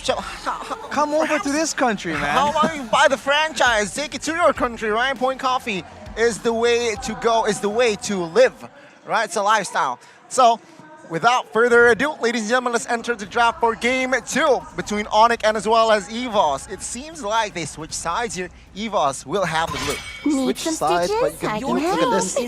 Gold laners and mid laners once again, Arashi. Those 2 lanes are getting exhausted. The picks, the meta mix is no longer available, or only a limited amount is available for both of these teams. So before that, ONIC managed to actually, force the issue towards EVOS. They're really confused what marksman to pick, and it's Brody, and it doesn't work out. They're really confused on what mid laners to pick. It's Lunox, and it really doesn't work out. So we'll see if Age wins this chess match against Friendship. Yeah, the question right here is, are they gonna let the Joy potentially fall into the hands of EVOS, because it can still go to the jungle as well. Taz is a very highly skilled mechanical player, so for ONIC, they value the removal of the King's Calling even more than letting go that Joy in the hands of EVOS. But for EVOS, it's still a risky situation here to use a hero that really hasn't seen a lot of airtime, so we'll see if they go for that, or are they gonna go for something a bit more generic in the first pick. Let's see. It's still, I feel like they're taking their time, so I feel like they're somehow they did not see the Mincetar man comes through, right? But they are still taking their time here as the first pick. Perhaps they might secure a hero for Hikime. But no, it's gonna be the Joy here, of course. Question mark though, is it gonna be Taz or is it gonna be Cyclops that will occupy or pilot this Joy? ONIC though, quick response here with that Valentina, and expect a hero for CW here. Perhaps picking up the carry or that Beatrix just might make sense. But then again, going up against the Joy, somehow I really prefer the carry over the Beatrix, honestly. It's interesting how we never talk about how to counter Joy. See value in me? Because, yeah, I was going to say it's going to be Fredrin, but the Kaja is open, so ONIC very kind to EVOS. You know what? You want to play the Joy? I'm going to ban the Mincetar for you. We're not going to play Mincetar for your sake, but ONIC, of course, that's the joke. Coach Yep and Adi has something in mind after this. EVOS 2 picks before the banning phase. If you look at ONIC though, is it really a kind gesture? They picked up a Fredrin and a Valentina. The Valentina is a signature hero for Sans, the most menacing mid lane right now. And Kyrie on the Fredrin, that's a lot of objective. Kyrie? What? Let's not forget it can be flex. It could be boots, but for the most part, it's always been the jungle. And Kyrie on the Fredrin, that is a lot of guarantee in your neutral objective contest. So if EVOS want to try and go against that, they gotta find something good. And now it's Yves and the Arlet, so a bit more of team fighting prowess, but will that be enough? So it's somehow, again, signaling that the Joy will enter the jungler position. ONIC though, very tough question, right? What are they going to pick up? They should pick up a marksman here and ban the rest of the marksman out for the second phase. There you go, the Beatrix pickup does come through, and just limit carry, limit heroes for bronze, limit Brody, right? A similar approach as game 1, but I just remembered, ladies and gentlemen, 3 matches of the playoffs, the first team that gets the first game usually loses. Will ONIC break that pattern, or will it continue? Well, you definitely want to make sure that ONIC does break that pattern, Johnny. I can see the concern in your I'm face. being neutral here. All right, of course, deep down I want ONIC I've been waiting to break for that too pattern. long. Well, I'm actually neutral, Arashi, but I don't think that's a problem for ONIC because this is they're a whole different creature, man. Creature. Yeah. They just know. They just know so much more than we do. It seems like they see a different dimension than what we are seeing on the screen, honestly. But now with the carry bearing the way, this means that ONIC has a lot more security to go for each easier pick. Now it's going to be a Hayabusa ban. They're still concerned about the fact that the Fredrin can be flexed around. This is happening to all the teams in MPL, not just EVOS, man. They're really, really not convinced that Fredrin is going to go to the jungle area for Kyrie. Still, very, very respecting this jungler. Potentially one of the best jungler in the world. Well, now they've seen that the Arlott is there, so if they feel like Boots on the Fredrin against an Arlott is a favorable matchup, there's no reason to just not hide your final pick, right? Usually, they put the final pick onto Boots just to ensure he has a good matchup. So unless EVOS does a bit of a mind game here and puts the Arlott somewhere else, we'll just have to see. For ONIC, they'll ban away this Moskov that has more teamfight participation. Wow. It seems like ONIC is going for a full-on 5v5 combi yet again. You know what this means, man? Like, the fact that they're banning all the marksmen except Brody. They're setting up for a Brody pick for Branch, so... Yeah. It is, right? They want to make sure that he does not have a presence in the big team fights. Yeah, but the thing is, when you know, like, oh god, this guy wants me to pick the Brody. Should I actually pick the Brody? Or what else are you gonna pick? Like the Hanabi? Well, maybe. Well, if you're Umwawa, I guess it's available, by the way. And in the right circumstances, I've said, in the right circumstances, it does make sense.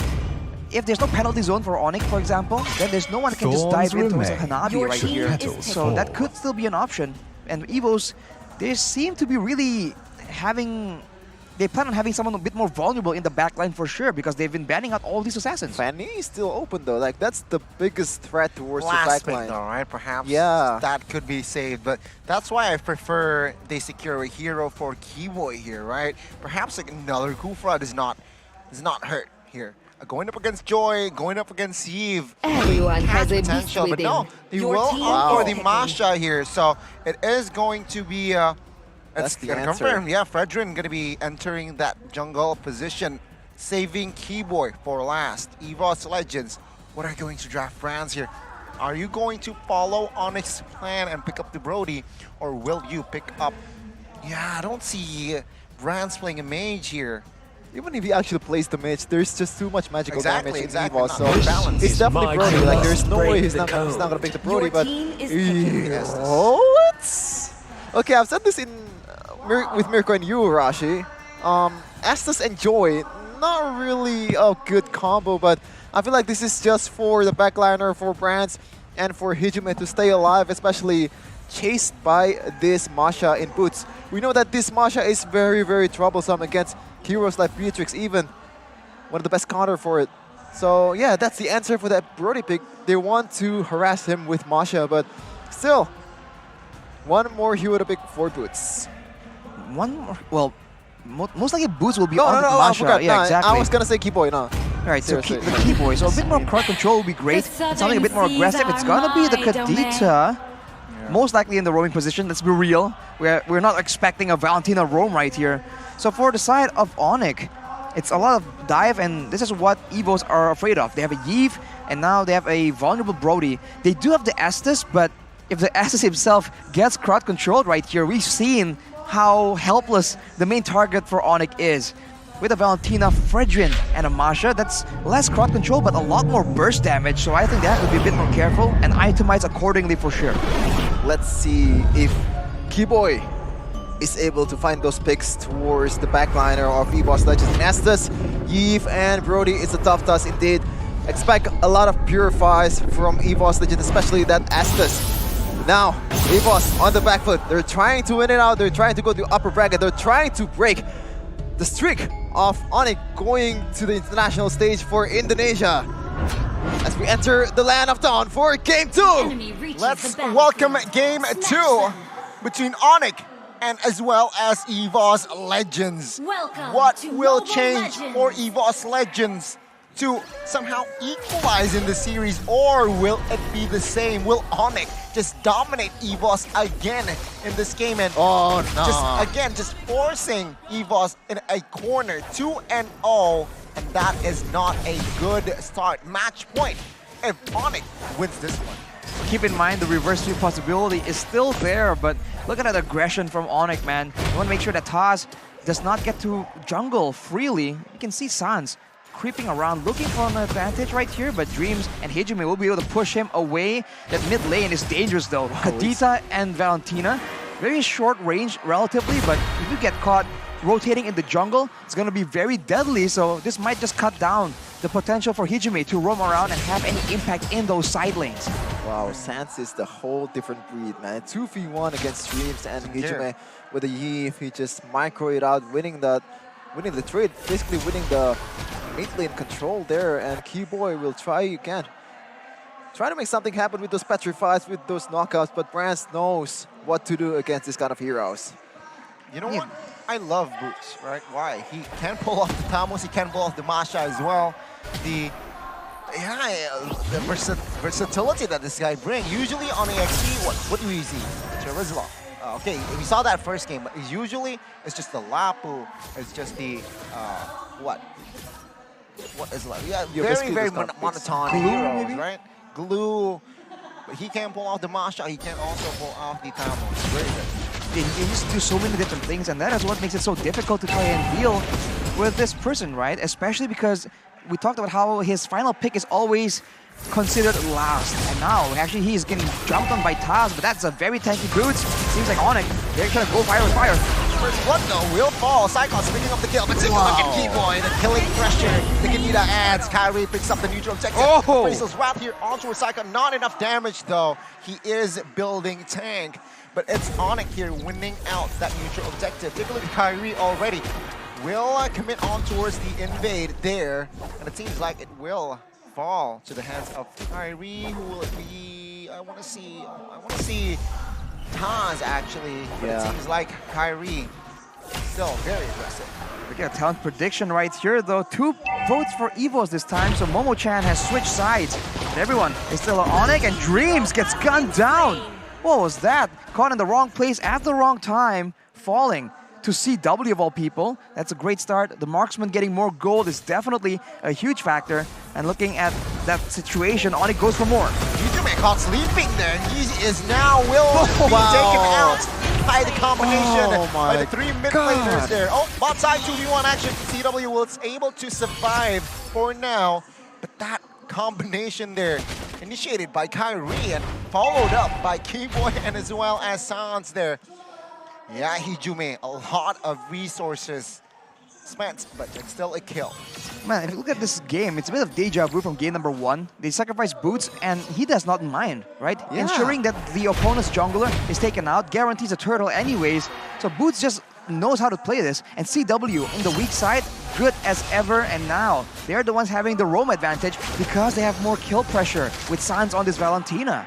Everything just falls into place for ONIC. Yeah, and you don't see much, roaming as right now he's actually roaming towards the gold lane area. But before that, Keyboy is much more focused to actually wins out the battle in the mid lane, the battle in this objective takes, letting CW go. As we said earlier, this is a very, very independent marksman, one of the best in the business in Beatrix. Maybe. Masha there, the purple buff, but dual relation now popped. Franz forced to use the flicker there in the backside. Boots 4v1 there, a little bit too much. Total a little bit. Yeah, that's too much there. He will be taken out, but take a look at Keyboy now, a little bit isolated. Will he be able to escape? Taz moves on to his Keyboy. Will Keyboy survive? Petrify connects, but the stun will not. Kyrie now will be there for the backup. Taz will not commit on towards that one. Turtle will be secured again by the yellow porcupines. It's now ONIC here in the map control. Slowly but surely, EVOS Legends find a slight compensation. It's the same story once again, Arashi. The objective takes, it's always Kyrie, the one who's starting the turtle. What are the recipe for this? Like, is it the pressure from the mid laner, from the roamer, and the fact that they're using an Estes makes them much more reactive, much more, passive in a sense? Is that the thing though? But you can see there in the previous match, you have Kaja and Lunox, you have all the tools available to actually own flushes. It doesn't work out for EVOS. Well, keep in mind is also the fact that ONIC has been so consistent. Every time they make a move, every time someone moves aggressively, there's always a plan, right? So right there, the fact that Keyboy wasn't running away and standing, right, in the midst of all danger, that means EVOS Legends are wary, right? They are worried that something might come down. And in the midst of all that, the turtle gets stolen away from them. So the mind games from ONIC right here is absolutely solid. And you can see EVOS is feeling it. Now they are worried about going into their own jungle because no one can actually check for the bushes. The only real tanky person is going to be Psychots. Everyone else is vulnerable to getting all in and burst it down.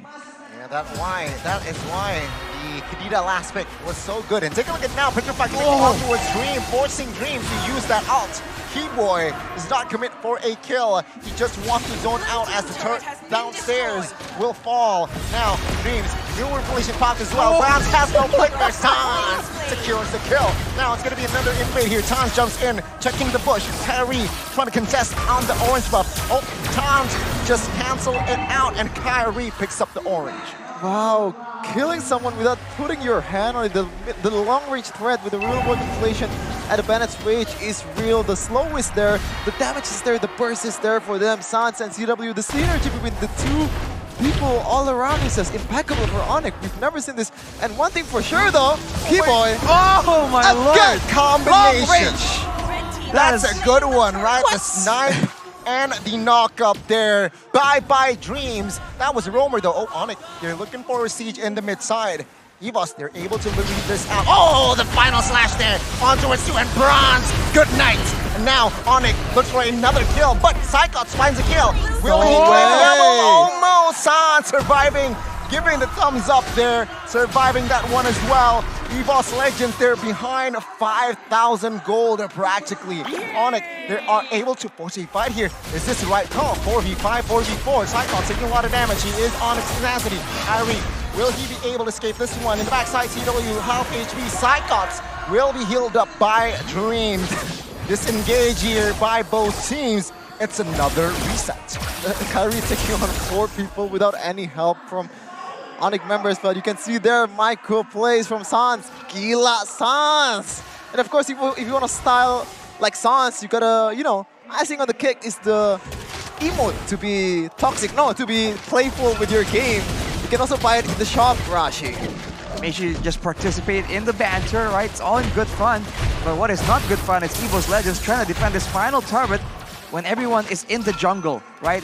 That part is way too cut off. Anyone who walks up will be jumped on for sure. So this will be a turret slowly but surely for the side of ONIC. And look at Boots, man. He's 0-2-2, but his impact is undeniable. Being so thick, essentially, so durable, right? With multiple health bars. He can just push, exert pressure, not only in the lane, but even to the jungle. We talked about how Taz might want to be on a fighter, Goni. Like you said, on an assassin, he is getting pressured by Boots on this Masha.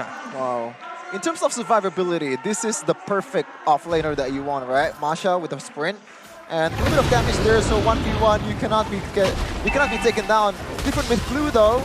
If you're playing a Glue, it's gonna be easier for you to get catched on, but in this case, it's a Masha. Perfect draft for ONIC here. As right now, they're looking for more. Just watch out for Boots with the flags. Let's see, the Lord now poked by the side of ONIC. Boots though, opening a map, giving information. Keyboy in the backside, this one can still play. Spotted though, Psychots half HP. Will ONIC force a fight? Kyrie secures the Lord. Oh, thunderclap onto the backside. Psychots and as well as Sans providing cover. Now Sans and the reinforcements trying to come in, look for a fight. No casualties on the board just yet, but it's still ONIC again with the neutral objective take. If you don't want to fight, doesn't matter. We get the neutral objective.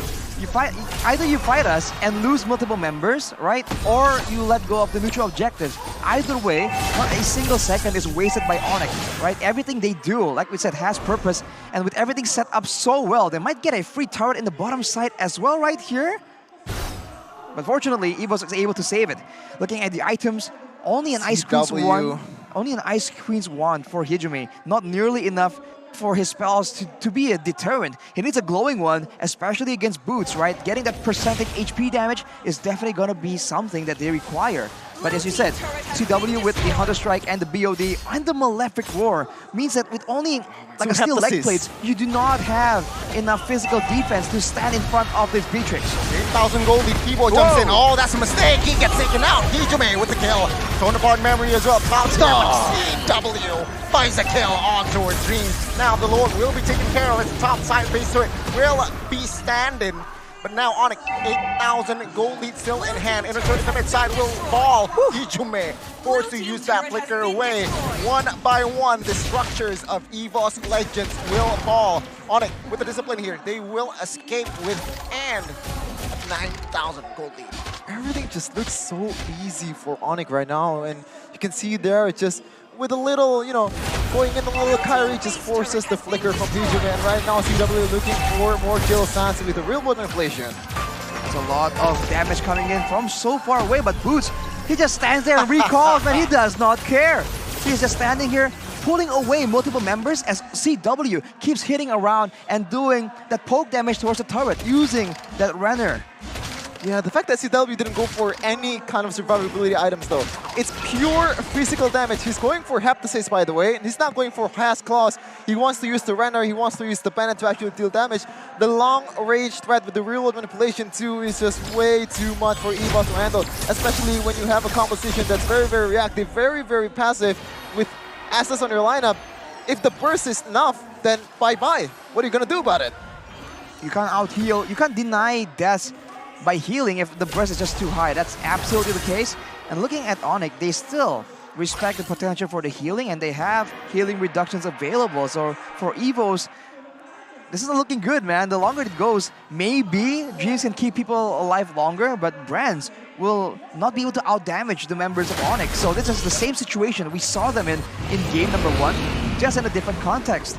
Now without the Lord, or with the Lord spawning, you can see that the pressure, once again, is mounted on by Boots. He kept it chill when the Lord wasn't there, because if he gets taken out, there's no point. But now, if they all go for him, and he is able to pull away 4 members, for example, for EVOS Legends, and he will, most likely, there's going to be a free Lord for the side of ONIC, and it is clean. As clean as it gets with Boots recalling the bot lane. And what can you do as EVOS right now, man? Just waiting for your demise?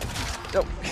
Defend, clear the ways with the Eve, and get to, I don't know, try and equalize the gold lead as well as possible. And even then, you're on a disadvantage, but at least you have a chance of maybe catching CW off guard. Because as you said, Trevin, he's still going for a full glass cannon build, which allows him to do that, by the way, so it's still a give and take situation. ONIC knocking on EVOS's door. Brands now, low HP, forcing Dreams to use the ult. Not yet, ult still intact. But the backside here, Sans taking a lot of damage by Taz. Oh, Sans! There's respect with the recalls now. Base turret bot side taken out, just the mid now standing. Keyboard from backside, Hijume will not be taken down. Warp Revelation now popped out. Boots will be taken out by the torn apart memory. ONIC now will not be able to find the clear in the mid side. But it seems like ONIC still with the lead, with the loss of Boots. They will relieve off pressure though. They will fall back. That was one Renner shot that almost one-shot Brands. So this is what that glass cannon build gives you, but you can see that CW was taken quite low right now. So EVOS has a decent amount of damage, but look at the levels, man. Not a single member, except for Taz, is level 15. So you're really behind in multiple levels. So the longer they can stall out the game, the better chance they have at actually putting a comeback.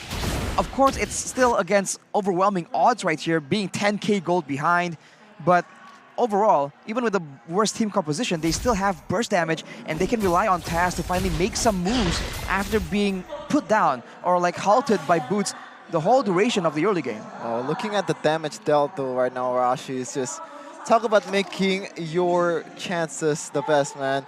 ONIC, no members on the top 2. It's actually Taz and Hijume topping the damage dealt department, but ONIC always deals damage on the best timing possible. And if you actually see the damage dealt stats there without any contact whatsoever, you'd probably think that EVOS is leading, but no, it's the opposite. 10k gold lead, 15 minutes. Well, Hijime definitely has a lot more damage here, including the Divine Blade, but can he survive though? Boy in the backside, Bronze though will be taken out by CW. Kyrie though stuck in the front side, gets taken out as well. Mega kill secured, but now Cyclops will not lose his immortality just yet. ONIC now 1-for-1, the goal for the jungle. Not a good timing for ONIC though. 15 seconds to the next Lord EVOS Legends. They might screw something up here, and they look to get out of their base. Knowing that information, but Sans, oh my god, he might be caught here. No one is running, but no, with the jukes, with the sidestep, Sans is able to stay in the land of dawn. Gotta watch out, man. He actually burned the flicker too. Like, he actually burned the ultimate just to style. That's just the Sans way of playing. If you're gonna be like Sans, use your ultimate on the worst time possible. What the heck Another was that? Brenner's apathy to Drift's face. Goodness me. And now Boots soaking a lot of damage on towards High in the front side. Cyclops ready to do damage on towards CW. Yes, Ascaz though. Boots now giving a lot of damage on towards Cyclops. Cyclops will lose his mortality. Hijime in the backside will have to take care of Boots. Cyclops providing cover. Cyclops finding the unstoppable, but CW. My god, this guy can't miss. Finds the kill on towards Cyclops. It's a 1-for-1. Both EXP laners taken out. ONIC though, again, finding the Lord. It's not Calvin Manata, it's Curry Renata from way downtown. CW 2 times, and right now is looking for the third. ONIC wants to siege. Oh, again on towards Dreams now. Boy with the recall task committing. Boy in the backside. Sans now will survive again in the backside. 3 members now taken out, technically 2. Will ONIC go for the end now? It's looking very bleak for side of EVOS Legends. Hijime, Dreams, and Cyclops now defending. Boy looking for the flank in the backside now. ONIC will wait for the Lord. Hijime, Cyclops holding on here, their base. Looking for the delay. Keyboard looking for the knockup. Hijime now will work for relation towards the backside. CW though, in the backside, trying to focus down on Hijime, finds it. But the base again is too exposed. And ONIC 2-0 match point. The White Tigers were in this position yesterday. But this time, will they be able to find the repeat? Or will it be a different story? It's looking like an exhibition match for ONIC versus EVOS, man. Arashi, again, a gap in any way possible. Same story with game 2. They just find the right opening and just make the best out of it. CW at that last team fight though, the healing from that last claws. Wow. I was about to mention, man, he got chunked very low. Instead of backing away, he just moves towards the Lord and starts using him like a health dispenser, healing up with the Has Claws, staying in the fight, and then landing that snipe when Cyclops least expected it. Everything was just going so well for them, and it's not only the execution, the planning, it's how little chances they give to EVOS to even start anything. Throughout the game, there were only about 2 or 3 moments where you saw EVOS have a chance to do something. And EVOS tried. We saw that Taz was trying to go for that 1v1, was trying to pick off Sans, but unfortunately, it just did not work out. Overall, it just has to be a team effort, and they need to be a lot cleaner all the way from the early game. Kingdom, just want to say, man, like Adi is on his way to upper bracket finals. This is very premature, but let's not jinx it. Okay. Let's, all right. Because yesterday, GEEK SLATE were in this position. This is 2-0 up. Come on, you have to trust your team, man. I'll say it when it really ends, all right? I don't want to jinx anything. 2-0, that's a good, convincing start, right? But anything can happen after yesterday, man. It's just EVOS Legends. Remember, they're ISF champions. Oh, ISF is always ISF, man. But you gotta bring out the M1, 2, 3, 1 down. With this roster, right? Well, they're the ISF champions. to make the story better, they came back down from 2 points deficit a lot of times. GEEK SLATE, RQ, has the taste of it, almost getting the M1 trophy, but instead, the White Tigers snatch him right off the Kings. Goodness me, what a game though, right? I mean, Arashi, that was a very thrilling game, as you expect from an ONIC match, I gotta say, right? Very action-packed. It's crazy. For ONIC, it's never action-packed until they want it to be, right? Whenever their opponents are trying to do anything crazy, they just find a way to just avoid most of the action. And every time you see a pickoff, a dive, a big team fight, it's always before the Lord spawns. It's always before going for going for the turret. So everything is just so well thought out.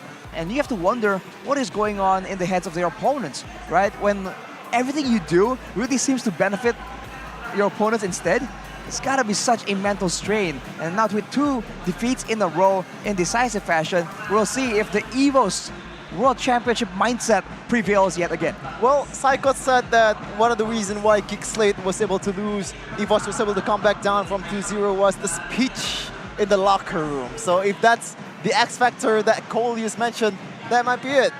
The speech. You know what? That might be it. All right. And in this game, it was a landslide, Arashi, but can you talk us through the deets, right? The item builds in particular. Look at the items. I think at the late game, early on, in the last fight at least, you saw that Hijime was actually doing enough damage to be a real significant threat.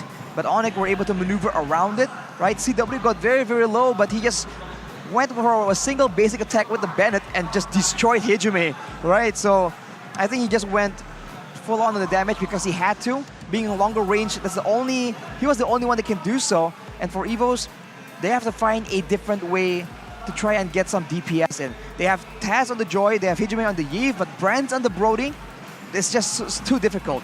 We did say that EVOS Legends must find something different to try and throw ONIC off, but Brands not on a DPS source is not it at all. And on that note, CW, we already mentioned they has claws, but the Rose Gold Mute here also gives him a bit more sustainability, a bit more shielding and physical lifesteal. And for Keyboy, even though he's snowballing, even though his team is just rolling EVOS Legends over, he still goes for the Necklace of Durance. So the itemization is absolutely solid.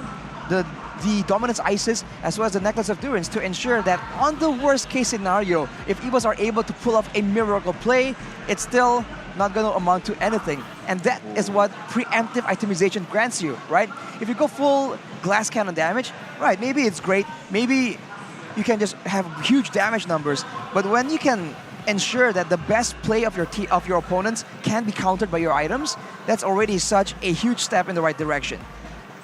You can see here the stats from the game earlier. CW 943. That's a pretty big so number. high. Hijime as Yve, damage dealt a lot, but what can you do about it when you're dealing damage? Not in the right timing, especially Boots just soaking up all the damage. Like this damage dealt is always to Boots, man. It's always to the wrong target, but what can you do about it? Like that's the only target available. Because Boots puts himself there, right? You either deal damage to him, or he's gonna make his way to Brands or Hijime, right? You have to deal with him, and being able to force your opponents to do something, that is what ONIC is just so good at doing, man. And keep in mind, the most damage is probably CW, but you cannot deny the impact of Sands on that Valentina. Yeah. There's a reason why it's his signature pick. He has the most assists, but he will not be the MVP for game number 2. That is still gonna be CW, presented to you by the Samsung Galaxy S23 Series 5G, 9-0-1. Dude, if you look at the composition for EVOS, there's a lot of danger.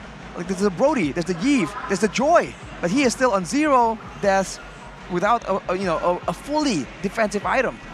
Well, this is what I said, right? The difference between Joy Jungle and Joy EXP laner. If you're an EXP laner using Vengeance and a Plate Armor, you can take on Beatrix, even though you're not ahead, because that Vengeance does work wonders. But in this case, you can pretty much out-damage, pretty much out-list with Has close, but we're gonna see the highlight for this match, Rashi. Let's take a look, man. Initially, it's always that early game pressure being used. Trading your EXP lane for the jungler, that seems to be something that ONIC really looks to try and do.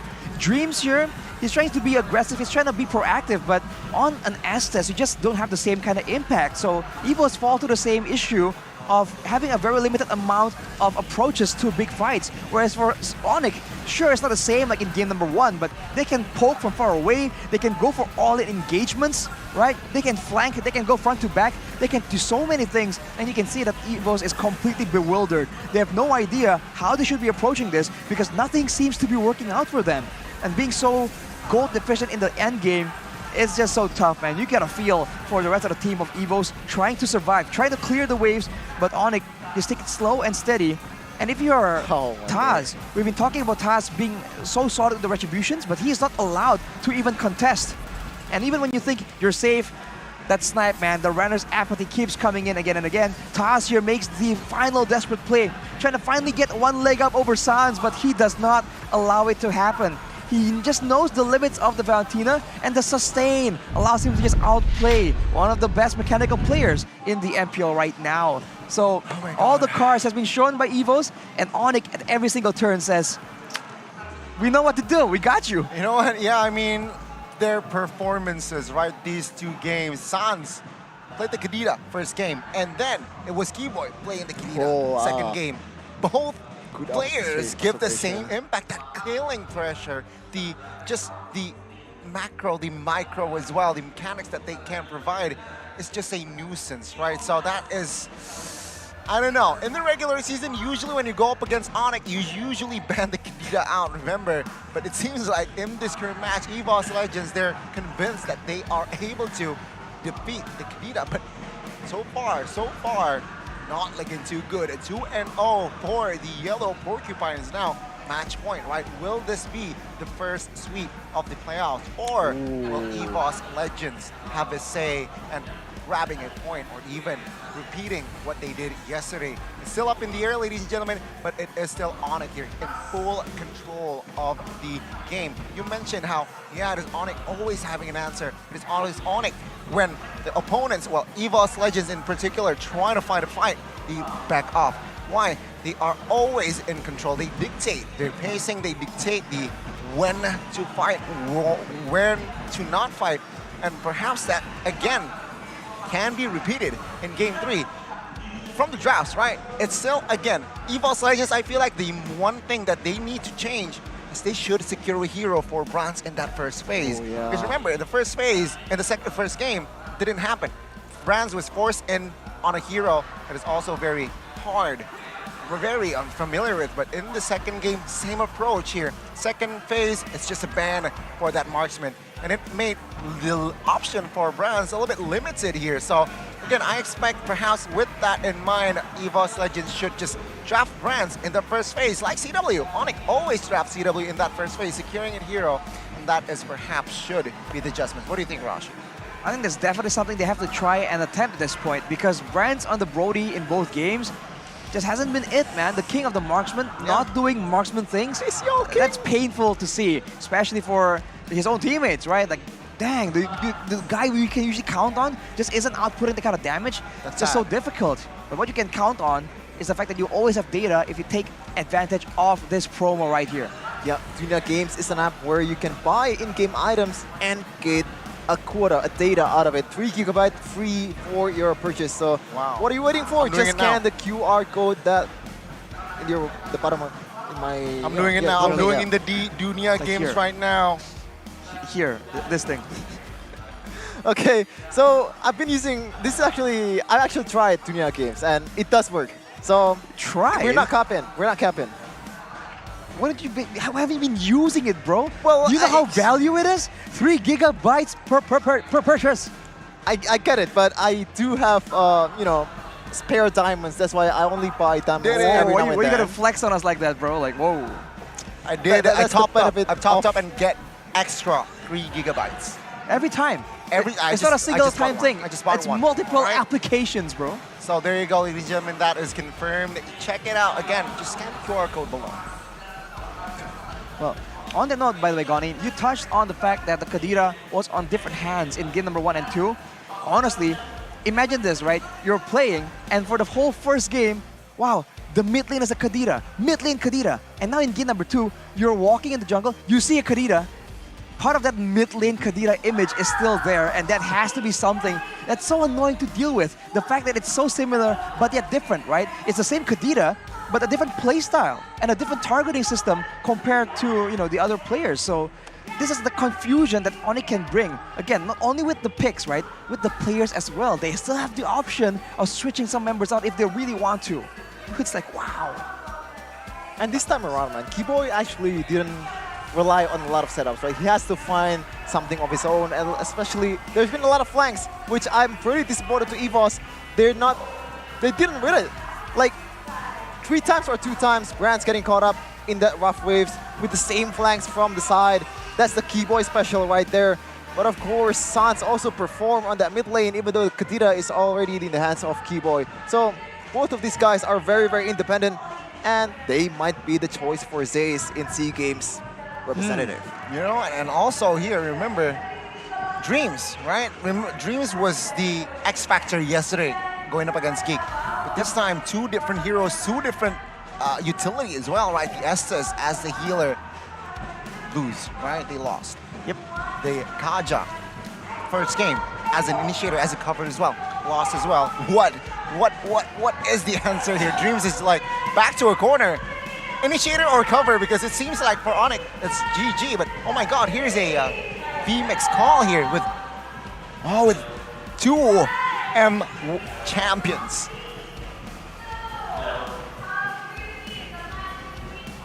EVOS Legend, which is ONIC right now, is dominating. Kau apa, Ben? Kau mana? I think EVOS can still come back from game 2 because yesterday they reversed with GEEK SLATE. Oh, okay. Ini menarik banget ya. But how about you, Benny Cutie? How do you see ONIC that is so dominating in Indonesia? For me, I think the series gonna be 3-0 because Bruns can't use his comfort heroes. Oh, ini jawaban yang berbeda dari keduanya. Satu tim tapi beda suara ya. Suara ya. Ya, dari Kalsi sendiri katanya EVOS bisa kembali menang seperti kemarin. Yes. Tapi kata Bene Cutie, ONIC bisa 3-0. Kita nggak tahu sih akan seperti apa ya. Tapi, but how about you guys? How about MPL in Philippines? Can you describe to us how competitive is it? Because yesterday we talked to your friends and he said in Indonesia it's really competitive because of the training. Do you agree with that, or do you have something else to share with us? Maybe Benny Cutie can share with us first.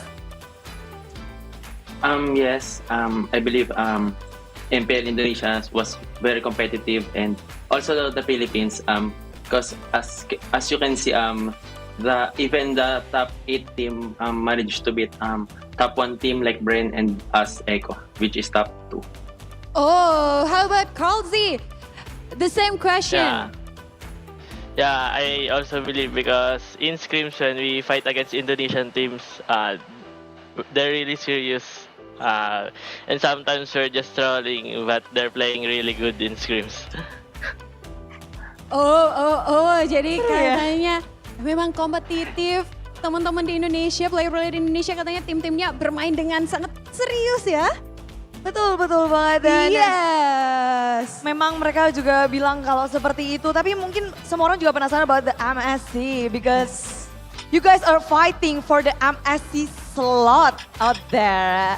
Are you guys confident of securing the slot of MSC?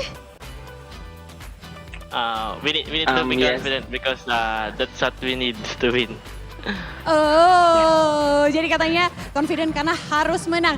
But Benny Cutie and Carl Z, what's your prediction of the two teams that will secure the MSC ticket 2023 from Indonesia? What are my two teams, right?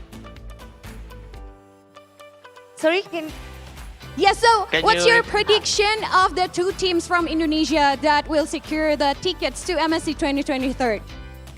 I think ONIC will secure and Alter Ego. Okay, how about you, Benny Cutie? For me, also ONIC and Alter Ego. And how you guys think about Indonesian team that will compete in MSC? Is it gonna be super strong? For sure, ONIC will be super strong, but I don't know about Alter Ego because sometimes they choke in tournaments. Okay, but how about in SEA Games 2023 this year? Do you see how dominating Indonesia or how competitive is Indonesia? Ben. For me, what's going to happen in SEA Games, I think PH will win the gold medal because the player and the team that is playing is Brand Esports, which is the most dominant right now in our region. Oh, jadi kata Benecutie kalau tentang SEA Games kayaknya pasti nih dimenangkan oleh Filipina, tapi kita lihat aja nanti ya. Yes. Dan memang mereka menarik banget juga untuk memberikan sharing-sharing di sini. Echo Loud, Echo Red. Dan tentu saja thank you so much for joining us here in MPL Indonesia. Thank you. And good luck for your journey in MPL Philippines. Kita berikan tangan untuk Carl Z and Benecutie from Echo Philippines. Wah, Bude. There you go. That's the two-time world champion in Call TZ and also the Grand Finals MVP in M4, Benecutie, the trademark split push pioneer. Bang Benny But Cutie. my attention was somewhere else, man. Call TZ, shout out, man. Man of culture, that wallpaper, Makima. Mirko's favorite waifu. 2 times champion, right? Call Yeah. TZ. Back in M2, did it again in M4. He is very hungry still, it seems like. But on that note here, it seems like ONIC might be able to grab the first sweep here in the playoffs. It's looking pretty big for ONIC, but it's not looking pretty bleak for you. If you want to go here to G Expo Hall, you can also get 90% discount. Yes, you heard that right, 90% 90. discount if you use Grab Car or Grab Ride. And all you have to do is just scan the QR code or go to grb.to/MPL. I actually tried it once and it is 90% discount and I'm happy for that. You're happy? Well, if Shapin's happy, right? That means everybody in this world is happy. So there you go. Interesting. Check it out, check it out. Scan the QR code below. Rashi, if you perhaps missed it, 90% discount. A lot of promos and discounts as well. Check it out. Perhaps it's available for your region as well. Just download the Grab. Oh, And wow. on that note, let's Very talk fast. about and let's witness the drafting phase. Potentially the last game of today.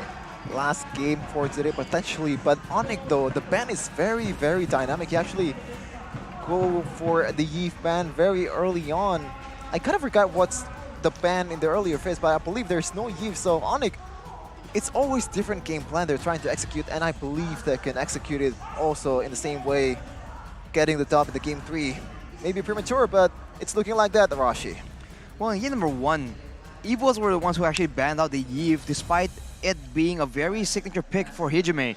So now ONIC really wants to respect it. It was one of the heroes that was giving ONIC a bit of trouble in that late game stage. And having the wave clear from so far away for the side of EVOS really was allowing them to stall the game a bit longer than I think ONIC would have liked.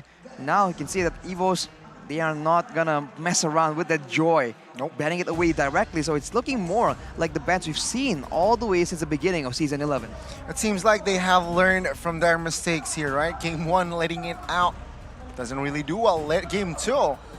Also, right, they could not utilize the joy. And ONIC, though, still with the somehow the same, different approach, but similar, right? They try to limit the mid laner bans here with the Eve, with the Farstar here, opening up Valentina, signifying that they want to pick the Valentina themselves.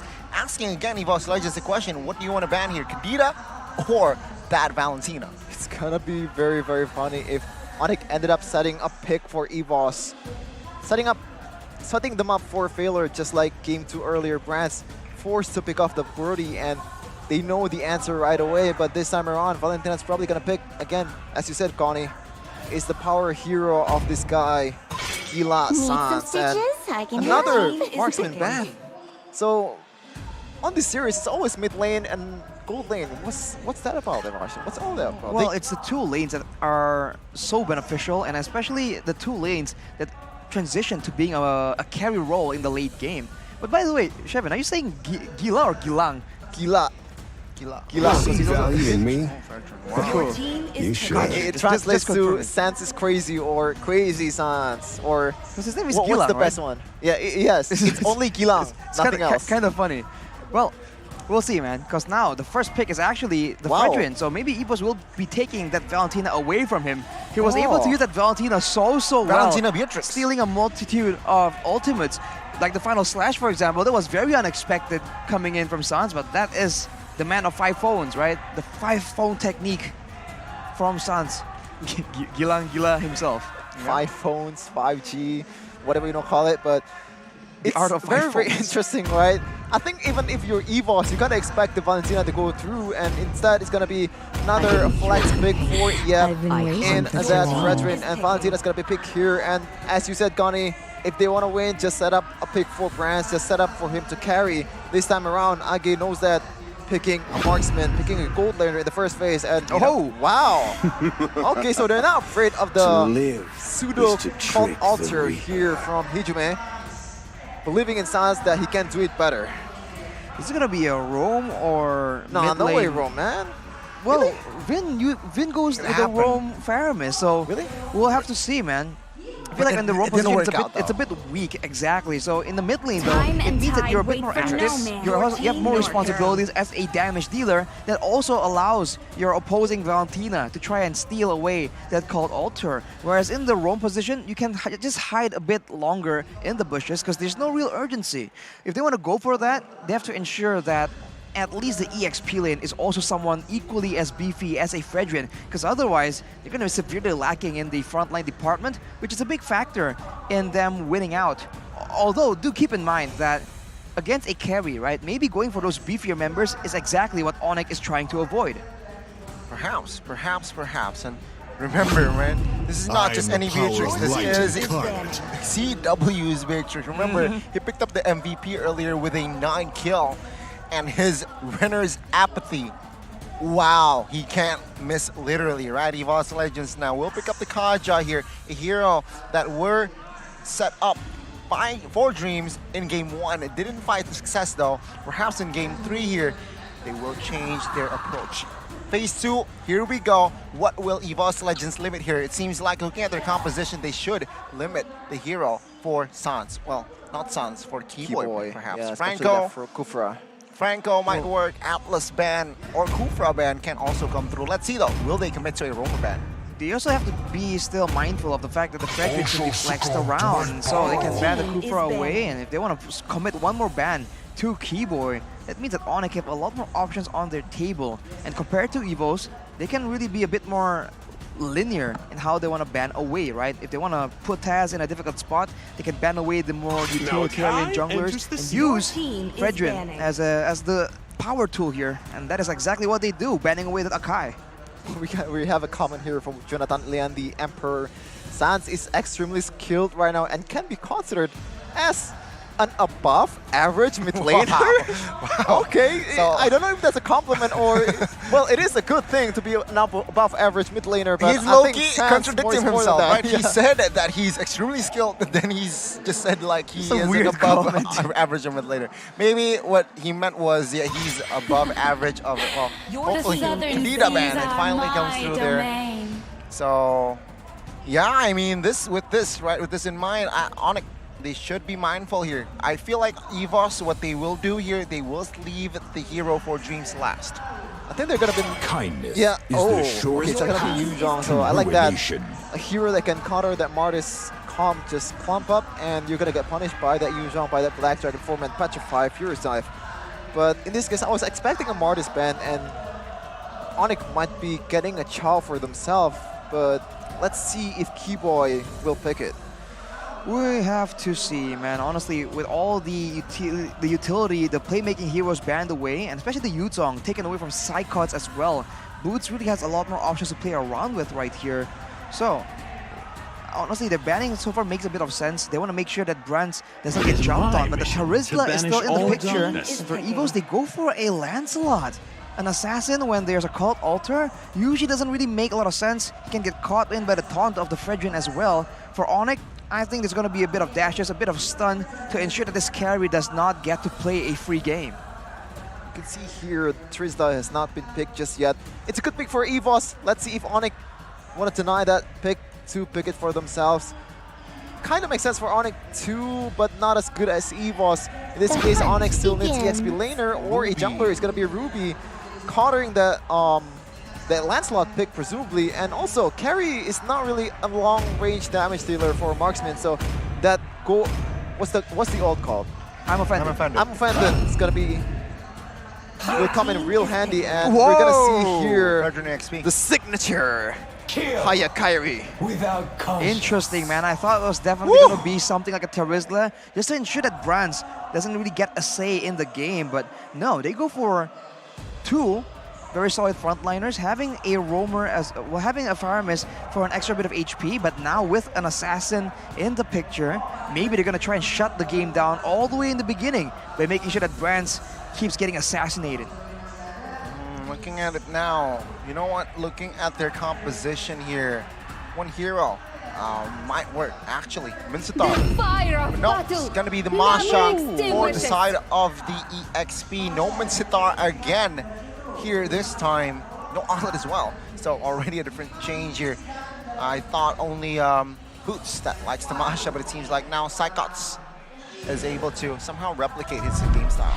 ONIC picking crowd control in real life too. There, Arashi, as you said, a lot of brand ambassadors. Yeah. If you're not coming here, you're not gonna be able to meet them, and if you meet them, it's gonna be a free Instagram story, I guess.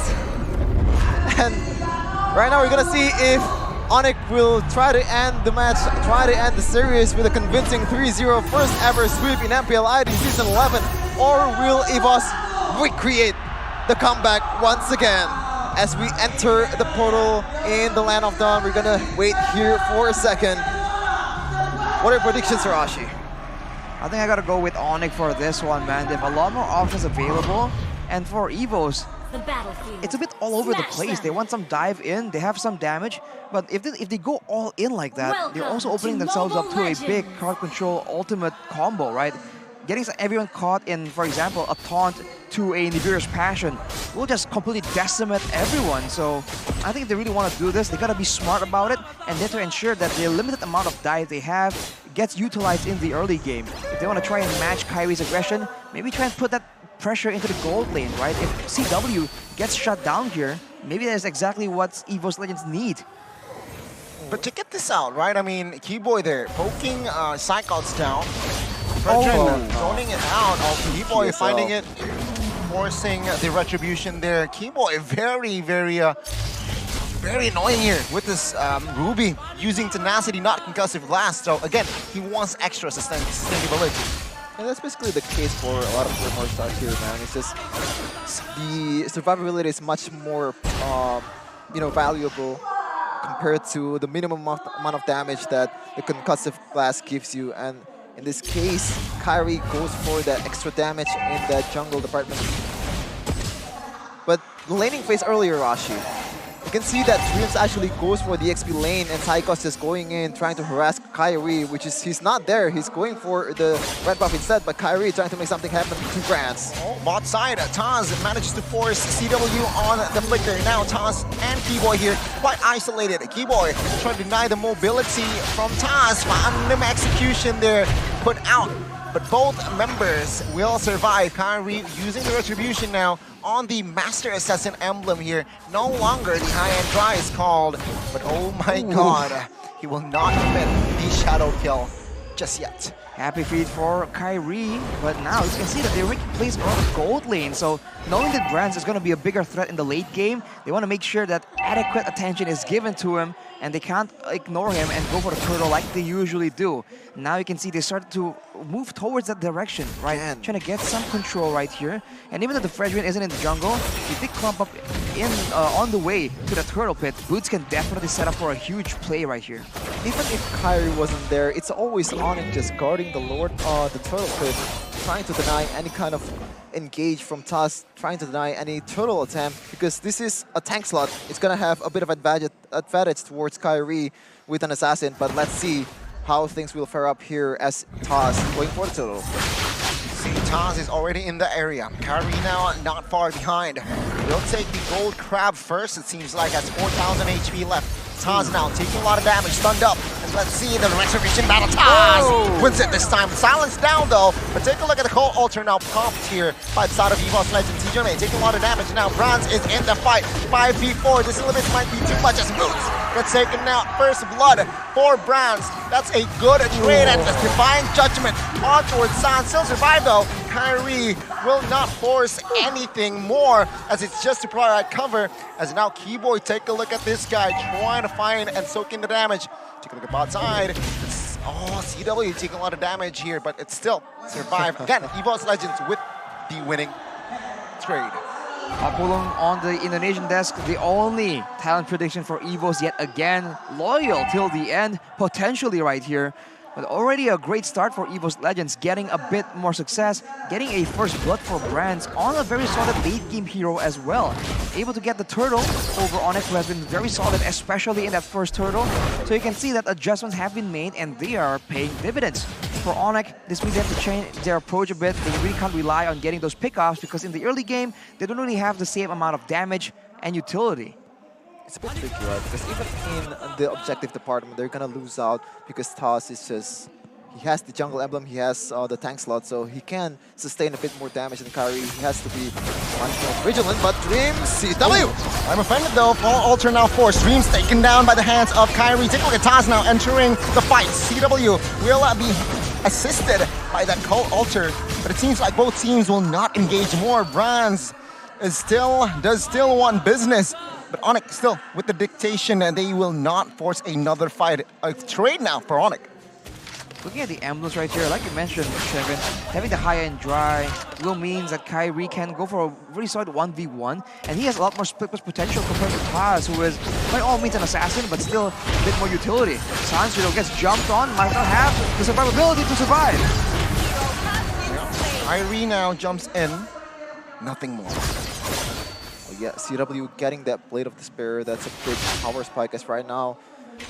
Kyrie will try to finally get the turtle away from Taz as Boots, again, just very, very proactive in just denying all the picks or denying all the engage, but on the other side, Dreams getting picked off by CW. Oh, Kyrie now almost solo killed by Cyclops, taking a lot of damage, but Kyrie still gets the neutral objective and escapes. My goodness, Taz now will not be able to dish out the damage just yet. Hijume now looking for the cover, but no, Taz soaks a lot of damage there. Will be taken down again. And this is not good for the side of EVOS Legends. ONIC now slowly but surely building, establishing their lead here to almost 1,500. Look at how fast Kyrie just goes for the opposing side's buff, denying that away from Taz. Looking at the items, he is going to be a bit ahead by 500 gold more or less on a Hayabusa, having a lot more damage, having a lot more kill pressure as well. And look at the tower slowly but surely getting worked on by ONIC. And in the bottom side earlier, there was an almost 1v1 play between CW and Brands, so it's still very competitive. The turn bot side here will be defended, it seems like still. And it's ONIC now with the, again, slow breather. They will not commit on towards a silly fight, an unnecessary fight. But it seems like now it's still the EVOS Legends side here. He's still late to the party. Sans bluffing there. And Hijume now will not go and recall peacefully. Look at the gold difference here by UBS Gold. CW was almost 1k gold ahead, getting the gold buff as well here, building up a very solid advantage. And the jungle, same story, about a 500 gold advantage. So the gold difference for ONIC is minute, right? It's 1.7k as of right now, but it's always in the right hands. Keyboy again, just zoning away with a concealed, very, very clean take turret there as Taz is on top side. Might be a chance for ONIC to set up for a turtle, but Kyrie wants to clear this lane first. But yeah, the gold difference is just really good. 2k gold lead, even though the only difference is there is 1 kill, but Taz might be getting taken down, but Kyrie will not be able to poke once more. Kyrie will opt for a turtle. Well, even if EVOS Legends were trying to get something because they want to try and replicate the ONIC formula for success, but unfortunately, Taz was almost taken out even, and that will be ONIC picking up the second or third turtle actually, using a their abilities to its proper potential, and now just replicating the same pattern that it always had from game number 1. Oh, top side now. This might be a gank. Dreams with the conceal now. Force Boots to use the flicker. 4-man rotating towards the top side. Did not get anything. And it seems like now Boots still able to clear, and nothing rotation. Nothing comes out of the 4-man rotation there. A good read by the captain of the Yellow Porcupine. Denying the question at the same time, taking everything away from EVOS Legends as Kyrie almost gets the kill. Well, Alter popped. Taz now trying to clear the mid side. ONIC, they will force the mid side, but it seems like it's still able to be cleared by the side of EVOS Legends. Still, ONIC here with the 3,000 gold lead, even Hayabusa. Kyrie now has that Blade of Despair. Not a good sign here as EVOS Legends. They are somehow desperate here to find a good fight. Perhaps this might be a Dreams. Will open face check. Now Psychots taking a lot of damage. Is this the right call? Taz trying to clear them inside as well. Boy hasn't able to connect, but Taz gets caught in that mid side. CW being the executor there. And now it seems like slowly but surely ONIC already with the very, very convincing lead at 3,500 gold lead. Wow, man. Dreams is just waiting there without, not doing anything. He's just waiting for the right moment, but the moment is just not there. A very, very clean team fight for Fruits and Crew, just knowing what to cover and what to get. And Arashi, at this point, man, same question arises. How will EVOS do this? They have to try and get a fight without the main damage dealers on the side of ONIC. So far, if you look at the full DPS, EVOS Legends actually has a very healthy amount of damage compared to ONIC, right? They have more utility built into their kit, but it just require a bit more items, so they have to try and make sure the CW or Sans gets taken out, and then from there, try and equalize the gold lead and scale into that late game. Having Brands on the carry, this is one of the win conditions they have. They need to play around it, and in the early game, if they really can't do anything against ONIC, they can just go for a split push, right? They have a Masha, and Psychots is pretty well known, right? He brought out this Masha in IESF itself, so he can probably still pull off a split push strategy as long as Hijime doesn't get bursted down like that. Yep, ONIC, they were forced to catch Taz there and say bye-bye to the jungler. He's all alone. What the heck was he doing? And now, take a look at the bot side. Psychots now trying to find compensation for that kill and the loss of Lord. He gets it. He finds the inner. But take a look at Boots. He's moving on towards Psychots. Oh my goodness, force the flicker as well, and there you go. Off camera, another kill happens. It's 3 members now down. Oh, I'm offended. Does not connect their EVOS Legends. They're still able to, again, just defend. ONIC now, almost 6,000 gold lead though. Looking at the items here, Blade Armor and Sky Garden Helmet for Psychots. So, like we mentioned, if he is gonna be split pushing, he can do a lot of damage. He can pull away so many people, but look at Kyrie though. The moves on this man are insane, and with the Malefic Roar, it means the small amount, like the steel leg plates on Grants, will not be enough. Unless he has a Wind of Nature, he can't really say that he is secure at all. With CW, oh my God, so ahead as well. He is poking down this turret slowly but surely from a very safe distance. If you're an EVOS fan, you are definitely triggered there by the recall. Now Psychots looking for the soak. Meister spot side will be defended. It seems like for now, Lord taken care of. Keyboy though, needs to be careful here. EVOS and ONIC, they will not commit on towards a fight just yet. EVOS, they want to clear. Meanwhile, ONIC, they are waiting for the right opportunity to open the fight. Dreams, careful here. He is already in that bush, looking for the right engage. Looking for the conceal play. There you go. Conceal play occurs. Face checking does not quite connect. Okay, Kyrie. Flashback to M4 there. Ogi shadow kill onto the same creeps basically when in M4 too. Interesting, man. Like right there though, honestly, Psychots he's still doing the best he can. He was blocking the Renner shots towards the turret there, trying to abuse the health bar of the Masha. Later on, with the right items, he can still buy a lot of time and soak in a lot of damage, but it's all a very big if, right? It only matters if the backside can stay safe enough from ONIC. And with the Kyrie on the Hayabusa, that might be a tall order. Oh, backside now. Call Ultra Force by the side of ONIC. Now, Psychots looks for an opening again. CW now repositioning in the backside. Boots soaking a lot of damage in the front side. Take a look at Taz and Cyclops here, opening up on towards Kyrie. Kyrie will give the signal, the go-ahead to take down Cyclops here, as now players are moving on towards Cyclops. The flicker pull. Cyclops say goodnight. CW picks up the Mega. ONIC again with the intelligent decision-making in-game. Cover though from Sans, perfect cold ultra to prevent the death of CW, which is pretty much snowballing the heck out of all the that is available for ONIC. And 13 minutes, ONIC will try to get the Lord in a 8k gold lead game. EVOS Legends just have no answer to anything ONIC brings.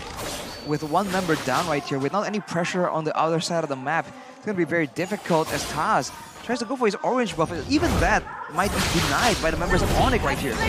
See, Kyrie secures the Lord comfortably. No business whatsoever here by both teams. ONIC does not look for a fight, even EVOS Legends, of course. They look for the calm defense. Interesting, yeah. Keyboy always used the immortality very early on. He doesn't really care about debuffing. As yes, he has the anti-hero, he can debuff a lot more for his teammates, maybe getting dominance eyes for that branch, but instead he goes for the immortality knowing that it's a Kaja. He has to respect. Oh, never mind the respect then. It's you know what? Why? You know why? Because Keyboy, his IG is already deactivated, right? At this point, nothing to lose. At this point, he has nothing to lose. So there you go. The Keyboy demon time. It's like, yeah, you know what? I don't care now. Recall in the bush, outside of the bush, and my God, I somehow doubted the Ruby pick, but it seems like in his hands, he's able just to pull it off. But honestly, he just is very smart in knowing when the opponents are not going to focus him down. He just goes in aggressively, and even with limited items, even with rushing the Immortal, there's no chance for EVOS Legends to try and take him out. Oh, in the top side, take a look at Kyrie here. Oh, he bought the Immortal. Oh, with the quad shadow off camera. What? That was a crazy play. Bronze no HP, basically the mid side taken now. Now, EVOS Legends, they're at full defense. Lord now trying to be taken care of, but that leaves space in the top side now. Connecting the taunt on towards Dreams now. ONIC slowly but surely looking for the control. EVOS Legends, their base is quite exposed now, but it's going to be another reset in the backside. Oh my goodness. Cyclops looks for CW. Call Ultra Pump now. Cyclops quite low. Oh, Kyrie needs to be careful. Oh my goodness. Low HP. EVOS and ONIC here, both trading punches, but no casualties in that exchange. Karachi, are you not entertained? This guy is just out of his mind. The fast fingers, the reaction time to get the immortality. What is this guy made out of? That was the Hail Mary play for EVOS Legends, and it got completely denied by Kyrie and his mechanics. And with that sequence of events, with the base cracked open, it's an 11k gold lead for ONIC, and it does not seem like it's slowing down anytime soon. I was about to say that Keyboy is just so good at being a nuisance at the right time, where EVOS Legends can't afford to put any damage onto him. Now Taz is the next target, dodges away from the random shot. Good job. Honestly, they still can't do anything. They're in the right spot, unless Dreams right here. Yeah, that's a good spot, but Keyboy spots it out. Wow. Yeah, exactly, gets shooed away by Keyboy. Oh my goodness, that's a good read again, but in the purple buff there, who get it? Who gets it? Oh, Taz. It wasn't Taz, it was Cyclops. Wow. Getting that purple buff. Perhaps it was a little bit too chaotic there, but that is a sign here. Perhaps ONIC, they will have the space to also get the Lord. The question is, Arashi, is it wise for EVOS Legends to contest? At this point, they don't have the high ground available to try and clear on the wave, right? And with the wave pushing the top side, they've cleared it now, but ONIC is already on the Lord, and EVOS Legends have no idea. They're getting zoned away by Keyboy and Sans. Dreams tries to make the play, but it did not succeed. It's a free Lord for ONIC. Yeah, now Taz will look for the escape route. Kyrie, though, catches him. CW secures the kill. 4v5. Flicker, both teams here. EVOS running for the hill. Cyclops might be caught, though. Stunned up here. Not enough damage to take him down just yet. Lord marches mid-side. Is this the last push of the series, ladies and gentlemen? ONIC looking for the clean sweep. EVOS Legends looks for a defense. Let's wait and see. 5v4. EVOS Legends, the White Tigers now looks for the clear. Top side done. Mid-side, oh my god, the damage comes through. Keyboy finds a 3-man stun. Hijume taken out, as this is going to be the official first sweep of the Playoffs MPL ID Season 11, the Yellow Porcupines will have the White Tigers as dinner tonight. Bring out the brooms to shoo away the White Tigers as the Porcupines once again showing that they are a different creature than any team in MPL ID. 3-0 Arashi and no answer from EVOS in any kind of team but whatsoever. It's just, wow. Welcome to the final upper bracket as well here, Shefin Arashi. ONIC, they're able to sweep ONIC 3-0. And we got a match. RRQ and EVOS will meet in the lower brackets. That's an El Clasico for you. And Alter Ego will meet ONIC in the final upper brackets. Well, it looks like Arashi any kind of speech will not help EVOS whatsoever, man. So here, right? First match of the playoffs, 3-2. Second match, 3-2. Third match today, earlier this morning, it was 3-1. Comes full circle, man. 3-0. So every score line here, it's like a already countdown. scored, right? Countdown to ONIC, just showing everyone why they're just such a dominant force, finding success there. Even though EVOS, they're not, you know, a low-tier team by any means, but they seem that way against ONIC, dominating. ONIC advances to the final upper bracket after a clean sweep against EVOS. First time in the playoffs, and ONIC once again. Who else would do it but ONIC, right? RRQ didn't seem that good, didn't even succeed even, but ONIC, they stay consistent, and that consistency is what is so scary about this team, man. Even in the match, all 3 games, more or less similar performance, similar tone. It's hard, man, to draft against a team that doesn't really have a weakness in hero pool. Sounds even. But we're gonna see interview for a second after this. We're gonna hold on the discussion for later as we're gonna interview some players here. Take it away, Bude Mongstar.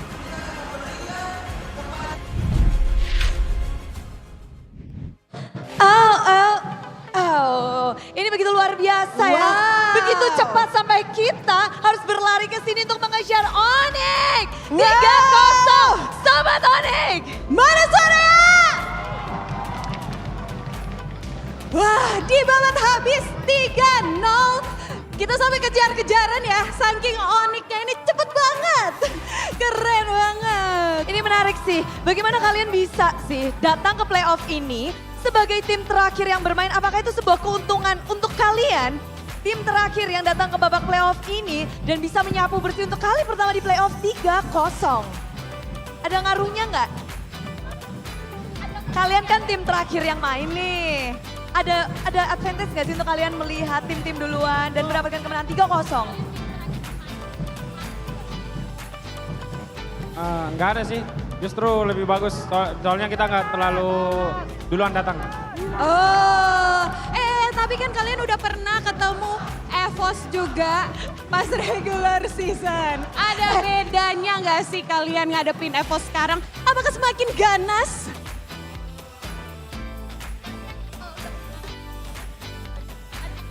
Perbedaan pas EVOS saat di regular dan sekarang? Nggak ada sih, semuanya menang soalnya.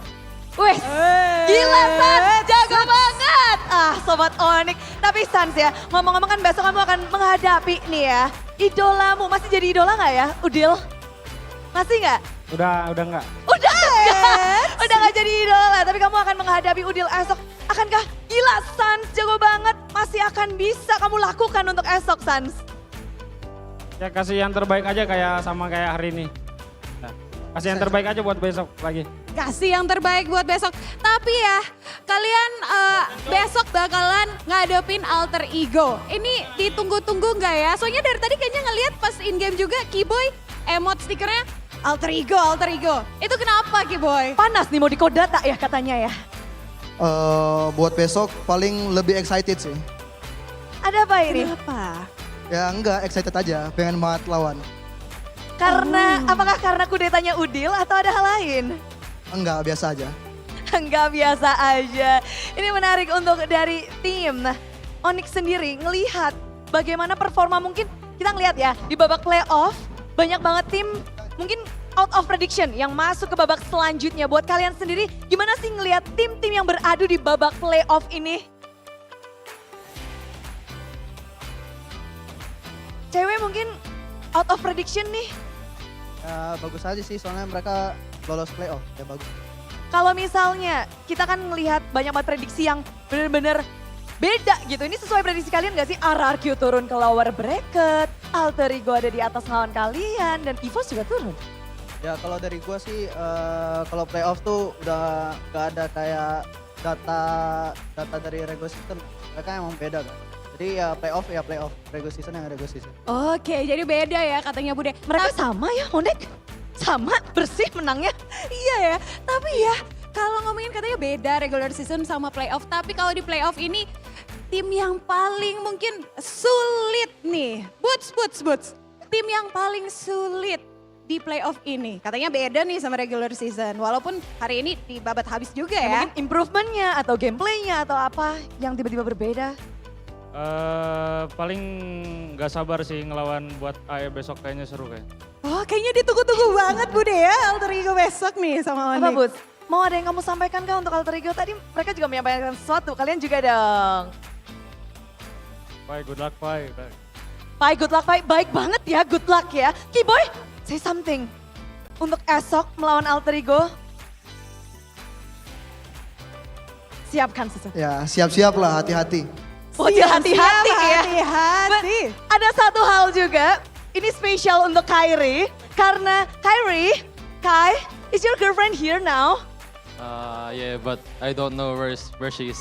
Where is she? Pacarnya Kai. Kai, in Indonesia, if our girlfriend come here, you say, aku sayang kamu. Ya, aku cinta kamu sayangku. Bude ditambah-tambah, bukan aku sayang kamu, aku cinta kamu sayangku. Wow. Letoy semuanya, tapi inilah dia. Sekali lagi mari beri tepuk tangan untuk tim ONIC. Itu luar biasa dan langsung saja silahkan. Kita menyambut ini kembali. Silahkan. Inilah dia kemenangan 3-0 begitu cepat dan langsung kita lemparkan ke analis kita. Silakan ada Profesor KB dan VL.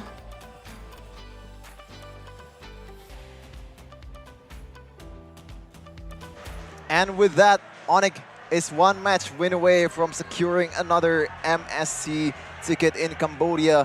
Looking to rewrite history, looking to make a new history, fixing their track record in international stage.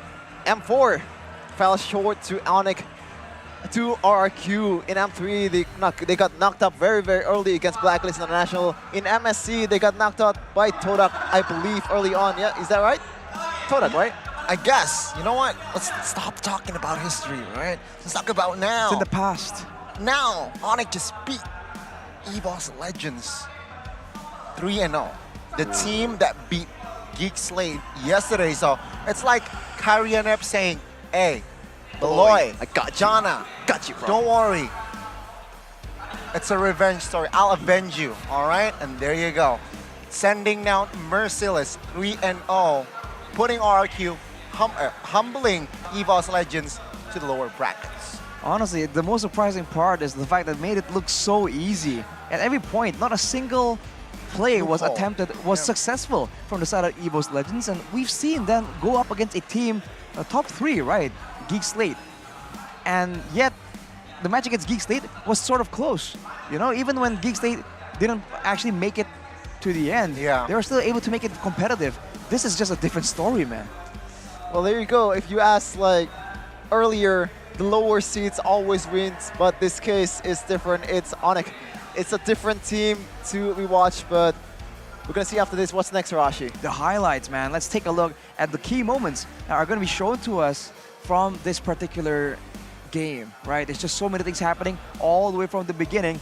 If you look at it, the first blood went to EVO, so that's already a good win for them. But afterwards, ONIC were able to slow it down and find the picks where it matters. Yes, EVOs were able to get more picks in the early game due to the Divine Judgment, but afterwards, Kibo just came online and identified the right targets. And Taz, even though he has all the mobility available in this tank slot, slowly but surely, ONIC just found a way to keep catching him off guard. And you can see with the macro pressure, even with Psychots, finally attempting to go for that split push, it's a bit too late, and he was constantly being caught again and again, and he is not tanky enough to live long enough to buy a lot of time.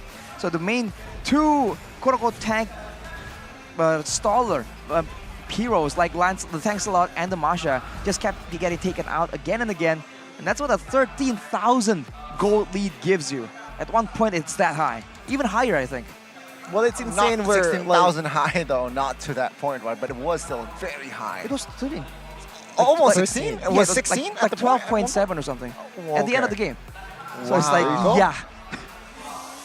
Like it's insane, right? Like every member performed. It's not just one guy carrying your team. So the recipe for success is not just play through one guy, but setting up the fight for that guy too. As you can see, there are Sans perform, Boots perform, like every member. Like we cannot just pretty much compliment a member of ONIC without complimenting another one. Yeah, they're just so in sync, right? Their chemistry is, I feel like in this league now, is top notch, right? Even if you hear their mic checks, they rarely, you know, make a crazy shot calls. They usually just focus on mechanics because without even saying it verbally, they know what is okay. I know what Sans is about to do. I know what they just know each other that very well. And that is just chemistry. It's the benchmark, right? In ID. For sure. I mean, it sets the standard for everyone to try and look up to, because standard. it seems like they're just on the same page. They know what is the main goal. So even if it doesn't really go as planned, right? For the most part, everyone still works towards the same goal, and that's why you see them being so in sync. Okay, if I don't land, let's say my ultimate, well, let's say if we're on the same team, right? If we're ONIC, if I miss my ultimate, Goni still knows like, okay, I still have to land my ultimate on that guy. So even if I miss, Goni might hit, and then Shevin will immediately follow up. And when you have everything happening so fast, so rapidly in those big late game team fights, that's where you really see it shine. And for ONIC, that is absolutely the case. It's not just the synergy, it's not just the macro, but the micro as well. Kyrie with the highlight of the day, the immortality bar, that's the play of the day, I guess. But like, how can you be that quick, man? Like, this guy is out of his mind, and we didn't see it on cam, did we? We didn't even get to catch it, right, on cam, unfortunately. But I feel like we can see the synchronization, right, from when Psychots was a little bit overextending there at the top side of the area and targeting Kyrie. And after that, I just knew instantly that Sans, of course, the guy that plays 5 phones here will have the final MVP of today. By the Samsung Galaxy S23 Series 5G, as well as the Galaxy A34 and A54. No kills, right? No kills, but let's look at the stats later on for the damage, because this man, aside from just utility, look at his build, man. He went for the glowing wand first instead of the lightning truncheon, because he is not supposed to go in the backline and burst. Let's take a look at the mic check though.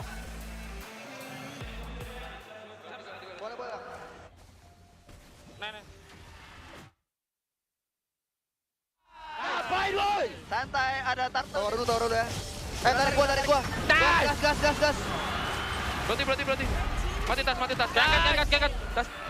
Mati dia. Mau kemana berat? Cerot. Lagi guys. Gua jauh. Gua angkat. Nice.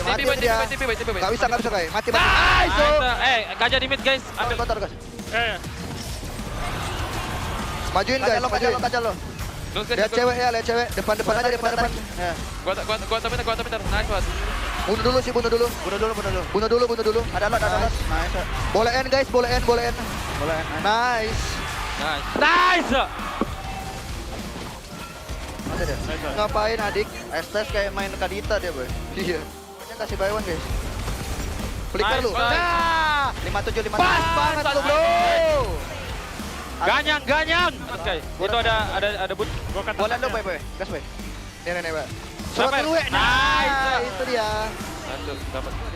Dia pukul. Dia mau majuin tuh. Nice banget. Lihat bawa kita ya menangnya. Banget, weh. Aman gua. Cewek. Baca guys, jangan hit back. Ya, sabar. Ayo hit back. Sekarang. Hit back. Ganyang, weh. Cewek nih, Bos. Nice. Panik ya. Ayo, cewek. Ayo dong. Gua ulti EP. Dan TP low banget udah flicker. Ganyang. Tower. Bunuh. Sakti gua. Iya. Bunuh semua. Guys, sampai guys, kejar aja guys. Gua tunggu. Gua skill 2 dia. Nice. So, aman. kiting aja. Miss. Nice. Majuin lancenya.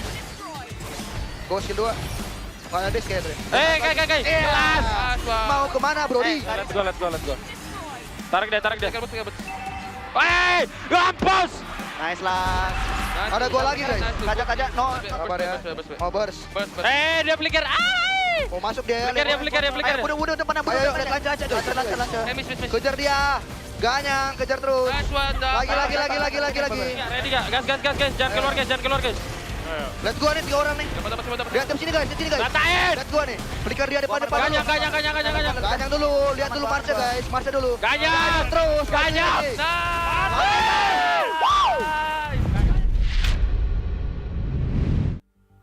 Indonesian, that might be one of the most fun mic check that we've ever seen, right? Fun in terms of how they play, like they're really enjoying playing the game. Well, what's there not to enjoy? Like you're winning 3-0 without any kind of answer at all from EVOS Legends. My But this goodness. time around, ONIC will try to get that one win once more tomorrow. Oh my goodness, that was again just clear communication. Is that even Passion, communication? there is passion there, but it's still controlled passion, right? It's not like, oh yeah. But then again, the situation, the stake is just, hey, remember, EVOS is not going home, ladies and gentlemen. They are still in the playoff run. They are just going to the lower bracket here. El Clasico. It's going to be El Clasico in the lower bracket. So either RRQ or EVOS will go home tomorrow. But this guy is the man behind ONIC. Key to success, Sans, and following up initiations from Keyboy and CW and Kyrie getting enough farm to snowball. And not just snowball, but how they're able to use said lead to try and shut down their opponents as well, right? It's a double benefit here. Whenever they get ahead, they never just use it and make crazy plays. No, they use it to ensure that their opponents have as little plays as possible, and that's how they can also figure out, okay, they have very limited options. Maybe from out of the 10 usual plays, only 2 are left. So every time EVOS tries to do something, they're always one step ahead. So this calculative gameplay from ONIC is just something else, man. And Sans, as a mid laner, needs to be respected somehow, some way. He can play the long-range artillery, he can play the close-range Valentina, the utility Faramis. So this man really does it all. And he's played multiple roles as well. So the art of 5 phones, man, this guy definitely has it. That poster was the whole roster of ONIC. Oh. Basically, right? ONIC Sans. But again, it was a very good game, very good match here. Sheffield, right? 3-0. We got a little bit of everything already. 3-2, a reverse sweep yesterday, a 3-1 earlier, and a clean sweep. Very, very clean. We got a little bit of everything. I can't wait for tomorrow. Tomorrow, what's next for tomorrow? We're gonna take a look at the schedule after this, but Sans, man, that guy is just versatile, personified. Whatever you want to do, he can do it. Like, he already played jungle role back then in season, I believe, when he came to ONIC first time. He was one of the best jungler in Indonesia already. Even before he's in ONIC, he's also one of the best players in Indonesia in Victim, playing with heroes such as Claude, such as Kimi.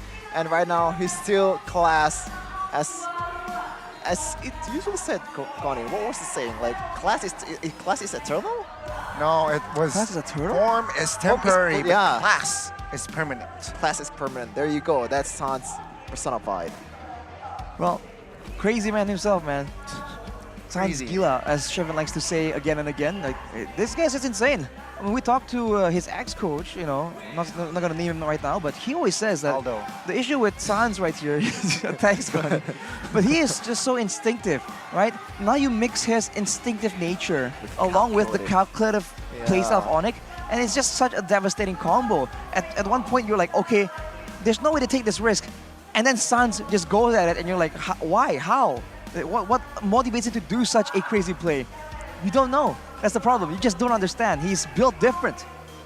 Built different, using different heroes. Even, like, there is some chances that he actually could pull off some crazy mid lane option like Rock or Chow.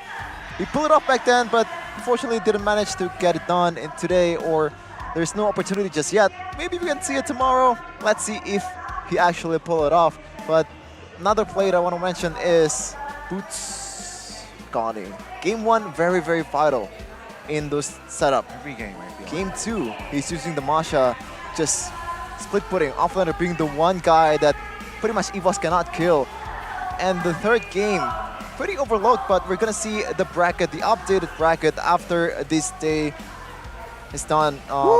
Alter Ego versus ONIC, RRQ versus EVOS, that's the big boy match. I guess both of them are big boy matches, but RQ versus EVOS is always different. It's always different, man. Yeah, El Clasico, especially here, best of 5, and one team that loses will go home. Though, on the upside of things, Alter Ego, ONIC, remember, one team that wins that match is going to secure the MSC spot. All right, so a lot at stake already. One team will go home, one team will secure that playoff spot. I mean, in the lower bracket, one team will go home, but in the upper bracket, one team will secure that spot, right? So again, ladies and gentlemen, after today, it's still the 4 teams that will somehow try and again, just thrive in this playoff run. No teams will go home yet today, but tomorrow, one team will. Ooh, Alter Ego versus ONIC though. There's a lot of storylines, right? Rasi and Udil, of course, as ONIC. Udil, one of the members of the legendary Kage era, very, very dominant ahead of everyone else in the competition. But Rasi making pretty much a comeback story here. Arashi, as you said earlier, or Arasi, your hairstyle and your look. My hairstyle? Well, I get that a lot from someone else, from someone in social media. But we're gonna see tomorrow's schedule. It's gonna be RQ first. Oh my God, we're gonna open up. Yeah, RQ is that? I think that's the wrong that's schedule. today. That's today's schedule. Yeah. Well, I think we're gonna begin with the RRQ EVOS match. That's and then harsh, we're though. gonna end it with the Alter Ego ONIC match, which is weird because usually the El Clasico is saved for the last, but it's an 11-man. It hits different, and there's the whole current reigning kings against the uncrowned kings. So stay tuned and make sure you don't miss that tomorrow, man. Yeah, action-packed today, and it's gonna be action-packed tomorrow even more. And don't forget to stand by to the stream tomorrow, and we're gonna sign out. Thank you for watching. Have a good day.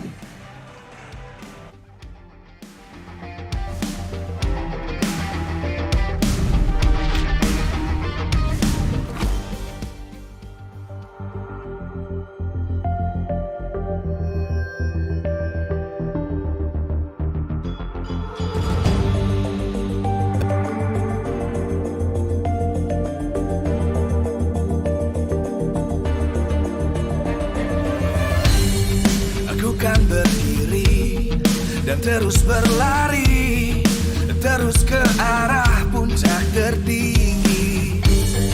Ku takkan berhenti, hanya sampai di sini. Kemenangan abadi menanti. You know we won't miss if we unite our focus, and if you haven't noticed, we all live. Nyalakan apimu, hadapi semua tantangan, hadang semua serangan, jatuh bukan halangan. Bakar semangatmu, janganlah engkau menyerah. Kita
terus berlari, terus ke arah puncak tertinggi. Ku takkan berhenti, hanya sampai di sini. Kemenangan abadi menanti. You know we won't miss if we unite our focus. And if you haven't noticed, we all live. Nyalakan apimu, hadapi semua tantangan, hadang semua serangan, jatuh bukan halangan. Bakar semangatmu, janganlah engkau menyerah. Kita akan buat sejarah. We all this, we won't miss. We all this, we won't miss. Saatnya beraksi, jalani ambisi. Aku kan menyawakan